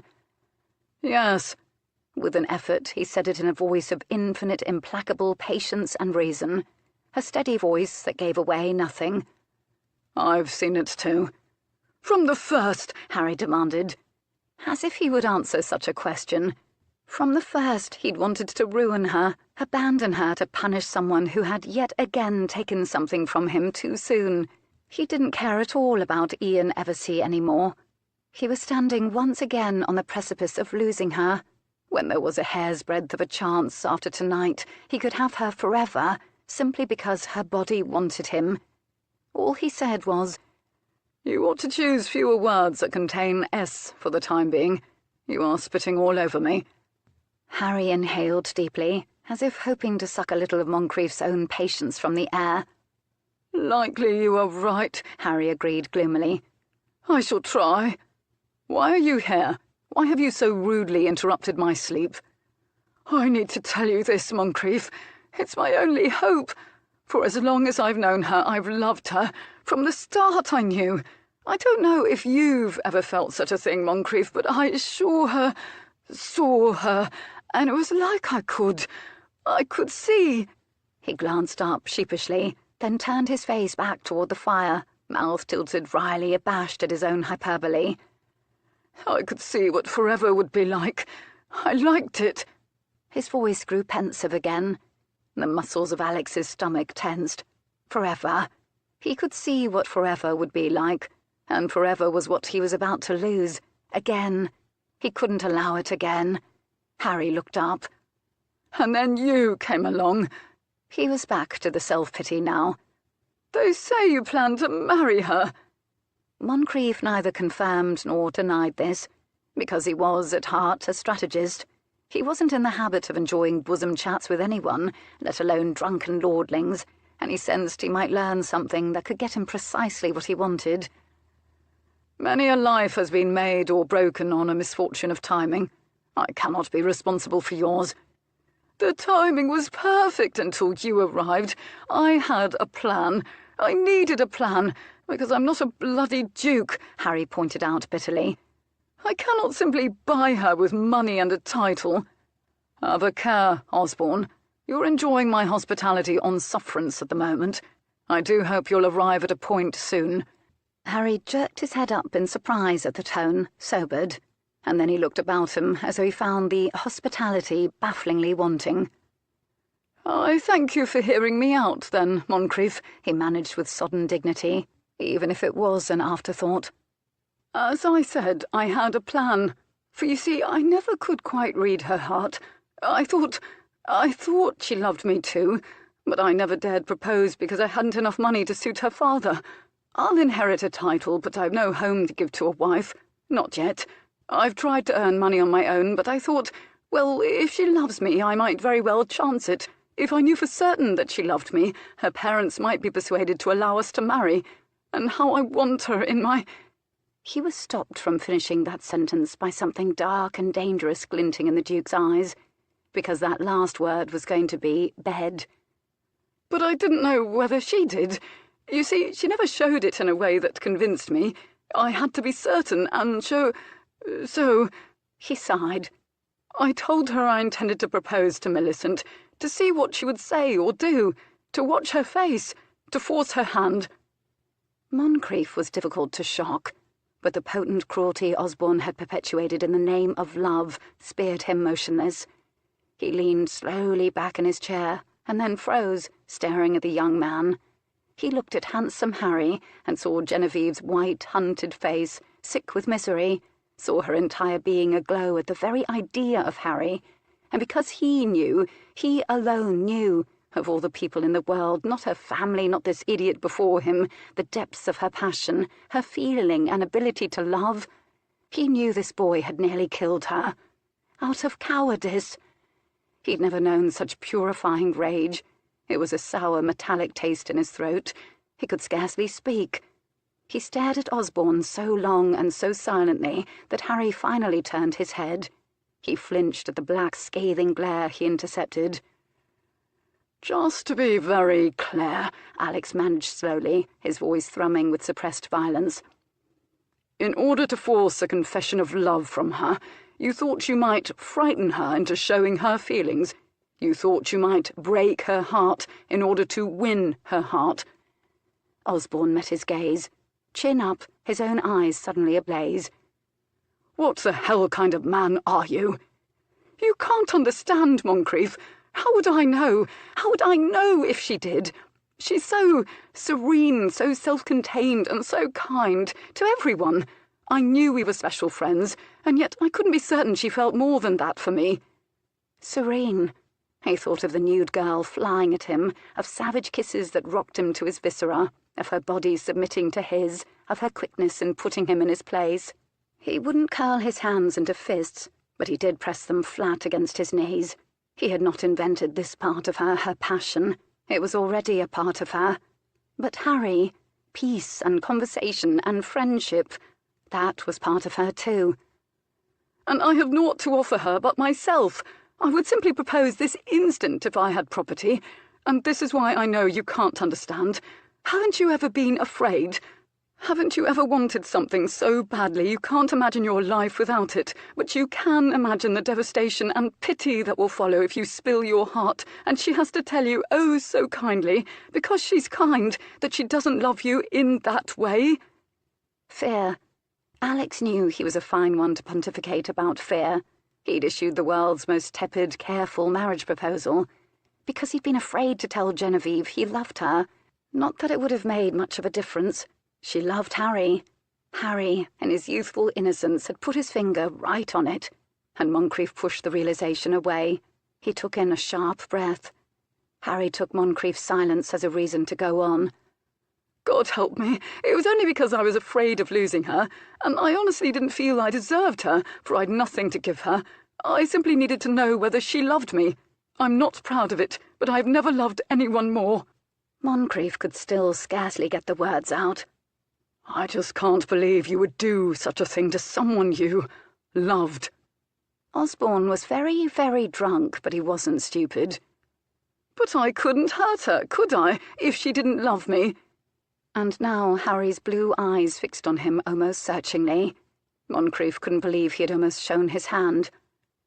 You just said you weren't certain whether she did love you, and if she does love you anywhere near as much as you claim to love her, imagine the pain you may have caused her with your whole charade. Harry looked up at him and blinked, and as he thought about it, his face slowly went white. After a moment he swallowed. Gallant of you, Moncrief drawled, twisting the knife. Moncrief knew a surge of hatred for himself for saying it, but he wanted Harry to feel what he'd done to Genevieve. Haven't you ever been afraid? The words still echoed in his ears. He remembered taunting Genevieve. You can demand from me what you want, but you can't tell Harry what you want. He knew Genevieve felt safe enough to be honest with him, to be real with him, to be abandoned with him, because she wasn't afraid of losing him, and she wasn't afraid of losing him, because she didn't love him. In other words, she could imagine forever without him. Stupid. How stupid men were. He and Osborne and bloody Ian Eversea, the havoc they caused, to themselves and to others. He was momentarily paralysed by the rush of realisations. And so that's what I came to ask. Do you love her, Moncrief? Does she love you? He should not allow silence to go by. He could have answered in any number of ways. He was, in some ways, no braver than Harry, because if he was, he would have encouraged Harry to tell Genevieve the truth about what he'd done and get a proposal over with, just to see what transpired. It would be the honourable thing to do. May the better man win and all that. He was still the stronger man, the wiser man. He was not a kind man, and he was definitely not a martyr. What he said was, "And what do my answers matter to you? Because if you don't love her, you should step aside, because I do love her, and I will make her happy." And Alex's senses tingled. Naive Osborne had spilled into his hands unimaginably valuable currency, his trust, and he could tell him anything at all. Yes, Genevieve had agreed to marry him. Yes, she loved him. He could send Osborne on his way, call a carriage for him. Perhaps he'd go off to fight a foreign war to forget his heartbreak. In all likelihood, he wouldn't go mad from grief and attempt to shoot him. The poor young devil possessed honour. But he doubted Harry would ever quite be the same. He recalled the look on Genevieve Eversea's face that first morning he'd walked with her. Pale, lightless, a shell of herself. Genevieve loves this person, he thought, which, and this was the most perverse realization of all, made him want to protect Osborne, if only a little. So what he said was, "I must advise you against telling me what I should do, Osborne. It has never ended well for anyone who has attempted it." Harry's head jerked up. He stared at Moncrieff, searching for some better answer in his face. Moncrieff met his gaze evenly. He felt the weight of the hour, of his years, of his own damn nature, of, in truth, the last hour's worth of love-making, because taking the woman in question in a standing position wreaked havoc on a man's thighs, regardless of years of horseback riding. Harry at last sighed and sank his head in a nod. He got to his feet, soberer now than he'd been when he arrived, though it was doubtful he'd achieved true sobriety until he'd slept until noon. He shuffled a little to find his balance when he was upright, and the first shadows of desolation showed in his face, imagining what was to come. He already looked older. Then again, it was 3 o'clock in the morning. He might in fact be growing a beard, unlikely as it seemed. "They say you've no heart," is what he said. To Alex's shock, the barb landed, brutal as a wasp's sting, straight to the organ in question. It took a tick of the clock to compose himself, because it had stolen his breath. "Believe what you will," he said calmly. "You won't tell her I was here?" He shook his head. "You have my word." Harry was at the door when he paused and asked, "What do you plan to do, Moncrieff?" Alex almost smiled, albeit decidedly bitterly. Echoes of Ian Eversea speaking to him from beneath the sheets of his erstwhile fiancée's bed. Another man who had deprived Alex of what he'd wanted. "What do you intend to do, Moncrieff?" When it came to love, everyone became brand new and stupid and lost, he supposed, including him. Nevertheless, he still planned to get what he wanted, but first he had to do what was right, for there was no other way to get it. "I plan to bid you good night, Osborne." This, at least, was one plan that didn't fail. Chapter 25. Later, when they spoke of the grand convening of the men of Sussex that Saturday over 5-card loo at the Eversea house, they spoke of it in shocked, gleeful, rueful tones. No one could recall just how the play had got so deep, except that the Duke of Falconbridge was present and everybody wanted to impress him, and he kept winning. Nobody set out to lose thousands of pounds, but it happened. Eversea knew to invite only men who could afford to lose, but inevitably others who simply wanted to win joined the game. The instructions were to bring only cash and things you wished to wager. The women of the house were all but ordered to stay away, and they did so mostly gratefully, if nervously. They played the pianoforte, they embroidered, they tried to ignore the gleeful shouts and the opening and closing, again and again, of the great main doors, as all the wealthiest men within 50 miles arrived. Some even came in from London. Coats came off, sleeves were rolled up. They'd said 3 footmen hovered near with decanters, and the glasses were never empty. Cigar after cigar was lit and smoked and lit and smoked. Smoke formed a second ceiling, and eyes reddened from it, and the servants would complain for weeks after of the futility of ridding the curtains and carpets of the stink, and entreat Mrs. Eversea to replace them. She did, because Jacob won as much as he'd lost, so it was almost as though he hadn't played at all, though his nerves took some time to recover. The atmosphere went from bonhomie to intensity to something less friendly, and one by one men lost their nerve and their money and pushed away from the table in blustering, nervous good humour and backed up to line the walls and watch, seek out the billiard table, anything to find safety away from the game, which seemed to have acquired an unstoppable momentum, until only a few remained. Falconbridge was one of them, of course. Falconbridge was doing more than his share of winning. Again and again his hand raked the shillings and pound notes toward him. He began accepting vowels for a time from sweating men, and then politely, regretfully refused them with a hike of a brow that indicated he knew more about their finances than they ever dreamed. Ice in his veins, they'd said, but this was why he was wealthy. The cards were too afraid of him to do anything other than a line in winning configurations, they said. But Falconbridge was simply observant and clever, and a good deal more sober than anyone present. Harry had lost nearly everything, only to win half of it back, and Moncrieff had taken the lad's money. "I could use a partner in billiards, Osborne," Ian said pointedly, nervously. But Harry wouldn't push himself away from the table, and at last, with a face as solemn as any vicar presiding over a funeral, he bet every last penny he had. The Duke's head went back, impressed, then came down hard. He was silent for a moment. He sucked at his cigar thoughtfully before speaking. "Well, Osborne," he drawled, "I'm near out of loose blunt here at the moment. I'll take everything you have, no doubt. So if you're set on doing this, I'll put up the deed to Rosemont. I own it outright. I can spare it." They thought the boy would faint, witnesses said afterward, though ultimately he held up admirably. It was something about the greenish tinge his pallor took on at the Duke's words, and the beads of sweat dotting his hairline. Silence came and lay over the room like another layer of smoke, and then through it they heard the rustle of prayers by men who weren't religious. The ruination of a young man was never a pretty thing to witness. One of Harry's fists formed a white knot against the table. The other held his cards, as though it were a pistol that may or may not have a ball in the chamber.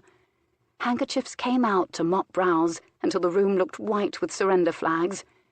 All the Eversea men made a mental note to lock up all the firearms out of fear of what a ruined Harry might do to himself.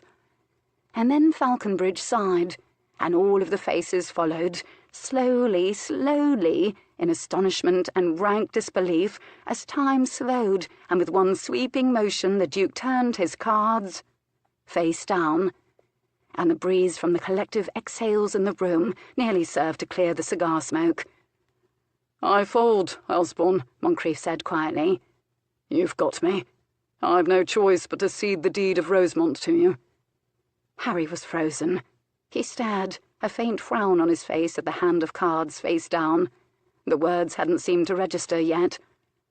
"I regret its loss, but I trust you'll put it to good use." The Duke watched him carefully, his own hands flapped against the table. Harry closed his eyes and his head fell back limply as one killed. His sigh gusted up his blonde hair. The room erupted in roars and cheers. Everywhere were hands jostling him, slapping him in masculine congratulations. The Duke was still a moment longer, watching, his expression inscrutable, his eyes red-rimmed with smoke, sagging with fatigue, cigar dead between his fingers. And as the crowd massed around Harry, no one noticed when he slipped from the room. That night it rained, hard. Pity it couldn't have rained in the game room, the maids thought the next day, as they encountered the morning after stink. All the Eversea men seemed to have stayed in bed, because none of them appeared at the breakfast table at the usual breakfast hour. Nor did the Duke. But Harry did. He intercepted Genevieve near the kippers on the sideboard, and Genevieve's eyes were ringed in red too, but it was because she hadn't slept at all. She would never tell a soul it was because she'd spent a futile 2 hours roaming the house from room to room in search of the Duke, and she'd never found him. "How was the game, Harry?" she asked dully. "When did it end?" "God knows. I think the sun was coming up, but that could have just been the light from all the cigars. The game was remarkable." So perhaps the Duke hadn't even gone up to bed. And then she spent a moment wondering how on earth cards could surpass the pleasures of her body. And Harry looked downright disreputable this morning, she noticed on second glance. But he seemed to be nervous again. Almost, no, not diffident. There was something determined about him, along with the nervousness. "I've something I wish to discuss with you, Genevieve," he said suddenly. "Will you go for a stroll with me?" She stared at him. Surely he hadn't just said what she thought he'd said. She was whipsawed by a very unpleasant sense of déjà vu. "No," she was tempted to say emphatically. Alternatively, "Beg me," or "Where's Millicent?" She regarded him contemplatively. He must have seen doubt and resistance in her eyes. "Please, Genevieve." So he was begging. Interesting. And yet, what now did he intend to tell her? That he'd gotten Millicent with child and he wanted her to be the godmother, she thought sardonically. He was sweating just a little. She saw the sheen of it on his face, and it wasn't warm in the kitchen. His fingers were curled into his palms, nerves, but his jaw was resolute. He looked older. It struck her that Harry had undergone a thorough emotional buffeting this week too. His jaw was likely weary from clenching and tensing more this week than he'd clenched it in an entire lifetime. "It just rained. There might be mud," she pointed out. She realised she'd acquired a layer of protective ambivalence, and she was afraid, loath to let him through it. This is what he had done to her this week. But her heart was beating a little faster now in a peculiar recognition, as though Harry was a soldier coming home from a long war, and it was becoming reacquainted with how it felt to love him. For surely she did. He was Harry, familiar, beloved, the architect of her greatest misery, the keeper of her greatest happiness. "You've never been frightened of a little mud before?" He smiled a little at this. Still difficult to resist his smile, especially when it was all for her. And so, because the Duke was nowhere near, she didn't resist. She smiled too. They basked in each other's smiles for an instant. "I might even lay down a cloak for you to walk over puddles, like Sir Walter Raleigh." "Well, if you insist on muddying your clothing, who could resist an invitation?" And so they went for a walk. It was muddy. Not everywhere, but the grass squished beneath her boots, and all the fallen leaves were now plastered like wallpaper to the road in the lane. "I don't know where we'll walk, Harry. We shall need a gondola." He didn't laugh. He, in fact, said nothing at all. She turned to look at him, and saw he'd gone white in the face. "Harry, do you need to cast your accounts?" After all, she could only imagine what kind of debauchery had taken place over the game table last night. "For heaven's sake!" He sounded pained. "No!" She thought of the Duke, how still he'd held himself when he'd issued his suggestion of marriage. And then she knew. The thought had only detonated in her mind when Harry impulsively seized her hand. "Genevieve, oh God, I'll just say it. It's you I've loved. It's you I've always loved. I love you." "Oh." She stared at him as she had the first time, as though she surely must have heard him incorrectly, for she'd heard those words in her dreams and in her imagination in his voice countless times, and the possibility remained she was still dreaming. And yet, "As your dearest friend." Well, she'd surprised herself. Where had that sarcasm come from? For it was unmistakably that, and it had been reflexive. He did flinch, but he didn't relinquish her hand. For a moment, when she glanced down at it, she was confused, for he wasn't wearing a signet ring, and then she reminded herself it was Harry's hand. "As a woman," he said firmly. They stared at each other. Well, then. The words reverberated through her. She wasn't certain any more whether they were thrilling, or whether what she felt was the echo of an old thrill. "I wish you would say something." He smiled faintly. His smile faded when she remained silent. "Are you finished saying what you wanted to say, Harry?" This clearly wasn't what he'd wanted her to say. He stared at her, smile gone. Surely she oughtn't to be so cool. Where was the Genevieve Eversea who would have thrown herself into Harry's arms? "I suppose not," he allowed. "I could go on and say I've been a fool, and a coward, Genevieve. I know nothing about love, you see, only that I've loved you." "But I thought you intended to propose to Millicent." "Millicent hasn't a clue I ever intended to propose to her." Millicent never really did have a clue about many things, bless her heart. "Given my financial position, I never thought you would accept me, and I didn't dare trouble you with a proposal. And now, well, things have changed, and I thought I'd risk it. Do you care for me?" Trouble her with a proposal? Dear God, had he no idea what he'd done to her with the news he'd wanted to marry Millicent? But of course she cared for him. Of course she did. For everything was the same. He was the same. Same blue eyes. The sun did the same things to his hair, set all the colours in it gleaming. Same hairs in his nose and eloquent planes in his face, and the same fine mouth that had kissed the hand he was now gripping so tightly. To think she'd extrapolated from one kiss on her hand a world of pleasure. She'd never dreamed of the universe of pleasure that lay beyond that. Moncrief had still never kissed her hand. But something was different. She'd expected her heart to stop and then leap skyward. It did skip, but she wasn't certain whether it was joy or surprise or trepidation. That was wrong. It was an entirely different word from anticipation. More déjà vu. She was once again staring at him without speaking, and entangled in emotions she could never hope to sort. They chased each other round and round, and she couldn't grasp any of them to begin sorting them out. If he doesn't issue a proposal, she thought. Never mind, he would do the speaking as he had before.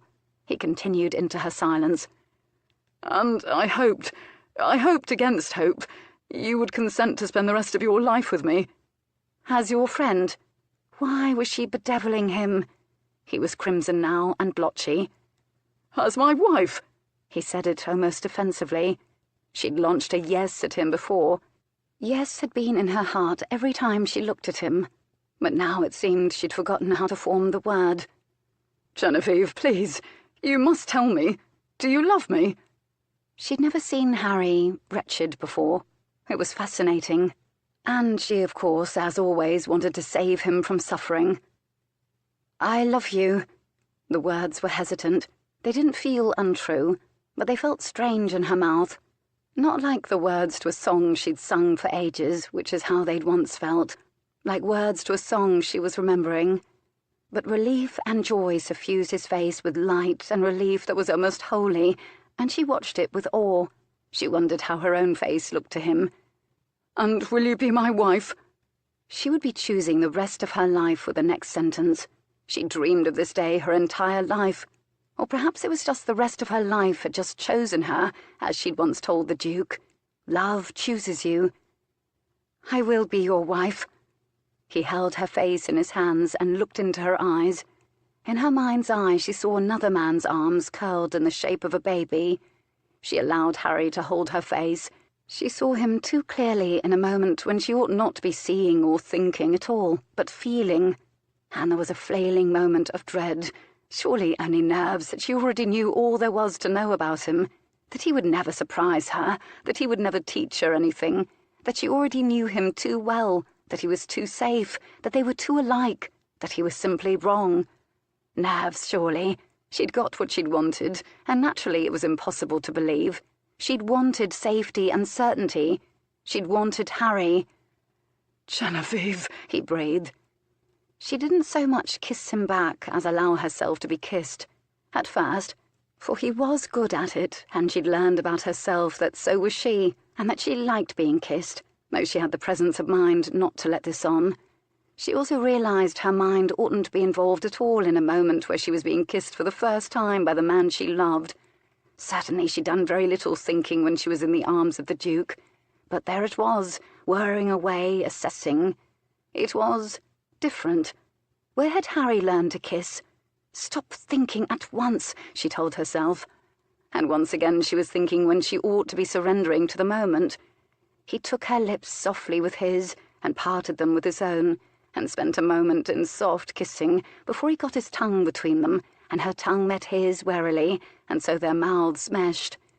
It was a good kiss, and she indulged her curiosity. His mouth was different than the Duke's, his approach was different. His arms went around her and hers around him, though this felt strange and new, and she felt a thrumming tension of desire for her and him, and she could feel the start of his erection, which pressed against her belly. But nothing was stirring in her, yet. If nothing else during the past week she'd learned she was human. It might simply be only a matter of time. He loved her and wanted her, and she would be cherished and safe her life through. He released her, and he gazed upon her, flushed with happiness. She gazed back at him with fascination, a detachment that lifted her up out of her body, and watched the two of them. He was utterly familiar, very dear, and had become a total stranger. She moved her eyes to the buttons on his shirt, no knacker buttons for him, and imagined unfastening them with unseemly haste, sliding her hand inside his shirt. Imagined Harry nude and avid and sweating, and plunging again and again into her body, and heat stormed her face. She was certain she'd gone scarlet. Was it desire or mortification? Surely one could become the other fairly easily. Harry stood back from her, in all likelihood assuming his erection was unnerving to her. I will be gentle, Genevieve, he said to her softly, interpreting her embarrassment and apparently satisfied with the success of the kiss. Gentle sounded dull. His face was radiant with joy and relief. He'd gotten through the proposal. His life, as far as he was concerned, was complete. Now that he had her, and always would, she would be Lady Osborne. There was relief in knowing the endless tangle of confusion and uncertainty of the preceding days was now over. She inhaled her first peaceful breath in days. Her future was now certain. She allowed the rays of his joy to wash over her until she almost couldn't distinguish his happiness from her own, because she was always happiest when he was happy too. She smiled at him. There was a symmetry, an inevitability to their union that her artistic eye appreciated. She would be happy. Why shouldn't she be happy when she was marrying her dearest friend? Of course we will. Will we go share the news with everyone now? Oh, he stopped. And before I forget... He fished in his pocket and emerged with a fistful of daisies. Flowers for you. He beamed.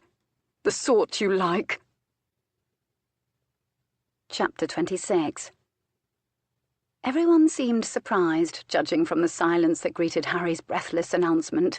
Had no one ever suspected, and yet willing to be delighted by the news of their engagement.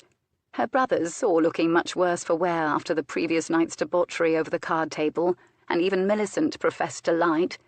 Her parents even more so, now that Harry had property and a title, and a nice pile of winnings to start off their married life, thanks to the Duke.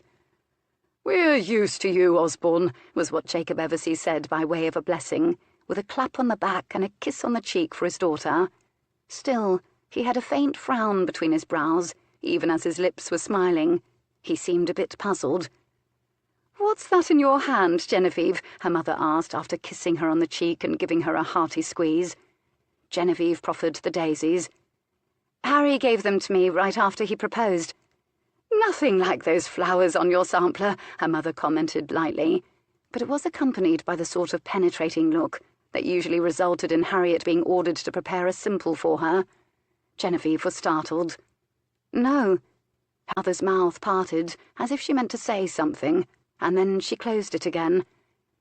"I think you'll make him very happy," is what she finally said. An odd way to put it, Genevieve thought. "Speaking of the Duke," her mother said, though no one had, "he left something behind for you, wrapped in paper in the green salon." "Left something behind for me," Genevieve said faintly. But when she saw how cheerful Ian was, she knew no other event could have made his face so fulsome. Certainly it wasn't only her engagement. "Oh, yes. Falconbridge departed outrageously early this morning," her father told her. "Almost as though he didn't sleep at all last night after the card game, but then I suppose has to see to the little matter of what he lost."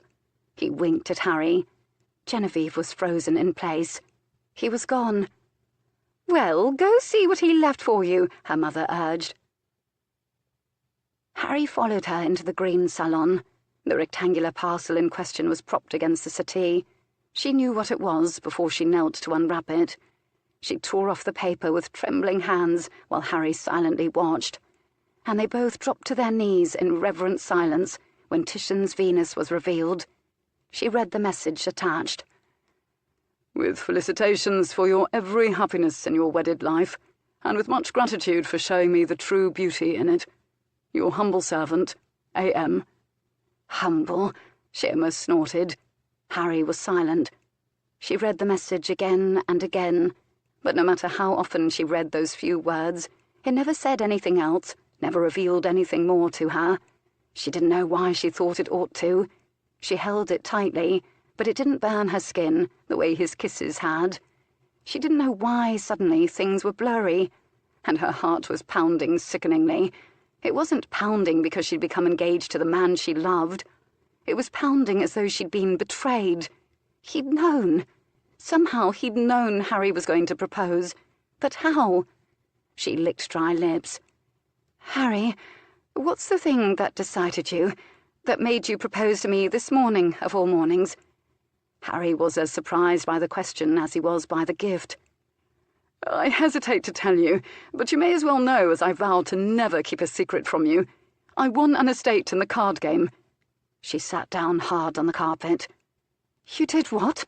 "For you," he reiterated mischievously, laughing at her shock. I won it for you, and it unnerved me so thoroughly I promise I shall never gamble again."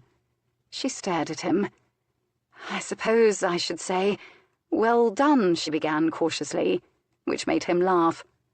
"But from whom did you win the estate?" "From Falconbridge, if you can countenance it." Oh, God. Just saying his name was almost as good as conjuring him. She wanted to hear his name again and again. The hollow howling in her gut was surely wrong, as were her clammy hands. Something was terribly awry. The back of her neck prickled and portent. "I can't countenance it, as a matter of fact. How did it come about?" Her voice came to her distantly. Her breathing was a little rough. "It's a bit of a blur, but I will tell you this, his heart is not so black as one might think." Heart. The word heart chimed in her head. The portent only amplified. "No, his heart is precious, his heart is worth having." "What makes you say that?" she heard herself say calmly. "I will never tell another soul what I'm about to tell you, but during the last hand of the evening he called my bluff, and I showed him my hand. I had an excellent hand, by the way. I wasn't simply being reckless. And he took one look and folded after my final wager. He claimed I had the better hand, and he'd lost. I'm a grown man, Genevieve, but I nearly fell right out of my chair, for I'd wagered every last shilling I had. And he'd put up his property in Sussex, Rosemont. So I won it. It's mine." Her heart stopped then. She gripped the note until the edges crushed in her fingers. Harry continued on, obliviously cheerful. "Well, everything after that was a bit of a blur. Everyone had rather scattered after that hand, including the Duke. I never had a chance to shake his hand or say goodbye. I lingered, savouring my victory a bit, as God knows that room has been the site of defeats this week. And the servants began to enter to tidy everything. Well, when all the guests were clear of the room, I took a peek at the Duke's cards, out of curiosity. His hand was still lying there, all of it, face down. And, Genevieve, he'd won. He had the best flush. He would have ruined me if he hadn't folded." She couldn't feel her limbs. "You are saying he lost to you, purposely?" "I cannot say whether it was purposefully, but it made it possible for me to propose to you, and so I did." "But we don't love each other." She'd said that to the Duke, when he'd suggested they marry. He'd never said any such thing to her. He'd never agreed. He'd merely absorbed her words like a blow. He'd made it possible for Harry to propose to her. He'd given her everything he thought she'd wanted, because he loved her.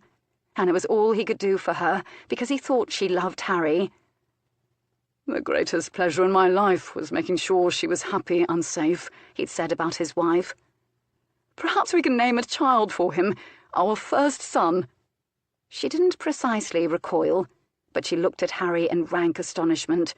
Dear God, he truly was oblivious. He misread her. "Very well, Alexandra, if it's a girl, if you prefer a girl. Anything at all, as long as he or she looks like you." "He loves me. Harry really does love me." And she found herself thinking a violently heretical thought.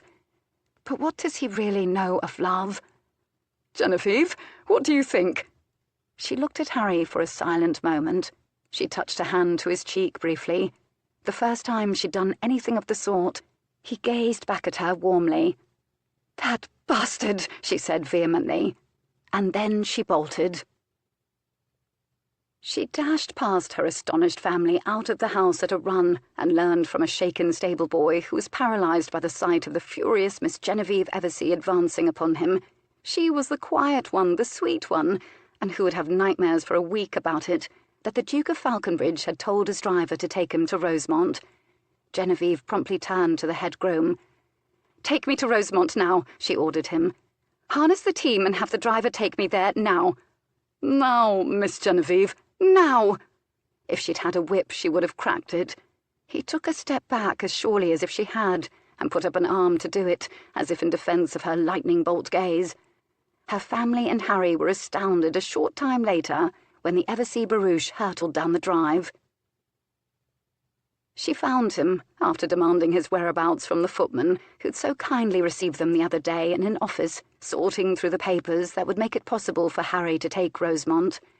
She paused in the doorway to watch him for a moment. She said it quietly. You bastard!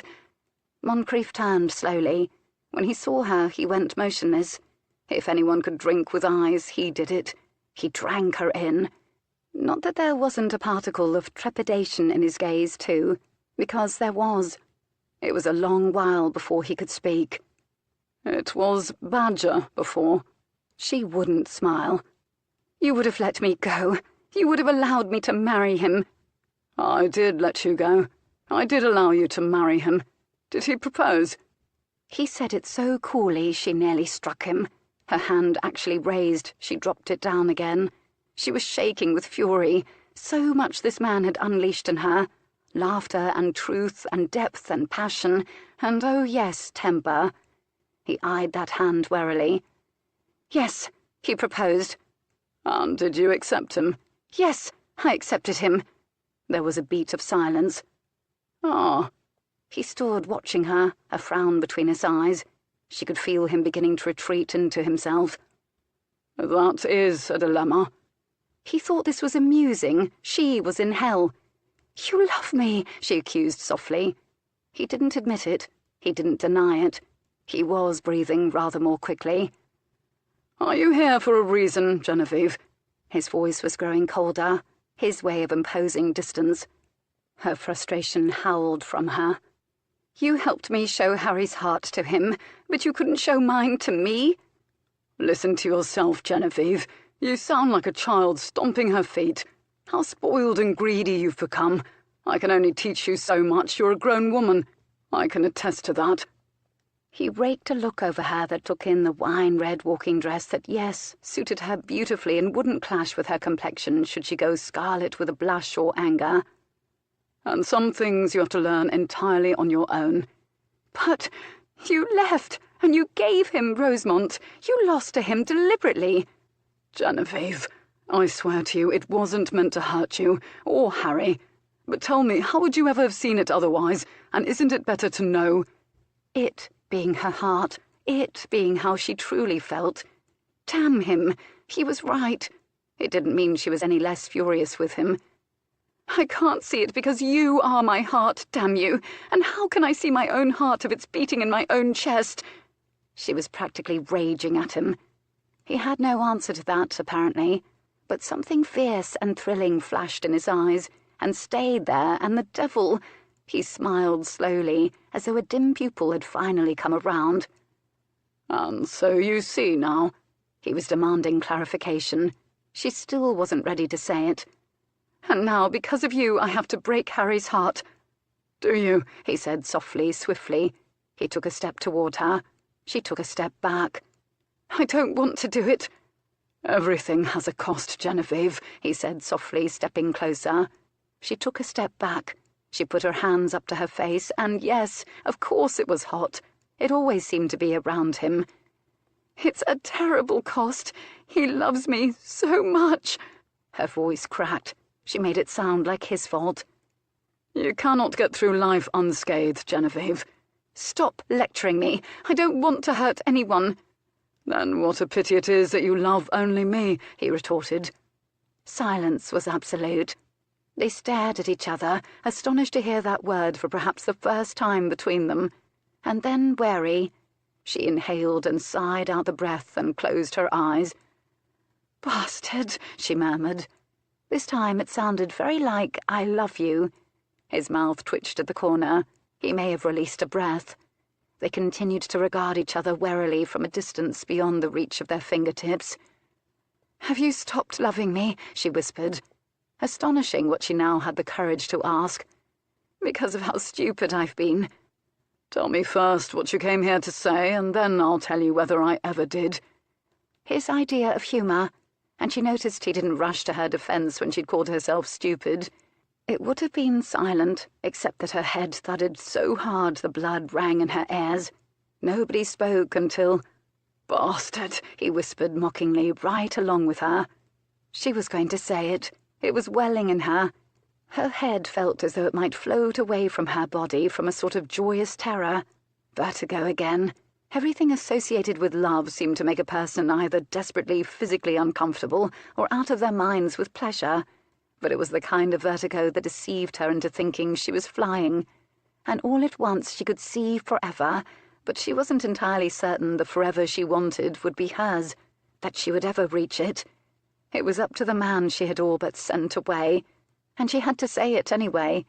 And though she could scarcely even feel them, her lips formed the words, and sound emerged, sounding frayed and small and cracked, forged in her somehow before she was born, since before time, words meant only for him.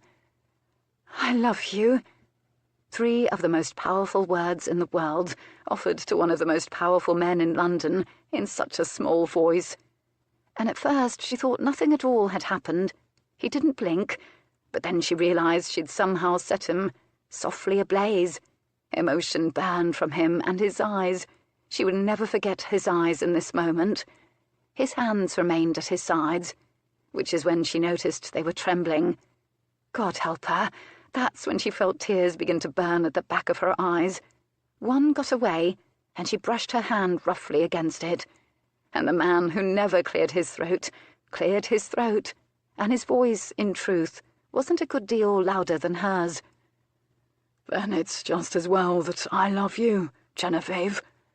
Very, very softly he said it, as though the 2 of them were in a church, or as if he were reciting a spell, with that way he had of making everything he said sound true and right. Then again, they'd become so used to speaking to each other softly, as so much of their conversation took place in the dark, and she doubted he'd been anywhere near a church in a very long time. "Well, good," she sniffed. "And I would be honoured if you would consent to be my wife," he added. Finally a proper proposal. "Once you've jilted Harry." Oh, God, but he was a devil. Who in their right mind would marry this man? She'd have to be mad. It was wicked and awful, but she was laughing and crying all at once. "Yes, please, I will marry you." "Yes, please," he mocked gently, and as quickly as he always moved, she was enfolded in his arms. And this was when she could feel him at last surrender his calm, and his whole body was shaking. Oh, God, so he'd been afraid. He'd taken an enormous risk.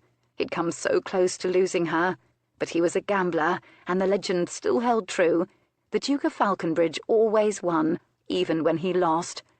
She held him fast and soothed him as he'd comforted her the other night, when she'd frantically searched the house for him and then erupted in a storm of love for him, though she hadn't seen it for what it was.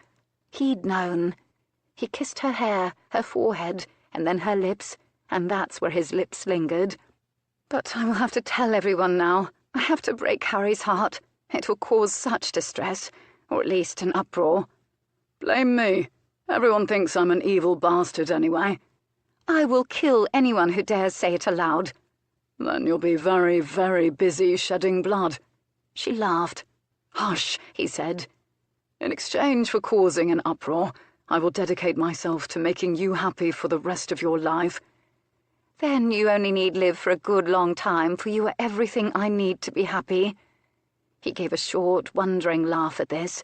She felt his shoulders jump beneath her hands, and suddenly this seemed fascinating and precious. She felt shy and desperately protective, and it was almost more than she could bear, but then he was always a little ahead of her in terms of realizing and bearing things. She would bear it happily. And then, gently, he extricated himself from her and stood back. He lifted her up onto the desk and leaned toward her. "Genevieve, there is something I need to do now." "Yes?" She was breathless with anticipation. He took her hand and brought it up to his lips and kissed it. "Something for you to cherish forever," he said. She had no doubt that she would. Epilogue. While the Duke took care of obtaining a special license, Genevieve set out to do one of the hardest things she'd ever done. She invited Harry out for a walk along the lane to do it because, well, why not? She was beginning to associate that walk with being marched before a firing squad, and perhaps it was a ceremonial part of every life change from now on. He paused to pick up a leaf, one of the few that hadn't yet been trampled or disintegrated by rain. Harry was silent for a long time after she told him, in as few sentences as possible, that she could not marry him and would be marrying the Duke instead. "I cannot say I'm surprised," he finally said. She didn't want him to expound on that. and so she only said, "I'm sorry to hurt you." He sucked in a breath, and then he dropped his head in a nod, and then he pressed his lips together and kept nodding. She had a terrible suspicion this was the way men fought off tears. He took another breath. He crumbled the leaf into powder. She wondered if he considered it symbolism. "Did you ever love me?" he finally asked. "Of course," she said softly, astonished. "I love you still, Harry." He gave a short laugh. "As a dearest friend." She didn't correct him. He was quoting himself with considerable bemusement, perhaps for the first time hearing it the way she'd heard it, that day he told her he intended to propose to Millicent. How absurd and hurtful such warm-sounding words could be. He thrust his hands into his pockets and stared at her as though seeing her for the first time, assessing, detached, wondering, and a panoply of expressions crossed his face. Doubtless it was very similar to the way she'd looked at him that day he'd finally issued his proposal. She didn't take any pleasure in it. They were quiet now. Even though she'd always wanted to spare him unhappiness, always wanted to make things better for him, she didn't ask him what he was thinking. This was something he would need to understand and accept without her help. "Perhaps I'll proceed to the continent," he said defiantly. "Go off to fight a foreign war." "I hope you won't." "I probably won't," he admitted glumly after a moment. "No, the continent might do me some good." She smiled faintly, and so did he. "Harry, the Duke is sincere in wanting you to have Rosemont. He forfeited by his hand and followed the rules of the game. It's yours." "He likely meant it to be yours, Genevieve." She didn't answer that, because it's precisely what the Duke had wanted. The Duke had intended to make a statement. He'd sent a message to Genevieve with it. He'd certainly succeeded. "It's yours now." "As consolation prizes go, it could be worse." Harry smiled crookedly. There was a hint of self-deprecating irony and a new hardness in his voice. She thought that heartbreak might just give his character the shadows and corners and angles it needed to make it truly interesting, to deepen and shape it. She was sorry she would be the one to help make him truly interesting, but she'd never apologize for falling in love with a man who already was. "Well, that's more like it, dear," her mother said with relief, with another hug and a kiss, when she learned that Genevieve would be marrying the Duke. Her mother was full of surprises. "Are you sure you want this one, and you won't keep trying men on and taking them off like hair ribbons? You're sure the Duke is the last of the future husbands you'll be producing?" Her father was teasing her, which meant he heartily approved. Doubtless he entertained visions of endless games of five-card loo in his future. Both of her parents were a bit misty. "You see," Ian told Colin later at the Pig and Thistle, "I did do the man a favour. I found him the right wife." Colin snorted. "You can say that now, but I will forever cherish the look on your face when our Genevieve told us she'd be marrying the Duke." Colin promptly imitated that look. "So I look like someone who'd been clubbed in the head. Thank you, fascinating." Ian had the sinking suspicion Colin would imitate that look frequently and mockingly for the rest of his life. Colin acknowledged this by raising his tankard to his brother sardonically and then taking a swig of ale. "Do we think he truly intends to marry Genevieve? He sent for a special license. The man is smitten. The wedding is in a few days' time." "Well, isn't that remarkable?" Colin began to go misty-eyed at the notion of marriage again, so Ian kicked him beneath the table before he could begin rhapsodizing about the matrimonial condition. "How? So, have we established that the Duke doesn't intend to kill you?" "He doesn't. He said Genevieve would kill him if he harmed a hair on my head, and that he cherishes the things she cherishes, so he'll refrain from murdering me." The Duke had, in fact, pulled him aside to say this. Ian left off the part where Moncrief had said, "Even if the things she cherishes are feckless."